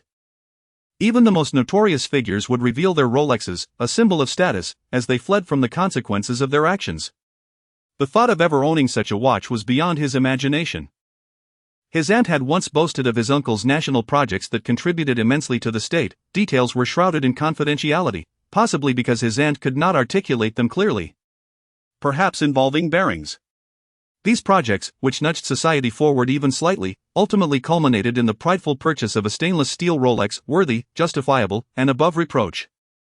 What merit did a mere student like him possess? Perhaps he had indulged a bit too much. Feng Hao rose to relieve himself, perhaps in hopes of awakening his senses. At 21, his stream was powerful and unerring, avoiding any missteps. Afterward, he washed his hands, sensing that sleep would elude him for a while longer. He decided to take a stroll on the rooftop of the dormitory. The rooftop was solely for male students, a space where females were not permitted. On this particular night, the rooftop bore remnants of clothing and a bedsheet, likely left behind by some upperclassmen. Being alone on the rooftop felt distinctly different from having company. Immediately, Feng Hao was besieged by mosquitoes. A swift strike resulted in a hand smeared with blood and remains, though he had likely been bitten on the laboratory rooftop. He had felt nothing. Here, the sensation was pronounced, perhaps due to the absence of companionship. The dormitory was not particularly high, obstructed by taller buildings, and its proximity to the mountains seemed to attract more insects. In the stillness of the night, the sounds of insects filled the air, their chatter a mystery. Feng Hao recalled a certain individual who had once bestowed upon him a token of kindness. Perhaps the act of gifting a Rolex to someone was akin to his own gesture of presenting a Casio, merely perceived differently by the recipient. It was no wonder that his moral standing felt diminished in this materialistic society, constantly teetering on the edge of ethical decline. Those who engaged in corruption likely began as upstanding citizens, capable of excelling in civil service, a realm reserved for the exceptional. Such individuals, in their pursuit of ambition, faced a myriad of challenges. Some persevered, others faltered, and some regressed. The trials faced by those of high intellect were particularly daunting. For Feng Hao, whose intellect was more ordinary, the struggle was even more pronounced. At this hour, it was likely that Qingqing was enjoying a restful slumber. The gifts she casually bestowed upon her favored suitor could very well keep him awake in restless anticipation, such was the power of wealth. It was not that he could not accept gifts, rather, he feared the inability to reciprocate. Much like childhood exchanges of red envelopes, where you might give 200 only to receive 300 in return, the same principle applied here. If you were to present me with 20,000, I might struggle to muster 30,000 in return. Should you offer 200,000, it would be utterly impossible. Feng Hao mused, contemplating the seemingly serious and composed Su Qingqing, who was, in truth, a tempestuous spirit. She shattered countless firsts in his life: his first ride on a motorcycle, his first touch of a Rolex. She appeared so innocent, yet was, in reality, quite wild. A song echoed in Feng Hao's mind, "Angel among devils." With nothing else to occupy his thoughts, he resolved to embody a good man. Standing on the rooftop, beneath the remnants of some elder's bedsheet, he took out his phone, prepared to record a song. As he began to sing, the wind caught him off guard, causing him to choke momentarily. Startled by a noise, he glanced around, only to find solitude. After the brief interruption, he felt a persistent tickle in his throat and coughed a few more times, yearning for water yet having none. Returning to fetch some might disturb his dorm mates. He shrugged off the thought and continued to sing. Cut away the delicate nerves, will it bring me peaceful sleep? Strip away the hardened temper, will it allow for clarity? You are the angel among devils, thus delivering heartbreak in such a manner that I laugh until the final moment, only to discover a dagger in my chest. You are the angel among devils, transforming hatred into something mundane, as the words thank you flow from my eyes. You may strike me down, but do not even think of my surrender. Though you may call me mad, do not dare to label me a fool. Upon finishing, Feng Hao replayed his recording. Was this truly his voice? The clarity was remarkable, the wind's whispers audible alongside his slightly raspy tone. This song seemed to thrive on a certain huskiness. If sung too clearly, it would lack the intended sentiment. With that, he decided to descend. It was evident that one must not be consumed by romantic thoughts. A person of sound mind would not find themselves singing alone on a rooftop at such an hour, beneath a drifting sheet, especially while feeling discomfort in their chest. Such behavior seemed excessively sentimental. Feng Hao returned to his dormitory and lay down, falling into a deep sleep almost instantly. The Rolex box rested peacefully beside him. In his dreams, he envisioned gifting a small red flower to Su Qingqing, traversing oceans to reach her, only for her to plunge a dagger into his heart. Feng Hao opened his eyes, exhaling deeply, and reached to touch his chest. There was no dagger, nor any scar. Daylight had arrived. The soft glow of the time indicated 6 to 6:30. Time to wash up and enjoy a cup of honey water, for gut health and a joyful day ahead. He glanced at his wrist, only to find it bare. His watch had been taken by Su Qingqing. Checking his phone, he noted it was already 6:20. Rise and shine. Chapter 58. An overnight stay. The sound of a metal spoon scraping against a honey jar echoed in the air. Feng Hao had, yet again, forgotten to purchase more. With only a small amount remaining yesterday, today he found himself scraping the bottom yet again. At last, he managed to extract a spoonful of honey. Raising his head, he unexpectedly spotted Lao Shao standing beside him, engrossed in his phone. What a nuisance! Feng Hao playfully tossed a towel at him. Lao Shao seemed to have transformed into a mobile phone entity, his eyes barely open, recording a video in landscape mode while yawning. Feng Hao took a sip of his honey water, blocking Lao Shao with one hand. Next, he headed to the restroom. That part didn't need to be filmed, it might be unpleasant. After finishing, he found Lao Shao had returned to bed. Recently, Lao Shao had been waking up in the middle of the night to check back-end data, his sleep not very sound. No wonder he said success should be sought early. As one ages, the uncertainty of success looms larger, and staying awake all night monitoring data could land one in the ICU sooner or later. De Chao was sleeping soundly. A delicate young man determined to get his 10 hours of beauty sleep each night. Surprisingly, Lao Yang had risen early. Usually, Lao Yang was full of energy. Rarely seen during the day, but he wouldn't get up very early either. It was a rare sight to see him awake. By the time Feng Hao returned from the restroom, Lao Yang had already tidied himself up, looking quite dapper. True to his style, he wore a shirt and long pants, carrying a bag that suggested at least a departmental level of importance. His black leather sandals were paired with black socks, while his attire seemed slightly oily. Lao Yang's tall stature and youthful face, at just 22, exuded reliability and vigor. The dormitory was equipped with a full-length mirror, courtesy of Di Qiao. Standing side by side, Feng Hao felt that Lao Yang appeared a decade older than him. Lao Yang noticed Lao Si, who was dressed in a sports t-shirt and pants, and remarked how Lao Si seemed more confident, standing tall and looking spirited and youthful. With a naturally handsome face, Lao Si had recently blossomed in confidence. "Wow, Lao Si. You've become quite handsome lately," Feng Hao observed, his cheeks flushing at Lao Yang's praise. If Lao Yang acknowledged him, then he must indeed look good. Lao Yang, always up early for a purpose, left the dormitory shortly thereafter. Feng Hao intended to go for a run, as he had a running partner waiting for him. He considered strapping on his watch, feeling that all his possessions combined wouldn't be worth as much as the watch. He worried about losing it and being unable to compensate for it. He still needed to return it to the young lady, though she was now an adult.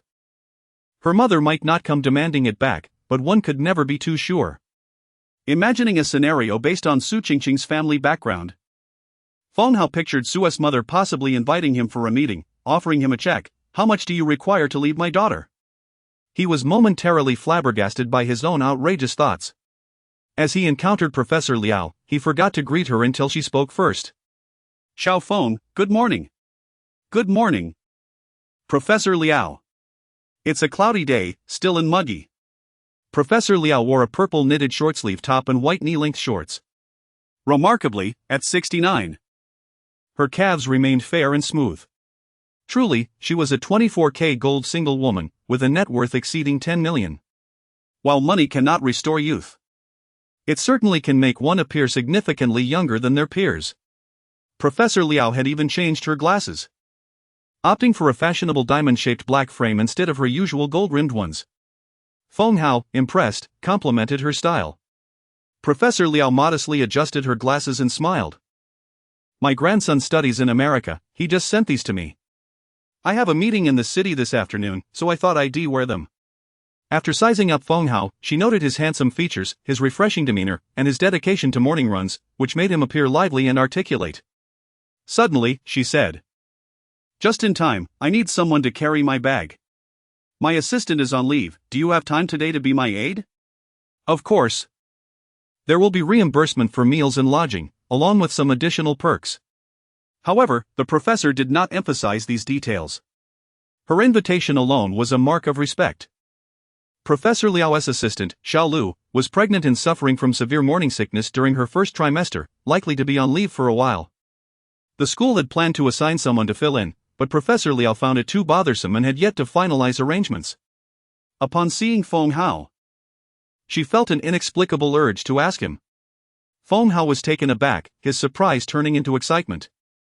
Having the opportunity to assist the esteemed professor was a coveted privilege that many would vie for. After all, she was Professor Liao, a remarkable figure in academia. With an impressive list of credentials, born in Shandong, a member of the American Academy of Arts and Sciences, an academician of the Central Research Institute, a retired professor from Harvard University's Mathematics and Physics departments, a chair professor at Tsinghua University, and the deputy director of the Beijing Yanqi Lake Institute of Applied Mathematics, her titles were numerous, with her role as a teacher being the least noteworthy. No wonder she regarded her students as less than impressive. Had it not been for the scenic beauty of their university, which compelled the professors to reside on campus, and the influence of a renowned traditional Chinese medicine doctor who, every week, would check her pulse, Professor Liao would likely have retired elsewhere. Never could Feng Hao have anticipated that simply rising early for his run would lead to such an unexpected opportunity. He had to seize it.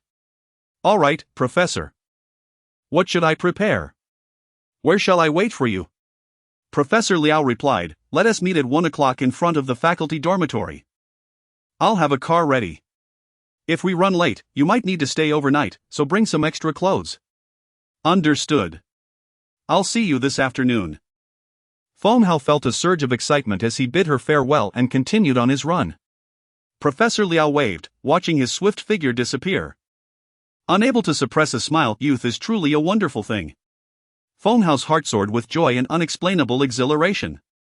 He never would have imagined that the first person to invite him for an overnight stay would be the 69-year-old Professor Liao. Chapter 59, A Deeper Affection. Feng Hao ran swiftly toward Su Qingqing, who awaited him by the flowerbed near the grand roundabout. Her routine was as regular as that of Professor Liao. After rising, she refreshed herself and donned her athletic attire before stepping out. Today, she sported a casual sleeveless top and athletic pants. Regardless of what she wore, Feng Hao perceived an effortless coolness and poise about her. Her top was a pristine white, adorned only by a small emblem on the right side, resembling a red fabric tag inscribed with Prada. The pants bore a similar insignia near the pocket. To maintain a proper perspective on values and aesthetics, he refrained from inquiring about the price, lest he subject himself to humiliation. However, Su Qingqing's figure would likely look appealing even clad in a burlap sack. In her sleeveless top, her arms and shoulders were exposed, not in a revealing manner, as her collarbone remained concealed. Yet her physique was remarkably proportionate, with her arms gracefully tapering into her shoulders. The contours of her chest were equally appealing, neither excessive nor insufficient, but perfectly balanced. A body that any forensic expert would surely admire. At 21, Feng Hao's appreciation of feminine beauty was as instinctive as the need for sustenance, natural and unpretentious. Unlike women, who might express admiration through celebrity fandom, men typically find themselves captivated by the tangible beauty before them. As Feng Hao approached Su Qingqing, he felt a flutter of excitement, which rendered his expression somewhat more joyous than usual. She sensed this change and felt a thrill in response. When one anticipates another's arrival, and they approach with a radiant smile, it brings an unparalleled joy. The once mundane path becomes familiar and comforting, with the grass along the way appearing vibrant and the clouds perfectly poised in the sky. It is only upon seeing that person that one realizes the essence of longing. Upon catching sight of him, the usually serious expression on Su Qingqing's face blossomed into a smile, reminiscent of a night blooming cereus unfurling its petals. From head to toe, she was a picture of perfection, save for the well-worn Casio on her left wrist. Perhaps she chose her seemingly ordinary athletic ensemble to complement the watch. Feng Hao subtly grasped the essence of this moment. At that instant, he pondered why he had been granted such fortune. Yet, witnessing her radiant smile made him feel that questions were irrelevant, her joy was enough. Su Qingqing noticed that Feng Hao carried a backpack but was not wearing the watch she had gifted him, which stirred a slight discontent within her. In truth, at that moment, she felt a hint of infatuation. It was possible that her affection was directed not at the Feng Hao before her, but rather the distant figure in her mind, one who sang beautifully and possessed a captivating voice. Should the two versions of Feng Hao align, it might indeed evoke the sensation of love. Conversely, if the discrepancies were too vast, she would likely awaken from this fantasy and part ways with a rational farewell. This intricate web of emotions was beyond Feng Hao's comprehension. Nevertheless, he was acutely aware of the contrasting feelings of security and insecurity. At present, Su Qingqing radiated happiness, and it was directed toward him. Emotions are indeed complex. Had he encountered Professor Liao earlier, Feng Hao might have felt more apprehensive. A Rolex is undeniably exquisite. Having never owned one, he understood the regret of missed opportunities. Yet, when Professor Liao summoned him to work, everything shifted. Feng Hao felt as though his heart, previously suspended in the air, had finally found solid ground. It was no wonder old Yang exuded such confidence, he had purpose and direction. In contrast, Feng Hao and De Qiao still floated aimlessly. Despite adhering to a diligent schedule of exercise and study, he felt ungrounded, propelled by external forces as if swimming upstream. He realized that without effort, he would be swept away. However, Professor Liao's call to action instilled a sense of stability within him. He resolved to study diligently, to affirm his usefulness. Throughout his education, he had been taught the importance of learning, yet never the rationale behind it or its practical applications. To learn without contemplation is futile, to learn without practice is lethargy. Perhaps monumental success is unnecessary, what mattered was proving his capability, even in the smallest of tasks. Thus, Feng Hao felt a surge of joy, a sense of exhilaration, a sensation even more fulfilling than love. Within the heart of a youth lies a delicate balance, where fireflies and the allure of love vie for attention against the backdrop of ambition. He yearned to work, to try new things. He might never acquire a Rolex, but he would find peace of mind. Without confidence, one hesitates to reach out, fearing rejection. Setting aside the question of love, Feng Hao felt unworthy of her affection. Wary of the potential for heartbreak should his feelings not be reciprocated, Su Qingqing appeared to harbor an inexplicable fondness for him, as if her affection were a rare gift or an irrational whim. Should she ever awaken to reality, she would depart without hesitation. Feng Hao found fate to be an enigmatic force, as though a script had been preordained. Their journey began with him serenading her with a little red flower, followed by Across the Ocean to See You, culminating in an inexplicable rendition of Angel and the Devil. Their shared experiences seemed to echo the lyrics of these songs. Perhaps it was destiny's proclamation. He had even rehearsed this narrative in his dreams. Yet, the complexity of emotions lies in the knowledge of potential pain, yet still choosing to leap into the abyss. Without experiencing pain firsthand, one cannot grasp its intensity. At this moment, Feng Hao conveyed to Su Qingqing, "Miss, I couldn't sleep last night because the Rolex box was on my nightstand. I feared it might be stolen and worried I'd wait to find it gone. I didn't dare to sleep soundly, as you can see from my dark circles." Su Qingqing laughed once more, her laughter more enchanting than before, both audacious and charming. "You're just trying to get me to notice your eyelashes." "What is so remarkable about long eyelashes?" "I'm not joking. I carry the Rolex you gifted me while running, like a snail burdened by its heavy shell. It's quite pressuring." With a graceful gesture, Su Qingqing extended her arm, palm facing upward. Feng Hao produced the Rolex box from his bag, its weighty presence a relief to present. Although his jest was exaggerated, sometimes humor conveys a kernel of truth. As he watched Su Qingqing open the box, he marveled at her poise, unflinching as she examined the contents. If it were he would hesitate to inspect a returned item, fearing it might be empty. Yet she set the box aside and unveiled the watch, peeling away the protective film, having already been briefed by De Qiao the previous night. The protective film of a Rolex must not be carelessly removed. To do so would signify relinquishing responsibility for the watch. The sales associates at the counters often demonstrate the presence of this film, which serves as a testament to the watch's brand new condition, untouched by others. When visiting second-hand dealers, there exists a notable price disparity between watches adorned with the film and those without. Observing Su Qingqing's actions, Feng Hao contemplated offering a cautionary word but ultimately refrained. Recognizing that the young lady did not require such enlightenment, knowledge of this sort is often reserved for those of lesser means. He watched as her slender fingers deftly peeled away the protective films from the watch face, clasp, and strap, performing the task with an ease that suggested she had done so many times before. Then, she reached for Feng Hao's left hand. He felt a tinge of apprehension.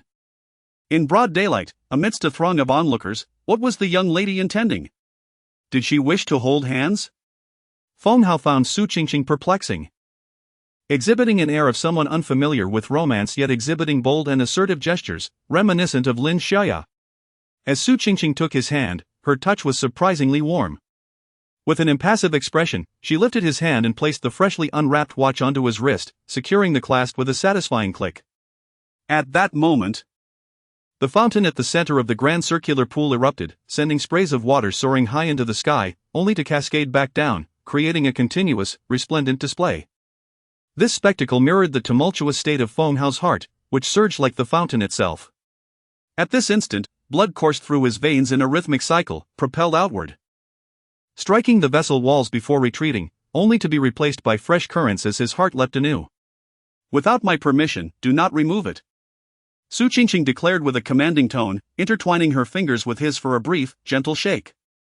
Her wrist bore a Casio, while his was adorned with a Rolex. The fountain danced beneath the sunlight, a beautiful ballet in the midst of their shared moment. Chapter 60, Who Has Fallen? 6:30 to 7 o'clock running. A healthy body invigorates the mind, igniting one's fighting spirit and maintaining an uplifting mental state. Running is essential. A romantic relationship does not hinder one's commitment to running. When two individuals come together, it is only natural to engage in some shared activities.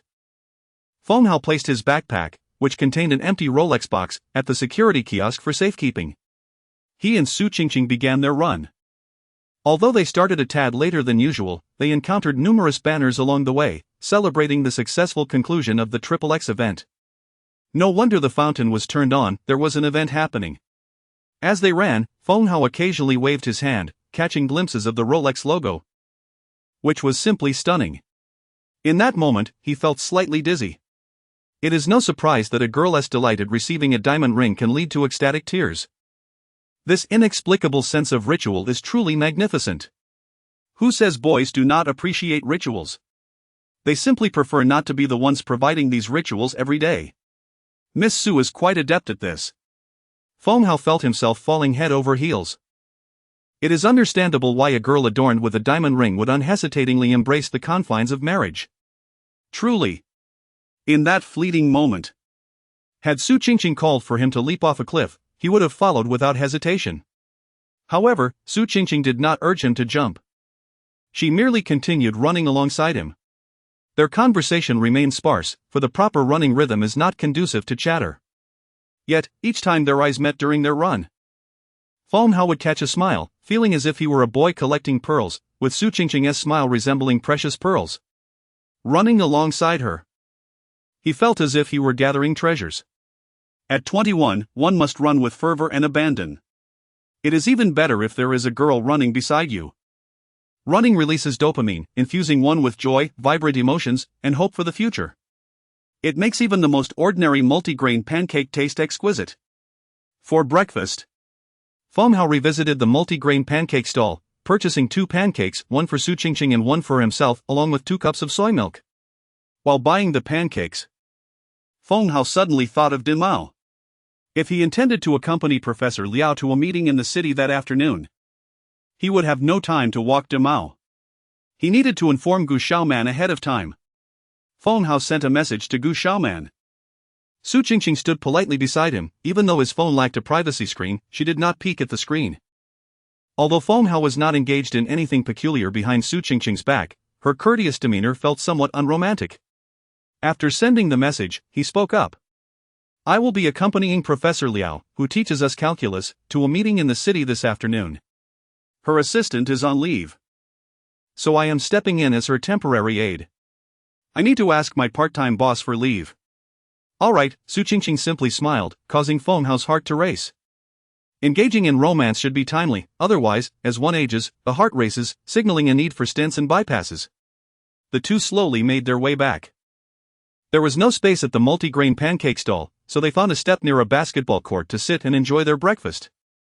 In front of them lay an empty basketball court, and they ate happily, grinning as if watching Jordan perform slam dunks just for them.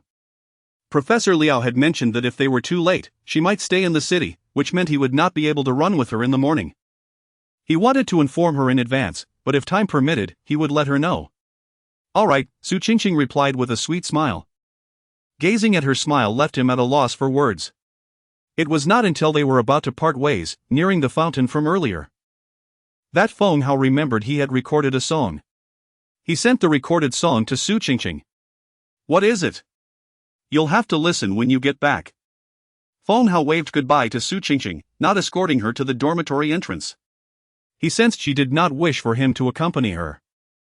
It was a subtle understanding, she liked him, yet it seemed they had not reached that point. Perhaps the wealthy express their affections in this manner, saying I like you feels too light, while declaring I love you feels excessively heavy, thus, they resort to gifting a Rolex instead.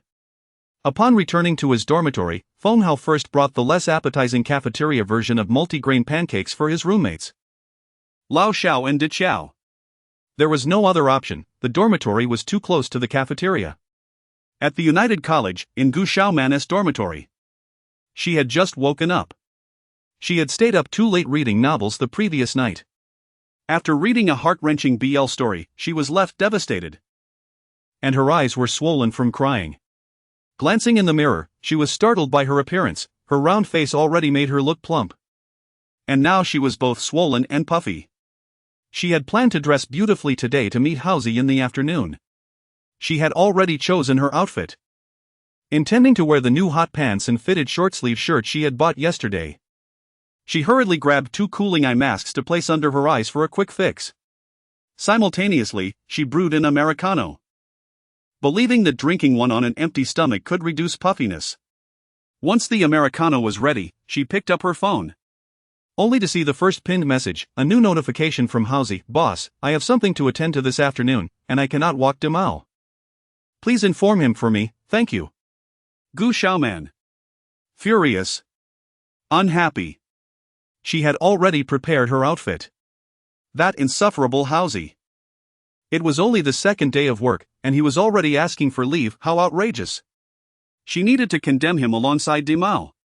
Gu Xiaoman, in her displeasure, began to stomp around her dormitory. Her roommate inquired about her distress. Didn't Du Yuxuan and Zhang Che end up together? They died. Gu Xiaoman slammed her hand on the table. Her roommate gasped, impossible, absolutely impossible. I'm so furious. Gu Xiaoman continued to scream. After their run, Su Qingqing did not wish for Feng Hao to escort her. She preferred to instinctively veer towards the small garden behind the dormitory. For quite some time, it had served as her personal sanctuary. She often sat there alone, lost in thought. However, upon reaching the swing where she usually sat, she noticed a dead cicada on a nearby stone slab. It must have perished, for a swarm of ants surrounded it, preparing to carry it away as food. Su Qingqing observed calmly, devoid of any feelings of pity. In her childhood, she had owned a small dog. But it was taken away due to her mistakes as punishment from her mother. If that had been the end of it, it might have been bearable. Yet, the family who received the dog ended up eating it. Su Qingqing was deeply depressed by this incident. She had grown wary of loving small animals, fearing the painful memories it invoked. Her relationship with her mother deteriorated from that point on. Even her mother was saved in her contacts as Ms. Zhao. She opened WeChat, where Ms. Zhao's profile picture typically displayed a red dot, indicating a plethora of alarming articles from public accounts that could be viewed without opening them. But what could be more terrifying than having her beloved puppy companion sent away by her mother to be eaten? Su Qingqing opened the audio phone Hao had sent her. It was a segment of music. She clicked to play. My heart resides in a gray prison, harboring a multitude of dark thoughts that scream. You can strike me down, but do not even think of me begging for mercy. You are an angel among demons. And the way you gift me heartbreak is by allowing me to laugh until the very last second, only to discover that a knife has pierced my heart. As we piece together our story, I find myself disinterested in explanations. How can one explain love? By the time anyone wishes to witness my shattered self, I have already risen from the ashes, stronger than before. The hoarse melody reverberates repeatedly, as if he were embracing you, whispering softly in your ear, while the wind brushes past, causing the wisps of hair to dance gently. On the cobblestone path, ants muster their legion to finally transport the lifeless cicada, advancing towards their nest. The girl is in tears. The boy's voice echoes endlessly. Chapter 61. The host actively embraced the joy of running, grasping the essence of the activity. As a reward, the host received a one-day buff to enhance spoken English, enabling him to articulate fluently and boldly engage in conversation, without geographical limitations. The allure of wealthy foreigners was undeniable. As Feng Hao entered the dormitory area, he stumbled slightly, nearly dropping the food he had prepared for Lao Xiao and Di Qiao. A one-day speaking buff? What about those rich women? Is one day sufficient? What about tomorrow? I would prefer a buff for comprehending calculus instead. Alas, calculus is too complex. He sighed, recalling how Professor Liao had devoted his life to mathematics, likely not wanting to discuss it incessantly. He resolved to avoid the topic of calculus altogether. As Feng Hao ascended to the fourth floor, he heard the mechanical voice in his mind once more. Congratulations, host, for successfully courting the infinitely potential platinum-level single woman. Su Qingqing. Your efforts have borne fruit, and her affection has reached 80. You are now her most vivid memory, regardless of whom she may encounter in the future. Please continue your efforts and strive for greater heights. With a swift motion, Feng Hao found himself on the fourth floor, feeling slightly unsettled but deeming it safer to be there. He speculated that Su Qingqing was currently listening to the song he had recorded for her, as she was indeed captivated by sound. A warm thrill coursed through him, mingled with anxiety about the possibility of a more melodious suitor appearing in her life. The host had successfully courted the platinum-level single woman, achieving an affection level of 80, and was rewarded with a single attribute point to allocate at his discretion. The system upgraded itself swiftly, marking a significant milestone after having navigated interactions with both men and dogs, finally encountering a normal girl. Yet, he lamented the challenges of courting women compared to the simplicity of bonding with dogs, who could be won over with companionship and treats. He glanced at his attributes panel, noting the changes. His emotional and moral states were markedly different from before. Emotion, 7, 2, 10, elevated mood, though experiencing fluctuating emotions, caution advised for heart health. Morality, 8, -2, 10, high moral standing, advantageous for garnering affection but prone to self-recrimination. Foamhow pondered the purpose of the emotional value and the rationale behind the solitary attribute point. The system explained that emotional values represented a person's mental threshold, where low values could lead to depression and suicidal thoughts. The emotional attribute was not static, it typically declined with age and influenced others' emotions.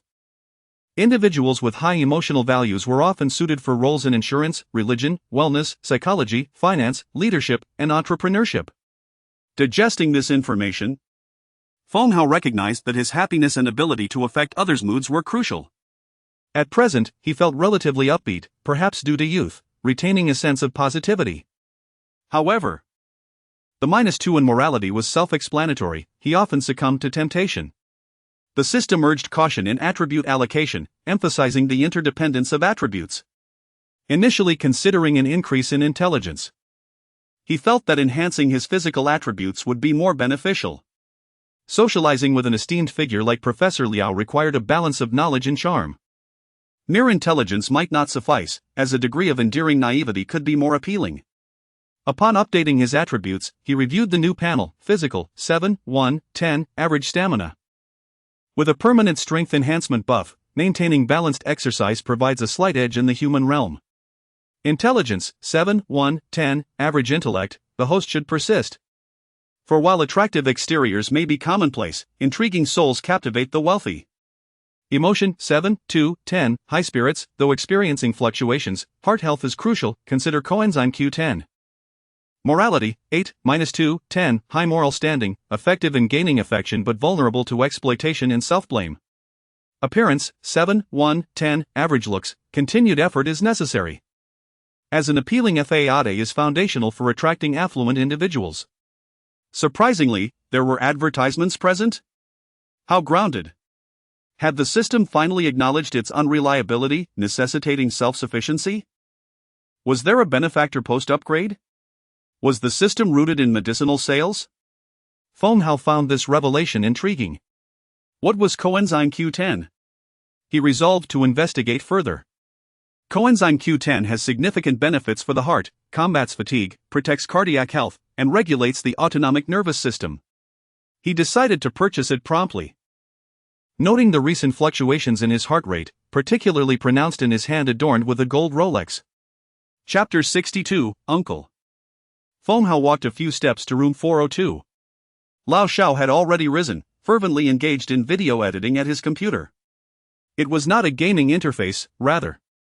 It was an intricate tapestry of video clips, painstakingly assembled, voiceovers added, colors adjusted, so complex that merely observing it threatened to blind him. It was far more taxing than gaming.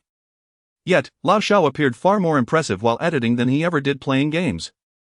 His intense focus rendered his pockmarked face dignified, his brows and eyes sharp and defined. Indeed, a man's true vigor is derived from his career. Lao Shao exuded an air of resilience. He seemed so robust that even his hair stood on end, having gone unwashed for days. Hearing the door creak open, Diqiao's drowsy head emerged from beneath the covers. Upon seeing Foamhow return, she exclaimed, "Ah! Old Four? You actually ran back. This is trouble, my dad summoned me home today. I wonder what for, surely not another collective criticism. Elderly folks are truly terrifying. They derive emotional value solely from scolding." Upon noticing Foamhow's return, Lao Shao removed his headphones. Hearing Diqiao's lamentations, he chuckled. Accepting the packaged breakfast that Old Four had brought, placing Diqiao's portion on his desk. Lao Shao couldn't help but envy Diqiao's carefree existence. She had no worries about food, and a few scoldings were insignificant. Yet, he understood her predicament well. Deqiao had two brothers. Her elder brother was reportedly quite accomplished, a graduate of a prestigious university, thriving in the family business, while Deqiao herself seemed ill-suited to inherit it. Many parents exhibit a preference for their sons, often favoring one child over the others, and it appeared that Deqiao's parents leaned towards the eldest. Deqiao possessed a cheerful disposition, easily letting things go. Though she often complained, once the grievances were aired, she quickly returned to her jovial self, indulging in food and drink, seemingly untroubled by her father's reprimands. In their dormitory, Deqiao radiated joy. Indeed, after a brief complaint, her spirits lifted upon discovering a tea egg in her breakfast. My dad named me Qiao Dawei, which read backwards means Great Qiao. I vow that one day, Great Qiao shall achieve great things, to show my father and brother what I am capable of. Do not underestimate the youth. With a pinch of his nose, Feng Hao retreated from the dormitory. In her excitement, Deqiao swore an oath while simultaneously releasing a pungent fart that reeked of scallions. Lao Shao dashed to the window, fanning the air with a book. Deqiao, embarrassed, hastily exited the dormitory, catching up to Feng Hao. He rebuffed her, but to no avail. It's all right, old four. The odor is contained within the room. I no longer smell. Feng Hao glanced back at Lao Shao inside the dormitory. They lingered at the door for a moment until Feng Hao's phone chimed with a new notification. It was a message from Uncle Feng Yintian, Xiao Hao. I am on a business trip in the mountain city. I may have time tomorrow afternoon to come see you. A twinge of anxiety stirred within Feng Hao. His uncle bore the imposing aura of an academic prodigy, and as a rather lackluster fourth-year student, he felt a certain distance. In his youth, he had shared a close bond with his uncle, recalling fond memories of sitting on his uncle's shoulders, who would hoist him high to reach peaches from trees. Yet, when he was stung by a bug and his hand swelled like bread, it was his uncle who took the blame, insisting it was his desire for peaches that had led to the mischief, though his mother remained unconvinced and punished him nonetheless. In retrospect, something felt amiss. His uncle exuded a subtly insidious charm, perhaps a sentiment Feng Hao had only recently begun to appreciate due to his increased interactions with women. The beatings he had received a decade ago did not seem unjustified. He remembered that within the family, while his father and siblings often faced reprimands, his uncle and aunt were rarely chastised, with the brunt of the blame consistently falling upon his father. His father's family naming convention was rather whimsical, based on weather conditions. As his grandmother recounted, when his father was born, thunder rumbled outside, leading to his name, Feng Leisheng. When his second sibling arrived, the skies were overcast but devoid of rain. Initially, they wished to name him Feng Xiaoyu, but as the rain never came, he became Feng Yintian. His younger aunt was named Feng Yang, as she was born on a sunny day. As for his uncle, Feng Yintian, it was said that upon entering college, he had contemplated changing his name. At that time, his father was a factory worker, hammering away at machines, while his aunt was still in high school. His grandmother believed that a university student's name held significant weight and, feeling that the initial naming had been rather hasty, sought out a renowned master for help, offering a generous red envelope. When the master examined the names of the three children, he was intrigued by Feng Yintian's name, declaring him a dragon in a pond, destined for greatness. His grandparents were elated and decided against the name change. Eventually, they were pleased with their naming prowess. The grandmother, feeling generous, inquired about the names of the eldest and youngest. The master praised Feng Yang's name, suggesting she would achieve great success and widespread acclaim. As for the eldest, Feng Leisheng, the master shook his head, noting that the name was less auspicious, hinting at a life of struggle. Initially, his grandparents had intended to rename the second child, but they found themselves surprised that the second and third children were deemed fortunate, while the eldest was not. However, with the eldest already grown and working in a factory, they decided against renaming him. Not long after, the factory faced bankruptcy, and both Feng Hao's parents lost their jobs. His grandparents regretted sharing the master's words with the family, and this incident was later brought up during arguments between his parents. Feng Hao found it perplexing how his elders placed such stock in fate, as if it were not an intangible concept. Yet, as time passed, his uncle graduated from university and soared to great heights, marrying the daughter of a professor, securing a position at the university himself, and ultimately attaining the title of Outstanding Youth. Meanwhile, his seemingly unreliable aunt, who could not even braid her own hair, had her mother frequently assisting her. She performed decently in school, eventually becoming a teacher, and despite her untidy demeanor, she married well, her husband achieving success in his career, leading to her being transferred from her school to the Education Bureau. Feng Hao's father, Feng Leisheng, after being laid off as a skilled worker, turned to selling street food, rising before dawn to prepare steaming dishes, eagerly awaiting the day's first light. Eventually, he managed to open a small shop, greeting customers with a warm smile. In his prime, he was most vibrant when hammering away at the machinery, producing thunderous sounds akin to his name. His name had not been a mistake. It was merely the times that had changed. Chapter 63, the fourth. After changing dormitories, the air finally felt a bit fresher. The dormitory had a design with a central corridor and windows on both sides, allowing for a pleasant cross-breeze when the door was opened. De Chao entered with some trepidation, cautiously inhaling. No foul odors remained. Feng Hao, Lao Shao, Feng Hao tidied up his belongings. De Chao shielded her eyes. The bright light. Oh no! Where is that blinding light coming from? Is someone aiming at me? Lao Shao munched on a tea egg, sipping water while watching De Chao's antics. Feng Hao's watch glimmered in the sunlight. As he moved his hand, the light reflected in a circular dance, resembling a beam spotlighting the dormitory, occasionally illuminating De Chao's desk. This morning, while jogging with the young lady, I returned her Rolex. She took it out, removed the protective film, and insisted I wear it, not allowing me to take it off. The atmosphere was so pleasant, I couldn't refuse. Feng Hao sat in his seat, earnestly recounting the event, much like explaining a crucial matter. And then? De Chao inquired excitedly. And then, that's it. The young lady jogged with me. And after our run, I bought her some multi-grain pancakes. Once finished, she returned to her dormitory, and I came back to pack for you all. Lao Shao, you only treated the young lady to multi-grain pancakes? She must be easy to please. De Chao, did you kiss her? Feng Hao felt his cheeks flush slightly at De Chao's unabashed question. No. That means nothing happened. De Chao shook her head, looking regretful. Lao Shao, enjoying his breakfast, observed the unfolding drama. Noticing Feng Hao packing a change of clothes, Lao Shao curiously asked, "Are you planning to stay out overnight? Is the young lady that bold? You need to take care of yourself out there, man. Where did you get that idea? It's not about the young lady. It's about Professor Liao." Lao Shao, huh? De Chao, what? This morning, while jogging, I encountered Professor Liao, who teaches us calculus. She mentioned she had a meeting in the city this afternoon, and her assistant had taken a sudden leave. She asked me to help carry her bag. And if it got too late, I might have to stay overnight.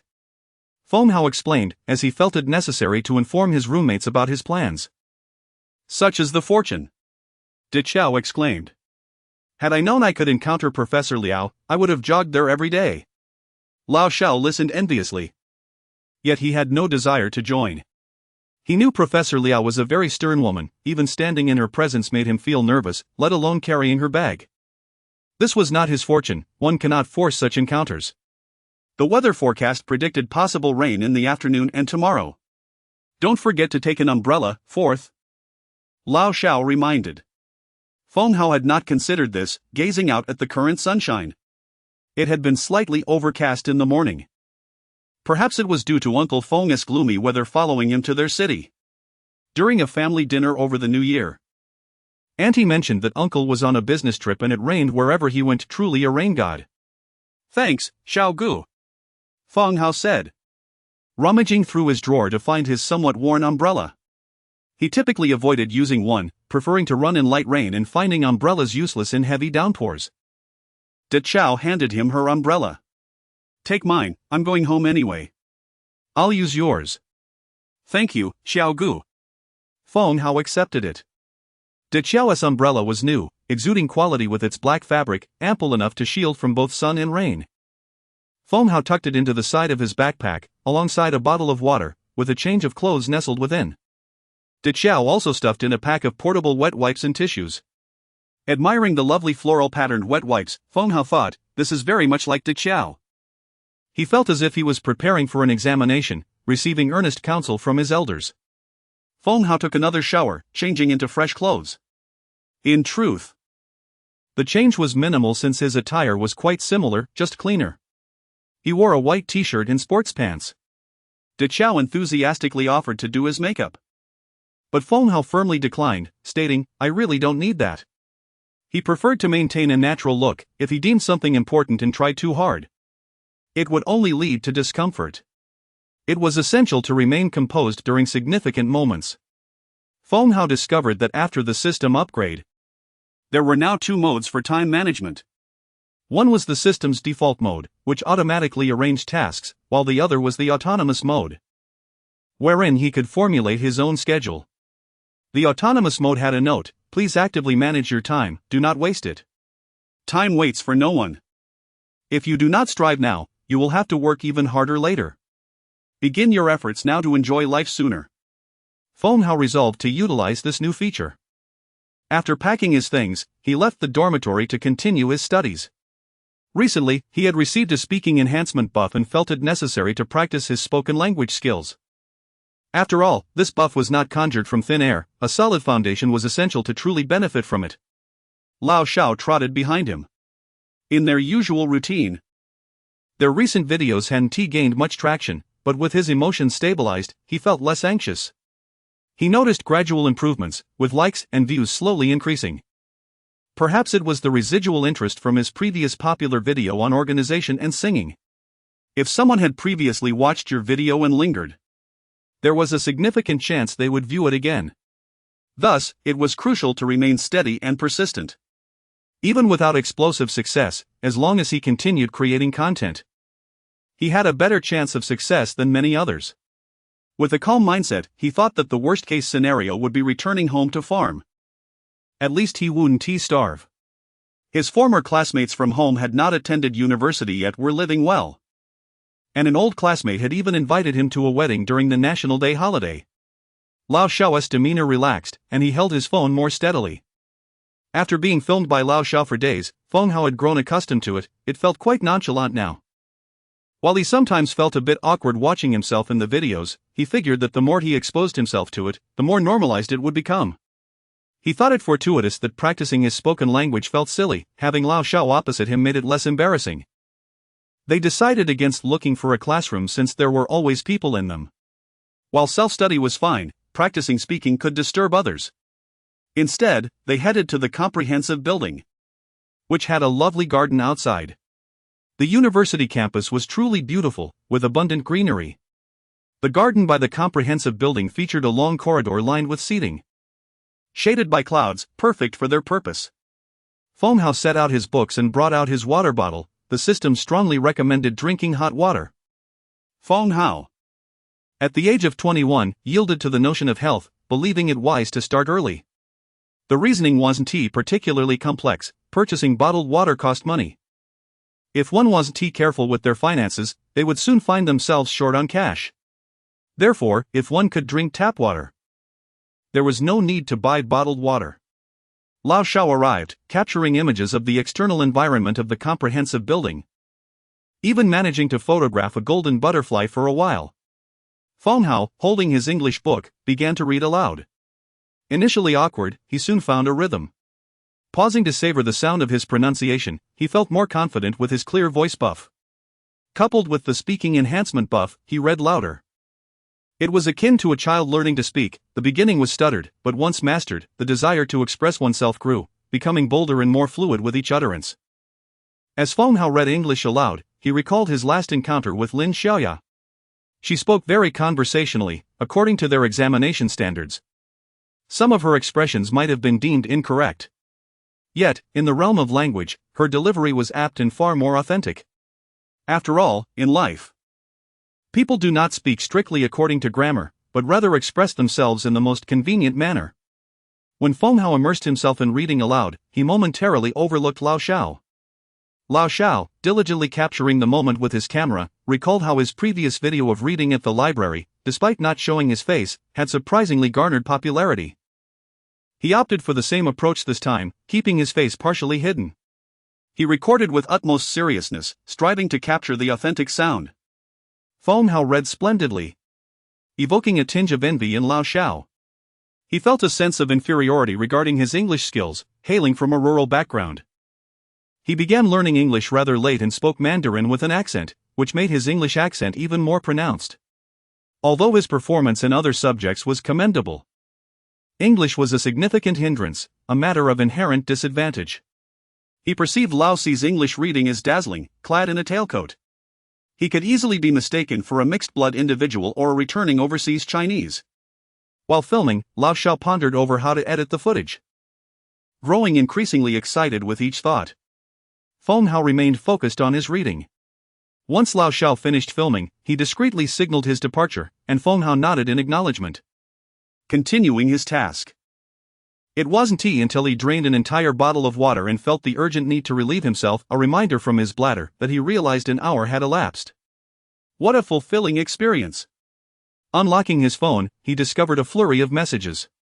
Classmate Gu Xiaoman had sent him an array of fierce-looking emoticons, each one more fierce yet endearing than the last. He found them amusing and saved them, thinking that Miss Su would appreciate them. He replied, "Tomorrow. I promise to take Demao out for double the time, no extra charge." Then, he noticed a message from Lao Yang. Yang was not one to engage in private chats lightly, which made Feng Hao curious about the matter. Upon opening it, he was taken aback.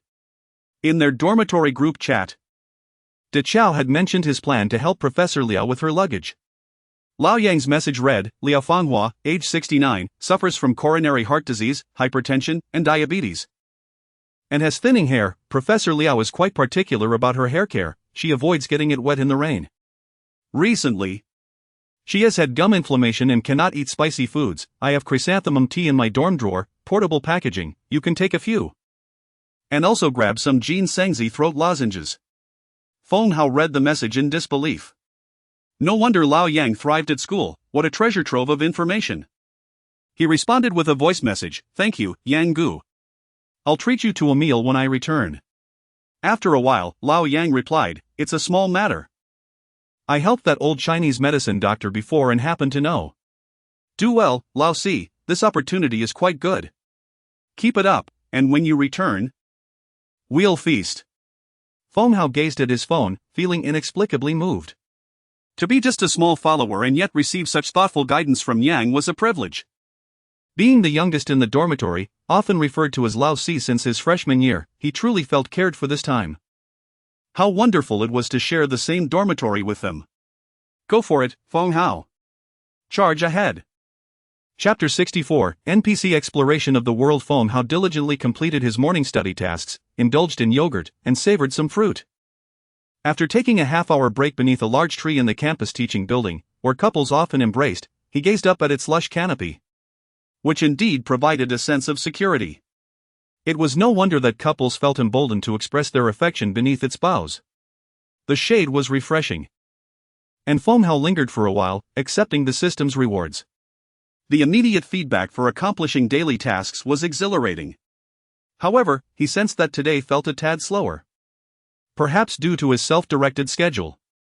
Having run in the morning, he had not planned for swimming. After studying spoken English, he took a brief respite.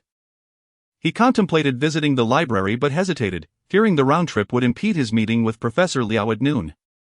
To be candid, it was often challenging to focus on study in the morning when he had errands to run in the afternoon. Human self-discipline could indeed be quite lacking. Feng Hao found himself extending his break without realizing it. He felt an urge to stroll alone along the campus paths. These few days, though fleeting, felt remarkably protracted. He realized that once one resolves to change, it is never too late. In these busy days of study and exercise, he inadvertently met many new people. Previously shy, he discovered that initiating conversation was not as daunting as he had imagined. Everyone was simply human. The prospect of his afternoon errands stirred a bit of excitement within him. He felt fortunate for the opportunities that seemed to fall from the sky. After a gentle nudge from his roommate, he began to find his rhythm. Professor Liao had called upon him to carry her bag, but it was unlikely that she truly needed assistance with that. At her age, She likely required someone to manage daily affairs, especially for unexpected incidents at events. This was the essence of his accompanying her. He needed to fulfill this duty before considering anything else, much like a student who must excel academically before pursuing other endeavors, proving himself first and foremost. One cannot accompany a professor and remain oblivious, proclaiming, "I am a student, and I know nothing." If one truly knows nothing, what purpose do they serve? Feng Hao rarely walked alone in contemplation, but as he meandered, he felt a profound tranquility settle within him, bolstering his confidence for the afternoon ahead. While it was indeed fortuitous to possess the system, he sometimes felt lost within it. He pondered whether he was still himself or merely a puppet of the system. Reflecting on this, his mind felt clearer. He was undeniably himself, a vibrant individual. Prepared to pack some food for his dormitory. He aimed to finish early and rest a bit before leaving. Today, he intended to pack for old Xiao, as did Xiao had already gone home. Arriving early meant the dishes were still plentiful, albeit lacking in flavor. As Feng Hao purchased his meal, a mechanical voice echoed in his mind: "The host has relaxed for an hour, learned to think independently, digested recent studies, and comprehended that on the path to progress." One must pause to appreciate the surrounding scenery. Resting is also a form of advancement. Reward, taste enhancement buff, 1 day. With this buff, you will experience the essence of culinary delights more vividly and savor the joy that food brings. Balance work and rest for a sustainable life. Feng Hao observed that the cafeteria chefs resembled imperial cooks, worrying that if they ever prepared something truly delicious, the students would expect such standards daily. Thus, the cafeteria fare was consistently bland. Receiving the taste enhancement buff while dining in the cafeteria felt less like a privilege and more like an irony. Upon returning to his dormitory, Feng Hao sampled the meal he had purchased, confirming its blandness. There was no risk of the cafeteria chefs unexpectedly impressing him. After dining and ensuring his teeth were free of remnants, he took a moment to rest before leaving at 12:30 to meet Professor Liao at the faculty apartment entrance. It was a 10-minute walk at most, so he left 20 minutes early to avoid any unforeseen circumstances. Just as he was about to step out, old Xiao handed him a bottle of motion sickness medication. "My mom always gets carsick, take this just in case." Feng Hao graciously accepted it, tucking it into his bag. Old Xiao then reminded him, "Your backpack has a small outer pocket, put it there for easy access." With old Xiao's reminders echoing in his mind, Feng Hao exited the dormitory. He briskly walked to the faculty apartment, grateful for the overcast sky, otherwise, he would have arrived drenched in sweat. Upon reaching the entrance, he spotted the elderly security guard at the kiosk. This time, Feng Hao confidently greeted him. He had come to appreciate how old Yang had connections even with traditional Chinese medicine practitioners. He had never realized the extent of old Yang's influence until he truly needed to get things done. Feng Hao, eager to learn and improve, was met with the guard's warm smile. "Come over here and enjoy the breeze," he said. Feng Hao felt a pleasant surprise at the invitation and stepped closer. By engaging with the NPC guard, he received a small boost of comfort from the gentle breeze. The fan whirred, occasionally brushing the air against him, making the atmosphere more pleasant and warding off mosquitoes. "Are you here to see Xiao Yu?" The guard initiated a conversation, diving straight into pertinent matters. Feng Hao felt a sense of relief. Sometimes, those we overlook keep track of our information. What one might consider a secret is, in fact, known by others, reinforcing the notion not to engage in misdeeds casually. "No, sir, I'm just assisting Professor Liao with her bag for a meeting in the city." "Ah. Helping Sister Liao with her bag?" "I heard her assistant, Xiaohe, is pregnant and suffering from severe morning sickness." Feng Hao received crucial information regarding an important figure. He couldn't help but think that the guard appeared significantly older than Professor Liao, who referred to her as sister. Earlier that morning, Professor Liao had mentioned her assistant's sudden leave but had not divulged the reason. Now, the guard had provided that insight. If she was indeed pregnant, Feng Hao recalled that his aunt had experienced considerable discomfort during her first trimester, frequently taking leave until she eventually returned to work. This meant that Feng Hao had a window of opportunity, as most people do not abandon their jobs entirely due to pregnancy. This was a prime chance for him to gain experience. He could step in temporarily without the need for formal arrangements or salary discussions, merely treating it as an internship. especially since many internship positions offered no compensation and came with the advantage of learning from a distinguished professor. Feng Hao felt exhilarated. He continued to chat casually with the guard, whose pleasant demeanor made the conversation enjoyable. As they spoke, the guard revealed his background. I'm retired and have little to do. I initially planned to go fishing, but my wife worried I might get swept away by the current. So my son arranged this job for me here. The guard's role seemed leisurely, offering a pleasant environment where he could read, browse on his phone, and enjoy the fan and air conditioning. Feng Hao mused that despite their efforts, graduates might not easily find such comfortable jobs. Your son has done well for you, he remarked, entering the kiosk to enjoy the cool air, noticing the presence of a television and air conditioning, and marveling that his own dormitory lacked such amenities. Moreover, the entrance gate of the faculty dormitory differs markedly from that of the main campus, as the latter is often bustling with a multitude of unfamiliar faces, while here, one is surrounded predominantly by acquaintances. The external environment has already conducted a preliminary screening of visitors, rendering the position held by the elderly gatekeeper somewhat superfluous. It could be created as a necessity, or it could be deemed unnecessary. As Feng Hao pondered this, he overheard the elder say, not bad, not bad. You must know my son, Xiao Wang. Feng Hao was momentarily taken aback, puzzled as to how he could possibly know the son of the gatekeeper. The elder, with a sense of pride, continued, my son is Wang Qinghe.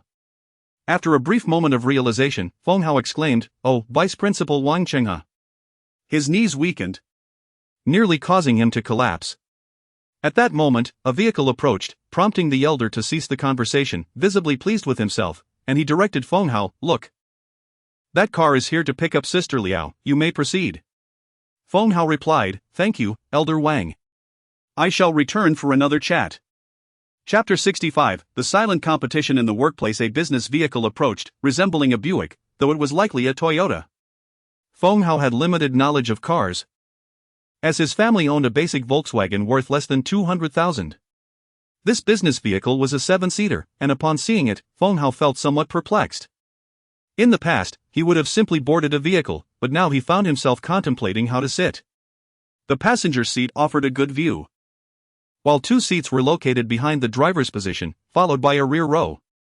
He mused that if it were Yang, he would have already struck up a conversation with the driver, possibly even offering a cigarette. Although Lao Yang did not smoke, it was evident he had some on hand. Now Feng Hao understood why. Some nuances of life cannot be learned through study, they are lessons that cannot be taught. It is unreasonable to expect someone to instruct you on how to sit in a car. Yet, many university students remain oblivious to such matters. While they may possess academic knowledge, their practical life skills often leave much to be desired. After conversing with the security guard, Feng Hao felt he had exhausted his social capabilities for the day.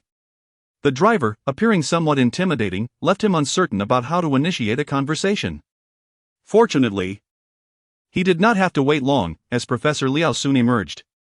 Professor Liao descended from Building C, having changed into a stylish traditional outfit for the afternoon. The fabric appeared crisp and structured, adorned with understated dark floral patterns that were both grand and subtle, exuding an air of sophistication and youthfulness. Feng Hao was suddenly reminded of his mother. His father often teased her about her vanity, yet upon reflection, she possessed only a few commendable outfits. Despite being in her early 40s, she seemed less youthful than the nearly 70-year-old Professor Liao. If he were wealthy, he would lavish his mother with beautiful garments, allowing her to dress elegantly now rather than waiting for old age to arrive. However, by the time he achieved financial success, his mother would likely be older. Thus, he realized that the time to strive for success was now, as elders inevitably age. Upon spotting Feng Hao waiting by the vehicle, Professor Liao smiled at the well-groomed young man with a backpack. Older individuals tend to appreciate the vitality of youth. Xiao Feng, you arrived quite early, she remarked. The driver greeted her as well, calling her Sister Liao. Noticing that the security guard also addressed her in such a familiar manner, Feng Hao suddenly grasped that it was a term of endearment meant to convey youthfulness. Thus, it seemed Professor Liao wished to present herself as younger than her years. Feng Hao hastily assessed the seating arrangement for the 7-seater, determining that the appropriate position for a leader would be next to the driver. However, he hesitated. Disliking the idea of sitting by the door, or he would be the first to exit and face the outside world, which made him feel somewhat socially anxious. Everyone has their preferences, and he decided to wait for Professor Liao to board first. As anticipated, she arrived, and the diligent driver quickly opened both doors. Professor Liao chose the seat behind the driver, leaving Feng Hao to occupy the doorside seat. It appeared to differ somewhat from his earlier assessment. If only his social skills were stronger, he might have conversed with the driver and learned the seating arrangement directly. There was still room for improvement. Once inside, Feng Hao deftly placed Professor Liao's bag in the rear row, while he positioned his own backpack alongside it. Professor Liao carried 2 bags, a briefcase and a casual bag. When she had disembarked, Feng Hao had been slow to react and did not help with the bags. It was the driver who assisted her by carrying the casual bag. Feng Hao, the assistant, had missed his chance. The competition in society was indeed fierce. Sitting beside Professor Liao, Feng Hao found he could either engage in conversation or take a nap. Initially anxious about the prospect of spending an hour in a vehicle together with her, he now realized that merely sharing a ride was a privilege. Reflecting on the driver's briskness in assisting with the bags and opening the door, he recognized that such tasks were typically assigned to assistants like himself. The driver, tall and robust, moved with surprising agility. As soon as Professor Liao settled in, her gaze fell upon the Rolex adorning Feng Hao's left wrist. She also took a moment to glance at his shoes, recognizing that footwear could reveal much about a person's taste. Professor Liao was not particularly brand conscious. Her silk dress was unbranded yet exuded elegance, far from being inexpensive. Having lived a long life, she had acquired a breadth of knowledge about various matters and had indulged in impulsive purchases during her younger years. Feng Hao's attire was quite ordinary, epitomizing that of a typical student. When seeking an assistant, Professor Liao naturally required a background check. Her previous assistant, Xiao He, had provided her with Feng Hao's profile, which indicated he was an average student with no disciplinary issues and uncomplicated family ties, presenting no notable social connections. He was simply a child from an ordinary urban household. Now, seated together, she observed him more closely and sensed something exceptional about him. Professor Liao initiated the conversation by inquiring about their lunch. Feng Hao replied that he had eaten at the cafeteria. She then asked, "What does your family do?" He candidly responded, "We run a restaurant." Professor Liao chuckled, "The business must be doing well?" Reflecting on his father's culinary skills, Feng Hao acknowledged that their food was well received by the locals, with some even returning for a taste after moving away. On that street, their business was considered quite successful. He nodded, affirming, "Yes, it's going quite well." Had Professor Liao probed further about the number of employees, she would have gleaned insights into the scale of their restaurant. However, she refrained from delving deeper, merely making casual inquiries before moving on. The driver chimed in, "The young man must be a rich second generation." Feng Hao quickly interjected, "Not at all, driver. My family is just ordinary, I haven't even gotten my driver's license yet." The driver mentioned that he held an A1 license. Feng Hao, the assistant, felt the weight of societal competition intensify. He wondered why the driver seemed competitive or perhaps boastful. In the past, he might have been inclined to admire the driver and engage in conversation about how to obtain an A1 license, as chatting could alleviate his nervousness and lead to sharing personal information. But now, he glanced at Professor Liao, sensing that she disapproved of the driver's loud demeanor and likely preferred a quieter atmosphere. It was known that Professor Liao visited their school for health reasons. She seemed to prioritize wellness and safety, especially since she was a woman who had lived to the age of 101. The driver's chattiness felt unprofessional and potentially unsafe, prompting Feng Hao to refrain from further engagement. Instead, he turned to Professor Liao and asked, "Professor, I brought some motion sickness medication. Would you like to take one?" She smiled and replied, "Not for now, if Xiao Wu drives steadily, I won't feel nauseous." Feng Hao noticed that he had shifted to addressing her as Professor, which seemed to please her. While Professor carries a certain authority, the term teacher felt more approachable and youthful. It appeared that younger professors preferred to be called Professor, while elder professors like Liao appreciated the more familiar teacher.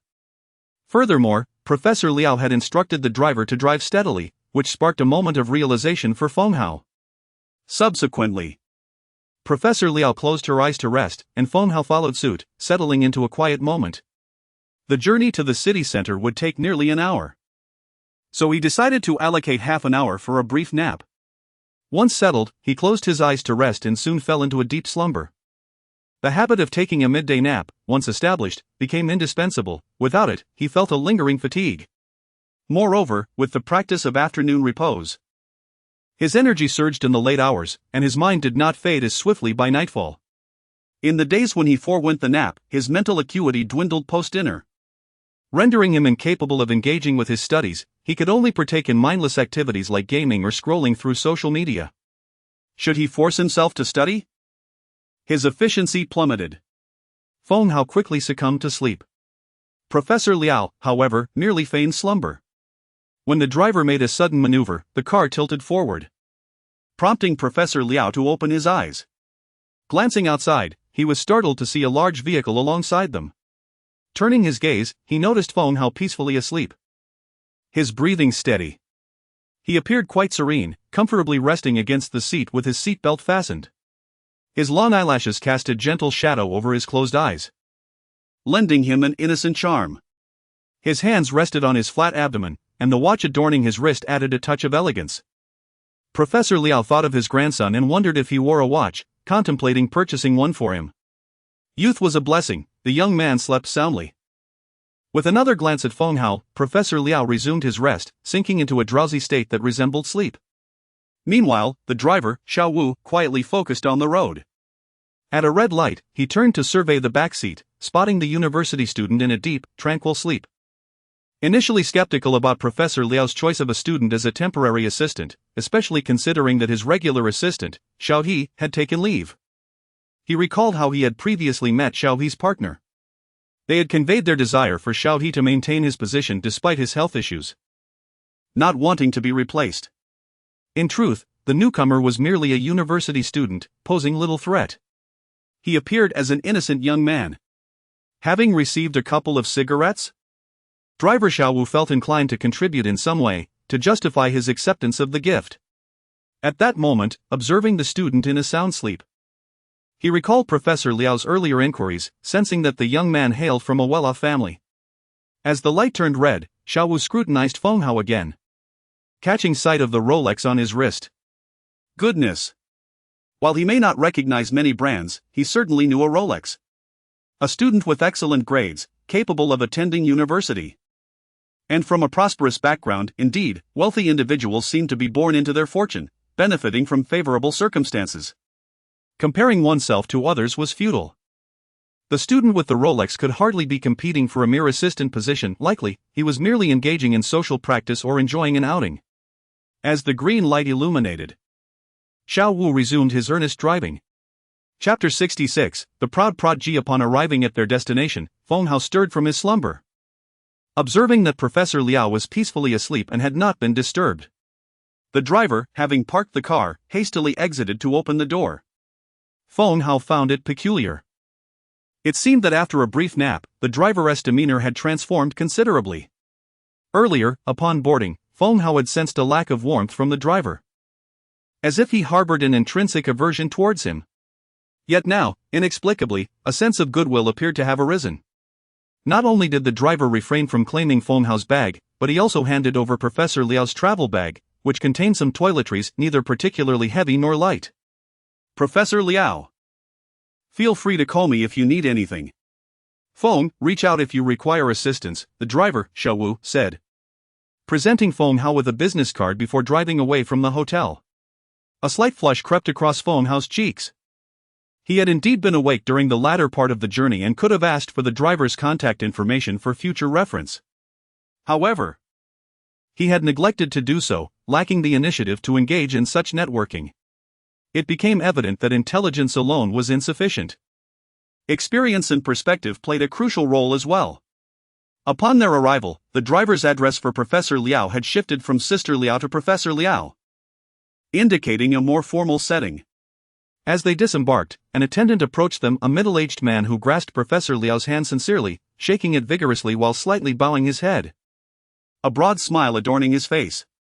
Professor Liao, welcome. You look even younger than the last time we met. allow me to escort you inside. Professor Liu and the others are eagerly awaiting your arrival. Before Feng Hao could fully comprehend the situation, Professor Liao was ushered inside by the middle-aged man. Feng Hao followed closely behind, holding the bag. Previously, he had held the notion that welcoming committees comprised solely of beautiful young women clad in elegant kipaos, with striking legs. Large eyes and ample bosoms were the epitome of sophistication. However, today he was struck by the realization of his misconception.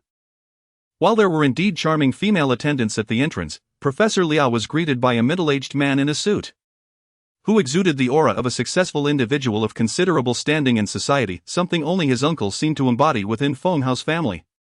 The presence of such a distinguished man as a greeter for Professor Liao spoke volumes about her esteemed status.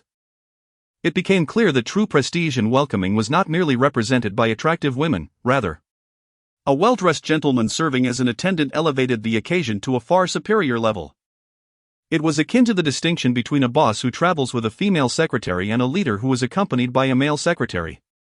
Feng Hao, youthful in appearance yet maintaining a dignified composure, did not embarrass Professor Liao. The middle-aged man deliberately slowed his pace, mindful of Professor Liao's advanced age. As she was nearing 70, Feng Hao matched his pace, hoping to glean some wisdom from their conversation. The middle-aged man, whose stature suggested he had attained a level of success that Feng Hao could only aspire to after decades of hard work, lavished compliments upon Professor Liao, praising her youthful appearance, her academic achievements, and the promising talents of her descendants.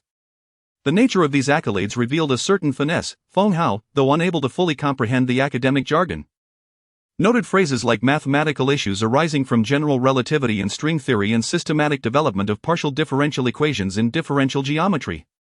Despite being in their native tongue, these concepts felt impenetrable to him. In this moment, Feng Hao's respect for Professor Liao deepened. It was clear that the brilliance of her mind was beyond his comprehension. Previously, he had thought highly of Lao Yang, yet today he realized the extent of his superiority, far surpassing his initial estimations and eclipsing the capabilities of most individuals in society. As they traversed the short distance, the middle-aged man's flattery was neither awkward nor insincere. It demonstrated genuine concern, admiration, and an impressive depth of knowledge. Upon reaching the venue, Feng Hao accompanied Professor Liao inside without hindrance. Reflecting on his own abilities to flatter or exhibit cultural sophistication seemed unrealistic, especially as he was merely a student who had retaken exams under her tutelage. He considered how his father treated his mother, and resolved to emulate that kindness in his role as an assistant. Once inside, the air conditioning was brisk, and Feng Hao handed Professor Liao the shawl he had taken earlier. A bottle of mineral water and a ceramic cup awaited her, with attendants standing by to refill drinks. Feng Hao requested a glass from a server, opened the chrysanthemum tea he had brought, and steeped the delicate flowers in hot water. The blossoms unfurled beautifully, filling nearly half the glass with vibrant color and releasing a delightful fragrance. Seeing that Professor Liao was engaged in conversation with acquaintances, he excused himself, saying, "Professor, please call me if you need anything, I will be just outside." Upon his exit, Professor Liu, a familiar figure, jested, "Lao Liao, you're doing well. Your previous assistant was quite efficient, but this new male aide seems even more considerate." Professor Liao savored the scent of the blooming chrysanthemum tea, which was of exceptional quality. "This is my student, Xiaoyi is on maternity leave, and I needed someone to help carry my things. At my age, I cannot compare to the youthful vigor of someone like you, Liu," she replied, eliciting laughter from the 58-year-old Professor Liu, who had just been complimented for his vitality. "Ah. So this is your prized protege. He seems quite capable, calm and composed," Professor Liu remarked. Feng Hao settled into a corner of the lounge outside the main hall, still unaware of the fortunate circumstances that had unfolded thanks to Lao Yang's thoughtful gesture involving the chrysanthemum tea, while he had assumed it was merely a common beverage. The truth was that each bag was valued at an astonishing 100 yuan, with a box containing 12 bags costing over 1,200 yuan. The selected flowers were of the finest quality, renowned for their fragrance and calming properties. In essence, quality often commanded a steep price. Of course, Lao Yang had not disclosed this information to his roommates. The tea was a gift from a visitor to his grandfather, who, though retired, was often paid visits with gifts. In moments when the family found themselves with an excess, they would share these treasures with their household help. Feeling a sense of satisfaction, Feng Hao reflected on how he had emulated his father's attentiveness, offering warmth against the chilly air and preparing tea. As his father often felt a sense of obligation towards his mother, who had married him in her youth. By adopting this mindset, Feng Hao felt he was fulfilling his role as a capable assistant. Observing Professor Liao's apparent happiness, he felt a surge of confidence. With a newfound sense of assurance, Feng Hao took out his phone and snapped a photograph of the venue, capturing the grand banner at the entrance. He opened Su Qingqing's WeChat and sent her an image. He then recorded a voice message. "I have arrived at the venue and the meeting will commence shortly. I am waiting outside the conference room." Following this, he shared a meme he had taken from Gu Xiaoman, a mischievous yet endearing long-eared rabbit. Xiao Hao. Suddenly, someone called out to him. He looked up, momentarily stunned. "Uncle! What are you doing here?" Chapter 67, My Nephew Has Thrived. Unexpectedly, I encountered my uncle at the entrance of the conference venue. Just as Feng Hao was sending a WeChat message to Su Qingqing. How delightful! Seeing my uncle brought me joy. He appeared more dashing than the gentleman who had greeted Professor Liao earlier, devoid of any signs of being slightly plump, with a more handsome visage. However, the men of the Feng family seemed to possess somewhat inferior height genes. Feng Hao could discern from his uncle's dress shoes that they had hidden lifts. Yet he still fell short of reaching the height of 1.8 meters by a small margin. My uncle, adorned with gold-rimmed glasses, looked quite presentable. The steel watch on his wrist remained, peeking out from beneath the cuff of his shirt. It was quite telling that he didn't remove it even for such an academic gathering. It seems that the uncle and nephew share a common fondness for fine timepieces. My uncle donned a white shirt paired with black trousers, while Feng Hao wore a white t-shirt and black athletic pants. Both sported watches on their left wrists. And upon glancing at their faces, they resembled a pair of exceptional brothers. My uncle was undoubtedly the most handsome in the family.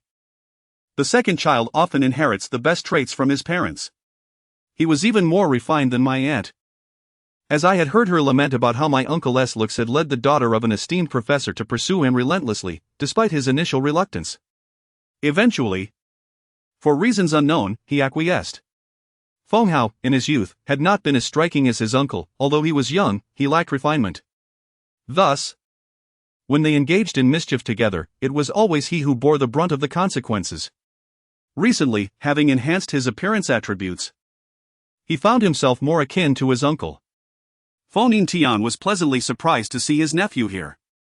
Humans naturally feel a sense of kinship with their younger counterparts who resemble them, perhaps due to some innate bloodline connection, which compels one to care for them. "Our teacher is here for the conference, I'll help carry the bags." Feng Hao had a women's handbag beside him. Upon noticing it, Feng Yingtian, unfamiliar with the brand, glanced at his nephew's wrist and thought, "Has our family truly prospered? Did my brother strike it rich?" The watch on his nephew's wrist appeared more expensive than his own.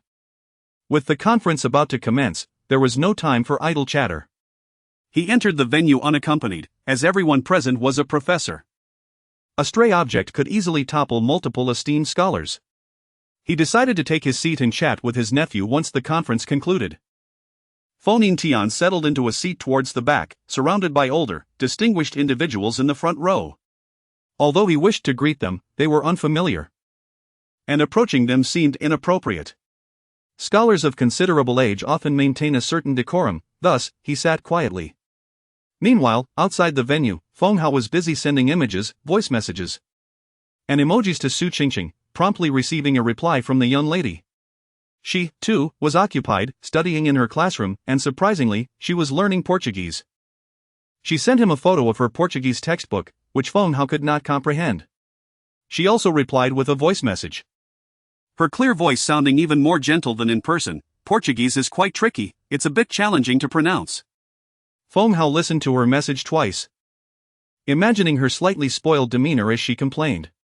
He couldn't help but marvel at how some individuals, despite their wealth, still strive to learn diligently. It is no wonder that the impoverished find it more difficult to ascend. Wealthy individuals can devote themselves wholly to learning, while the less fortunate must first secure their livelihoods, making their pursuit of knowledge less pure and often merely a means of survival. Those with better circumstances are more likely to become academic achievers. fully engrossed in their scholarly pursuits.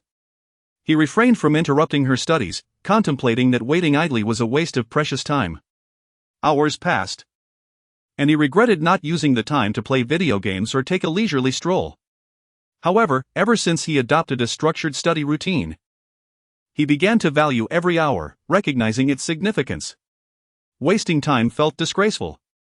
Today, equipped with a speaking enhancement buff, he resolved to practice diligently, aiming to internalize as much of the experience as possible, so that when the buff faded the following day, he would retain some semblance of that feeling.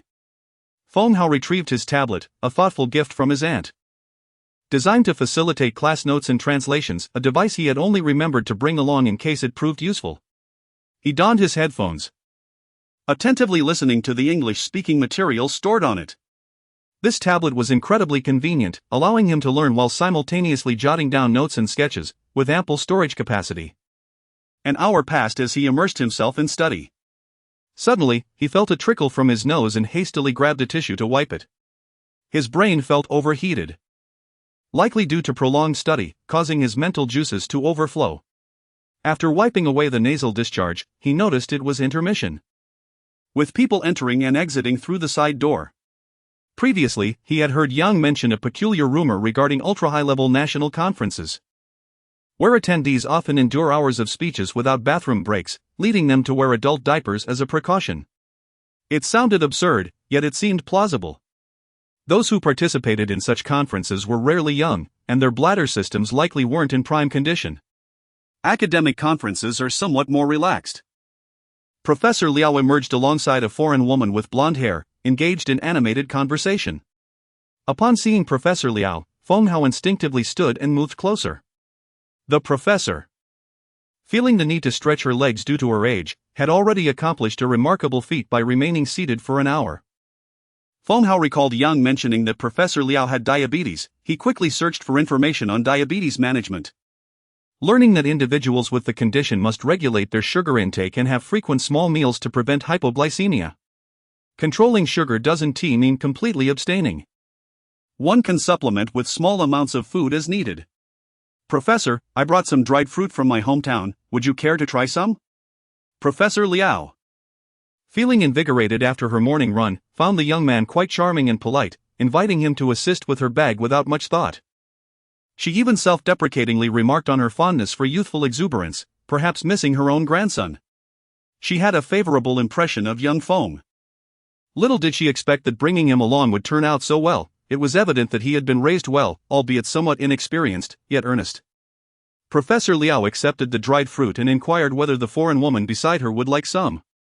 The blonde shook her head, mentioning a sore throat that prevented her from eating anything. Feng Hao then produced a box of throat lozenges, explaining to the foreign woman, this can help with sore throats, hoarseness, and dryness. He communicated this in English. Readers, I aim to minimize unnecessary English, as it can be challenging to verify and prone to errors.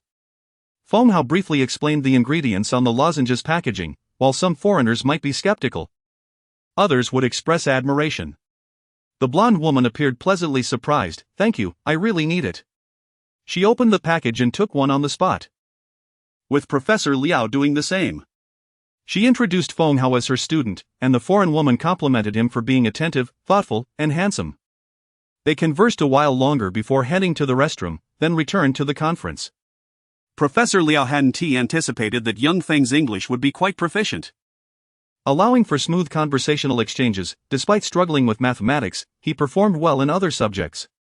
During the latter half of the conference, Professor Liao remained seated, while Feng Hao occupied himself studying on a couch. He had brought along his accounting textbooks, initially as a precaution against boredom, but he soon found himself genuinely uninterested. Time passed swiftly as he studied diligently. After an hour, he decided to take a brief walk. Finally, he heard a loud commotion, signaling the conclusion of the conference.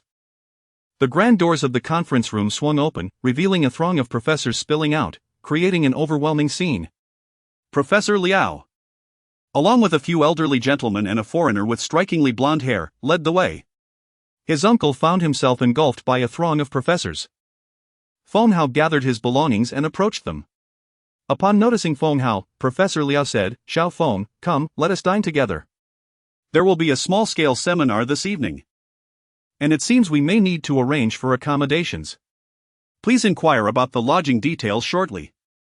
After much effort, Feng Hao managed to extricate himself from the cluster of professors, only to find his nephew engaged in conversation with the formidable Professor Liao, who displayed an unexpectedly amiable demeanor, quite a contrast to the ferocity he had exhibited earlier in the conference when he had unleashed a barrage of sharp remarks. Unbeknownst to him, it was indeed his nephew who had provided that sharp retort. Chapter 68, 5000. Although Feng Yintian is not particularly sociable, he could not resist approaching when his nephew was in the presence of a prominent figure. His intelligence is notably high, currently the highest in the Feng family. He made a concerted effort to extricate himself from a crowd of professors and stepped forward to greet the esteemed Professor Liao. The conference was bustling with young individuals exchanging pleasantries with Professor Liao, who responded politely but appeared somewhat overwhelmed by the sheer number of attendees. When Feng Yintian introduced himself, Professor Liao reciprocated courteously, though he felt a hint of familiarity about him. Feng Yintian presented his academic achievements, focusing on his research regarding the frictional coefficient of bearings. Professor Liao, maintaining his polite demeanor, praised him, stating that he was a promising young talent and that the subject matter was commendable. Subsequently, Feng Yintian expressed gratitude to Professor Liao for introducing his nephew, Feng Hao, to the world. Feng Hao reminisced about the times his uncle had misidentified him. His bashfulness intermingled with obedience, having been chastised multiple times. This memory made him instinctively mimic that expression. Professor Liao scrutinized both Feng Hao and Feng Yintian, noting their striking resemblance. Feng Hao dutifully informed the professor, "Teacher, he is my uncle, my blood relative." The professor, realizing the connection, brightened up, exclaiming, "Ah! So you are young Feng's uncle. No wonder you bear such a resemblance. Let us dine together." This revelation sparked a genuine warmth in Professor Liao, who, despite her age and reluctance to engage socially, found herself invigorated by the presence of young minds in the academic arena. Thus, Feng Yintian, attending the conference, unexpectedly found himself dining with Professor Liao, feeling both honored and slightly astonished. Feng Hao, initially unsure about whether he should accompany his uncle for dinner, was granted a seat due to Professor Liao's stature. As they conversed, the table buzzed with chatter, although Feng Hao struggled to grasp much of it. Despite it being in Chinese, he found that he could comprehend a few phrases from a foreign guest's English. The dining experience was exquisite, with a high culinary standard. Feng Hao, reveling in the delightful flavors, particularly enjoyed a dish of cold black fungus, fresh and crisp. He served some to Professor Liao, who appreciated the gesture. As the meal progressed, he also offered her some sesame cold noodles, lightly spiced with mustard, which were tender and flavorful. When it came to a dish of braised pork ribs, Feng Hao, mindful of Professor Liao's dental situation, carefully sliced a piece of meat for her. They also shared a bowl of Westlake beef soup, which appeared ordinary but was enhanced by fragrant cilantro, and a corn rib soup that was refreshingly delicious. Throughout the meal, Feng Yintian and the others attentively engaged with Professor Liao, while Feng Hao focused on enjoying his food and sharing delectable dishes with her. The atmosphere was joyful, although Feng Yintian hardly noticed the taste of the food, preoccupied with the rare opportunity to converse with such a distinguished professor. He was keenly aware of the need to listen and contribute meaningfully to their discussions. Observing his nephew's delight in both eating and serving dishes to Professor Liao, he felt an inexplicable sense of pride and transformation in fortunes. After the meal, as they departed, Feng Yintian found himself greeted by other professors, a testament to the clear hierarchy within academia. Once a relatively obscure professor, he now stood in the company of luminaries, recognized for his association with Professor Liao and her companion, who resembled him closely. Professor Liao, enjoying the meal, typically indifferent to conference food, found today's offerings particularly delightful, primarily due to the dishes Feng Hao had served her. Engaging in pleasant conversation, she appreciated the simple joys of good food and good company. Despite her formidable reputation in academia and her fiery temperament, she spoke gently to Feng Hao. After dining, Professor Liao took her medication and needed to take a walk. Feng Hao dutifully fulfilled his role as her assistant, arranging accommodations for the evening. Though Feng Yintian was not originally slated to attend the smaller evening meeting, he was fortunate enough to join due to his nephew's influence. This was a rare opportunity to connect with more prominent professors, paving the way for future prospects. Upon returning to his room, Feng Yintian received a call from his wife. After sharing details about the dinner and the upcoming meeting, she expressed surprise at seeing Feng Hao, having expected to visit him the following day. Chu Lia, his wife, regarded her brother-in-law's family with indifference, viewing his restaurant business as modest. She suggested that they inquire about Feng Hao's well-being and offer him some money for his expenses, particularly as he was in his senior year and would have various financial needs. Feng Yintian could not resist boasting about Feng Hao's accomplishments and his newfound connection with the esteemed Professor Liao, which would allow him to attend the prestigious evening meeting. Chu Lia, initially skeptical, quickly shifted her perception, recognizing Feng Hao's potential. She encouraged Feng Yintian to contribute financially, suggesting a sum of 5,000. Chapter 69, Chrysanthemum. Feng Yintian was taken aback by his wife's sudden generosity, as she proactively offered to provide financial support in their household. His wife was the custodian of their finances, maintaining strict oversight over expenditures. While she would permit him to purchase a watch worth 100,000 yuan, she would grumble if he were to lend 2,000 yuan to his elder brother. In truth, his brother had only borrowed money once from him when Xiaohao needed to attend school following the bankruptcy of the factory that had operated the school. His brother sought to borrow a bit more to secure a property within the school district, but his wife was disinclined to agree. Consequently, he had to part with 2,000 yuan from his long-hidden savings. As a university lecturer, his income was transparent, making it quite difficult to conceal personal funds. Only after being promoted to professor and securing some projects was he able to retain a small amount for himself, even if his wife did not bring it up.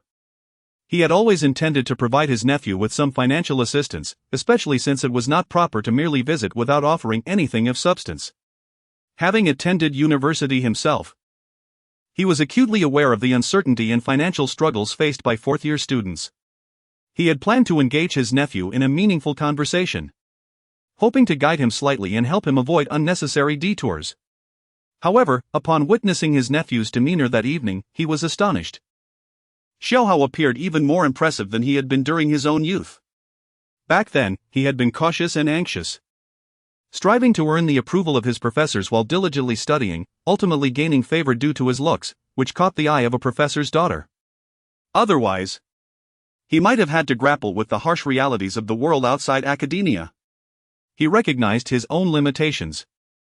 While he was sufficient in the presence of his honest brother and sister-in-law, the world beyond was filled with formidable talents, and his modest cleverness would not suffice.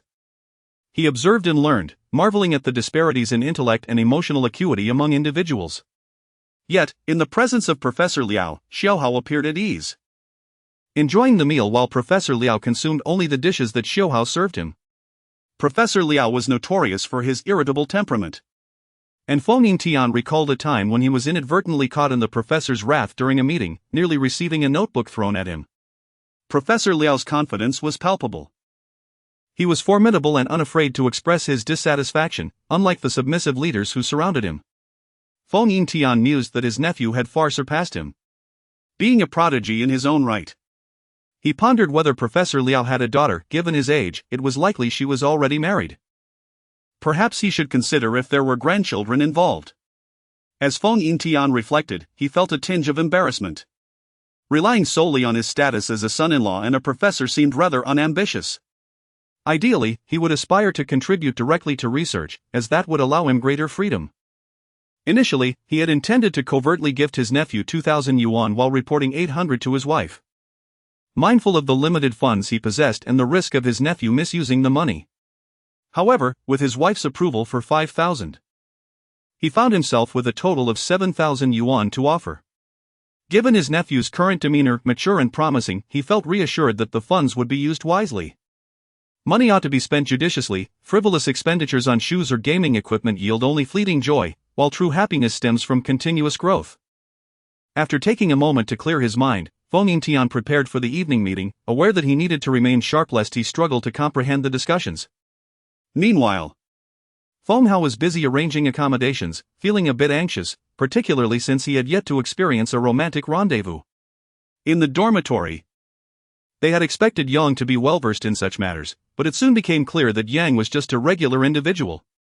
Fortunately, the hotel front desk had already arranged for their meeting, Professor Liao's room had been secured well in advance, and Feng Hao had his own as well.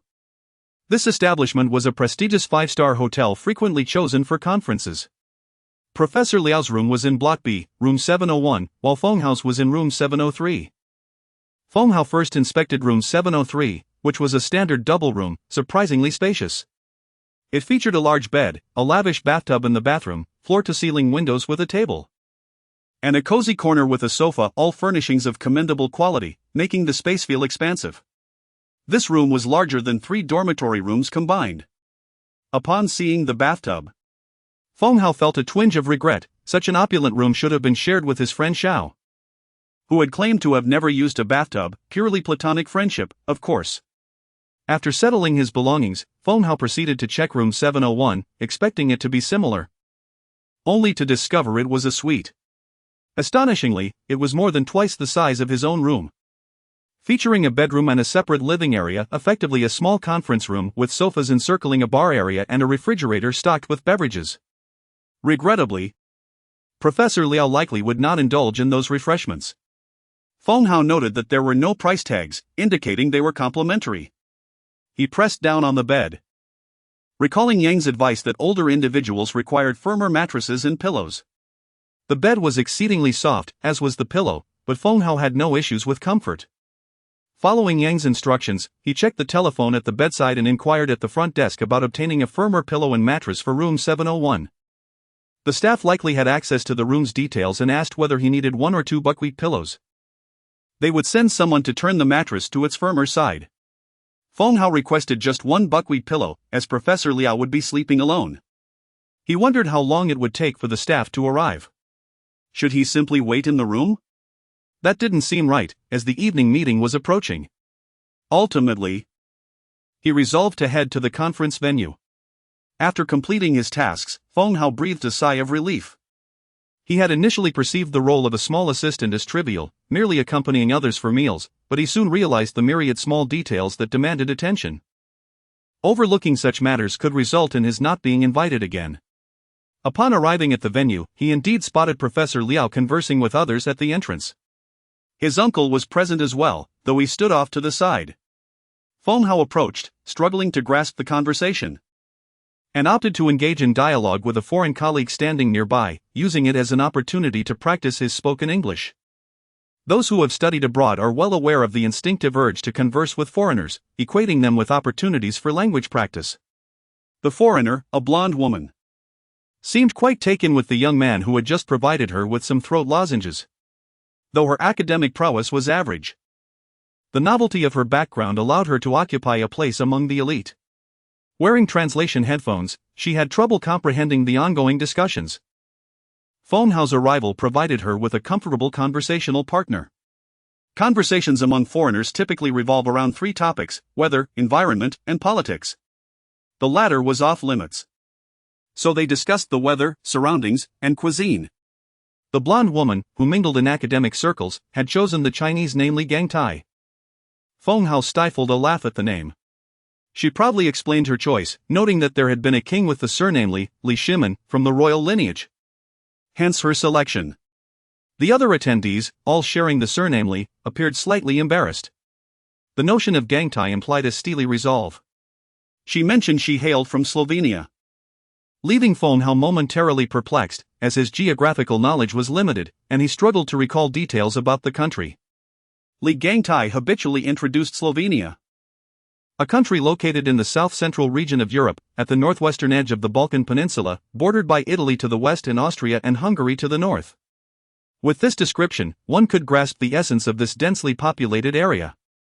Slovenia boasts a robust industrial and technological sector, with Li Gangtai indicating that her primary research focus lies in the field of electrical engineering. Feng Hao endeavored to engage with Li Gangtai as if she were a living tape recorder, conversing earnestly, bolstered by the confidence that comes from practice. The dialogue flowed increasingly smoothly. Once he began to speak, he discovered that his limited English was not daunting, it was a mere trifle, easily manageable. The conversation bore a striking resemblance to casual chats with distant relatives, devoid of any constraints. Moreover, Li Gangtai was not from a traditional, established European nation, which lent a warm and egalitarian tone to their exchange. Growing up in different countries had shaped their thoughts and perspectives, leading to a wealth of topics to discuss. Cultural differences could sustain their dialogue for days on end without exhausting the subject matter. Regrettably, Li Gangtai was no longer young. Indeed, in the realm of academia, those who could attend such conferences, aside from Feng's assistant, were considerably older, with Feng's uncle being one of the youngest among them, often referred to as Little Feng. Feng Yintian felt a twinge of doubt as he observed his nephew, effortlessly conversing in English with foreigners. Was his sister-in-law perhaps involved with someone outside the family? Surely not. The resemblance between his nephew and himself was too striking to question his lineage. However, he recalled a time when his elder brother hosted foreign visitors at the factory. And upon hearing a single phrase in English, his brother had swung a hammer in confusion, unable to comprehend the foreign tongue. Yet, at this moment, Xiaohao was exceptionally impressive. During his university days, he had aspired to be just like this, casually conversing with foreigners. Unfortunately, his current proficiency was primarily driven by the necessity of writing papers that required English versions, as much academic material was only available in English. Nevertheless, his spoken English remained heavily influenced by his Chinese background, lacking fluency. As Feng Hao engaged enthusiastically with Li Gangtai, other senior professors began to gather around. Recognizing the importance of hospitality, they could not exclusively converse in a language others could not comprehend. Suddenly, a variety of English accents emerged in the discussion. At 8 o'clock, the meeting commenced punctually. A group of individuals shuffled into the conference room. Upon spotting a young man holding a glass of chrysanthemum tea, the attendees could not help but raise their eyebrows in surprise. It was indeed him. They wondered why none of them had such tea. The chrysanthemum was particularly large and robust. Notably, the individual who had humorously smeared his face with the petals self-deprecatingly proclaimed, "Quite refreshing, this chrysanthemum tea clears the mind." Feng Hao sensed someone observing him and looked up to find his uncle seated at the back. He quickly approached, asking, "Uncle, would you like some chrysanthemum tea?" "I can brew a cup for you." Feng Yintian replied, "No need for such courtesy, thank you." Chapter 70, Come to the Graduate Exam. In the early morning, Feng Hao searched for honey but found none. Perhaps it could be found in the breakfast area. He poured himself a cup of warm water and stood by the hotel window, capturing the picturesque scenery outside. The hotel was situated by the river, adjacent to a lovely park, creating a beautiful environment. Early in the morning, he observed two large white geese strolling near the lotus pond in the hotel courtyard. He snapped a photo and sent it to Su Qingqing. The sky was overcast, and although it had yet to rain, he decided to take a run outside. His roommate, Xiao Xiao, had warned him that rain might come, advising him to be cautious if he chose to jog. To his surprise, Su Qingqing responded with a close-up profile picture, likely taken in bed. Her nose was exquisitely shaped, her hair slightly tousled, and she wore a fresh, makeup-free face. Upon opening the image, Feng Hao felt his heart skip a beat, especially during the brief moment it took to load. Su Qingqing texted, "Without you, I don't feel like running." Feng Hao felt as if she had installed surveillance on him, likening himself to a silly rabbit, hopping about only to fall joyously. He found himself inexplicably compelled to message her, and her equally engaging response sent a thrill through him. Despite the absence of explicit declarations of affection, each word conveyed a sense of delight. As he descended to go for a run, he felt a buoyant spirit. In the garden, he encountered Professor Liao engaged in conversation with Professor Liu. No wonder Professor Liao's bag appeared heavy. It contained a complete outfit, a white sports ensemble, long-sleeved and full-length, exuding vitality. Despite a late-night meeting that extended past 11, Professor Liao appeared quite energetic, stretching in the garden alongside the younger Professor Liu, who was 11 years his junior yet seemed more fatigued. The hotel bed had been excessively soft, causing discomfort in his back. Had it not been for the fear of catching a chill, he would have considered sleeping on the floor. Both the sofa and bed were plush, and even the pillows were too yielding for his liking. The contrast was amusing, given that Professor Liao had a dapper young assistant. Professor Liao also complained of back issues, reminiscing about how he would always request a buckwheat pillow when accompanying her. Reflecting on last night's sleep, he realized it had been restful, likely due to a firmer bed and a buckwheat pillow. Just then, he spotted Feng running towards him, a picture of discipline. He recalled seeing him studying diligently after the conference yesterday. This young man, he mused, must not have applied himself in the past, or he wouldn't have ended up at that particular school. Given that his uncle was also a professor and had achieved a prestigious award, he believed there was still time for improvement. As Feng Hao approached, he sensed an increase in Professor Liao's regard for him, feeling a mixture of pride and nervousness. "Good morning, Professor," he greeted, and Professor Liu nodded in acknowledgement, continuing to lament the softness of the hotel bed, which seemed indifferent to the needs of the elderly. Feng Hao, eager to please, suggested, "Professor Liu, you could call the hotel front desk and request a firmer pillow and mattress. I prepared one for you in advance." "Did you sleep well?" Professor Liao flashed a bright smile, proudly displaying her dentures, and replied, "Very well, thank you. I usually sleep soundly." They proceeded to breakfast, where numerous professors approached Professor Liao to greet her. Feng Hao felt a pang of regret for not having mustered the courage to introduce himself before the conference concluded, fearing he would leave without having learned anything. With so many people around, he found it challenging to join the conversation and instead opted to serve himself and eat alone. Although he had limited experience staying in luxury hotels, he had enjoyed a few such opportunities while accompanying his uncle on welfare activities, where they indulged in food and leisure. Fortunately, he did not know these professors well, sparing him the awkwardness of constant greetings as he focused on finding something to eat. His uncle had yet to arrive, presumably engaged in social obligations, as he was unlikely to sleep in on such occasions. Aunt Li Gangtai was also absent, leading him to suspect she might still be asleep after indulging in too many carbohydrates the previous night. Professor Liao had only sipped half a cup of milk, demonstrating remarkable self-discipline for someone who had lived well past 100. Feng Hao added Aunt Li's WeChat, noting her username was Alice. He sensed she held a favorable impression of him, even if the system did not provide any feedback. Perhaps due to her marital status or simply because foreigners tended to be more hospitable, leading him to misinterpret her warmth. He meticulously savored his breakfast, later preparing a second helping of what he found most delectable. The congee was subpar, resembling leftover rice, yet the red bean soup was delightful, especially without added sugar. The highlight, surprisingly, was the meat sandwich, likely crafted by a chef from Xi'an, with its crispy, fragrant bun and perfectly seasoned meat, an exquisite balance of fat and lean that became increasingly enjoyable with each bite. He also had some stir-fried cabbage, but there were no fruits, as traditional Chinese medicine often advises against consuming fruit in the morning due to its cooling properties. Feng Hao rounded off his meal with yogurt, presenting a simple tray to Professor Liao. Noticing her students delivering food, the lingering professors dispersed, feeling somewhat embarrassed. Professor Liu, still grumbling about the food, remarked, "The hotel fare is quite unsatisfactory, it pales in comparison to even a casual home-cooked meal." Professor Liao, who had previously enjoyed Feng Hao's culinary offerings, chimed in, "Xiao Lu, you ought to try what Feng has prepared, I assure you it will be delicious." His family owns a restaurant, so he has an innate talent for selecting exquisite dishes.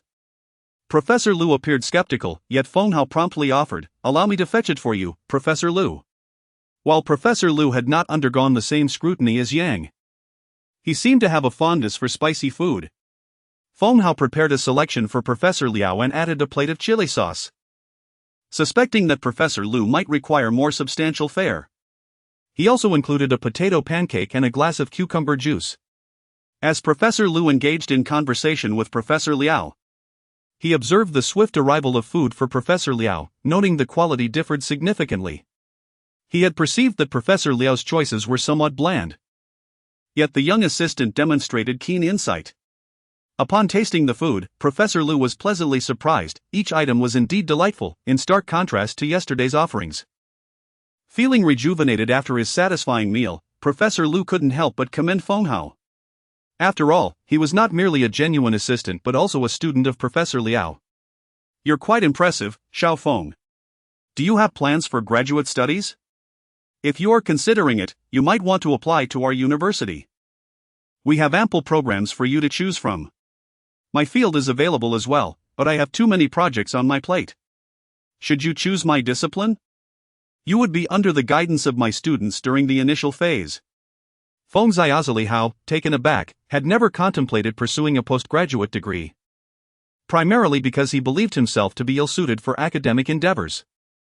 He thought that even if he spent 3 additional years in study, he would merely become an older fool, further diminishing his job prospects. However, should he succeed in his examinations, that would certainly alter the narrative. Moreover, Professor Liu's university was exceptionally prestigious, far surpassing his own second-tier institution. With its status as a 985/11 and double first-class university, he felt utterly unworthy of such an esteemed environment. Feng Hao could hardly fathom the possibility. The only reason their school had connections to Professor Liao was due to her retirement and desire for a tranquil life. Yet, at that moment, not adding him on WeChat would be sheer folly. With excitement, Feng Hao promptly retrieved his phone and earnestly added Professor Liu. A new WeChat friend, Professor Count 1. He already had 4 professors among his contacts, 2 from his school, 1 Professor Liu, and Li Gangtai. Wait. He had also added his uncle, bringing the total to 5. It had slipped his mind that his uncle was also a professor. Indeed. It is often said that befriending influential figures is wise, as their acquaintances are likely to be equally distinguished, offering abundant opportunities. Although it seemed of little immediate value, one could never be certain of future prospects. Professor Liu graciously accepted the WeChat invitation. Observing that Liao's student wore a Rolex and hailed from a family in the catering business, with an uncle also being a professor, he surmised that this young man came from an affluent background and had a commendable family ethos. Moreover, he appeared to be sharp-witted, evoking a sense of appreciation for talent. At the very least, if he were to take such a student on business trips or conferences, he would not endure sleepless nights. With good food, restful sleep, and even modest academic performance, there was room for leniency. Upon adding the professor on WeChat, Feng Hao suddenly received a notification in his mind. Congratulations, host. You have successfully courted the golden-tier single gentleman, Liu Chenggong, achieving a modest outcome with a favorability rating of 70. Please continue your efforts and strive for greater heights. Liu Chenggong, aged 58, divorced and single, possessed a net worth of 37.2 million, with extensive knowledge rated at 85 and an ordinary appearance scoring 70. A sharp intake of breath escaped Feng Hao's lips. His family's total assets, including their home, certainly did not exceed 5 million. How did such individuals amass tens of millions? Was the pursuit of scientific research truly so lucrative?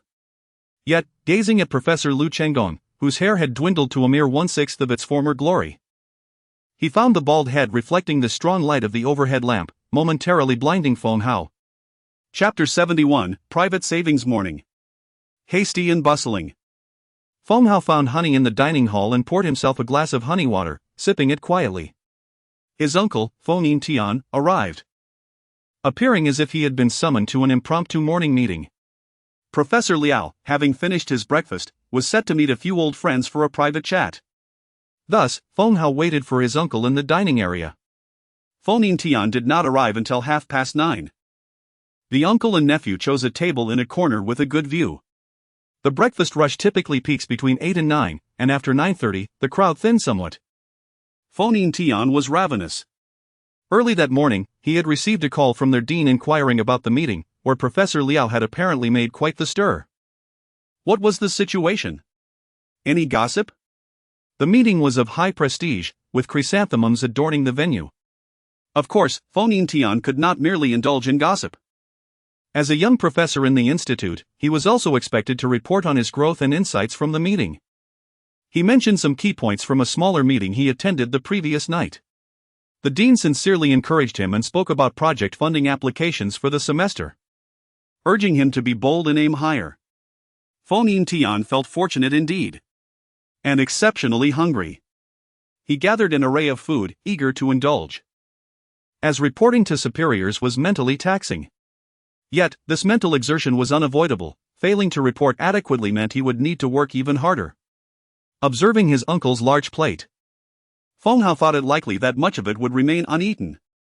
After marrying his aunt, Feng Tian had been well taken care of, eating only the finest fare. And he suspected that much of what his uncle had chosen would go to waste. He quietly rose to fetch more food for himself. Upon returning, he found his uncle sipping lemon water and picking at his food, claiming to be very hungry yet not eating much at all. Feng Hao pushed his food towards him, saying, "This is quite good." Feng Tian found the food rather unpalatable, a common fate of hotel breakfasts.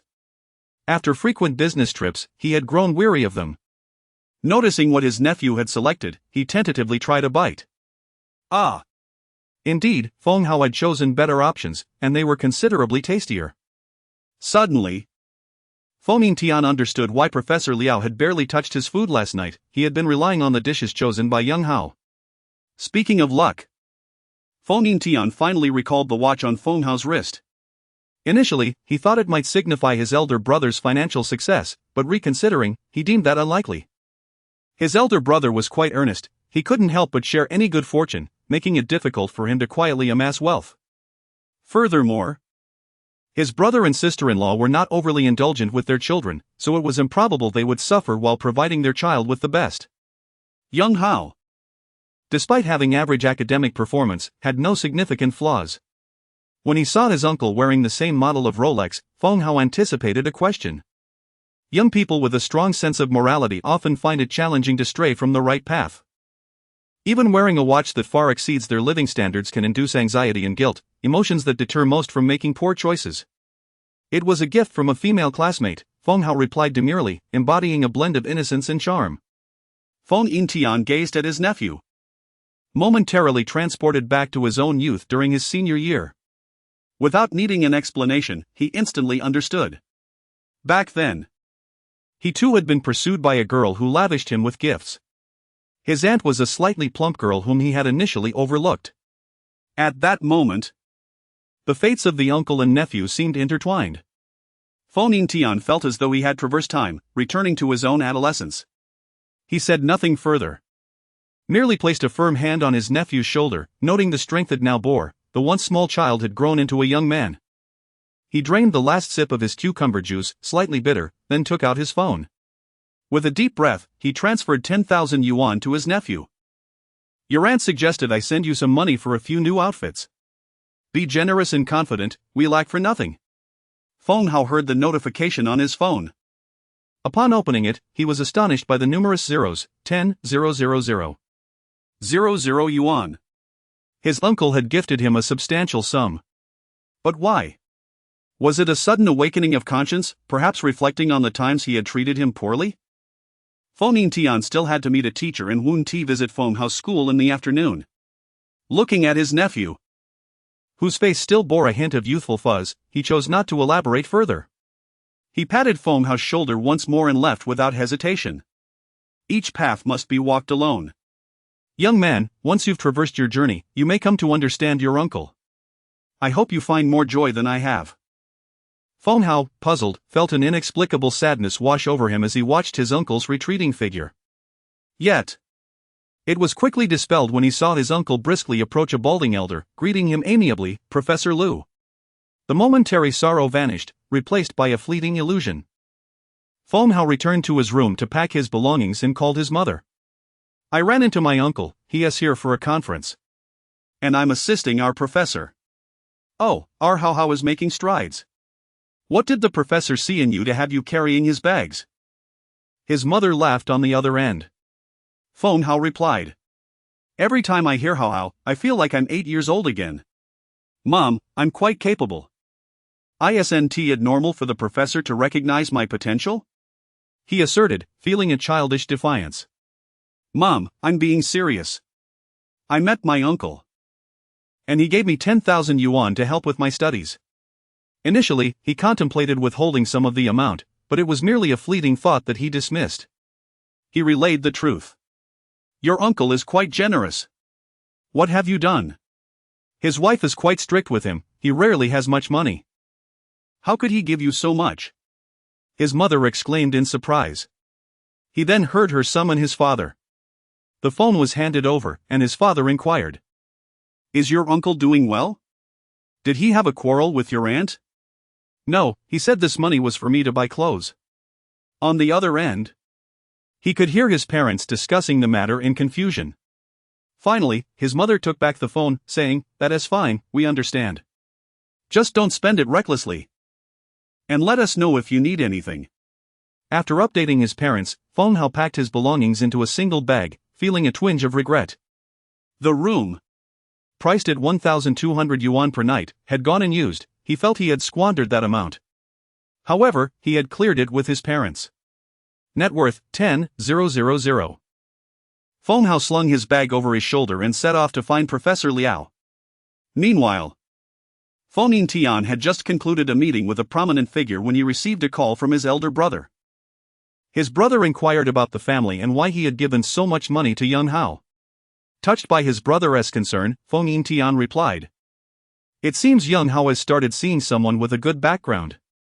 I worry he might feel insecure, so I gave him a bit more pocket money. Everything is well with Leah, no arguments." After hanging up, Feng Tian glanced at his private savings account, now showing a deficit of 5,000 yuan. The more he pondered, the more disheartened he became. He had worked hard to save that money, and in a moment of weakness, he had inexplicably transferred a significant sum. This was his hard-earned private savings. In truth, even 5,000 yuan would have sufficed. He thumped his flat chest in frustration. Just then, he noticed a call from his wife. Feng Tian quickly answered the phone, letting out a sigh, followed by another. "What's the matter?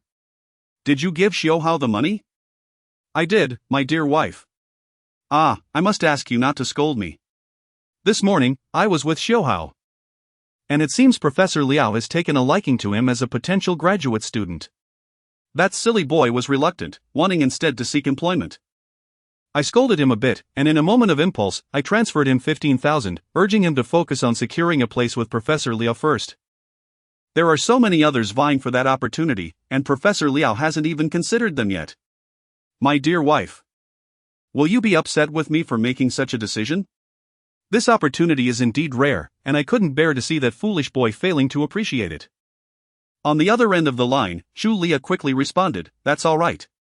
Let him study diligently. As his uncle, you can support his living expenses. What kind of job can one find straight out of undergraduate studies anyway? It's fine, really. My wife, I regret not discussing this with you beforehand. I intended to call you right after speaking with my elder brother, who inquired about the large sum of money I sent. Just as I was about to dial your number, you called in."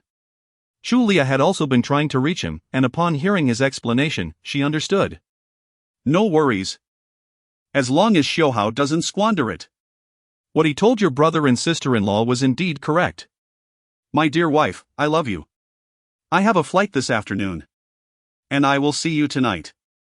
How cheesy.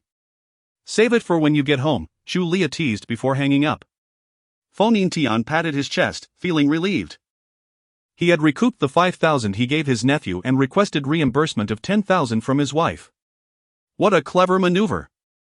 As for Feng Hao, standing outside the 701 dormitory, he suddenly felt an inexplicable itch in his ears, as if his brain were growing inside them.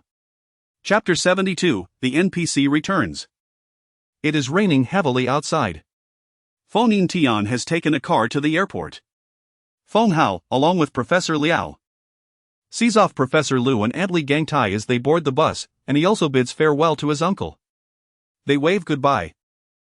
Watching the bus drive into the rain, Professor Liao notices young Feng waving goodbye to his uncle with the same hand adorned with a Rolex. This uncle-nephew duo is rather amusing. You seem to have a close bond with your uncle, Professor Liao observes. Feng Hao nods affirmatively. We share a great relationship. We used to get into trouble together when I was young, and he would take the blame for me. He is my dear uncle. Professor Liao laughs heartily. Despite her academic success and prosperous family, she finds herself alone, with her children having ventured out into the world. Family ties, once taken for granted, become invaluable when absent. As one ages, the yearning for familial affection intensifies, making her appreciate scenes of camaraderie among siblings all the more. After the meeting, the organizers present Professor Liao with an array of gifts: a set of blue and white porcelain tea utensils, a box of pu'er tea, a thermos, and a box of black goji berries. Each item is lavishly packaged, adding to their weight in bulk. Feng Hao promptly contacts the driver, then manages to carry 2 items in each hand as he accompanies Professor Liao to the hotel entrance. At this moment, he truly requires a strength-enhancing buff to carry the load with ease. Professor Liao observes that although young Feng appears slender, he possesses impressive stamina. The young man has a bright future ahead. Feng Hao places the items in the trunk. The driver's demeanor is notably warm this time, displaying friendliness towards both Feng Hao and Professor Liao. As they travel, the rain pours heavily. Professor Liao advises, "Xiao Wu, please drive slowly and steadily."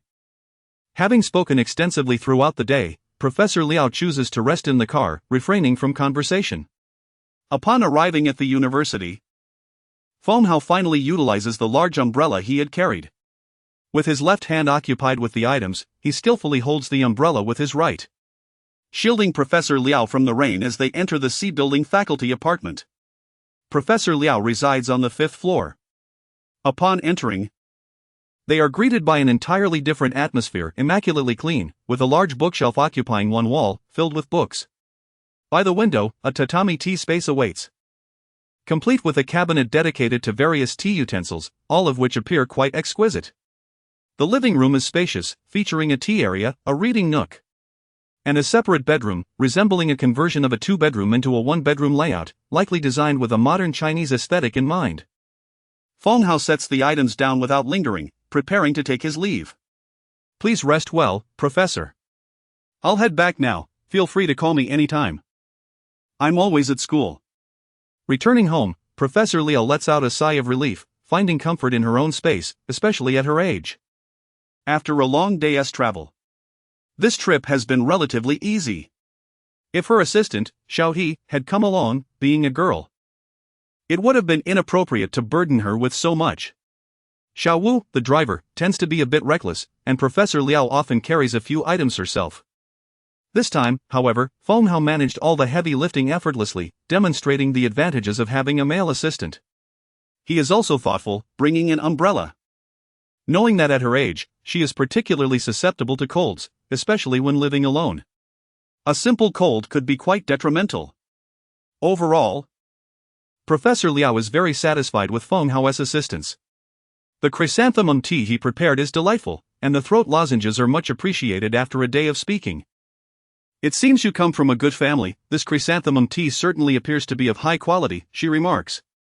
She smiles and says, "All right. I'll call you if I need anything."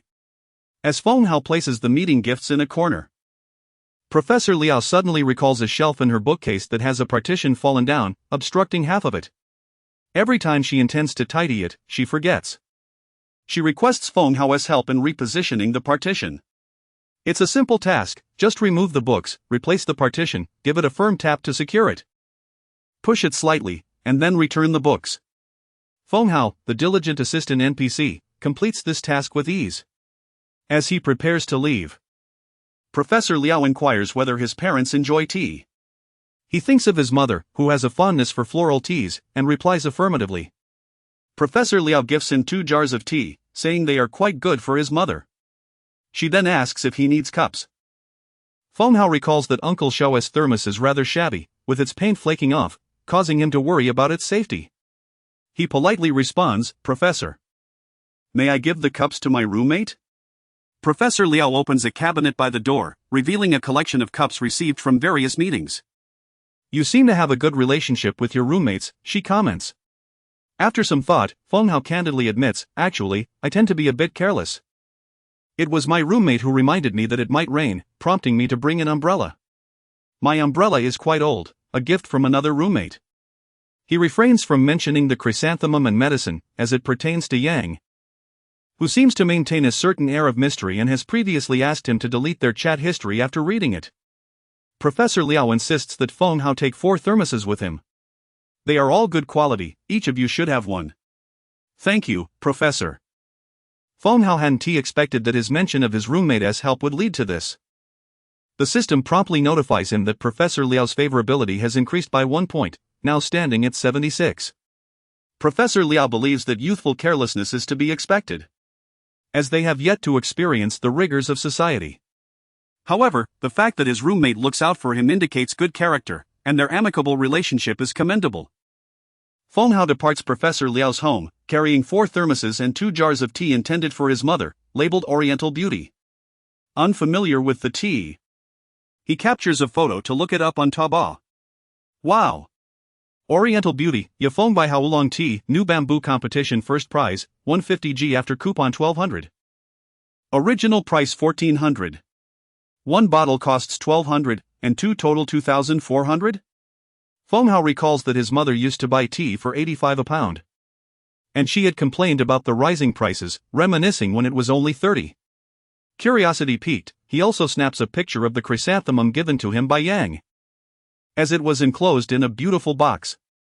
Searching on Taobao, the first result shows a box for 28, albeit with an incorrect design. Scrolling further, he finds a similar link, one box containing 12 flowers for 1200, which means each flower costs 100. Feng Hao wonders if his Taobao account has been malfunctioning, questioning whether it assumes users are wealthy enough to accept such exorbitant prices. Unbeknownst to him, chrysanthemum flowers are indeed pricey. Yang had casually instructed him to take whatever he wanted, so he had taken 4 packages, thinking that even if they were expensive, they would only cost 5 or 6 yuan each. He had intended to treat Yang to a grand meal in return. If he were to offer money back, Yang would surely decline, as he has a keen sense of propriety. Reaching the faculty apartment kiosk, Feng Hao notices that Grandpa Wang is absent, likely having gone home to gather his laundry due to the rain. He returns to his dormitory, feeling a wave of relief wash over him. The familiar surroundings of his dorm, with its bunk beds, feel comforting. All he desires is to collapse onto his bed and relax. Despite the grandeur of the hotel rooms, they lack the sense of ease he finds here. Upon seeing the scruffy Uncle Xiao, Feng Hao feels an overwhelming urge to embrace him. Ah! It's so exhausting and humbling to think too much outside. Back in the dormitory, seeing his roommate allows his mind to empty and rest. Uncle Xiao greets Feng Hao with delight. "Howsy, you're back. We didn't check rooms last night. Have you eaten?" "No, there isn't." Feng Hao lay down on his bed.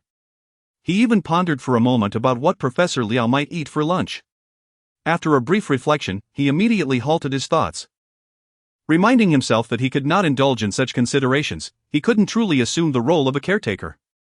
Whatever Professor Liao desired to eat was of no consequence. "I shall go out and procure a meal for you. I believe I can find your favorite egg pancake," he declared. Feng Hao lifted his head and expressed his gratitude, saying, "Thank you, my foster father." Chapter 73, The Exchange of Courtesies After a Couple of Outings for Meals. I returned to the school and discovered that the cafeteria's offerings were surprisingly delightful. Lao Shao treated himself to a dish of eggplant fritters, which is one of the rare delicacies prepared by the cafeteria. The dish consists of sliced eggplants filled with minced meat, coated in flour, and deep-fried, a rather indulgent fare. Being young, he had a penchant for rich, oily foods.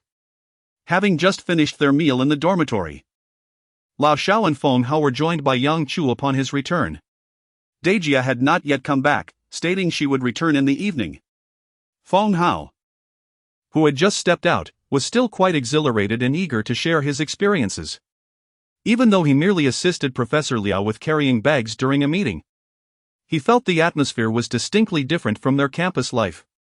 It was a stark contrast. Life on campus was straightforward, while the outside world was far more intricate. Even as a small assistant, Feng Hao felt mentally drained. Yang Chu returned to the dormitory to check on Lao Si, wondering if his brief excursion had changed his demeanor.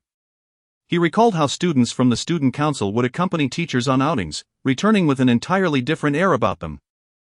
Their mannerisms were so refined that one might mistake them for teachers themselves. He had brought oranges, tossing one to each of them before sitting down leisurely to peel his. Feng Hao retrieved the thermos cups gifted by Professor Liao, distributing one to Lao Shao, one to Yang Chu, placing one on Dejia's desk, and keeping one for himself. Yang Wenming, upon seeing the thermoses, remarked with a smile, "Well done, Haozi. It seems you've garnered Professor Liao's favor to receive such gifts." These thermoses were typical conference souvenirs. While not exorbitantly priced, they were certainly of better quality than Lao Zhao's battered old one. Feng Hao, concerned that Lao Shao might be reluctant to part with his old thermos, explained, "The professor asked if I wanted a thermos, and I mentioned wanting to give one to my roommates. So, he gave me 4. Lao Shao, I initially requested it for you, so please do discard that old one. It's quite unsightly." Lao Yang, taken aback, glanced at Lao Si, exclaiming, "Wow, Lao Si really knows how to speak." Was he truly that naive before playing the fool? Leaders tend to appreciate loyalty, and if one requests something for a roommate, it creates a sense of camaraderie, making it more likely for them to be called upon for future assistance, as one feels justified in accepting gifts from a leader. Seeing Lao Shao hesitating, Lao Yang added, "Indeed, that old one is unusable, it might even be carcinogenic." His home was filled with such random promotional items, yet Lao Shao, possessing a strong sense of pride, treated Haozi well but viewed him and Dejia differently. It must be noted that Lao Si had a notable advantage: he was quite sociable. Each of the three in the dormitory shared a close relationship with him. Although I possess some understanding of social nuances and can navigate superficial interactions deftly, I find myself lacking in deeper friendships compared to Lao Si. Lao Shao, upon hearing their remarks, felt a twinge of regret but ultimately decided to part with his old thermos. In truth, his father's was even older and no longer insulated, while his still retained some warmth.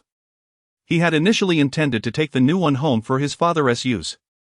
However, having recently become engrossed in TikTok, feeling as if he was finally grasping some concepts, he resolved to purchase a new thermos for his father on his next visit home. The new thermos, a gift from Haozi, was for his own use. The old thermos was swiftly tossed into the trash bin. Feng Hao divided the 2 jars of tea gifted by Professor Liao, handing one to Yang Chu. "Yang Chu, here's a jar of tea for you." I took the throat lozenges from your drawer and removed 4 bags of chrysanthemum tea, having used 2. Yang Yang's family had considerable exposure to various teas, so it was fair to say they had encountered numerous gifts. Upon seeing the competition tea, they understood it was no trivial matter.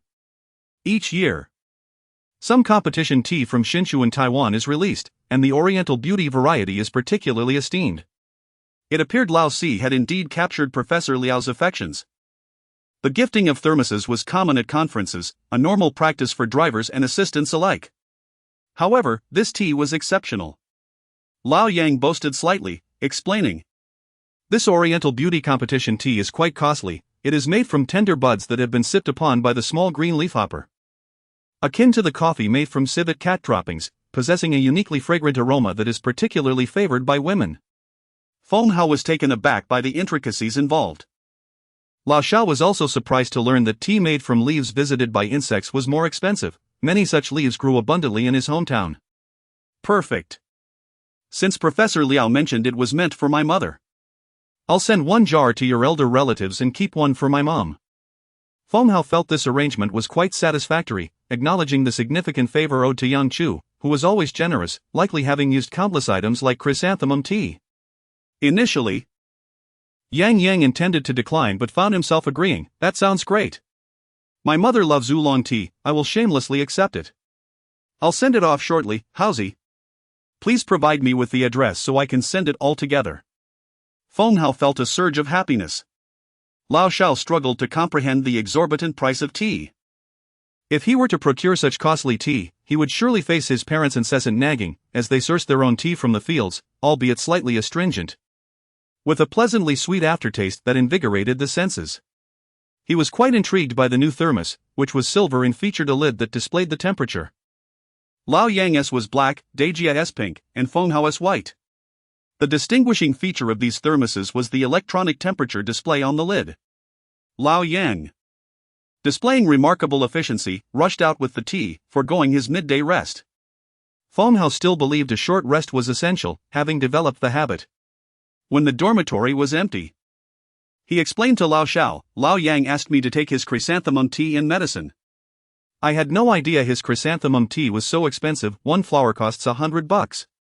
You know he wouldn't charge me. So I decided to give him a jar of tea.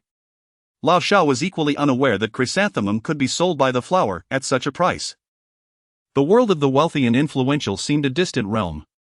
Lao Shao understood well the importance of minimizing debts of gratitude, for such debts are the hardest to repay.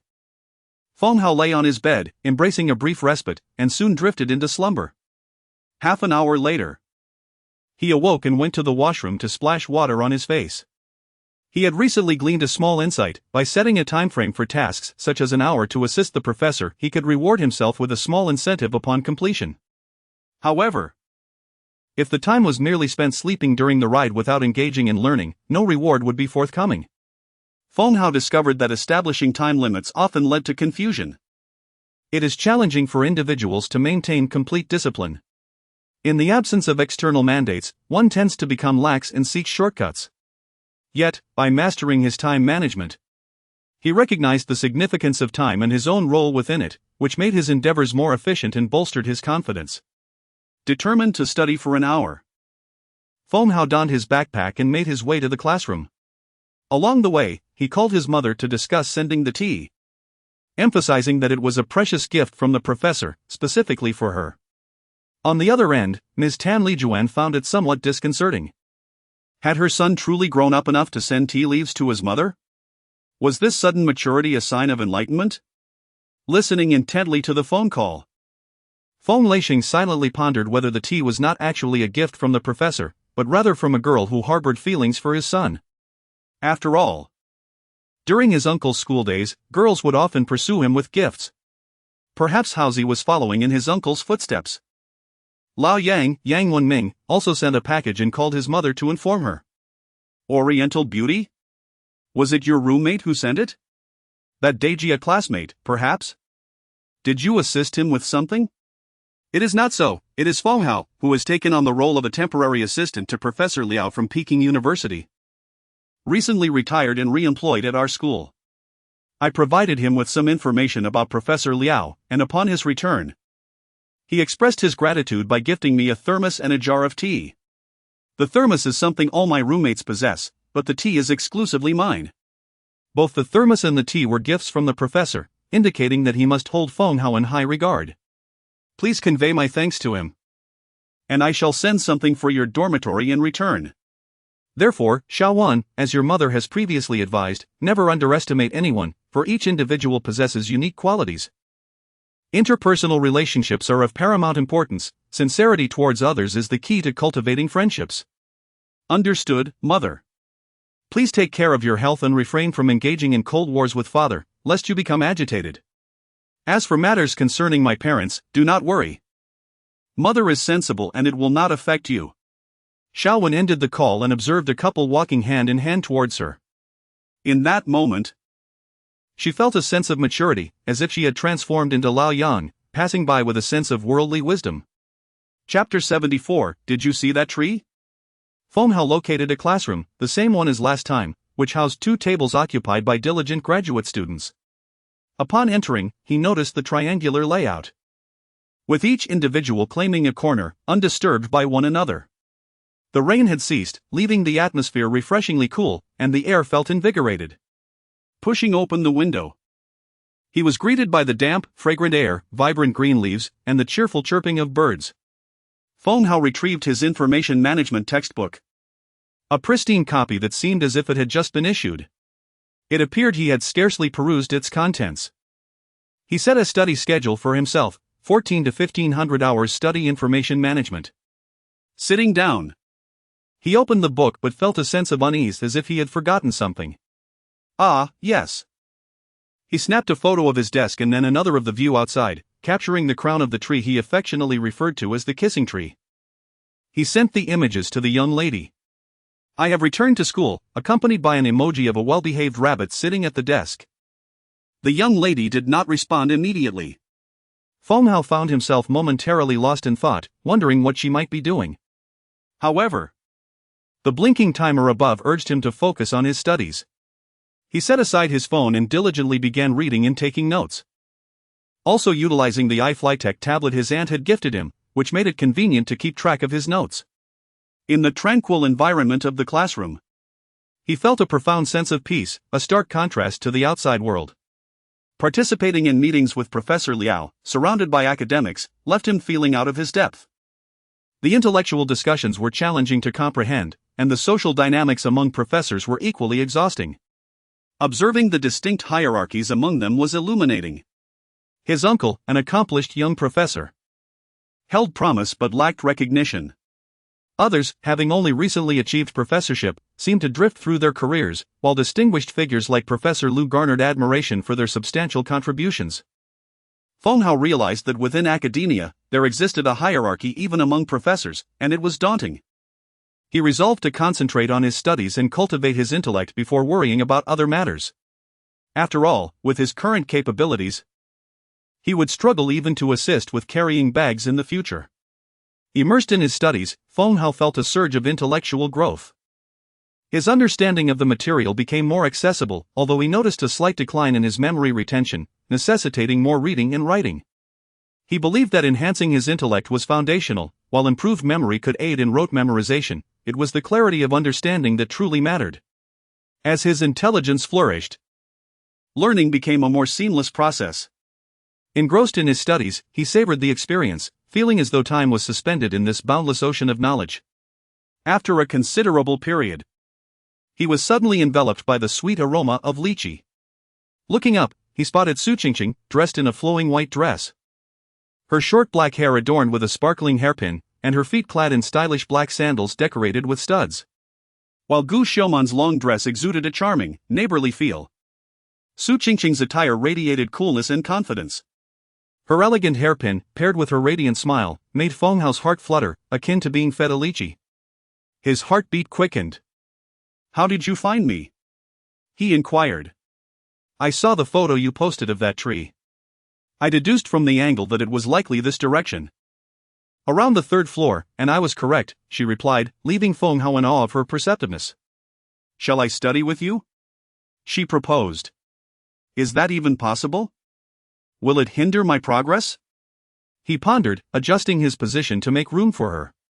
As they sat, their arms brushed against each other, an odd sensation during the summer. Skin against skin. A jolt of electricity coursed through him, igniting warmth throughout his body, contrasting the fairness of Su Qingqing's skin against his own. After a couple of accidental touches, Feng Hao shifted slightly, creating a small gap between them, reminding himself to maintain focus on his studies. Su Qingqing was engrossed in her Portuguese textbook, wearing headphones, seemingly oblivious to the warmth of their contact. Yet, she too felt the heat during their first brush. And the second instance lingered, both of them remaining still, lost in the moment. Feng Hao, feeling a mix of confusion and exhilaration, realized he was unable to concentrate on his studies. He glanced at Su Qingqing, who appeared completely absorbed in her lessons, her headphones blocking out the world. Suddenly, he took hold of her hand, his palm enveloping hers, feeling the cool softness of her skin, which sent delightful tingles coursing through him. "Qingqing, did you see that big tree below? Let me take you to see it, it's quite refreshing," he whispered, caught in a whirlwind of emotions. Chapter 75, Who is Perverse? The campus breeze is gentle and soft. Su Qingqing feels that the situation is growing increasingly ambiguous. There are other students in the classroom. Although they all appear to be diligently studying, it still feels inappropriate, as if they are disturbing others. Su Qingqing begins to pack her belongings and stands up. Feng Hao also tidies his backpack and follows suit. Feng Hao wishes to hold her hand, but Su Qingqing strides ahead. For some reason, when seated beside each other, he finds the courage to grasp her hand, yet standing, Su Qingqing feels distant. Feng Hao merely follows, raising his hand, but fails to grasp hers. He feels somewhat lacking in height. Although Su Qingqing wears flat shoes, at most an inch high, standing together, he still feels shorter. As they exit the classroom, the two tables of students inside exhale in relief, simultaneously cursing inwardly, "Scumbag." The last girl they saw was clad in a colorful tank top and long skirt. Possessing long hair, adorned with floral flip-flops, a round face, and the fragrance of roses. This time, the girl is short-haired, wearing a white tank dress. Her shoes strikingly cool black sandals with studs, laced up to her calves. If one has less than perfect legs, they might appear like a dumpling. If one possesses good legs, they exude an aura of coolness and allure. The previous girl was comparatively shorter, while this one stands taller, towering over the boys by half a head. Scumbag. Yet, as the scumbag departs, he raises his hand to grasp the girl's, revealing a Rolex on his wrist. A wealthy scumbag. Infuriating. It's best to focus on studying. Education transforms destiny. Feng Hao and Su Qingqing leave the classroom. The atmosphere settles, creating a new realm, with anger levels rising by 20, diligence by 50. And envy by 20. As Feng Hao walks down the stairs beside Su Qingqing, he confidently takes her hand. Descending stairs can be perilous, prone to slips and falls. Money emboldens a man, and with over 10,000 in his pocket, Feng Hao feels invincible, as if he can traverse the world at will. He swings their hands gently as they walk, his 4 fingers entwining with hers, his thumb resting on the opposite side. Holding hands is a simple act. In childhood games, teachers would encourage hand-holding. He has held hands with other girls before, ordinary, commonplace. Yet, for reasons unknown, holding the young lady's hand makes his arm feel intoxicated. The gentle sway transmits warmth from his palm. Each step feels like a blissful intoxication. He wishes the 3 flights of stairs could stretch longer, allowing him to traverse them hand in hand, effortlessly conquering the 38 steps. As they navigate the staircase, they encounter others ascending. They must sidestep, for 3 individuals cannot fit in the narrow space. Feng Hao leans against the wall, while Su Qingqing positions herself on the outside, allowing others to pass. She must stay close to Feng Hao to ensure they do not collide with strangers. The classmate approaches with a slight grimace, avoiding eye contact. Feng Hao finds himself cornered against the wall. Su Qingqing turns and realizes she has inadvertently positioned herself in a way that pins Feng Hao against the wall. She suddenly recalls how, while listening to music at night, she often feels as if he is embracing her, softly singing into her ear. His breath sending shivers down her spine. Feng Hao grows increasingly anxious. Thankfully, he lacks the power to phase through walls. If he could, he would likely be so nervous he'd disappear. Pressed against the wall, his heart races faster than when he held her hand.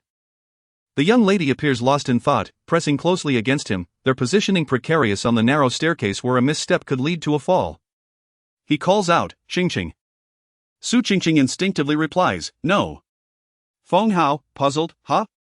After responding, Su Qingqing's earlobes flush crimson. What is she thinking? Feng Hao merely called her name. Her response, "No," is nonsensical. What does she think he means? Feng Hao realizes that while boys may feel intimidated by overly forward girls, like inquiries about marriage, shy girls invoke a different instinct. He releases her hand, and the moment she feels a pang of disappointment, he wraps his arms around her waist, pulling her into his embrace. Leaning against the wall, she rests against him. No canopy is needed to shield them. In that moment, he is blind to the world around them. All he sees is the girl before him, her shimmering eyes, delicate nose, rosy lips, glistening hairpin, and the faint blush of her earlobes. Su Qingqing, nervous, closes her eyes. Instead of kissing her lips, Feng Hao's gaze lingers on her earlobes. While she remains composed, her earlobes betray her with a flush. He leans closer, gently nibbling on her earlobe, not biting, merely grazing it, a tender touch. Su Qingqing shudders slightly, pushing him away. "You pervert!" she exclaims, turning to flee. Su Qingqing runs swiftly, her heart racing like a drum. Bad man. All boys are bad. She expected a kiss on her lips, yet he bypassed that and kissed her earlobe instead. It felt as though her peculiar dreams were being reenacted in reality. In her dreams, he would sing whimsically in her ear, his breath causing her to tremble. Gently kissing her earlobe, a caress that felt surreal. In reality, he had actually kissed her earlobe. Pervert. Su Qingqing's heart has never felt so tumultuous. She thought she could control her feelings. She believed she merely enjoyed his singing and the sound of his voice, finding him somewhat appealing, better than most boys. She even prepared for a kiss, much like holding hands, expecting their lips to meet. But how did it escalate to this? The campus breeze remains gentle and soft, while Su Qingqing's heart is a tangled mess. Feng Hao leans against the wall, not pursuing her. He was prepared for a slap. After all, television dramas portray such scenarios. Misbehavior often leads to punishment. Yet, she did not strike him, merely biting her lip, her earlobe flushed as if bleeding from the kiss. Scolding him as a pervert. In that moment, he oddly finds the term pervert to be complimentary. It sounds delightful, he wishes to hear it again. If only he could kiss her once more. He only kissed her left earlobe, leaving the right untouched, his lips never meeting hers. Watching her bite her lip, Feng Hao muses, "Don't bite too hard, if you break the skin, let me do it gently." Indeed, gently. Chapter 76, Receiving salary she fled. He did not pursue. Feng Hao strolled beneath the grand tree beside the teaching building, gently patting its trunk from the bottom to the top. Speckles of sunlight flickered through the leaves, reminiscent of stars concealed within their verdant embrace. Feng Hao sent a photograph to the young lady, expressing, "I have looked after the tree for you. Now that you have left, it stands alone. Romance, alas, lasts but a fleeting moment." His phone rang. It was the Academic Affairs Office, requesting his presence. A wave of anxiety washed over him. What had he done wrong to attract their attention? Could it be that they were aware of his romantic entanglements? Was there surveillance at the staircase? Surely not. After all, one often glimpses couples kissing amidst the grass. Despite the school regulations, rules are merely rules. Upon arriving at the Academic Affairs Office, Feng Hao was informed that he was to receive the wages for his role as a temporary assistant, along with travel and high-temperature allowances. For the first time, he understood the composition of his salary. His daily wage as a temporary assistant was a mere 80 yuan. But the travel allowance amounted to 300 yuan, with an additional 50 yuan for high temperatures. Thus, after accompanying Professor Liao on a trip, he had amassed a staggering sum of 430 yuan. Truly, it was a fortune. Were it not for the 10,000 yuan he already possessed, he would have been tempted to leap for joy over this 430 yuan. It was astonishingly lucrative. Earning 430 yuan a day over 30 days would yield a monthly income of 12,900 yuan, exceeding 10,000. Dazed, Feng Hao signed for his payment. The office staff was a young woman. When he answered the call and heard it was from the Academic Affairs Office, he was startled. He could not fathom why. As an ordinary student, he felt such trepidation towards authority figures. Perhaps it was an instinctive fear of hierarchy. However, upon meeting her in person, she appeared to be only slightly older than himself, likely a recent university graduate. She exuded a diligent maturity, yet her youthful naivety was easily discernible. In truth, she had graduated from a prestigious university and had painstakingly secured this ordinary position in the Academic Affairs Office. Today, she was tasked with notifying a senior student to come and collect his wages for assisting Professor Liao. The strange directive left her puzzled. Yet having been employed for a while, she was beginning to grasp the peculiarities of workplace etiquette. In this professional realm, Rule 1, never inquire why of your superiors. Doing so would diminish their favor towards you and heighten their anxiety, complicating future promotions and salary increases. Generally, superiors would remain tight-lipped and might even reprimand you, leaving you to decipher the unspoken rules on your own. Rule 2, maintain respect for unfamiliar individuals. You never know if they are mere subordinates or hidden power players. Rule 3, still under exploration. Eventually, she hoped to navigate this professional maze successfully, but time was of the essence. If she failed to do so within 3 months, she would be deemed unsuccessful and dismissed from her position. Conversely, if she succeeded within that time frame, she would advance to a higher tier of employment, becoming a full-fledged staff member. What a triumph that would be! With a patient demeanor, Huang Ha requested, "Please provide your bank account number, and the finance department will transfer your salary directly in the future. There is no need for you to come here each time to sign. Since this is your first visit, we need to confirm your identity." After speaking, she patted her own chest internally, feeling somewhat embarrassed for nearly addressing a student with excessive reverence. How difficult it was to navigate these waters. This baffling notice, allowing a senior student to become Professor Liao's assistant, intrigued her. The previous assistant, He Jia, was said to have obtained the position through connections, as her husband held a vice-dean role in the business school. The directive stated that this student was personally appointed by Professor Liao. Understood, Teacher Huang, Feng Hao responded dutifully. Noticing the nameplate at her workstation, which read intern, Huang Ha, he understood the significance of surnames. Addressing someone by their surname allowed for distinction and conveyed a semblance of respect. Yet, as a newcomer in the Academic Affairs Office, he felt a touch of bashfulness in addressing a teacher, feeling unworthy of the title. When addressed by name, it felt as though she was earnestly calling him, which unexpectedly brought him joy. "Feng, your wage as a temporary assistant will commence from today. There are no daily allowances unless you travel, but you will receive the high-temperature allowance. Also, here is your campus office access card. It grants you free entry and exit." Huang Ha contemplated briefly before leading Feng Hao to Professor Liao's office. The professor had a separate office, which Feng Hao had visited before and had seen her preparing dentures. Outside the office was a small cubicle. This was her GIS workstation, which she had vacated due to severe morning sickness. She was on an extended leave. If necessary, Feng Hao could utilize this space for work. Feng Hao observed the tidy desk, which, aside from the computer, contained little else. Except for a single lucky bamboo in the corner, and the nameplate reading He Wei Hua. He pondered, as a mere student, what qualifications he had to occupy such a space. Surrounded by a cadre of professors, it felt akin to a lamb entering a den of wolves, utterly daunting. However, upon turning, he noticed the name at the adjacent workstation was Lu Chuanli. A colorful shawl draped over the chair, and instead of a lucky bamboo, her desk boasted small daisies. Aside from the central computer, there was a row of books on the left and a stack of documents on the right, accompanied by various succulents, a teacup, and a teapot. It was a delightful clutter, both abundant and orderly.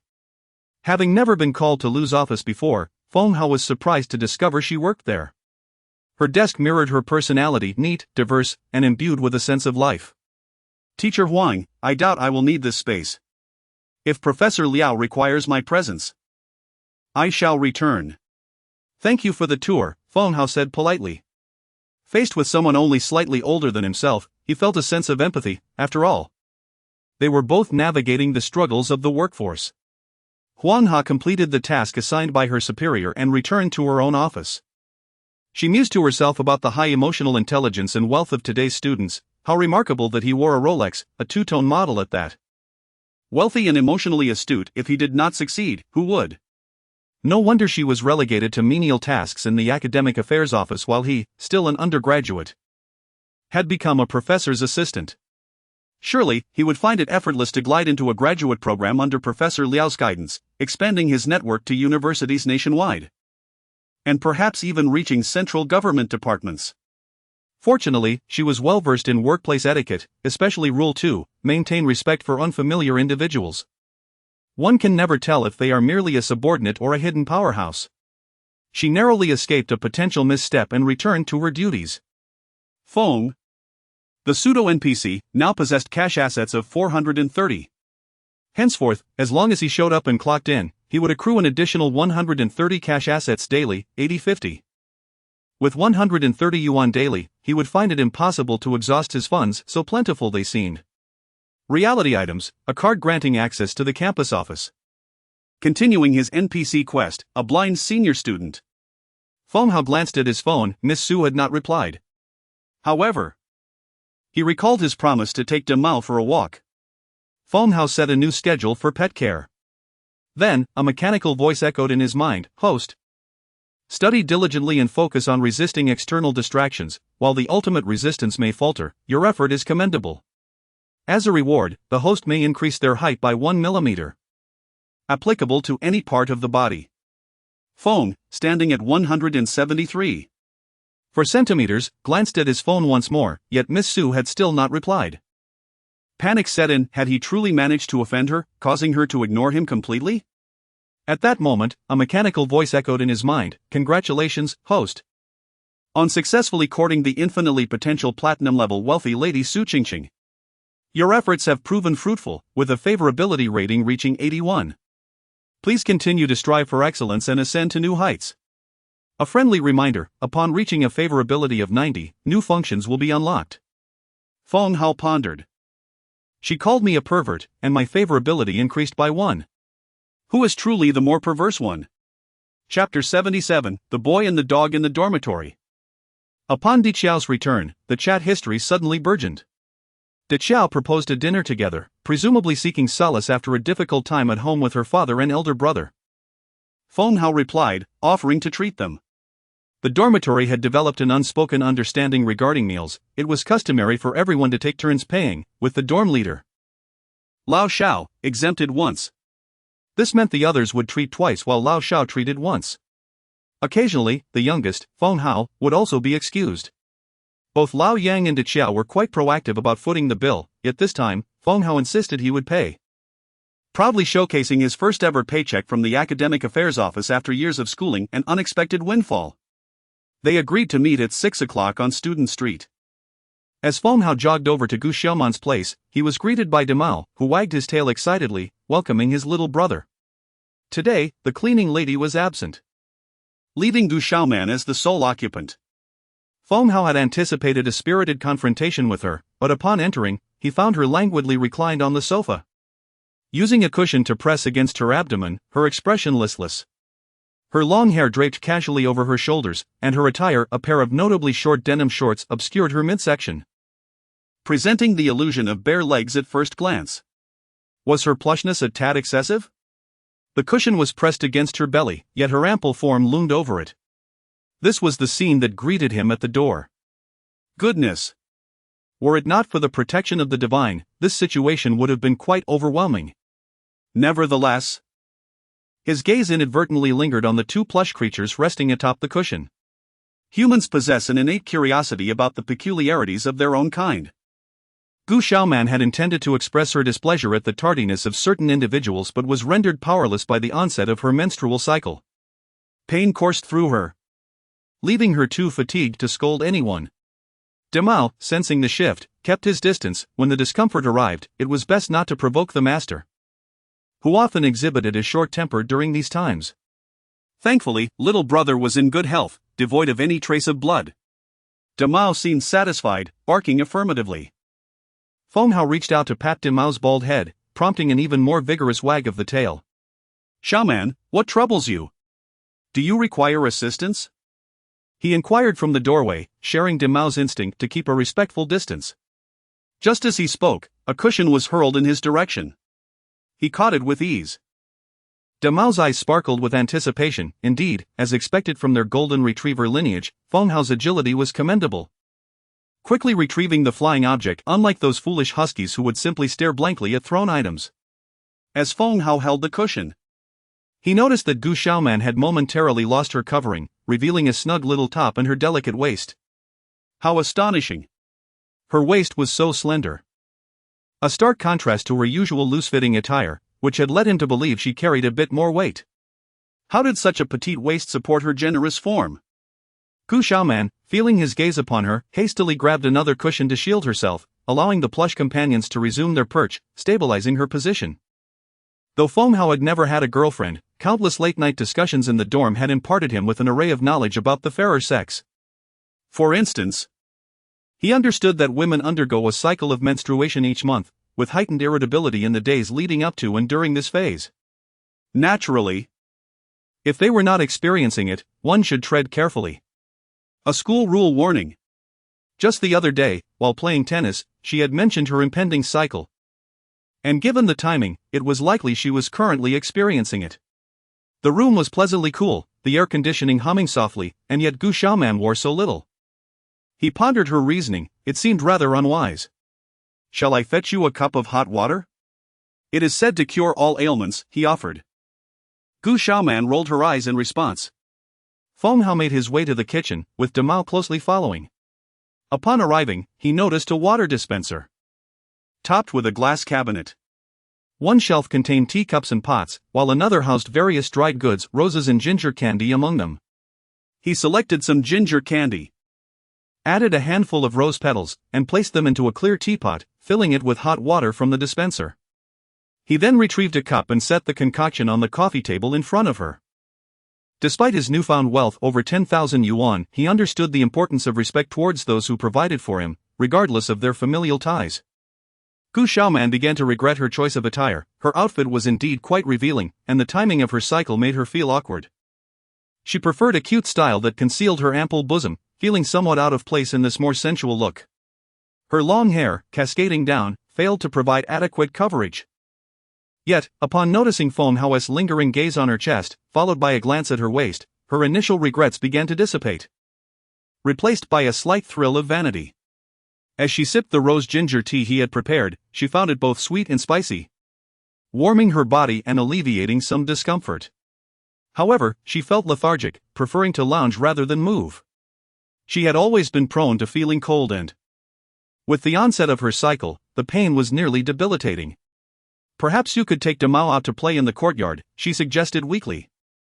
Feng Hao shook his head resolutely. I cannot simply brush off your generosity. The courtyard is too small for De Mao to run freely, I will take him out instead. Gu Xiaoman's expression darkened. I wanted you to stay with me. Feng Hao sensed her mood shift once more and, recalling that women could be unpredictable during this time, hastily decided to leave with De Mao. The streets were bustling, and it was essential to keep him leashed. Feng Hao adjusted De Mao's collar, loosening it slightly to ensure his comfort. Gu Xiaoman watched him with frustration, having caught him sneaking glances at her while preparing the tea. What was so fascinating about De Mao compared to her? She curled up on the sofa, lacking the energy to engage with her phone. Opting instead to turn on the television, watching as Feng Hao and De Mao exited the door. The sounds of barking followed them, and to her disbelief, he was chatting with De Mao as if the dog could understand him. Woof woof. You can't have sausage anymore, you've gained weight. Woof, woof. 2 pieces are fine. Very well, then, 2 pieces it is. Gu Xiaoman felt a surge of frustration. Contemplating throwing a cushion at him, he could comprehend a dog's barks but not her words. Chapter 78. The scoundrel De Mao tugged at Feng Hao, leading him toward the multi-grain pancake stall. Upon arrival, he halted, joyfully wagging his tail. Each enjoyed a multi-grain pancake, and the dog feasted on 2 grilled sausages. Once they finished, Feng Hao took the dog for a stroll to the grassy area by the river, where they found solitude and released the dog to run freely for a while. The dog, confined indoors daily, yearned for an outing much like a human craves a day at work. The dog was granted an hour each day to frolic, whereas humans only enjoyed extended vacations once a year for travel. In comparison, the dog seemed slightly happier, as human vacations often fell through for various reasons. Feng Hao had intended to sit quietly on the grass, checking his phone, awaiting messages from the young lady, reminiscing about their delightful study sessions together. There was an inexplicable sweetness and a touch of melancholy associated with those moments. It was no wonder so many couples preferred to study side by side in classrooms. It was evident that Lao Yang had been studying with his sophomore junior for 4 years. Time was of the essence. After a swift lap, De Mao turned around only to realize that the little mouse had not followed. A golden retriever that neglects exercise has no future. De Mao dashed back, tugging at Feng Hao's clothing, urging him to join in the run. Woof woof. Who could resist a dog with soulful, glistening eyes, a long, slender frame, and an affection rating exceeding 80? The dog was unabashedly affectionate, showering Feng Hao with attention, though it was unlikely De Mao relished the thought of consuming excrement. Feng Hao still declined when the dog attempted to lick its own face. Let us not be too enthusiastic, such actions may lead to undesirable consequences, he thought. Surrendered to De Mao's charms, he began to run beside the dog, with a physical prowess rating of 1, reaching 710. He found himself with a slight advantage in human society.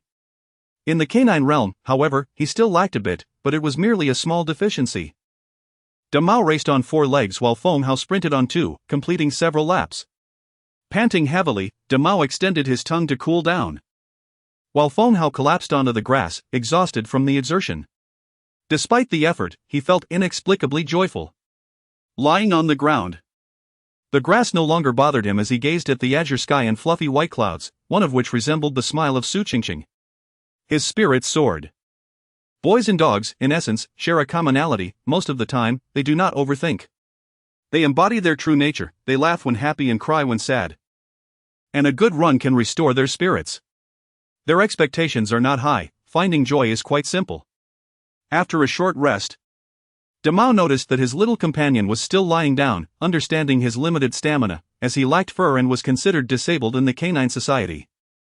He resumed his frolic, chasing butterflies and grasshoppers, glancing at the riverbank in search of fish, though he was reluctant to jump in today, recalling the last time he was caught and forced to bathe twice for being muddy.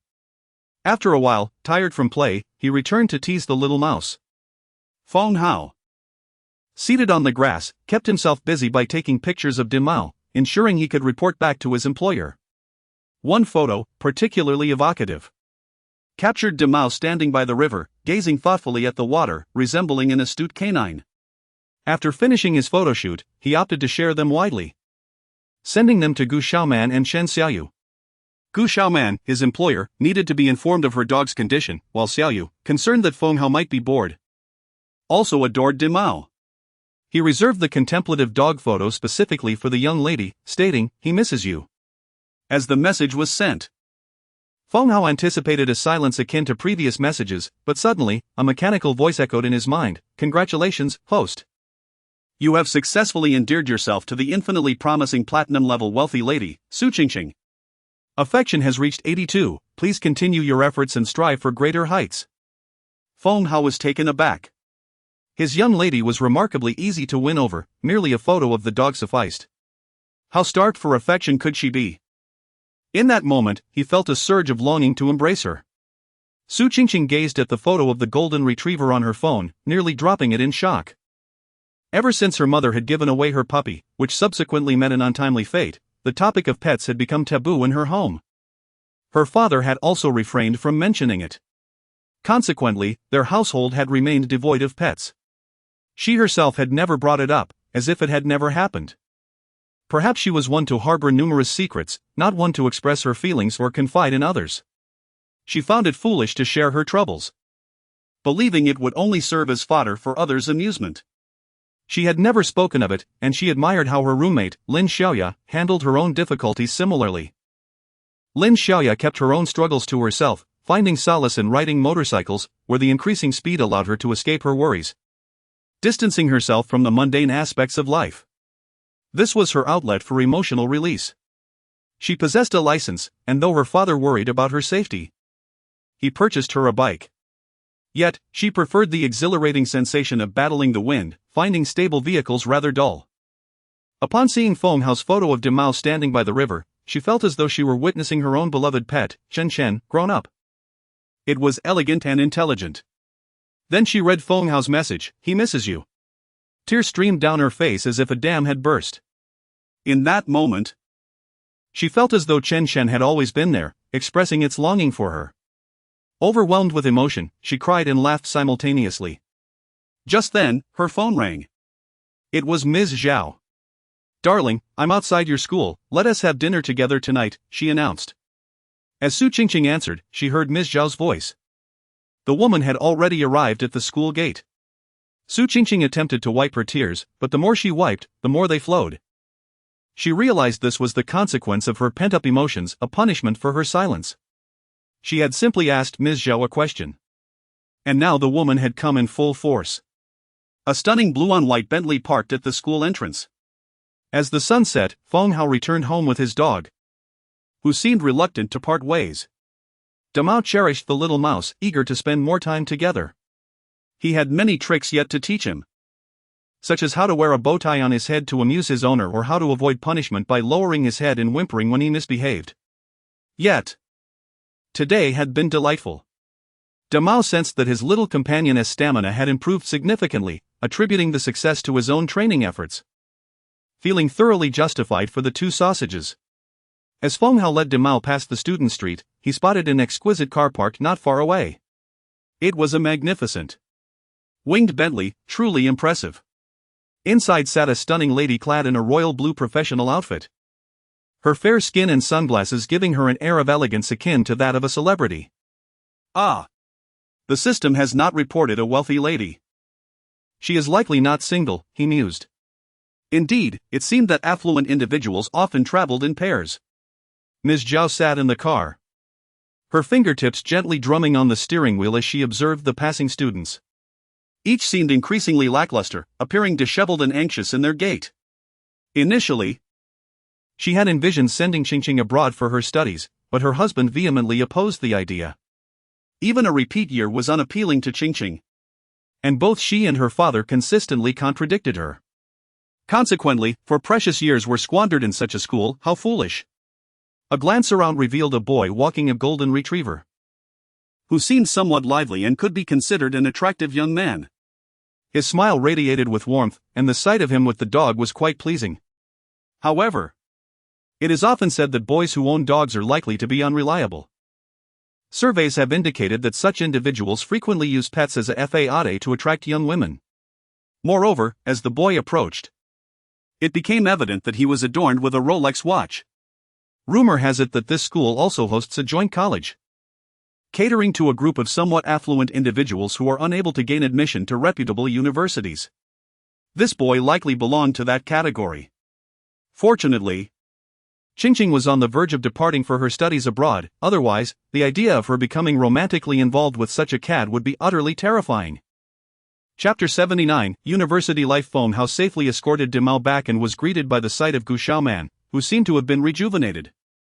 She sat cross-legged on the sofa, surrounded by a plethora of snacks on the coffee table: duck necks, duck heads, duck gizzards, cakes, milk tea, chicken feet, Chinese dates, cantaloupe, crispy pears, lychees, and more. As Feng Hao entered with his dog, he found her happily gnawing on a chicken foot. Startled, he took a step back, while the dog moved eagerly forward. Gu Xiaoman, enjoying her feast, had just begun to feel a bit better, so she ordered a mountain of takeout. It was rumored that indulging during one's period would not lead to weight gain, and it was during such times that she allowed herself to indulge a little more. She always felt she had a propensity to gain weight. Although she was not heavy, standing at 165 centimeters and weighing only 48 kilograms, her round face and ample bosom gave her an appearance that belied her actual weight. Her roommate, with a slender face and modest bust, weighed 105 pounds yet appeared slimmer than Xiaoman, who weighed 96 pounds. It hardly seemed fair. "Mouse, why are you hiding? Come eat with me," Gu Xiaoman exclaimed, her lips glistening with grease, resembling a cat with the sauce smeared across her fair cheeks. However, Feng Hao had an innate aversion to anything with claws, associating them with human hands. Watching her vibrant lips munching on the delicacies and licking her fingers filled him with a mix of fear and excitement. No. My roommate and I have plans to head back. See you tomorrow, De Mao." Woof, woof. De Mao bid farewell. "Woof, woof, woof. I'll definitely come tomorrow. Woof, woof. Go home and exercise well. Good luck, little mouse." Gu Xiaoman noticed the disdain on Mouse's face. Was it because she had changed into a loose dress that his attitude had shifted? "Pervert. Boys are no good," she retorted. "You're not allowed to leave. I bought you snacks too, as a thank you for De Mao."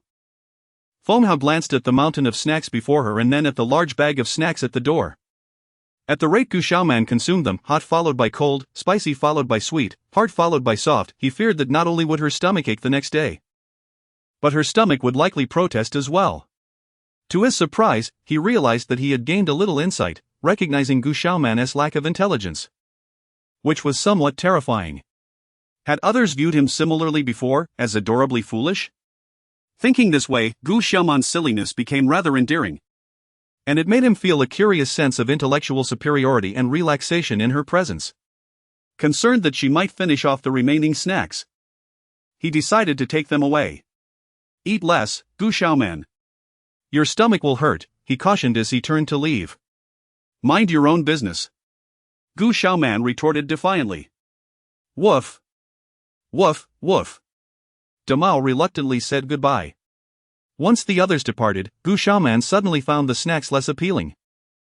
Did Mouse genuinely care about her when he warned her to eat less? Was he perhaps harboring a secret affection for her? A wave of confusion washed over her. If he were to confess, should she accept? Forget it, if he dares to confess, I might as well say yes, she mused. Then happily resumed munching on a duck neck, one hand clutching it and the other holding a piece of melon. Feng Hao decided to return to his dormitory to freshen up, covered in dog hair from De Mao's exuberant affection. On his way, he received a text notification, cash, 80. He carried a bag of snacks filled with chips, beef jerky, and dried fruits, estimating their worth to be around 200 to 300. Although Gu Xiaoman's words could be harsh, she was undeniably generous, a good girl, though perhaps a bit too outspoken. After a swift shower, he returned to the dormitory, only to hear De Chao exclaim, "What the heck?" while clutching her phone. It was likely not a beautiful woman that had elicited such a response. Perhaps it was a pair of attractive shoes or something similar. "Howsy, come look," De Chao urged, her excitement palpable. Feng Hao had barely managed to put on half his clothes when De Chao approached with her phone. He saw her in a group chat titled, University Student Shopping Discount Group. Feng Hao felt a twinge of disbelief. The wealthiest student in their dorm, Lausan, was always on the lookout for discounts. "Don't focus on the group name, look at the pictures," she insisted. A series of images flashed by. showcasing a blue and white car parked at the Student Street entrance. A Bentley. There's a Bentley parked at our school gate. De Chow exclaimed. Aren't you the one who said your dad drove a Bentley for business? Why are you so excited? He replied. That's not the point. The real scoop is that someone took a high-definition photo of the inside, and there are two beautiful women inside. Feng Hao scrolled down to see the so-called high-definition images. While they weren't extraordinarily clear, they were sufficient. He recognized Su Qingqing in the front passenger seat, adorned with a sparkling hairpin and wearing the soft white dress he had once touched. No wonder he had thought the woman in the car looked familiar. She must be Su Qingqing's mother or sister.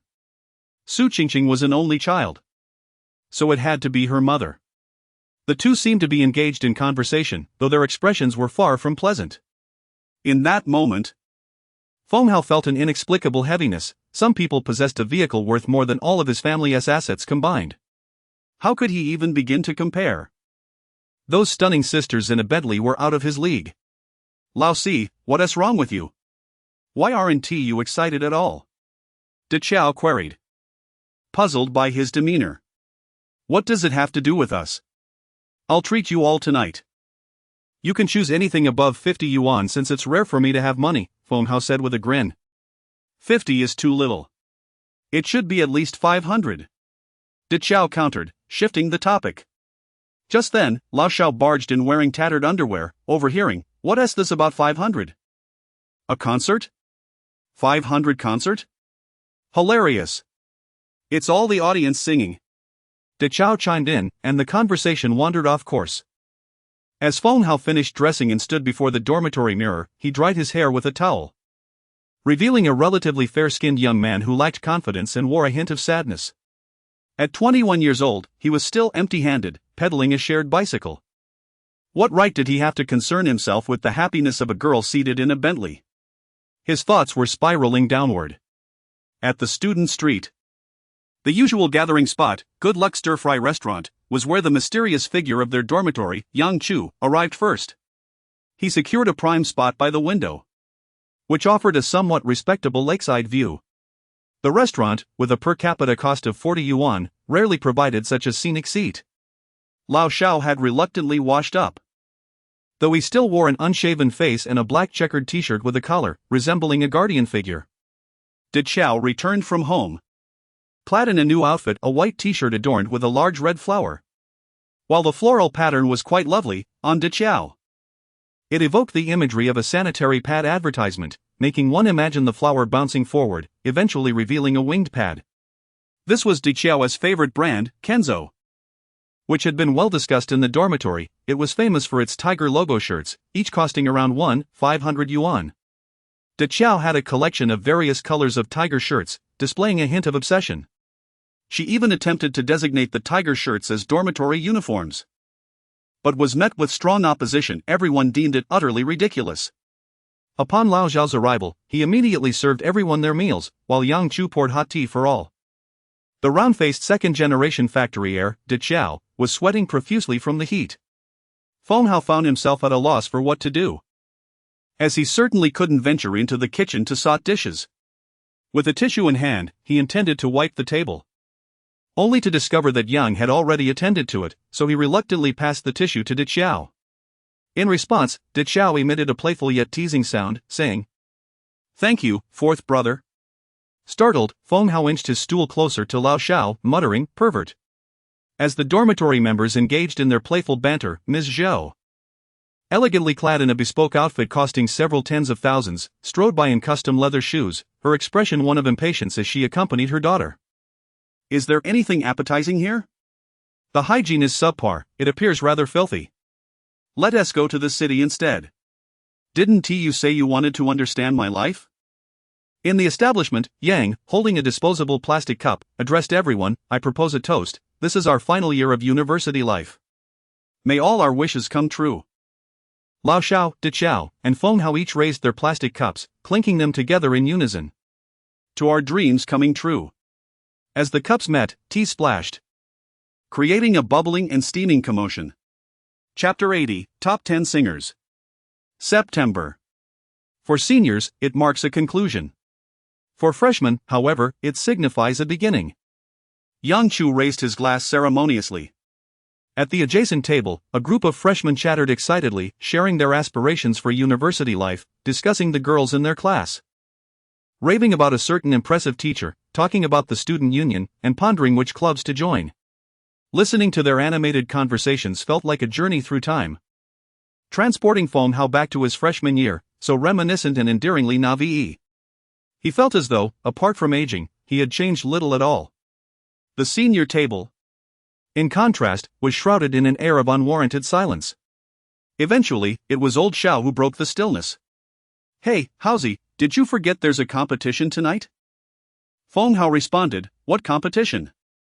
What are you talking about, Xiao Ge?" He recalled scrolling through Douyin, where old Xiao had once said that anyone brave enough to sing on stage would surely gain popularity, encouraging him to film diligently. Old Xiao nervously ruffled his disheveled hair, looking at Feng Hao with eager eyes. "I told you about the top 10 singers competition, right? You said you'd participate, do you remember?" Feng Hao exclaimed, "Damn! Was that the night we drank? After half a bottle of beer, I could barely remember my own name. Did I really agree to sing?" He was plagued by social anxiety. The thought of performing on stage set his heart racing. He glanced at Yang Chu, hoping the influential figure would come to his aid. Yang Chu nodded reassuringly, "It's fine, Haozi, seniors can participate too. I specifically inquired about the rules, and they don't restrict by grade. The organizers are quite generous, offering the latest model of the iPhone as the first prize." De Qiao, ever the instigator, chimed in, "Haozi, I'll provide you with makeup and outfits. I recently bought a stunning sequined outfit that will look fantastic on you. Trust me, if you wear that on stage, you won't even need to sing to win." Old Xiao added earnestly, "Even if you don't snag the first prize, once we start earning from Douyin, our first paycheck will go towards buying you the latest iPhone." Feng Hao sighed, "Old Xiao, please. You're no different from Demao, both are fuzzy and damp, and you know I'm susceptible to this kind of persuasion." He regularly followed old Xiao's Douyin account, as it prominently featured him. Every video was him. Some garnered substantial likes, while most received only dozens, at best a few hundred. He hesitated to read the comments. Initially curious, he soon found himself disheartened by the harsh criticisms of his appearance. Some were even repulsive, asking if he wanted to date them, men, no less. Thankfully, he didn't manage the back end of his account, as those private messages were too terrifying. Old Zhao's follower count had steadily increased, surpassing 9,000. Although he hadn't seen any monetary gain, the feeling of growth from few to many was a form of validation. Recently, old Zhao's demeanor had become more boisterous. Despite his scruffy beard, he no longer slouched as he once did. He was no longer the old Xiao who was at the beck and call of the girls. It dawned on them that old Xiao was actually quite tall. Previously, they had thought Yang Chu was the tallest in the dormitory, as old Xiao had always appeared slightly hunched. However, upon inquiry, they discovered that old Xiao stood 2 centimeters taller than Yang Chu, measuring 181 centimeters, while Yang Chu's official height was 180 centimeters, but he was actually 179 centimeters. Feng Hao stood at 173.4 centimeters. He felt compelled to include the decimal to appear taller. De Qiao, with a height and weight of 175 centimeters, seemed shorter than Feng Hao due to his round physique. As the youngest in the dormitory, Feng Hao enjoyed preferential treatment. When he once assisted Professor Liao with his bags, nearly everyone in the dorm conspired to help him. This had always been the case, it was not a recent phenomenon. Feng Hao typically played the obedient role, knowing that compliance often led to food. However, performing on stage was an entirely different matter. It was not akin to singing in a karaoke bar. The sheer number of people was daunting. His voice would surely quaver. The last time he recorded a song for the young lady, he had hidden away on the rooftop in the middle of the night, beneath a sun-dried blanket. Feng Hao pondered what legitimate excuse he could muster to decline. At that moment, a mechanical voice resonated in his mind. The host has exceeded the task of caring for the pet, earning the genuine affection of both the pet and its owner, and has been rewarded with a mid-level empathy ability buff. One day, by expressing sincerely, one can evoke empathy in others, ensuring that they remember you when encountering similar sentiments next. Feng Hao thought to himself, how generous. A mid-level buff just like that. Was the system conspiring to ensure his participation in the top 10 singers competition? He quickly consumed a piece of beef to steady his nerves.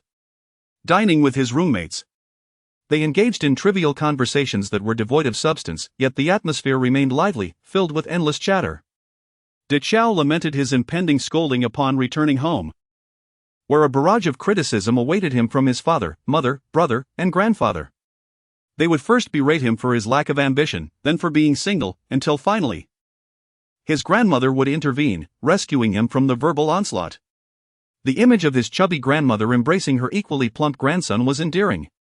Deqiao, drenched in sweat, mused that he would prefer the scolding over the sharper inquiries from his grandmother, who would question whether he liked boys. Terrifying.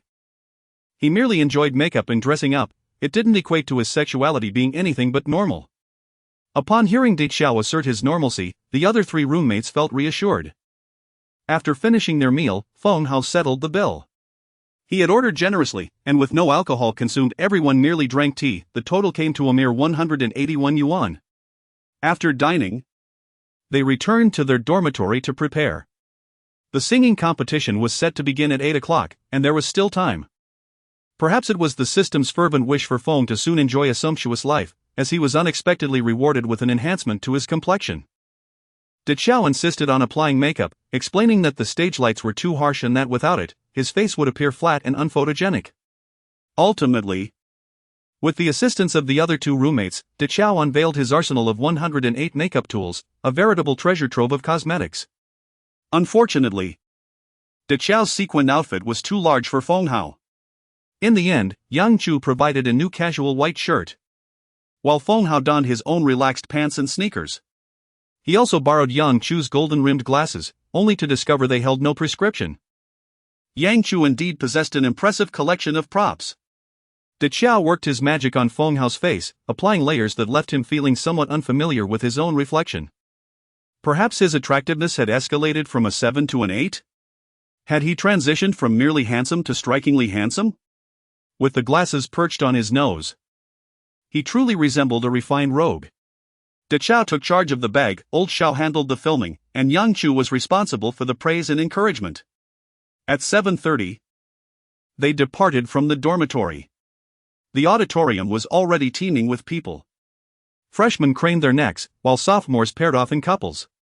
The presence of juniors was sparse, and the seniors were even fewer. Su Qingqing, accompanied by her mother, gravitated toward the loudest, most crowded areas, as she preferred to be amidst the commotion. She was reluctant to introduce her mother to her roommates. Despite her mother's high education and income, her sharp tongue could be merciless. She could vividly imagine her mother's haughty, condescending demeanor if she were to meet her roommate Lin Xiaoya, which would surely bring tears to her eyes. She has witnessed her mother reprimanding company employees in the most unflattering manner. Her mother emphasized the importance of self-awareness, prompting Su Qingqing to bring her along. Understand?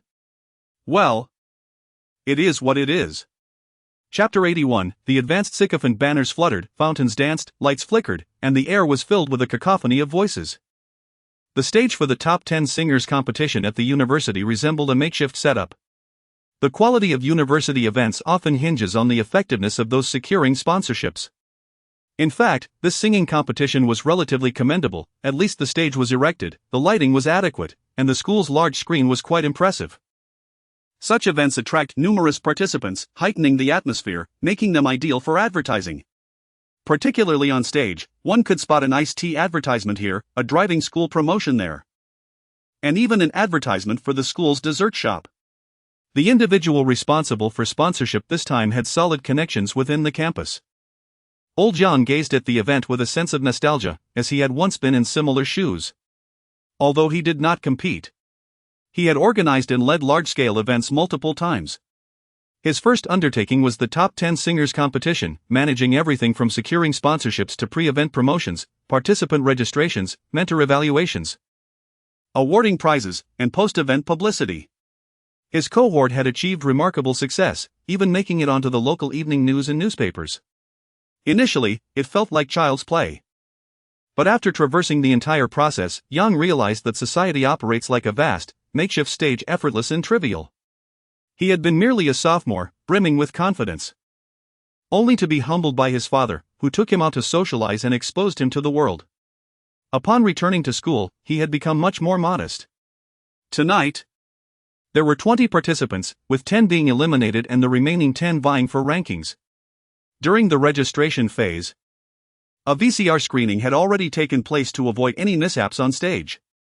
Old Xiao had registered using a video of Housie singing at a bar, which had passed the screening effortlessly. He glanced at the schedule, his turn was neither too early nor too late, positioned 5th. This was a favorable spot, allowing the initial contestants to warm up the stage while the audience gradually gathered. Unexpectedly, the first contestant was Lin Xiaoya.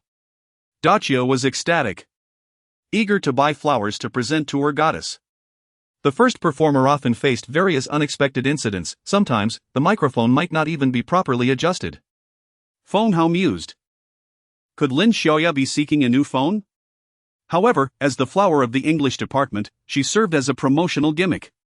Sure enough, he noticed the venue's decorations and her poster, which touted her proficiency in 4 languages: English, Chinese, Japanese, and Korean. Meanwhile, Ms. Zhao stood at the entrance, spraying herself with insect repellent, as her fair legs had been bitten multiple times. The discomfort was unbearable, compounded by the heat and noise, yet she endured it all. Recently, her child had unexpectedly inquired if she had a crush, which Zhao deemed a dangerous signal. Ignoring her husband's protests, she insisted on visiting the school to investigate. Her dissatisfaction was palpable. She summarized her observations in 3 words: dirty, chaotic, and poor. Yet, for her daughter's sake, she forced herself to navigate through the throngs of people. "Excuse me." A hefty individual unexpectedly squeezed past her, nearly knocking her over, holding a dazzling bouquet. Such a lack of decorum. Ms. Zhao fumed, wishing to reprimand him, only to see him swiftly disappear into the crowd. Panting heavily, Daqiao finally reached her roommate. "Has it started yet? I nearly lost my life running here. These younger students are so sluggish. For such a large event, why didn't they set up a stall to sell flowers? Instead, I had to run to the student street, utterly exhausting." Thanks to Yang's official capacity, they secured front-row VIP seats. The venue was less than ideal, the air conditioning was insufficient, creating a stifling atmosphere. Observing the bouquet of carnations Daqiao had purchased, wrapped with a circle of baby-s breath, made them laugh. Old Xiao couldn't help but comment, "If you adore your goddess, you should have bought roses." "What else with the carnations?" Daqiao blushed, replying, "Roses are too direct, it's better to be subtle as a Chinese person." Feng Hao, Yang, and Old Xiao exchanged glances, bemused. Nowadays, emojis often featured roses. What was so direct about that? As the lights dimmed, the competition commenced. Lin Xiaoya took the stage, adorned in a version of the Thai school uniform, a light blue shirt paired with a short skirt. The shirt was snug, and the buttons seemed on the verge of bursting. The skirt was short, fluttering like waves in a lively dance. Though her legs weren't perfectly straight, they exuded a certain sensuality, perhaps amplified by the brevity of her attire. Even with safety shorts beneath, the crowd erupted into screams. Her long hair cascaded down, enhancing her appeal. Before she began singing, she confidently executed a series of dance moves, bending to touch her legs, smiling freely, her hair flowing in a captivating display of youthful exuberance. She was adept at stirring emotions. With just one gesture, she captivated the previously raucous audience. Suddenly, it became clear why she was assigned the first slot. Considering her rather shrewd nature, one could speculate about potential internal dealings. With just a dance, the atmosphere ignited. A chorus of whistles and cheers erupted from the boys, and even the young judges seated in the front row appeared slightly flushed. Ms. Zhao, intentionally brought into the crowded venue, frowned at the stage, her expression icy as she observed the girl posing provocatively. Was this a university student? Dressed like that, did she lack upbringing? Were her parents oblivious? Would she not reprimand her daughter if she dressed this way? Su Qingqing, too, was taken aback. She hadn't realized Lin Xiaoya was competing. Although Lin had mentioned it in passing, Su had been engrossed in her own world, often listening to music with headphones in the dormitory. Watching Lin Xiaoya radiate vitality on stage, Su felt a pang of envy. Lin seemed so carefree, as if she could thrive even if cast away on a deserted island. while Su felt burdened by the weight of her own life. As the audience erupted into applause, Lin Xiaoya's voice rang out above the clamor, clear and powerful. Echoing with a spirited resonance, the snow glows white on the mountain tonight. Not a footprint to be seen.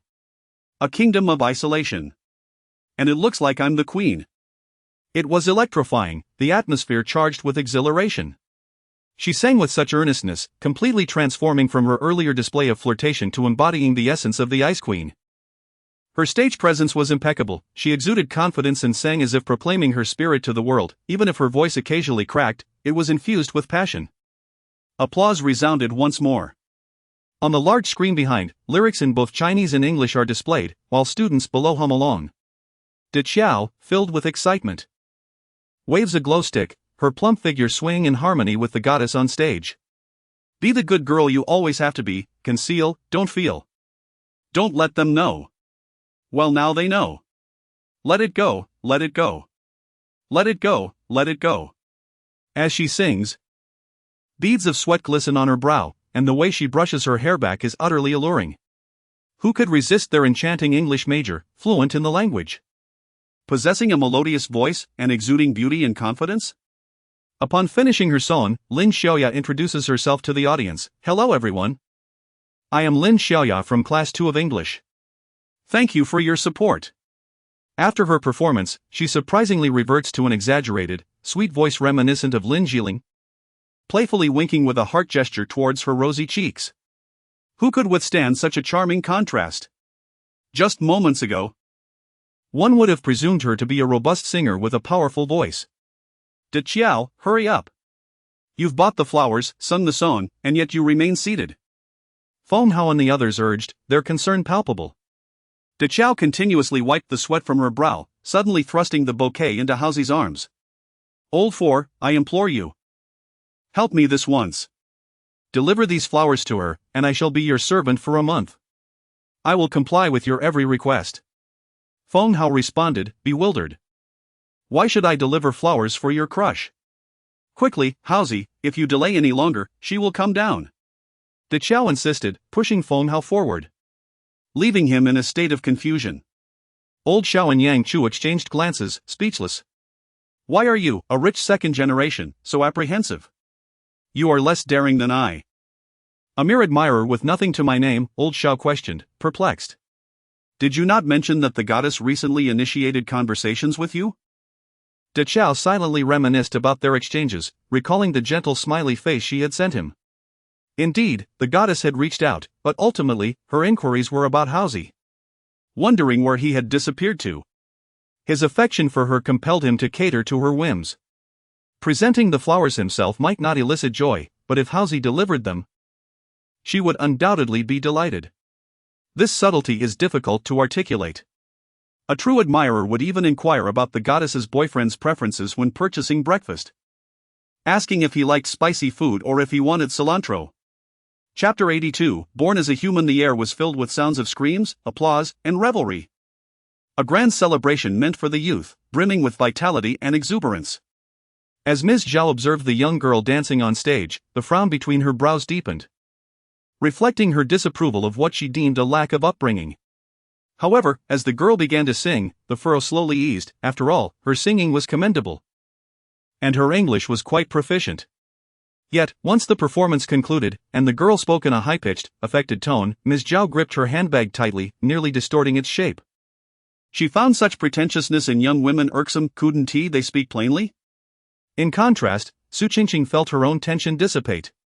The recently performed Lin Xiaoya seemed unfamiliar, almost unrecognizable from her usual self. The coyness and flirtation that characterized her true persona were starkly at odds with the serious effort she had just displayed in singing. It was a disconcerting shift that left Su Qingqing momentarily bewildered. At that moment, someone stepped onto the stage to present Lin Xiaoya with flowers. Su Qingqing froze. She saw a youth in a shirt and glasses, holding a bouquet of white carnations, approaching Lin Xiaoya. He whispered something inaudible due to the distance from the microphone. Yet Lin Xiaoya's radiant smile spoke volumes. Su Qingqing felt a chill sweep through her palms, her entire being stiffening. Ms. Zhao, preoccupied with swatting a mosquito on her lap, missed this poignant moment. remaining oblivious to her daughter's emotional turmoil amidst the chaotic atmosphere filled with excited shouts and whistles from peers. The noise only subsided when the next performer took the stage. Feng Hao returned to his friends, his heart still racing from the thrill of the moment. When Lin Xiaoya had spotted him on stage, her surprise was palpable, soon giving way to a triumphant smile that was both charming and alluring.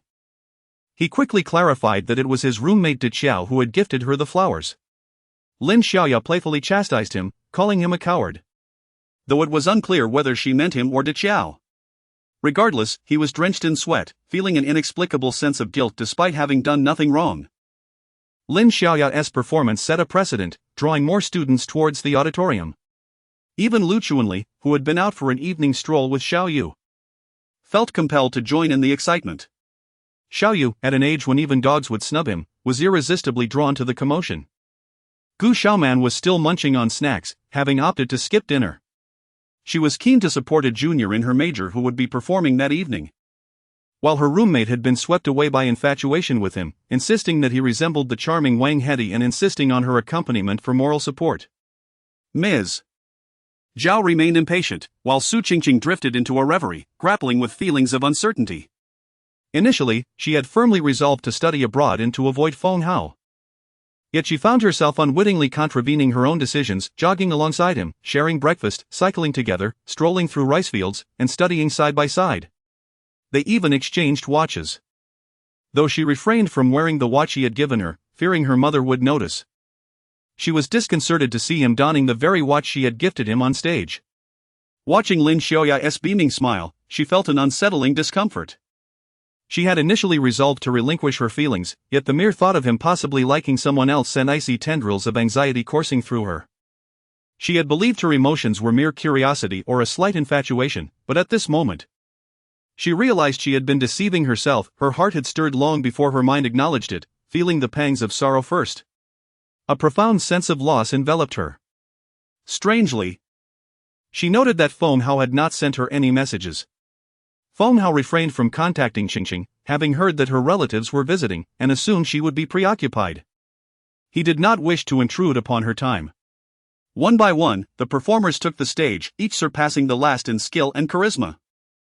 Lin Xiaoya's performance had been electrifying, her exuberance captivating the audience, with applause echoing throughout.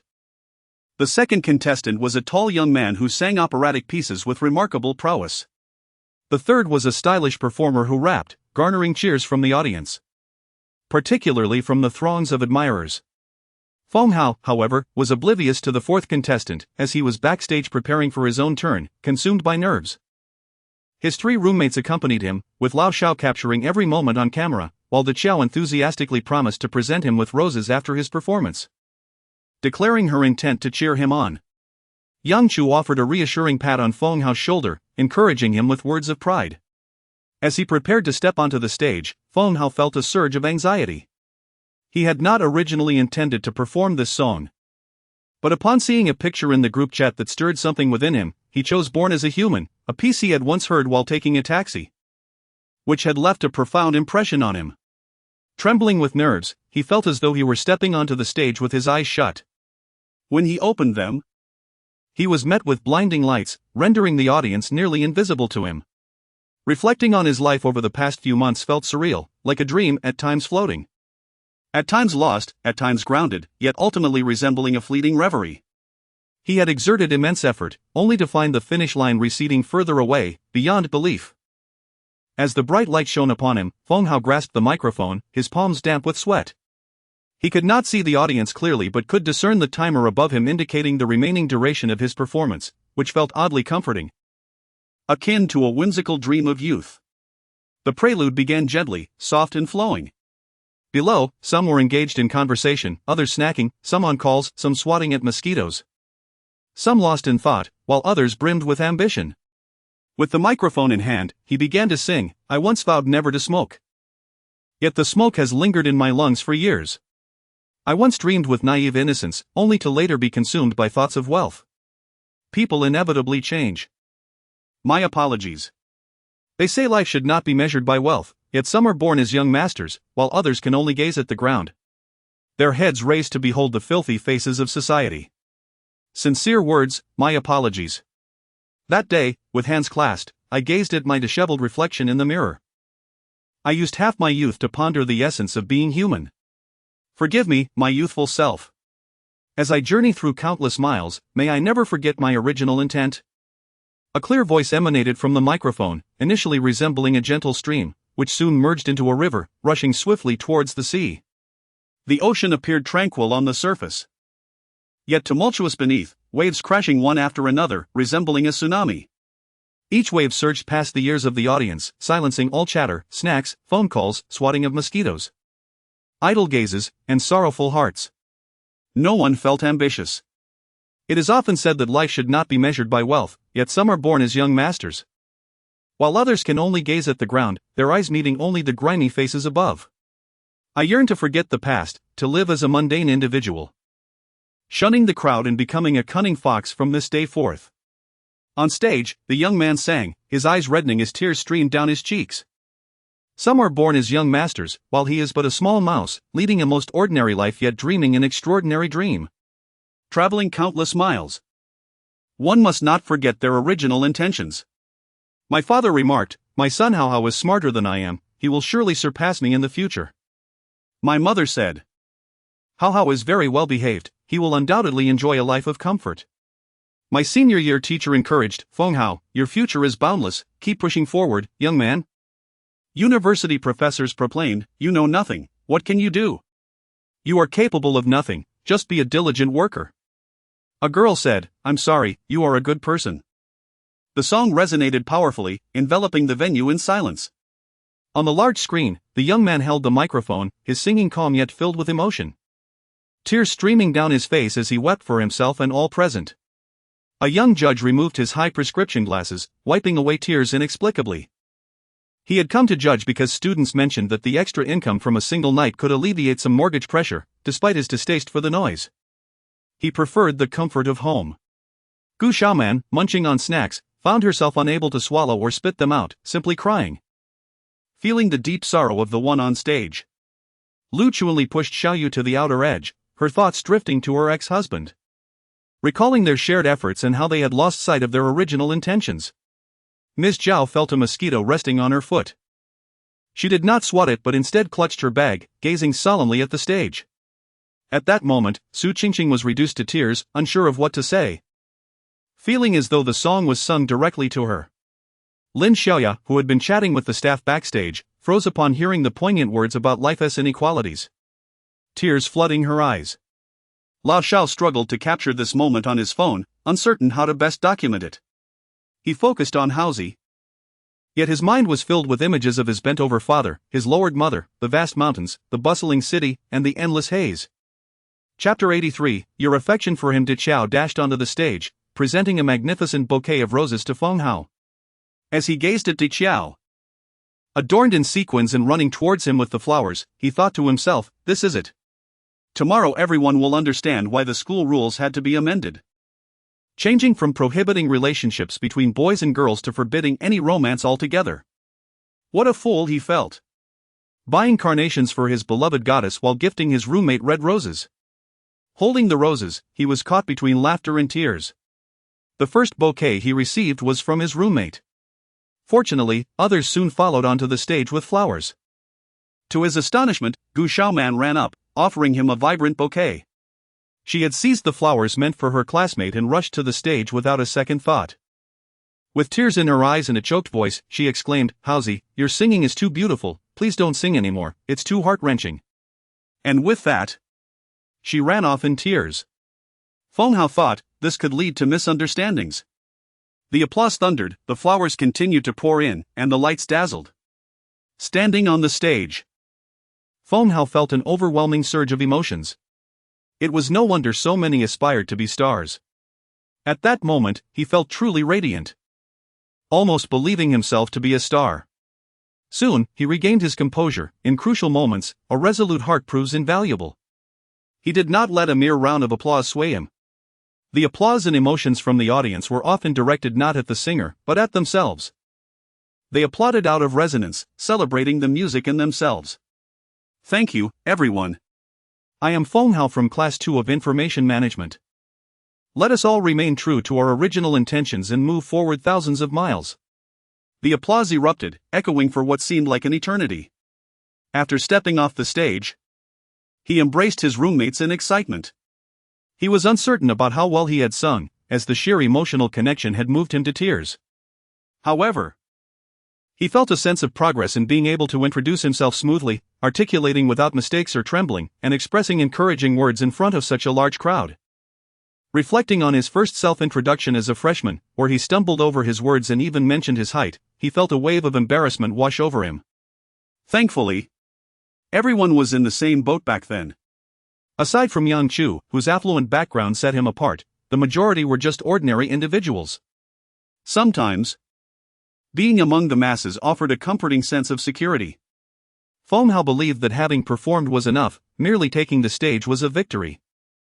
The rankings and prizes seemed secondary. With the impending job search and interviews in their senior year, having the courage to perform would ease his nerves for future interviews. Let us go for a late-night snack. As they wandered into the student street, Yang, too, felt a swell of emotions while listening to the song. His roommates envied him, calling him Yang Chu.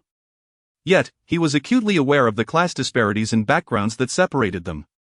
His roommates had never truly grasped the depth of his experiences. But he had lived through them. Though his circumstances were better than most students, in the realm of the privileged, he was merely the one serving tea and pouring water.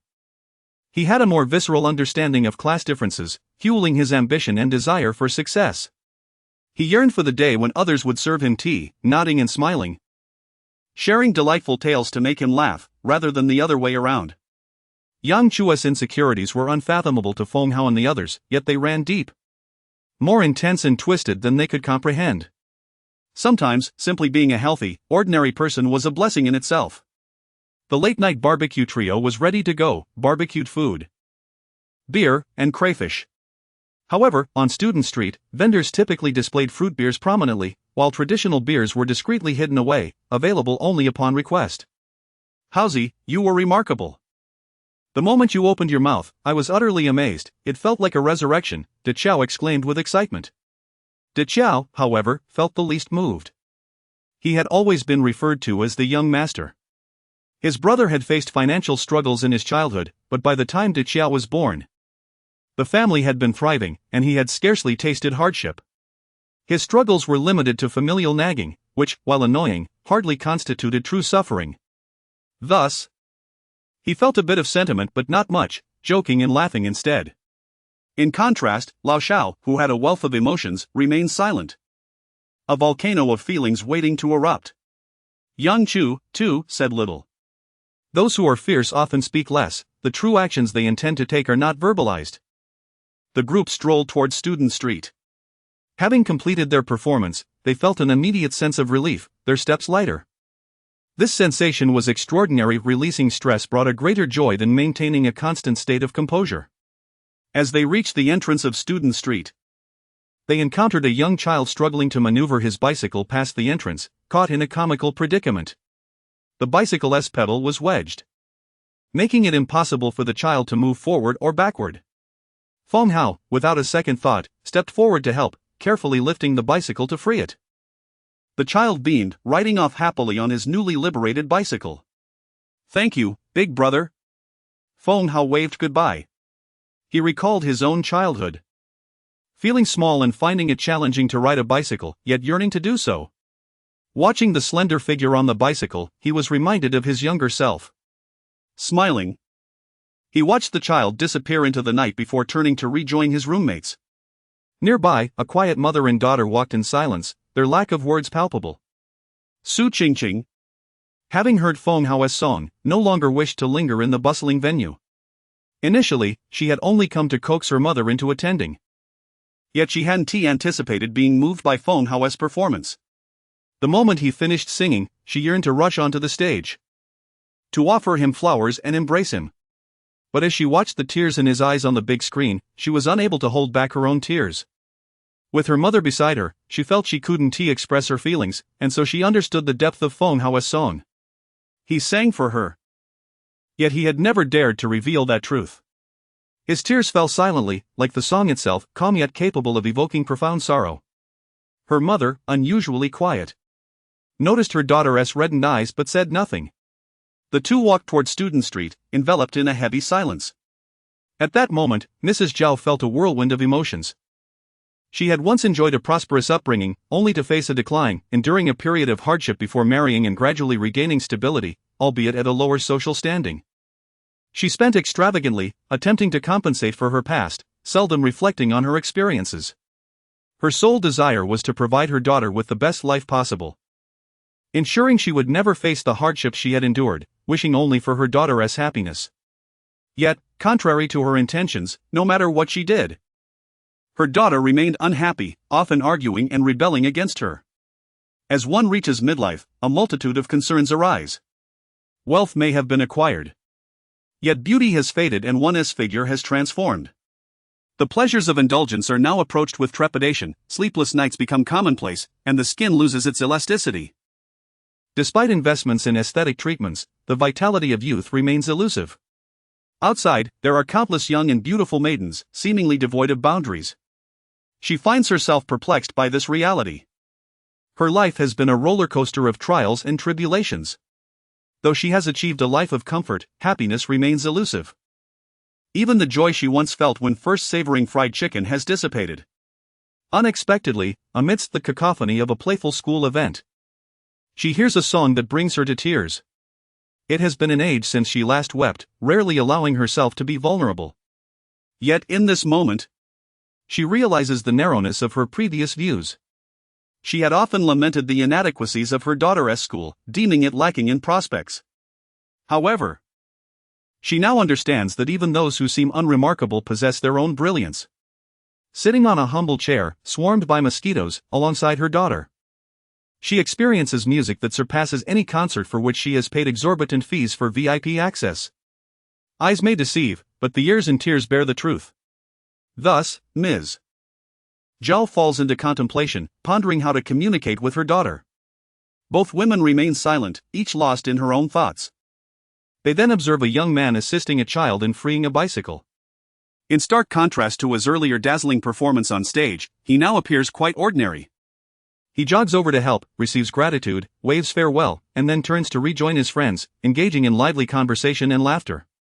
An ordinary boy, yet extraordinary in his own right. Suddenly, a signal resonates in Ms. Zhao's mind. Is it possible that she harbors feelings for him? Is he the one? Chapter 84, a fiery feast. The barbecue was lit, and the crayfish were ordered, with fruity beer flowing. Da Qiao was treating everyone. Feng Hao felt quite famished. Consuming a substantial amount, 60 skewers of grilled meat, of which he personally devoured 40. These were petite meat skewers, sold in sets of 20. In his youthful vigor, he felt he could consume even more. Yang Chu, despite his youth, was already mindful of his health and refrained from overeating. Da Qiao craved the food. Yet he had been scolded the previous day for needing to lose weight. Since high school, he had been urged to shed pounds. And he had stubbornly transitioned from 140 gene to 160 gene, with university life compelling him to drop from 160 gene to 180 gene. Only during the summer of his junior year did he shed 5 gene due to a lack of exercise. The more he attempted to lose weight, the heavier he became. Da Qiao, when I delivered the flowers, I informed Lin Xiaoya that they were from you. You were too shy to present them yourself. Feng Hao remarked after consuming 40 skewers and sipping a glass of fruity beer. Da Qiao, in the midst of drinking his fruity beer, unexpectedly sprayed it out upon hearing Feng Hao's words. No way, buddy, did you really say that? Indeed. Think of a way to handle it, that girl is quite formidable.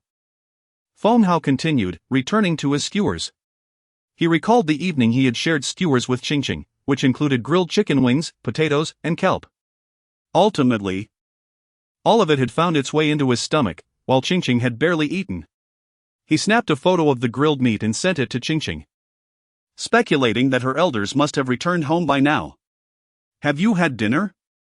This is delicious, he sent in a voice message, followed by an emoji depicting a famished rabbit, collapsed on the ground.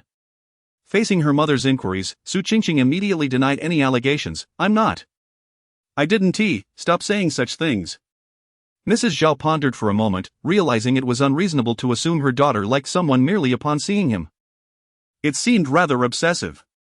Her daughter's demeanor was typically cool and composed, perhaps she had yet to awaken to such feelings. It was getting late, and students were prohibited from staying overnight. Mrs. Zhao, despite herself, found it difficult to refrain from delivering a lengthy lecture. She felt she had been quite restrained and empathetic. At least during this visit to the school, her perspective had shifted slightly. She perceived an improvement in student conduct compared to the poor impression she had during her daughter's freshman year.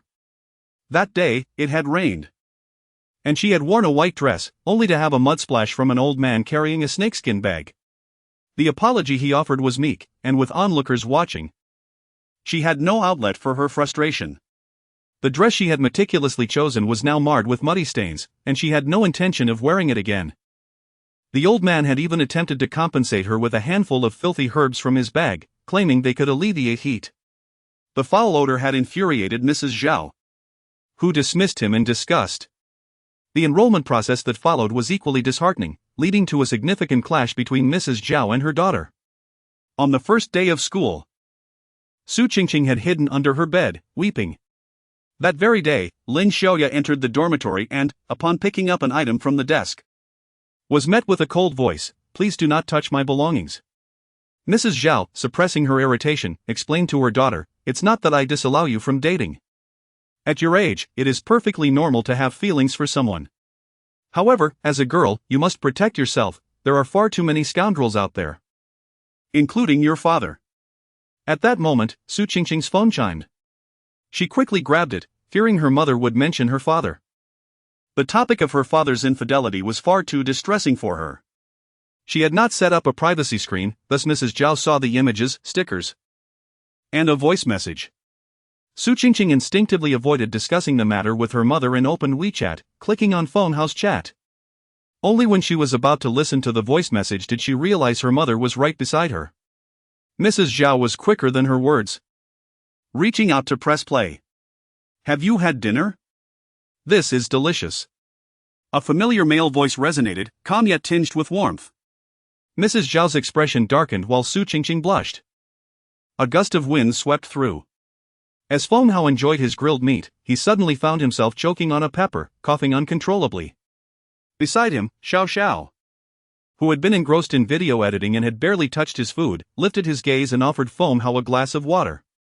"At this hour, we shouldn't overindulge in barbecued meat. I'll prepare some fishmint tea for you in a bit, it helps reduce heat. Otherwise, you'll wake up with pimples tomorrow." After taking a large gulp of water, Feng Hao managed to swallow the pepper, ceasing his cough. Xiao Xiao's home remedy was indeed remarkable. He had a small electric pot in the dormitory, and everyone had tasted his culinary offerings. Sometimes he prepared porridge. At other times noodles, or herbal concoctions. "Thanks, Xiao Xiao. My temper has been quite fiery lately," Da Xiao chimed in, the paler complexion in the dormitory making his acne more pronounced. Old Yang concurred, "Herbal tea is far more effective than my chrysanthemum tea." A thought struck Feng Hao, he was now a paid temporary assistant. "Xiao Xiao, could you spare me some of that herb tonight? I'll take it to Professor Liao tomorrow." "Sure, I've got plenty. If I run out, my dad can go pick more, they're abundant in our area and quite inexpensive," Xiao Xiao chuckled. The group consumed their food rapidly. Xiao Xiao's editing speed had improved considerably, and he had begun to grasp the essence of creating content for Douyin. Sometimes it was best not to overthink. Seizing the moment to post while the iron was hot was crucial. He was unaware of how others felt watching Feng Hao's singing video, yet he felt exhilarated. His blood racing, as if he had comprehended Van Gogh's masterpieces, the twisted clocks and the screaming sunflowers. In that instant, the distinction between high and low art dissolved. Thus he hurriedly worked on perfecting the video for posting, aware that others might have already uploaded similar content. To succeed on Douyin, one needed both courage and swiftness, otherwise, one would miss the opportunity entirely. Many gained fame not from their own videos but from others, which could be somewhat embarrassing. Finally, he clicked publish, and in that moment, he exhaled a sigh of relief. He stood up from his plastic stool, spun around the crowd at the barbecue stall a few times to calm his nerves, and then sat down to enjoy the grilled meat sincerely. As everyone was nearly finished, the remaining skewers and crayfish had grown somewhat cold. However, Xiao Xiao was unfazed, diligently consuming every last piece. He ignored the comments, refrained from fidgeting, and focused intently on peeling the crayfish and savoring the barbecue, even taking the liberty to peel a few for the reluctant Feng Hao. "Thanks, my benefactor," Feng Hao said, appreciating the gesture. The spicy crayfish were delectable but quite a chore to peel. The speed at which the video spread was akin to an uncontrollable blaze. Professor Liao, having concluded her reading and preparing for bed, opened Douyin before sleep, routinely liking videos of flowers and grandchildren shared by her friends, only to stumble upon Feng Hao's singing performance in the school auditorium. She sat up, donned her reading glasses, and watched it once more, replaying it several times before finally shutting her phone. After taking a couple of pills to calm her heart, she retired for the night. Early to bed and early to rise is one of the secrets to longevity. The comments surged rapidly. Does Feng Hao have a girlfriend? My daughter is a junior in college, beautiful and gentle, with a house and a car in Shanghai to accompany her dowry. It's me, I'm the mother-in-law. Leave your phone number, and I'll give you a call. I've watched it many times, crying. As a human being, I'm sincerely sorry. I am your girlfriend. Currently, I am at number 120, Xiangfang Road, Wutong Road, Suzhou. Please come immediately to claim me. So handsome. It brought me to tears. And a multitude of experiences from my life flashed before my eyes like scenes from a movie, each frame drifting by. Reader, Jiahua, my heart is shattered. I was moved to tears. After finishing, I cried twice, ha. Reader, weigh in, I must save this, I want to watch it over and over again. It is truly unbelievable, my tears have even fallen into my bowl. Reader, Tang Sun, when you get married, you must tell me.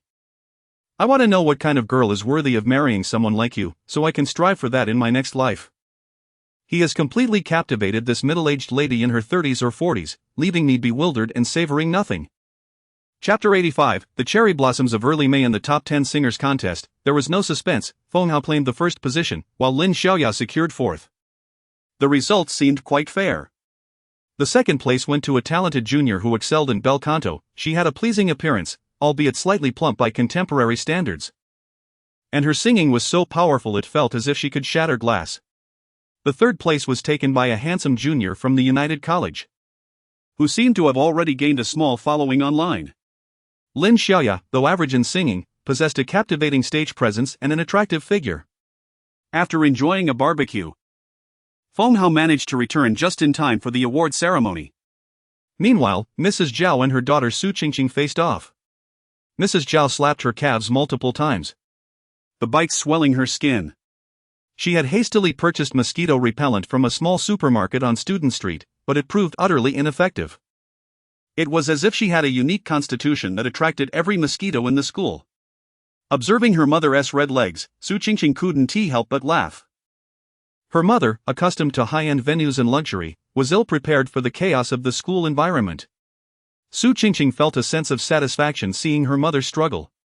At heart, Su Qingqing was no obedient daughter. She resented her mother yet found herself mirroring her at times.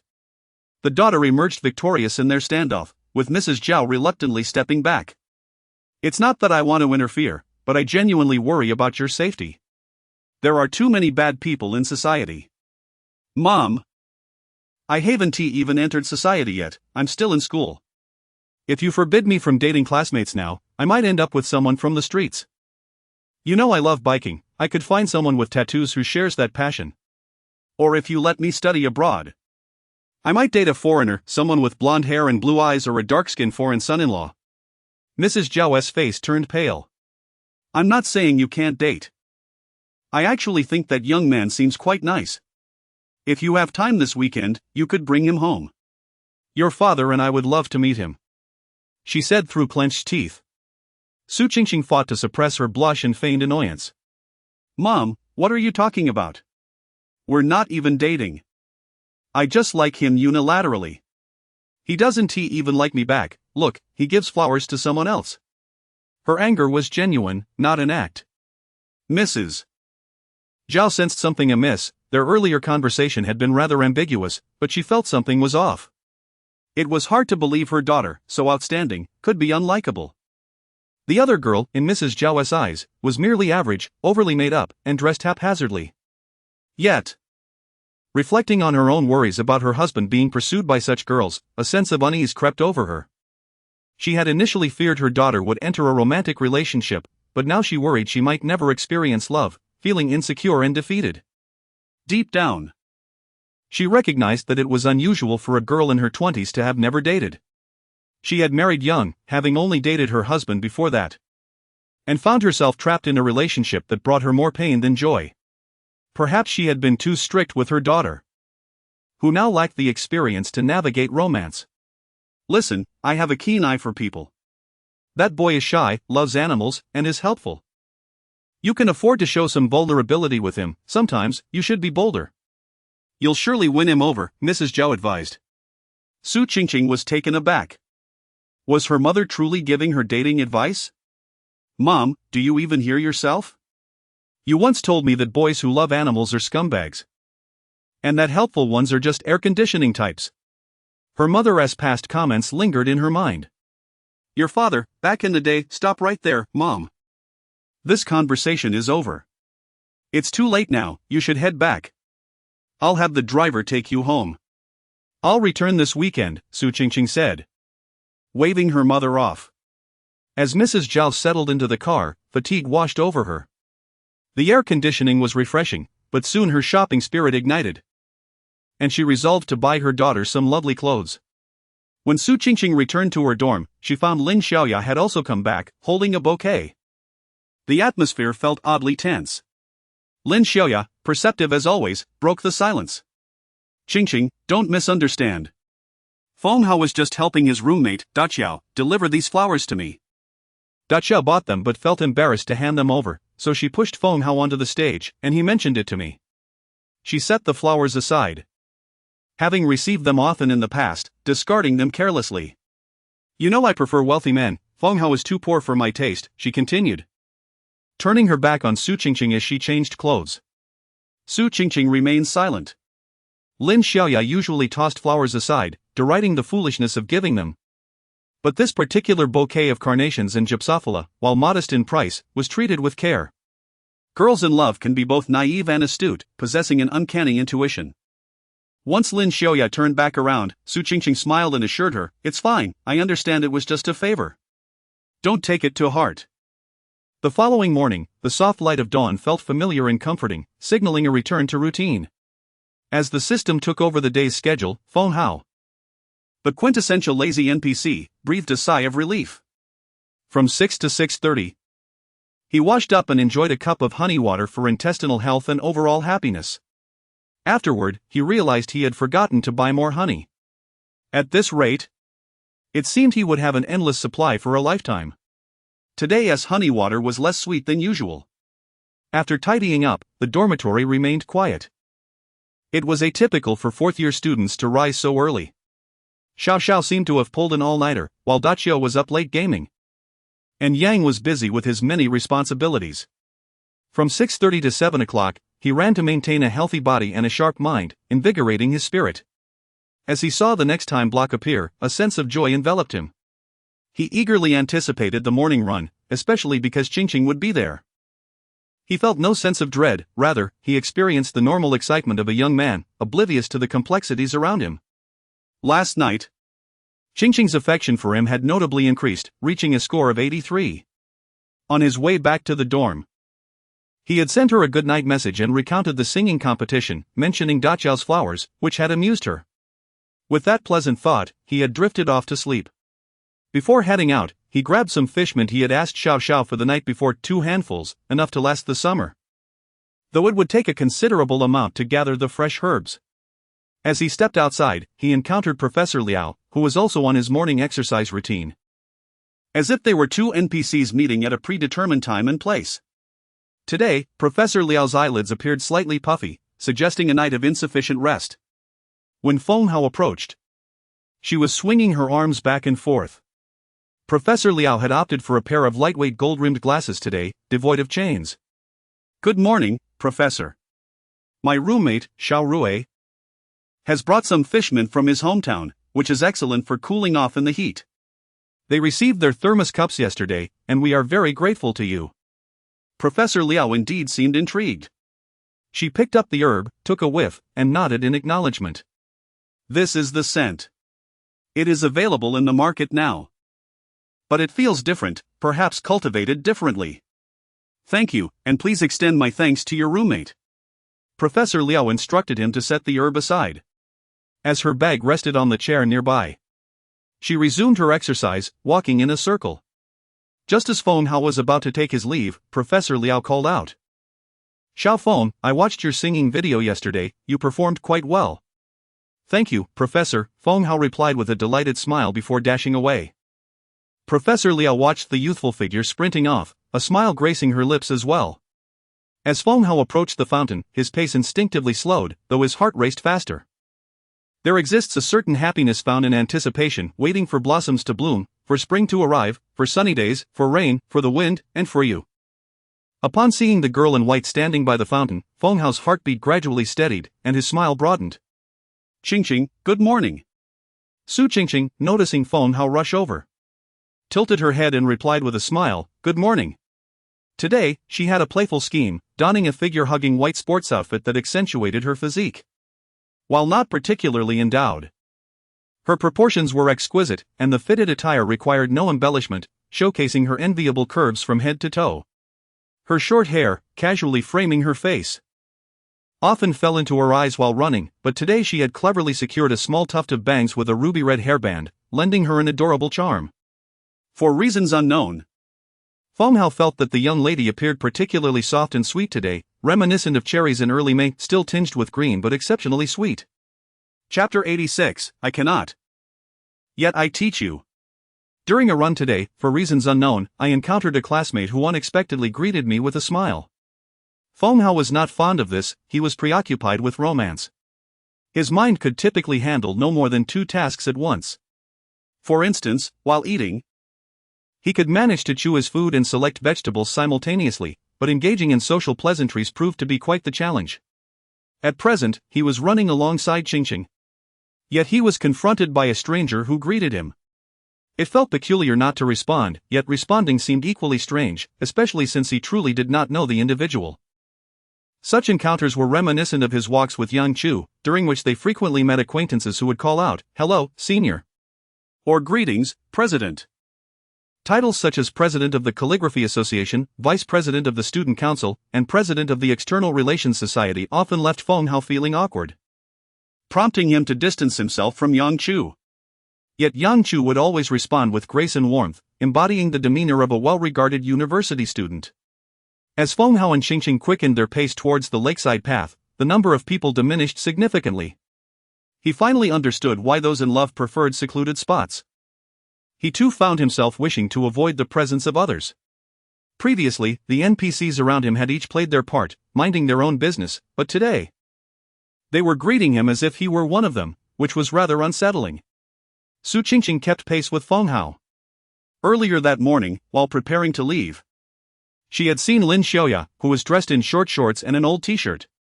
Lin Xiaoya, feeling warm in the dormitory, had cut the lower half of her old t-shirt, exposing a significant amount of her midriff. Sitting casually, she yawned, her long hair tousled, and not wearing a bra. Her thin, faded t-shirt offered little coverage. Su Qingqing, as a girl, felt her cheeks flush at the sight.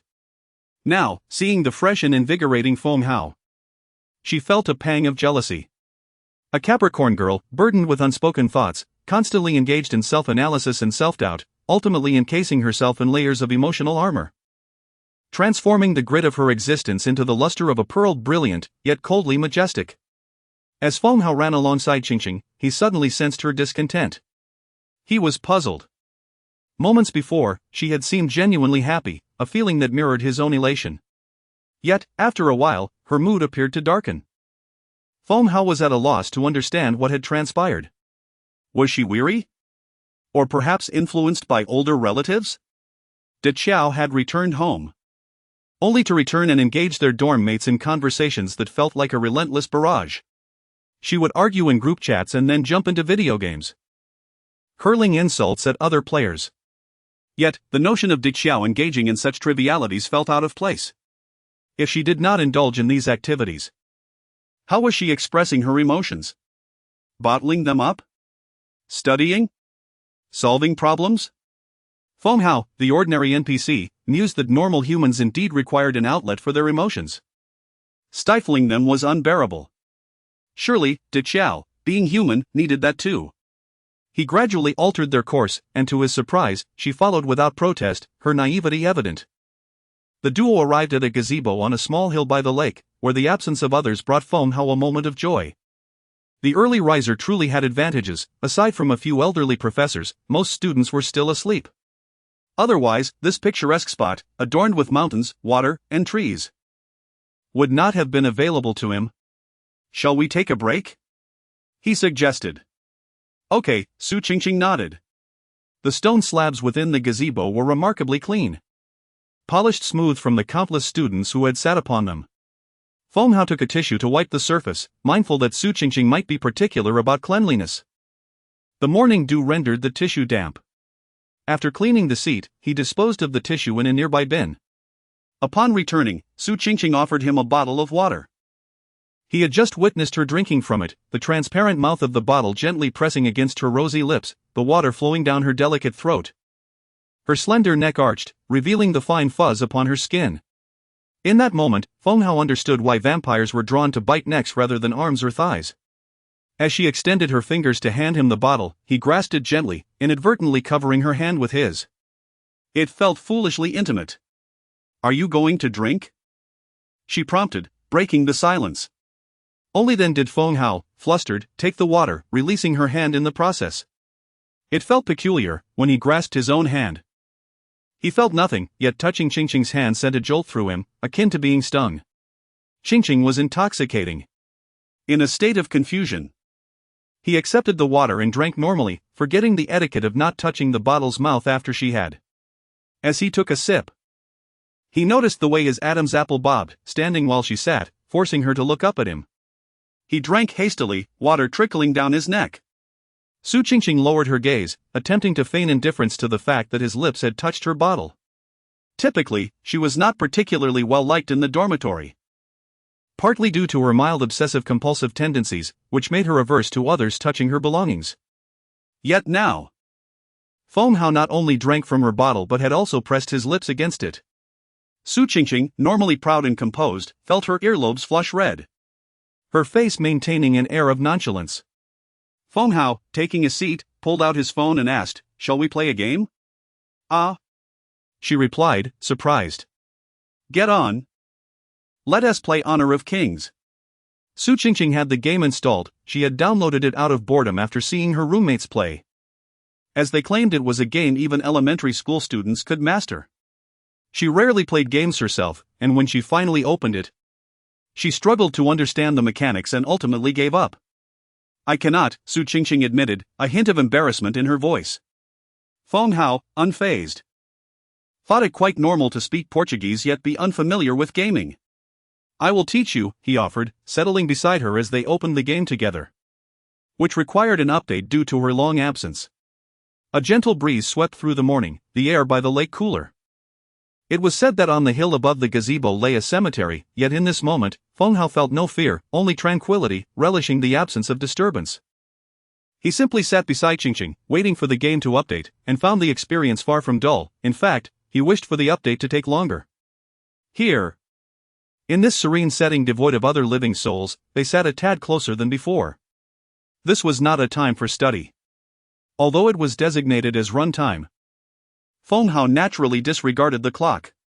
He promised himself he would make up for the missed run later. With mealtime approaching, he could compensate for that as well. For now, he was content to be beside Qingqing, half of his body tingling from their proximity. Leaning back slightly, it felt as though at least half of her was nestled in his embrace. In the early stages of romance, Feng Hao's mind was consumed solely with the desire to draw closer, to experience that intoxicating thrill over and over again. In Qingqing's mind, a tumultuous chaos reigned. With feelings of confusion occupying only a small fragment, the remainder was filled with a myriad of disordered thoughts. At one moment, She believed she ought not to harbor feelings for him, fearing she might be the type to initiate affection only to abandon it in the end. She perceived herself as cold-hearted, convinced that she would ultimately inflict harm upon him. In the next breath, a nagging worry arose: could he possibly be interested in someone else? It seemed there were quite a few girls who fancied him. At this moment, Feng Hao sat beside Qin Cheng and suddenly contemplated the idea of lifting her into his arms and placing her on his lap. Would this not facilitate teaching her? Making the process more manageable? After all, the arrangement of sitting side by side proved to be quite challenging. Having her on his lap would certainly simplify matters. His hands could easily slide around her waist, and it would be far more convenient to view his phone. Qin Cheng? This time, Su Qinqing had learned to be compliant. Avoiding any misunderstandings. How much do you weigh? 100, well, perhaps just a tad less. Feng Hao lifted Qinqing onto his lap and explained. Don't you feel that the surface is a bit cold? I believe girls shouldn't sit in chilly places, as it could be detrimental to their health. Su Qinqing remained silent, her earlobes aflame. Chapter 87, Playing Games. Feng Hao's courage was as unpredictable as that of a pufferfish. One could never tell when a stimulus might cause it to swell. For instance, at this moment, he had indeed lifted the young lady into his lap. Su Qinqing refrained from scolding him as a pervert or slapping him. Instead, she sat tensely on his legs, her posture reminiscent of a lychee freshly plucked from a tree. Stripped of its tough outer shell, still unripe, revealing a delicate, translucent cellular membrane encasing its sweet pulp, hard yet vulnerable to a mere poke. A faint hint of lychee fragrance wafted through the air, not overly sweet, but subtly so, with a slight tang that might even provoke a tingle if bitten through the membrane. No, it shouldn't be like this, Su Qinqing murmured, her voice barely audible. Lacking confidence. She was clad in snug athletic attire, a pair of Lululemon leggings that enveloped her form securely, the zipper of her top drawn all the way up. If it were Lin Xiaoyao wearing the same outfit, she would likely have zipped it to the middle of her chest. The design philosophy of Lululemon emphasizes tactile science, aimed at empowering its wearers, ensuring that once donned, one could move freely and effortlessly, as if the fabric were a second skin. Thus, when Feng Hao held Su Qinqing, the warmth radiating from his legs seeped through her athletic pants, and she could feel the heat of her own body pressing against him. Let us just play a game, he thought, his mind spiraling into disarray. He had overestimated his own fortitude, his audacity, and his self-control. Though he held her in a gentlemanly manner, the impulsiveness of the moment had taken over. When he placed her on his lap, it felt as though he were cradling a naked figure. The softness of her form almost bewildering. Blood surged through him, and both felt an intense discomfort, a visceral reaction that coursed through their bodies. Nevertheless, he endeavored to divert his attention, noticing that the progress bar on Su Qinqing's phone had completed its update and automatically exited the application. He reached out to assist her in reopening it, only to be met with the prompt, "Timmy, you have chosen to play with WeChat friends. Now." Feng Hao's courage waned once more. He hesitated to proceed further and instead gathered her closer, wrapping his arms around her as he guided her hands on the controls. He truly only meant to help her with the game. They were positioned at a right angle, allowing him a clear view of her profile, the delicate curve of her lashes, the line of her nose, a glimpse of her lips, her alabaster neck, the rise and fall of her chest, her slender back, and her proportionate legs. Feng Hao felt paralyzed, a whirlwind of excitement and anxiety coursing through him. He resolved to find something to occupy himself, to alleviate the tension. He began instructing the young lady on how to play the game. Had Yang been present, she would have surely scolded him for prioritizing gaming over the captivating company he held. With a beauty in your embrace, you choose to play games? You truly are a fool. However, Yang was not there, and the ghosts in the cemetery were silent witnesses to his plight. He committed himself to earnestly teach Su Qinqing how to play Honor of Kings. Let us start with the simplest character, Chang Jin. He has thick health points and is nearly indestructible, but he also cannot defeat others easily, he explained. Su Qinqing, suppressing her embarrassment, listened intently, pondering the value of a character that could neither be defeated nor defeat others. Is he simply for wasting time? She mused. Feng Hao, himself no more skilled than slightly above a novice, opted to play as the alluring Daji. Thus, the slender young lady controlled the robust Chang Jin. wielding an axe in the game as she bellowed, "The best defense is a good offense." Meanwhile, the refined Feng Hao maneuvered dodgy with flair, sweetly calling out, "Please command me, my master. Let us topple them. Attack."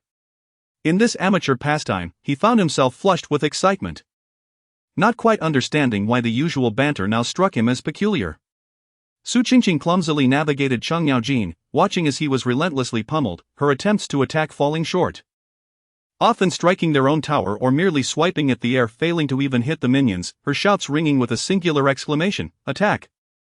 The sweat began to bead on Su Qingqing's forehead as she became increasingly earnest. Feng Hao felt the delicate weight of her form shift slightly on his lap. Her movements becoming more animated, even as he struggled to maintain his composure. Alas, his dodgy met her demise. "Oh, she has been defeated," he exclaimed, waiting for a respawn. Cheng Yaojin, the so-called unkillable character, also found himself vanquished. Both characters returned to the fountain to replenish their health, dodgy fully revived.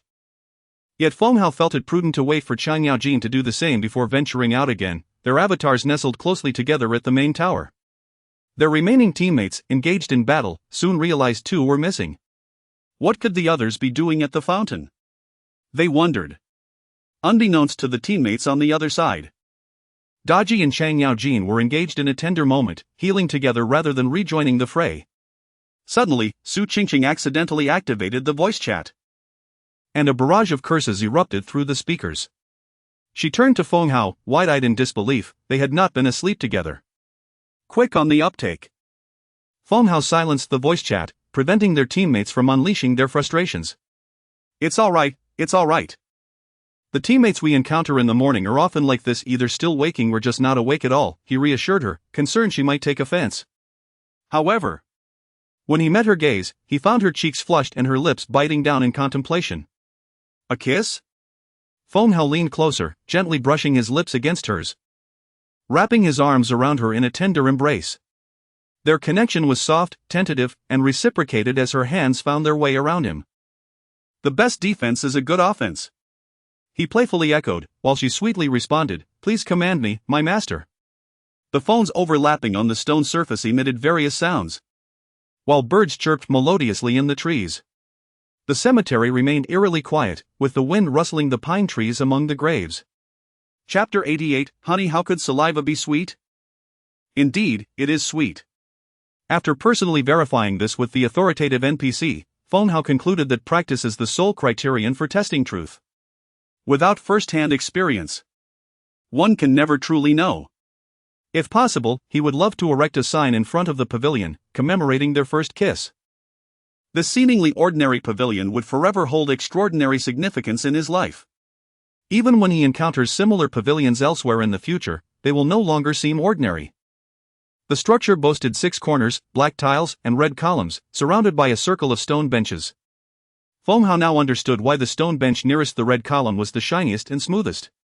Sitting in that spot allowed one to lean against the column securely. When cradling the girl in his arms, it felt stable. Moreover, the view was splendid, allowing him to detect any approaching intruders in time to react. With the red column behind him, he was also spared the worry of someone suddenly standing behind him, tapping him on the shoulder. Uncertain how long they had kissed, the game of Honor of Kings had undoubtedly ended, leaving them both flushed, possibly from their teammates' reprimands or from the heat of their closeness. The act of kissing felt excessive enough. Feng Hao dared not let his hands wander, merely resting them around Qingqing's slender waist. Her waist was so soft and delicate. He had seen performances during the Spring Festival where female dancers were lifted by their male counterparts, their waists appearing impossibly graceful and supple. Yet, now, Feng Hao realized he had been mistaken. How could it not be beautiful? He could effortlessly lift Qingqing's soft waist 300 times, without pause. No exaggeration. He felt as if he could soar, carrying Qingqing along with him. That was the sensation during their kiss. Regrettably, time could not be suspended. It was precisely because time was fleeting that it felt so splendid. Their first kiss lacked finesse, yet their emotions were perfectly aligned, both were thoroughly absorbed in the moment. The position of having the girl seated on his lap was genuinely delightful, although it was not advisable if one lacked the strength to lift the other. Especially if they were not well acquainted. According to the principles of biological heredity, young individuals should embrace romance while their health is robust.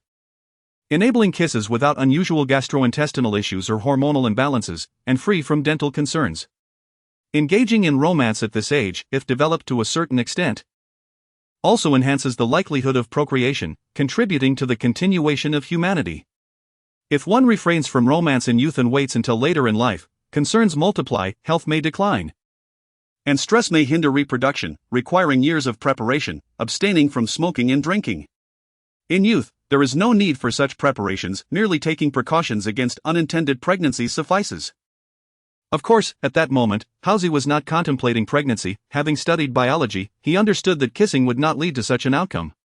He felt a twinge of gratitude towards his steadfast resolve. Without it, he might have succumbed to the moment. However, this resolve only permitted him a single kiss. For a second kiss, coercion would be unnecessary, he would willingly surrender. Thus, he gentlemanly released Qingqing. Yet, she nestled her head against his shoulder, resembling a pair of swans entwined. A blend of shyness and nervousness enveloped her. As she buried her face against Feng Hao's shoulder, an unfamiliar scent surrounded her. Distinct from sweetness reminiscent of freshly laundered bedding dried in the sun. It was not fragrant but clean, perhaps with a hint of herbal aroma. Such a unique scent intertwined to form his essence. Some memories are captured by sight, others by sound, but the memories evoked by scent are the most enduring. In that moment, she did not ponder the future, nor think of Lin Xiaoya or her mother. She simply wished to remain close, reveling in the sheer joy of it. Her body soft and pliable, like a vine yearning to entwine around a tree, quietly enveloping it and blooming joyfully with flowers. However, Hao Ge could not allow this to continue. He felt a surge of heat, desiring not only to shed his own clothing but also hers. Indeed, the pufferfish is toxic. The poisoned become delirious. Reluctantly, he released Qingqing, who immediately sprang to her feet like a startled rabbit. Feng Hao stood as well, facing her. He noticed her lips were rosy, her hair disheveled, and the red hair tie adorning her forehead was precariously dangling, a sight both amusing and vibrant. He reached out to remove the hair tie from her forehead, but she misunderstood and turned shyly away, thinking he intended to embrace her. Feng Hao plucked the hair tie from her hair and handed it to her, simply smiling at her. They both felt a twinge of embarrassment as they exited the pavilion and continued their ascent up the mountain. Indeed, when in a romantic state, one instinctively seeks less populated spaces. The path up the mountain became increasingly steep. Feng Hao took her hand, their fingers intertwined, making the journey feel effortless and infused with warmth, tranquility, and happiness. After walking for some time, they finally reached a gate. Feng Hao's eyes widened in disbelief. Could the campus legends be true? Was it truly a cemetery? Su Qingqing was equally bewildered, having paid little heed to the campus tales. She could hardly fathom that her first kiss had taken place near a graveyard. The gate was not securely fenced, easily allowing one to step inside. Feng Hao speculated whether any couples had dared to cross the threshold. The path within appeared much smoother and easier to navigate. However, they ultimately decided against it. The gravestones at the entrance bore two photographs, one of a stern old gentleman and another of a serious old lady, side by side. It was a dual burial plot. Feng Hao mused that it would be quite pleasant to be buried alongside someone he cherished. Su Qingqing felt a flicker of fear and tightened her grip on Feng Hao's hand. The two turned back down the mountain. As they passed by the pavilion once more, they felt their cheeks flush at the memory of their passionate kiss, having been oblivious to the cemetery behind them. No blame, no blame. Hand in hand, they descended the mountain. Su Qingqing inquired, "Do you enjoy eating fruit?" Feng Hao replied, "Actually, I'm indifferent." "What would you like?" "I can buy it for you." Honey?" "Perhaps." "Honey?" "Indeed." Chapter 89, The Vanity Fair. The morning sky was a brilliant blue, dotted with fluffy white clouds.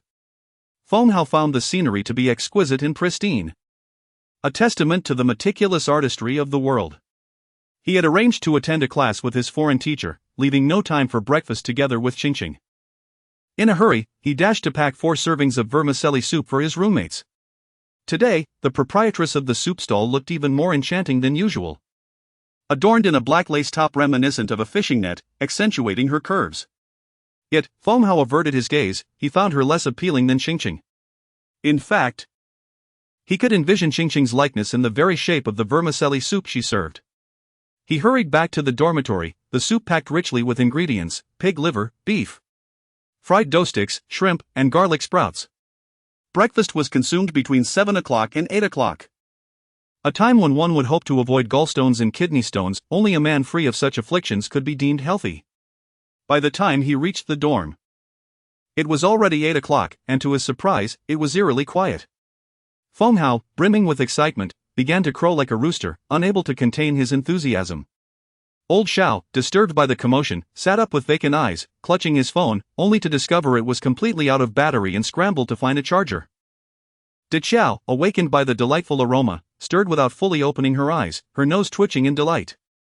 The scent of fried dough sticks mingled with a womanly fragrance wafted through the air.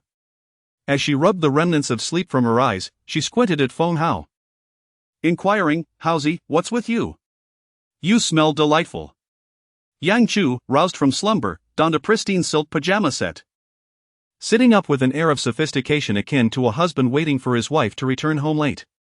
Upon closer inspection, it became evident that while De Qiao exuded an air of superficial elegance, Yang Chu possessed a deeper, intrinsic refinement. Yang Chu opened his eyes to glance at Feng Hao, summing up the situation with a knowing look. "You've been kissing." Feng Hao. What? The little tail of suspicion was swiftly caught. He hastily presented the lavish vermicelli soup before Yang Chu. "Leader, please enjoy your meal." Yang Chu chuckled, "You little rascal." Feng Hao found himself somewhat overwhelmed by Yang Chu's smile, which bore the warmth of a leader yet held an unsettling undertone that compelled one to confess their misdeeds. He thought it best to divert the conversation. "Yang Chu, this morning while jogging, several people greeted me, and it felt quite strange." Old Xiao, now plugged into a charger, immediately opened Douyin, exclaiming, "Haozi, you've become a sensation. This time, you're truly famous." Feng Hao retorted, "Xiao Gui, you said the same last time, with the same inflection. This time is genuinely different." Old Xiao removed his glasses, vigorously wiping them on the edge of his underwear before putting them back on. "Come and see the notifications." What followed was a flurry of red dots in Old Xiao's Douyin inbox, interspersed with various advertisements, and astonishingly, messages requesting interviews. "Hello, I am Huang Dan Mai, a reporter from Contemporary Student Youth Magazine, seeking to arrange an interview with you. My contact number is 18799, WeChat is the same. I look forward to your reply." "Hello? I apologize for the intrusion. I am Qingxuan, a special correspondent for a top global journal, Flower Language Home, founded in 1970, aims to discover beautiful people and stories. We would like to conduct a genuine record of your experiences to be published in our magazine. Would you consider accepting an interview? It would be a phone interview lasting about an hour, at your convenience. My number is 163968, WeChat is the same. If you agree, please leave me a contact number." "Thank you." "Yang Chu, quick, what should I do? Is this real?" Old Xiao asked, a hint of anxiety in his voice. Previously, when a video of Feng Hao singing went viral, he received numerous likes and comments, but never such formal invitations for interviews. Was it due to the university and the competition, along with his name?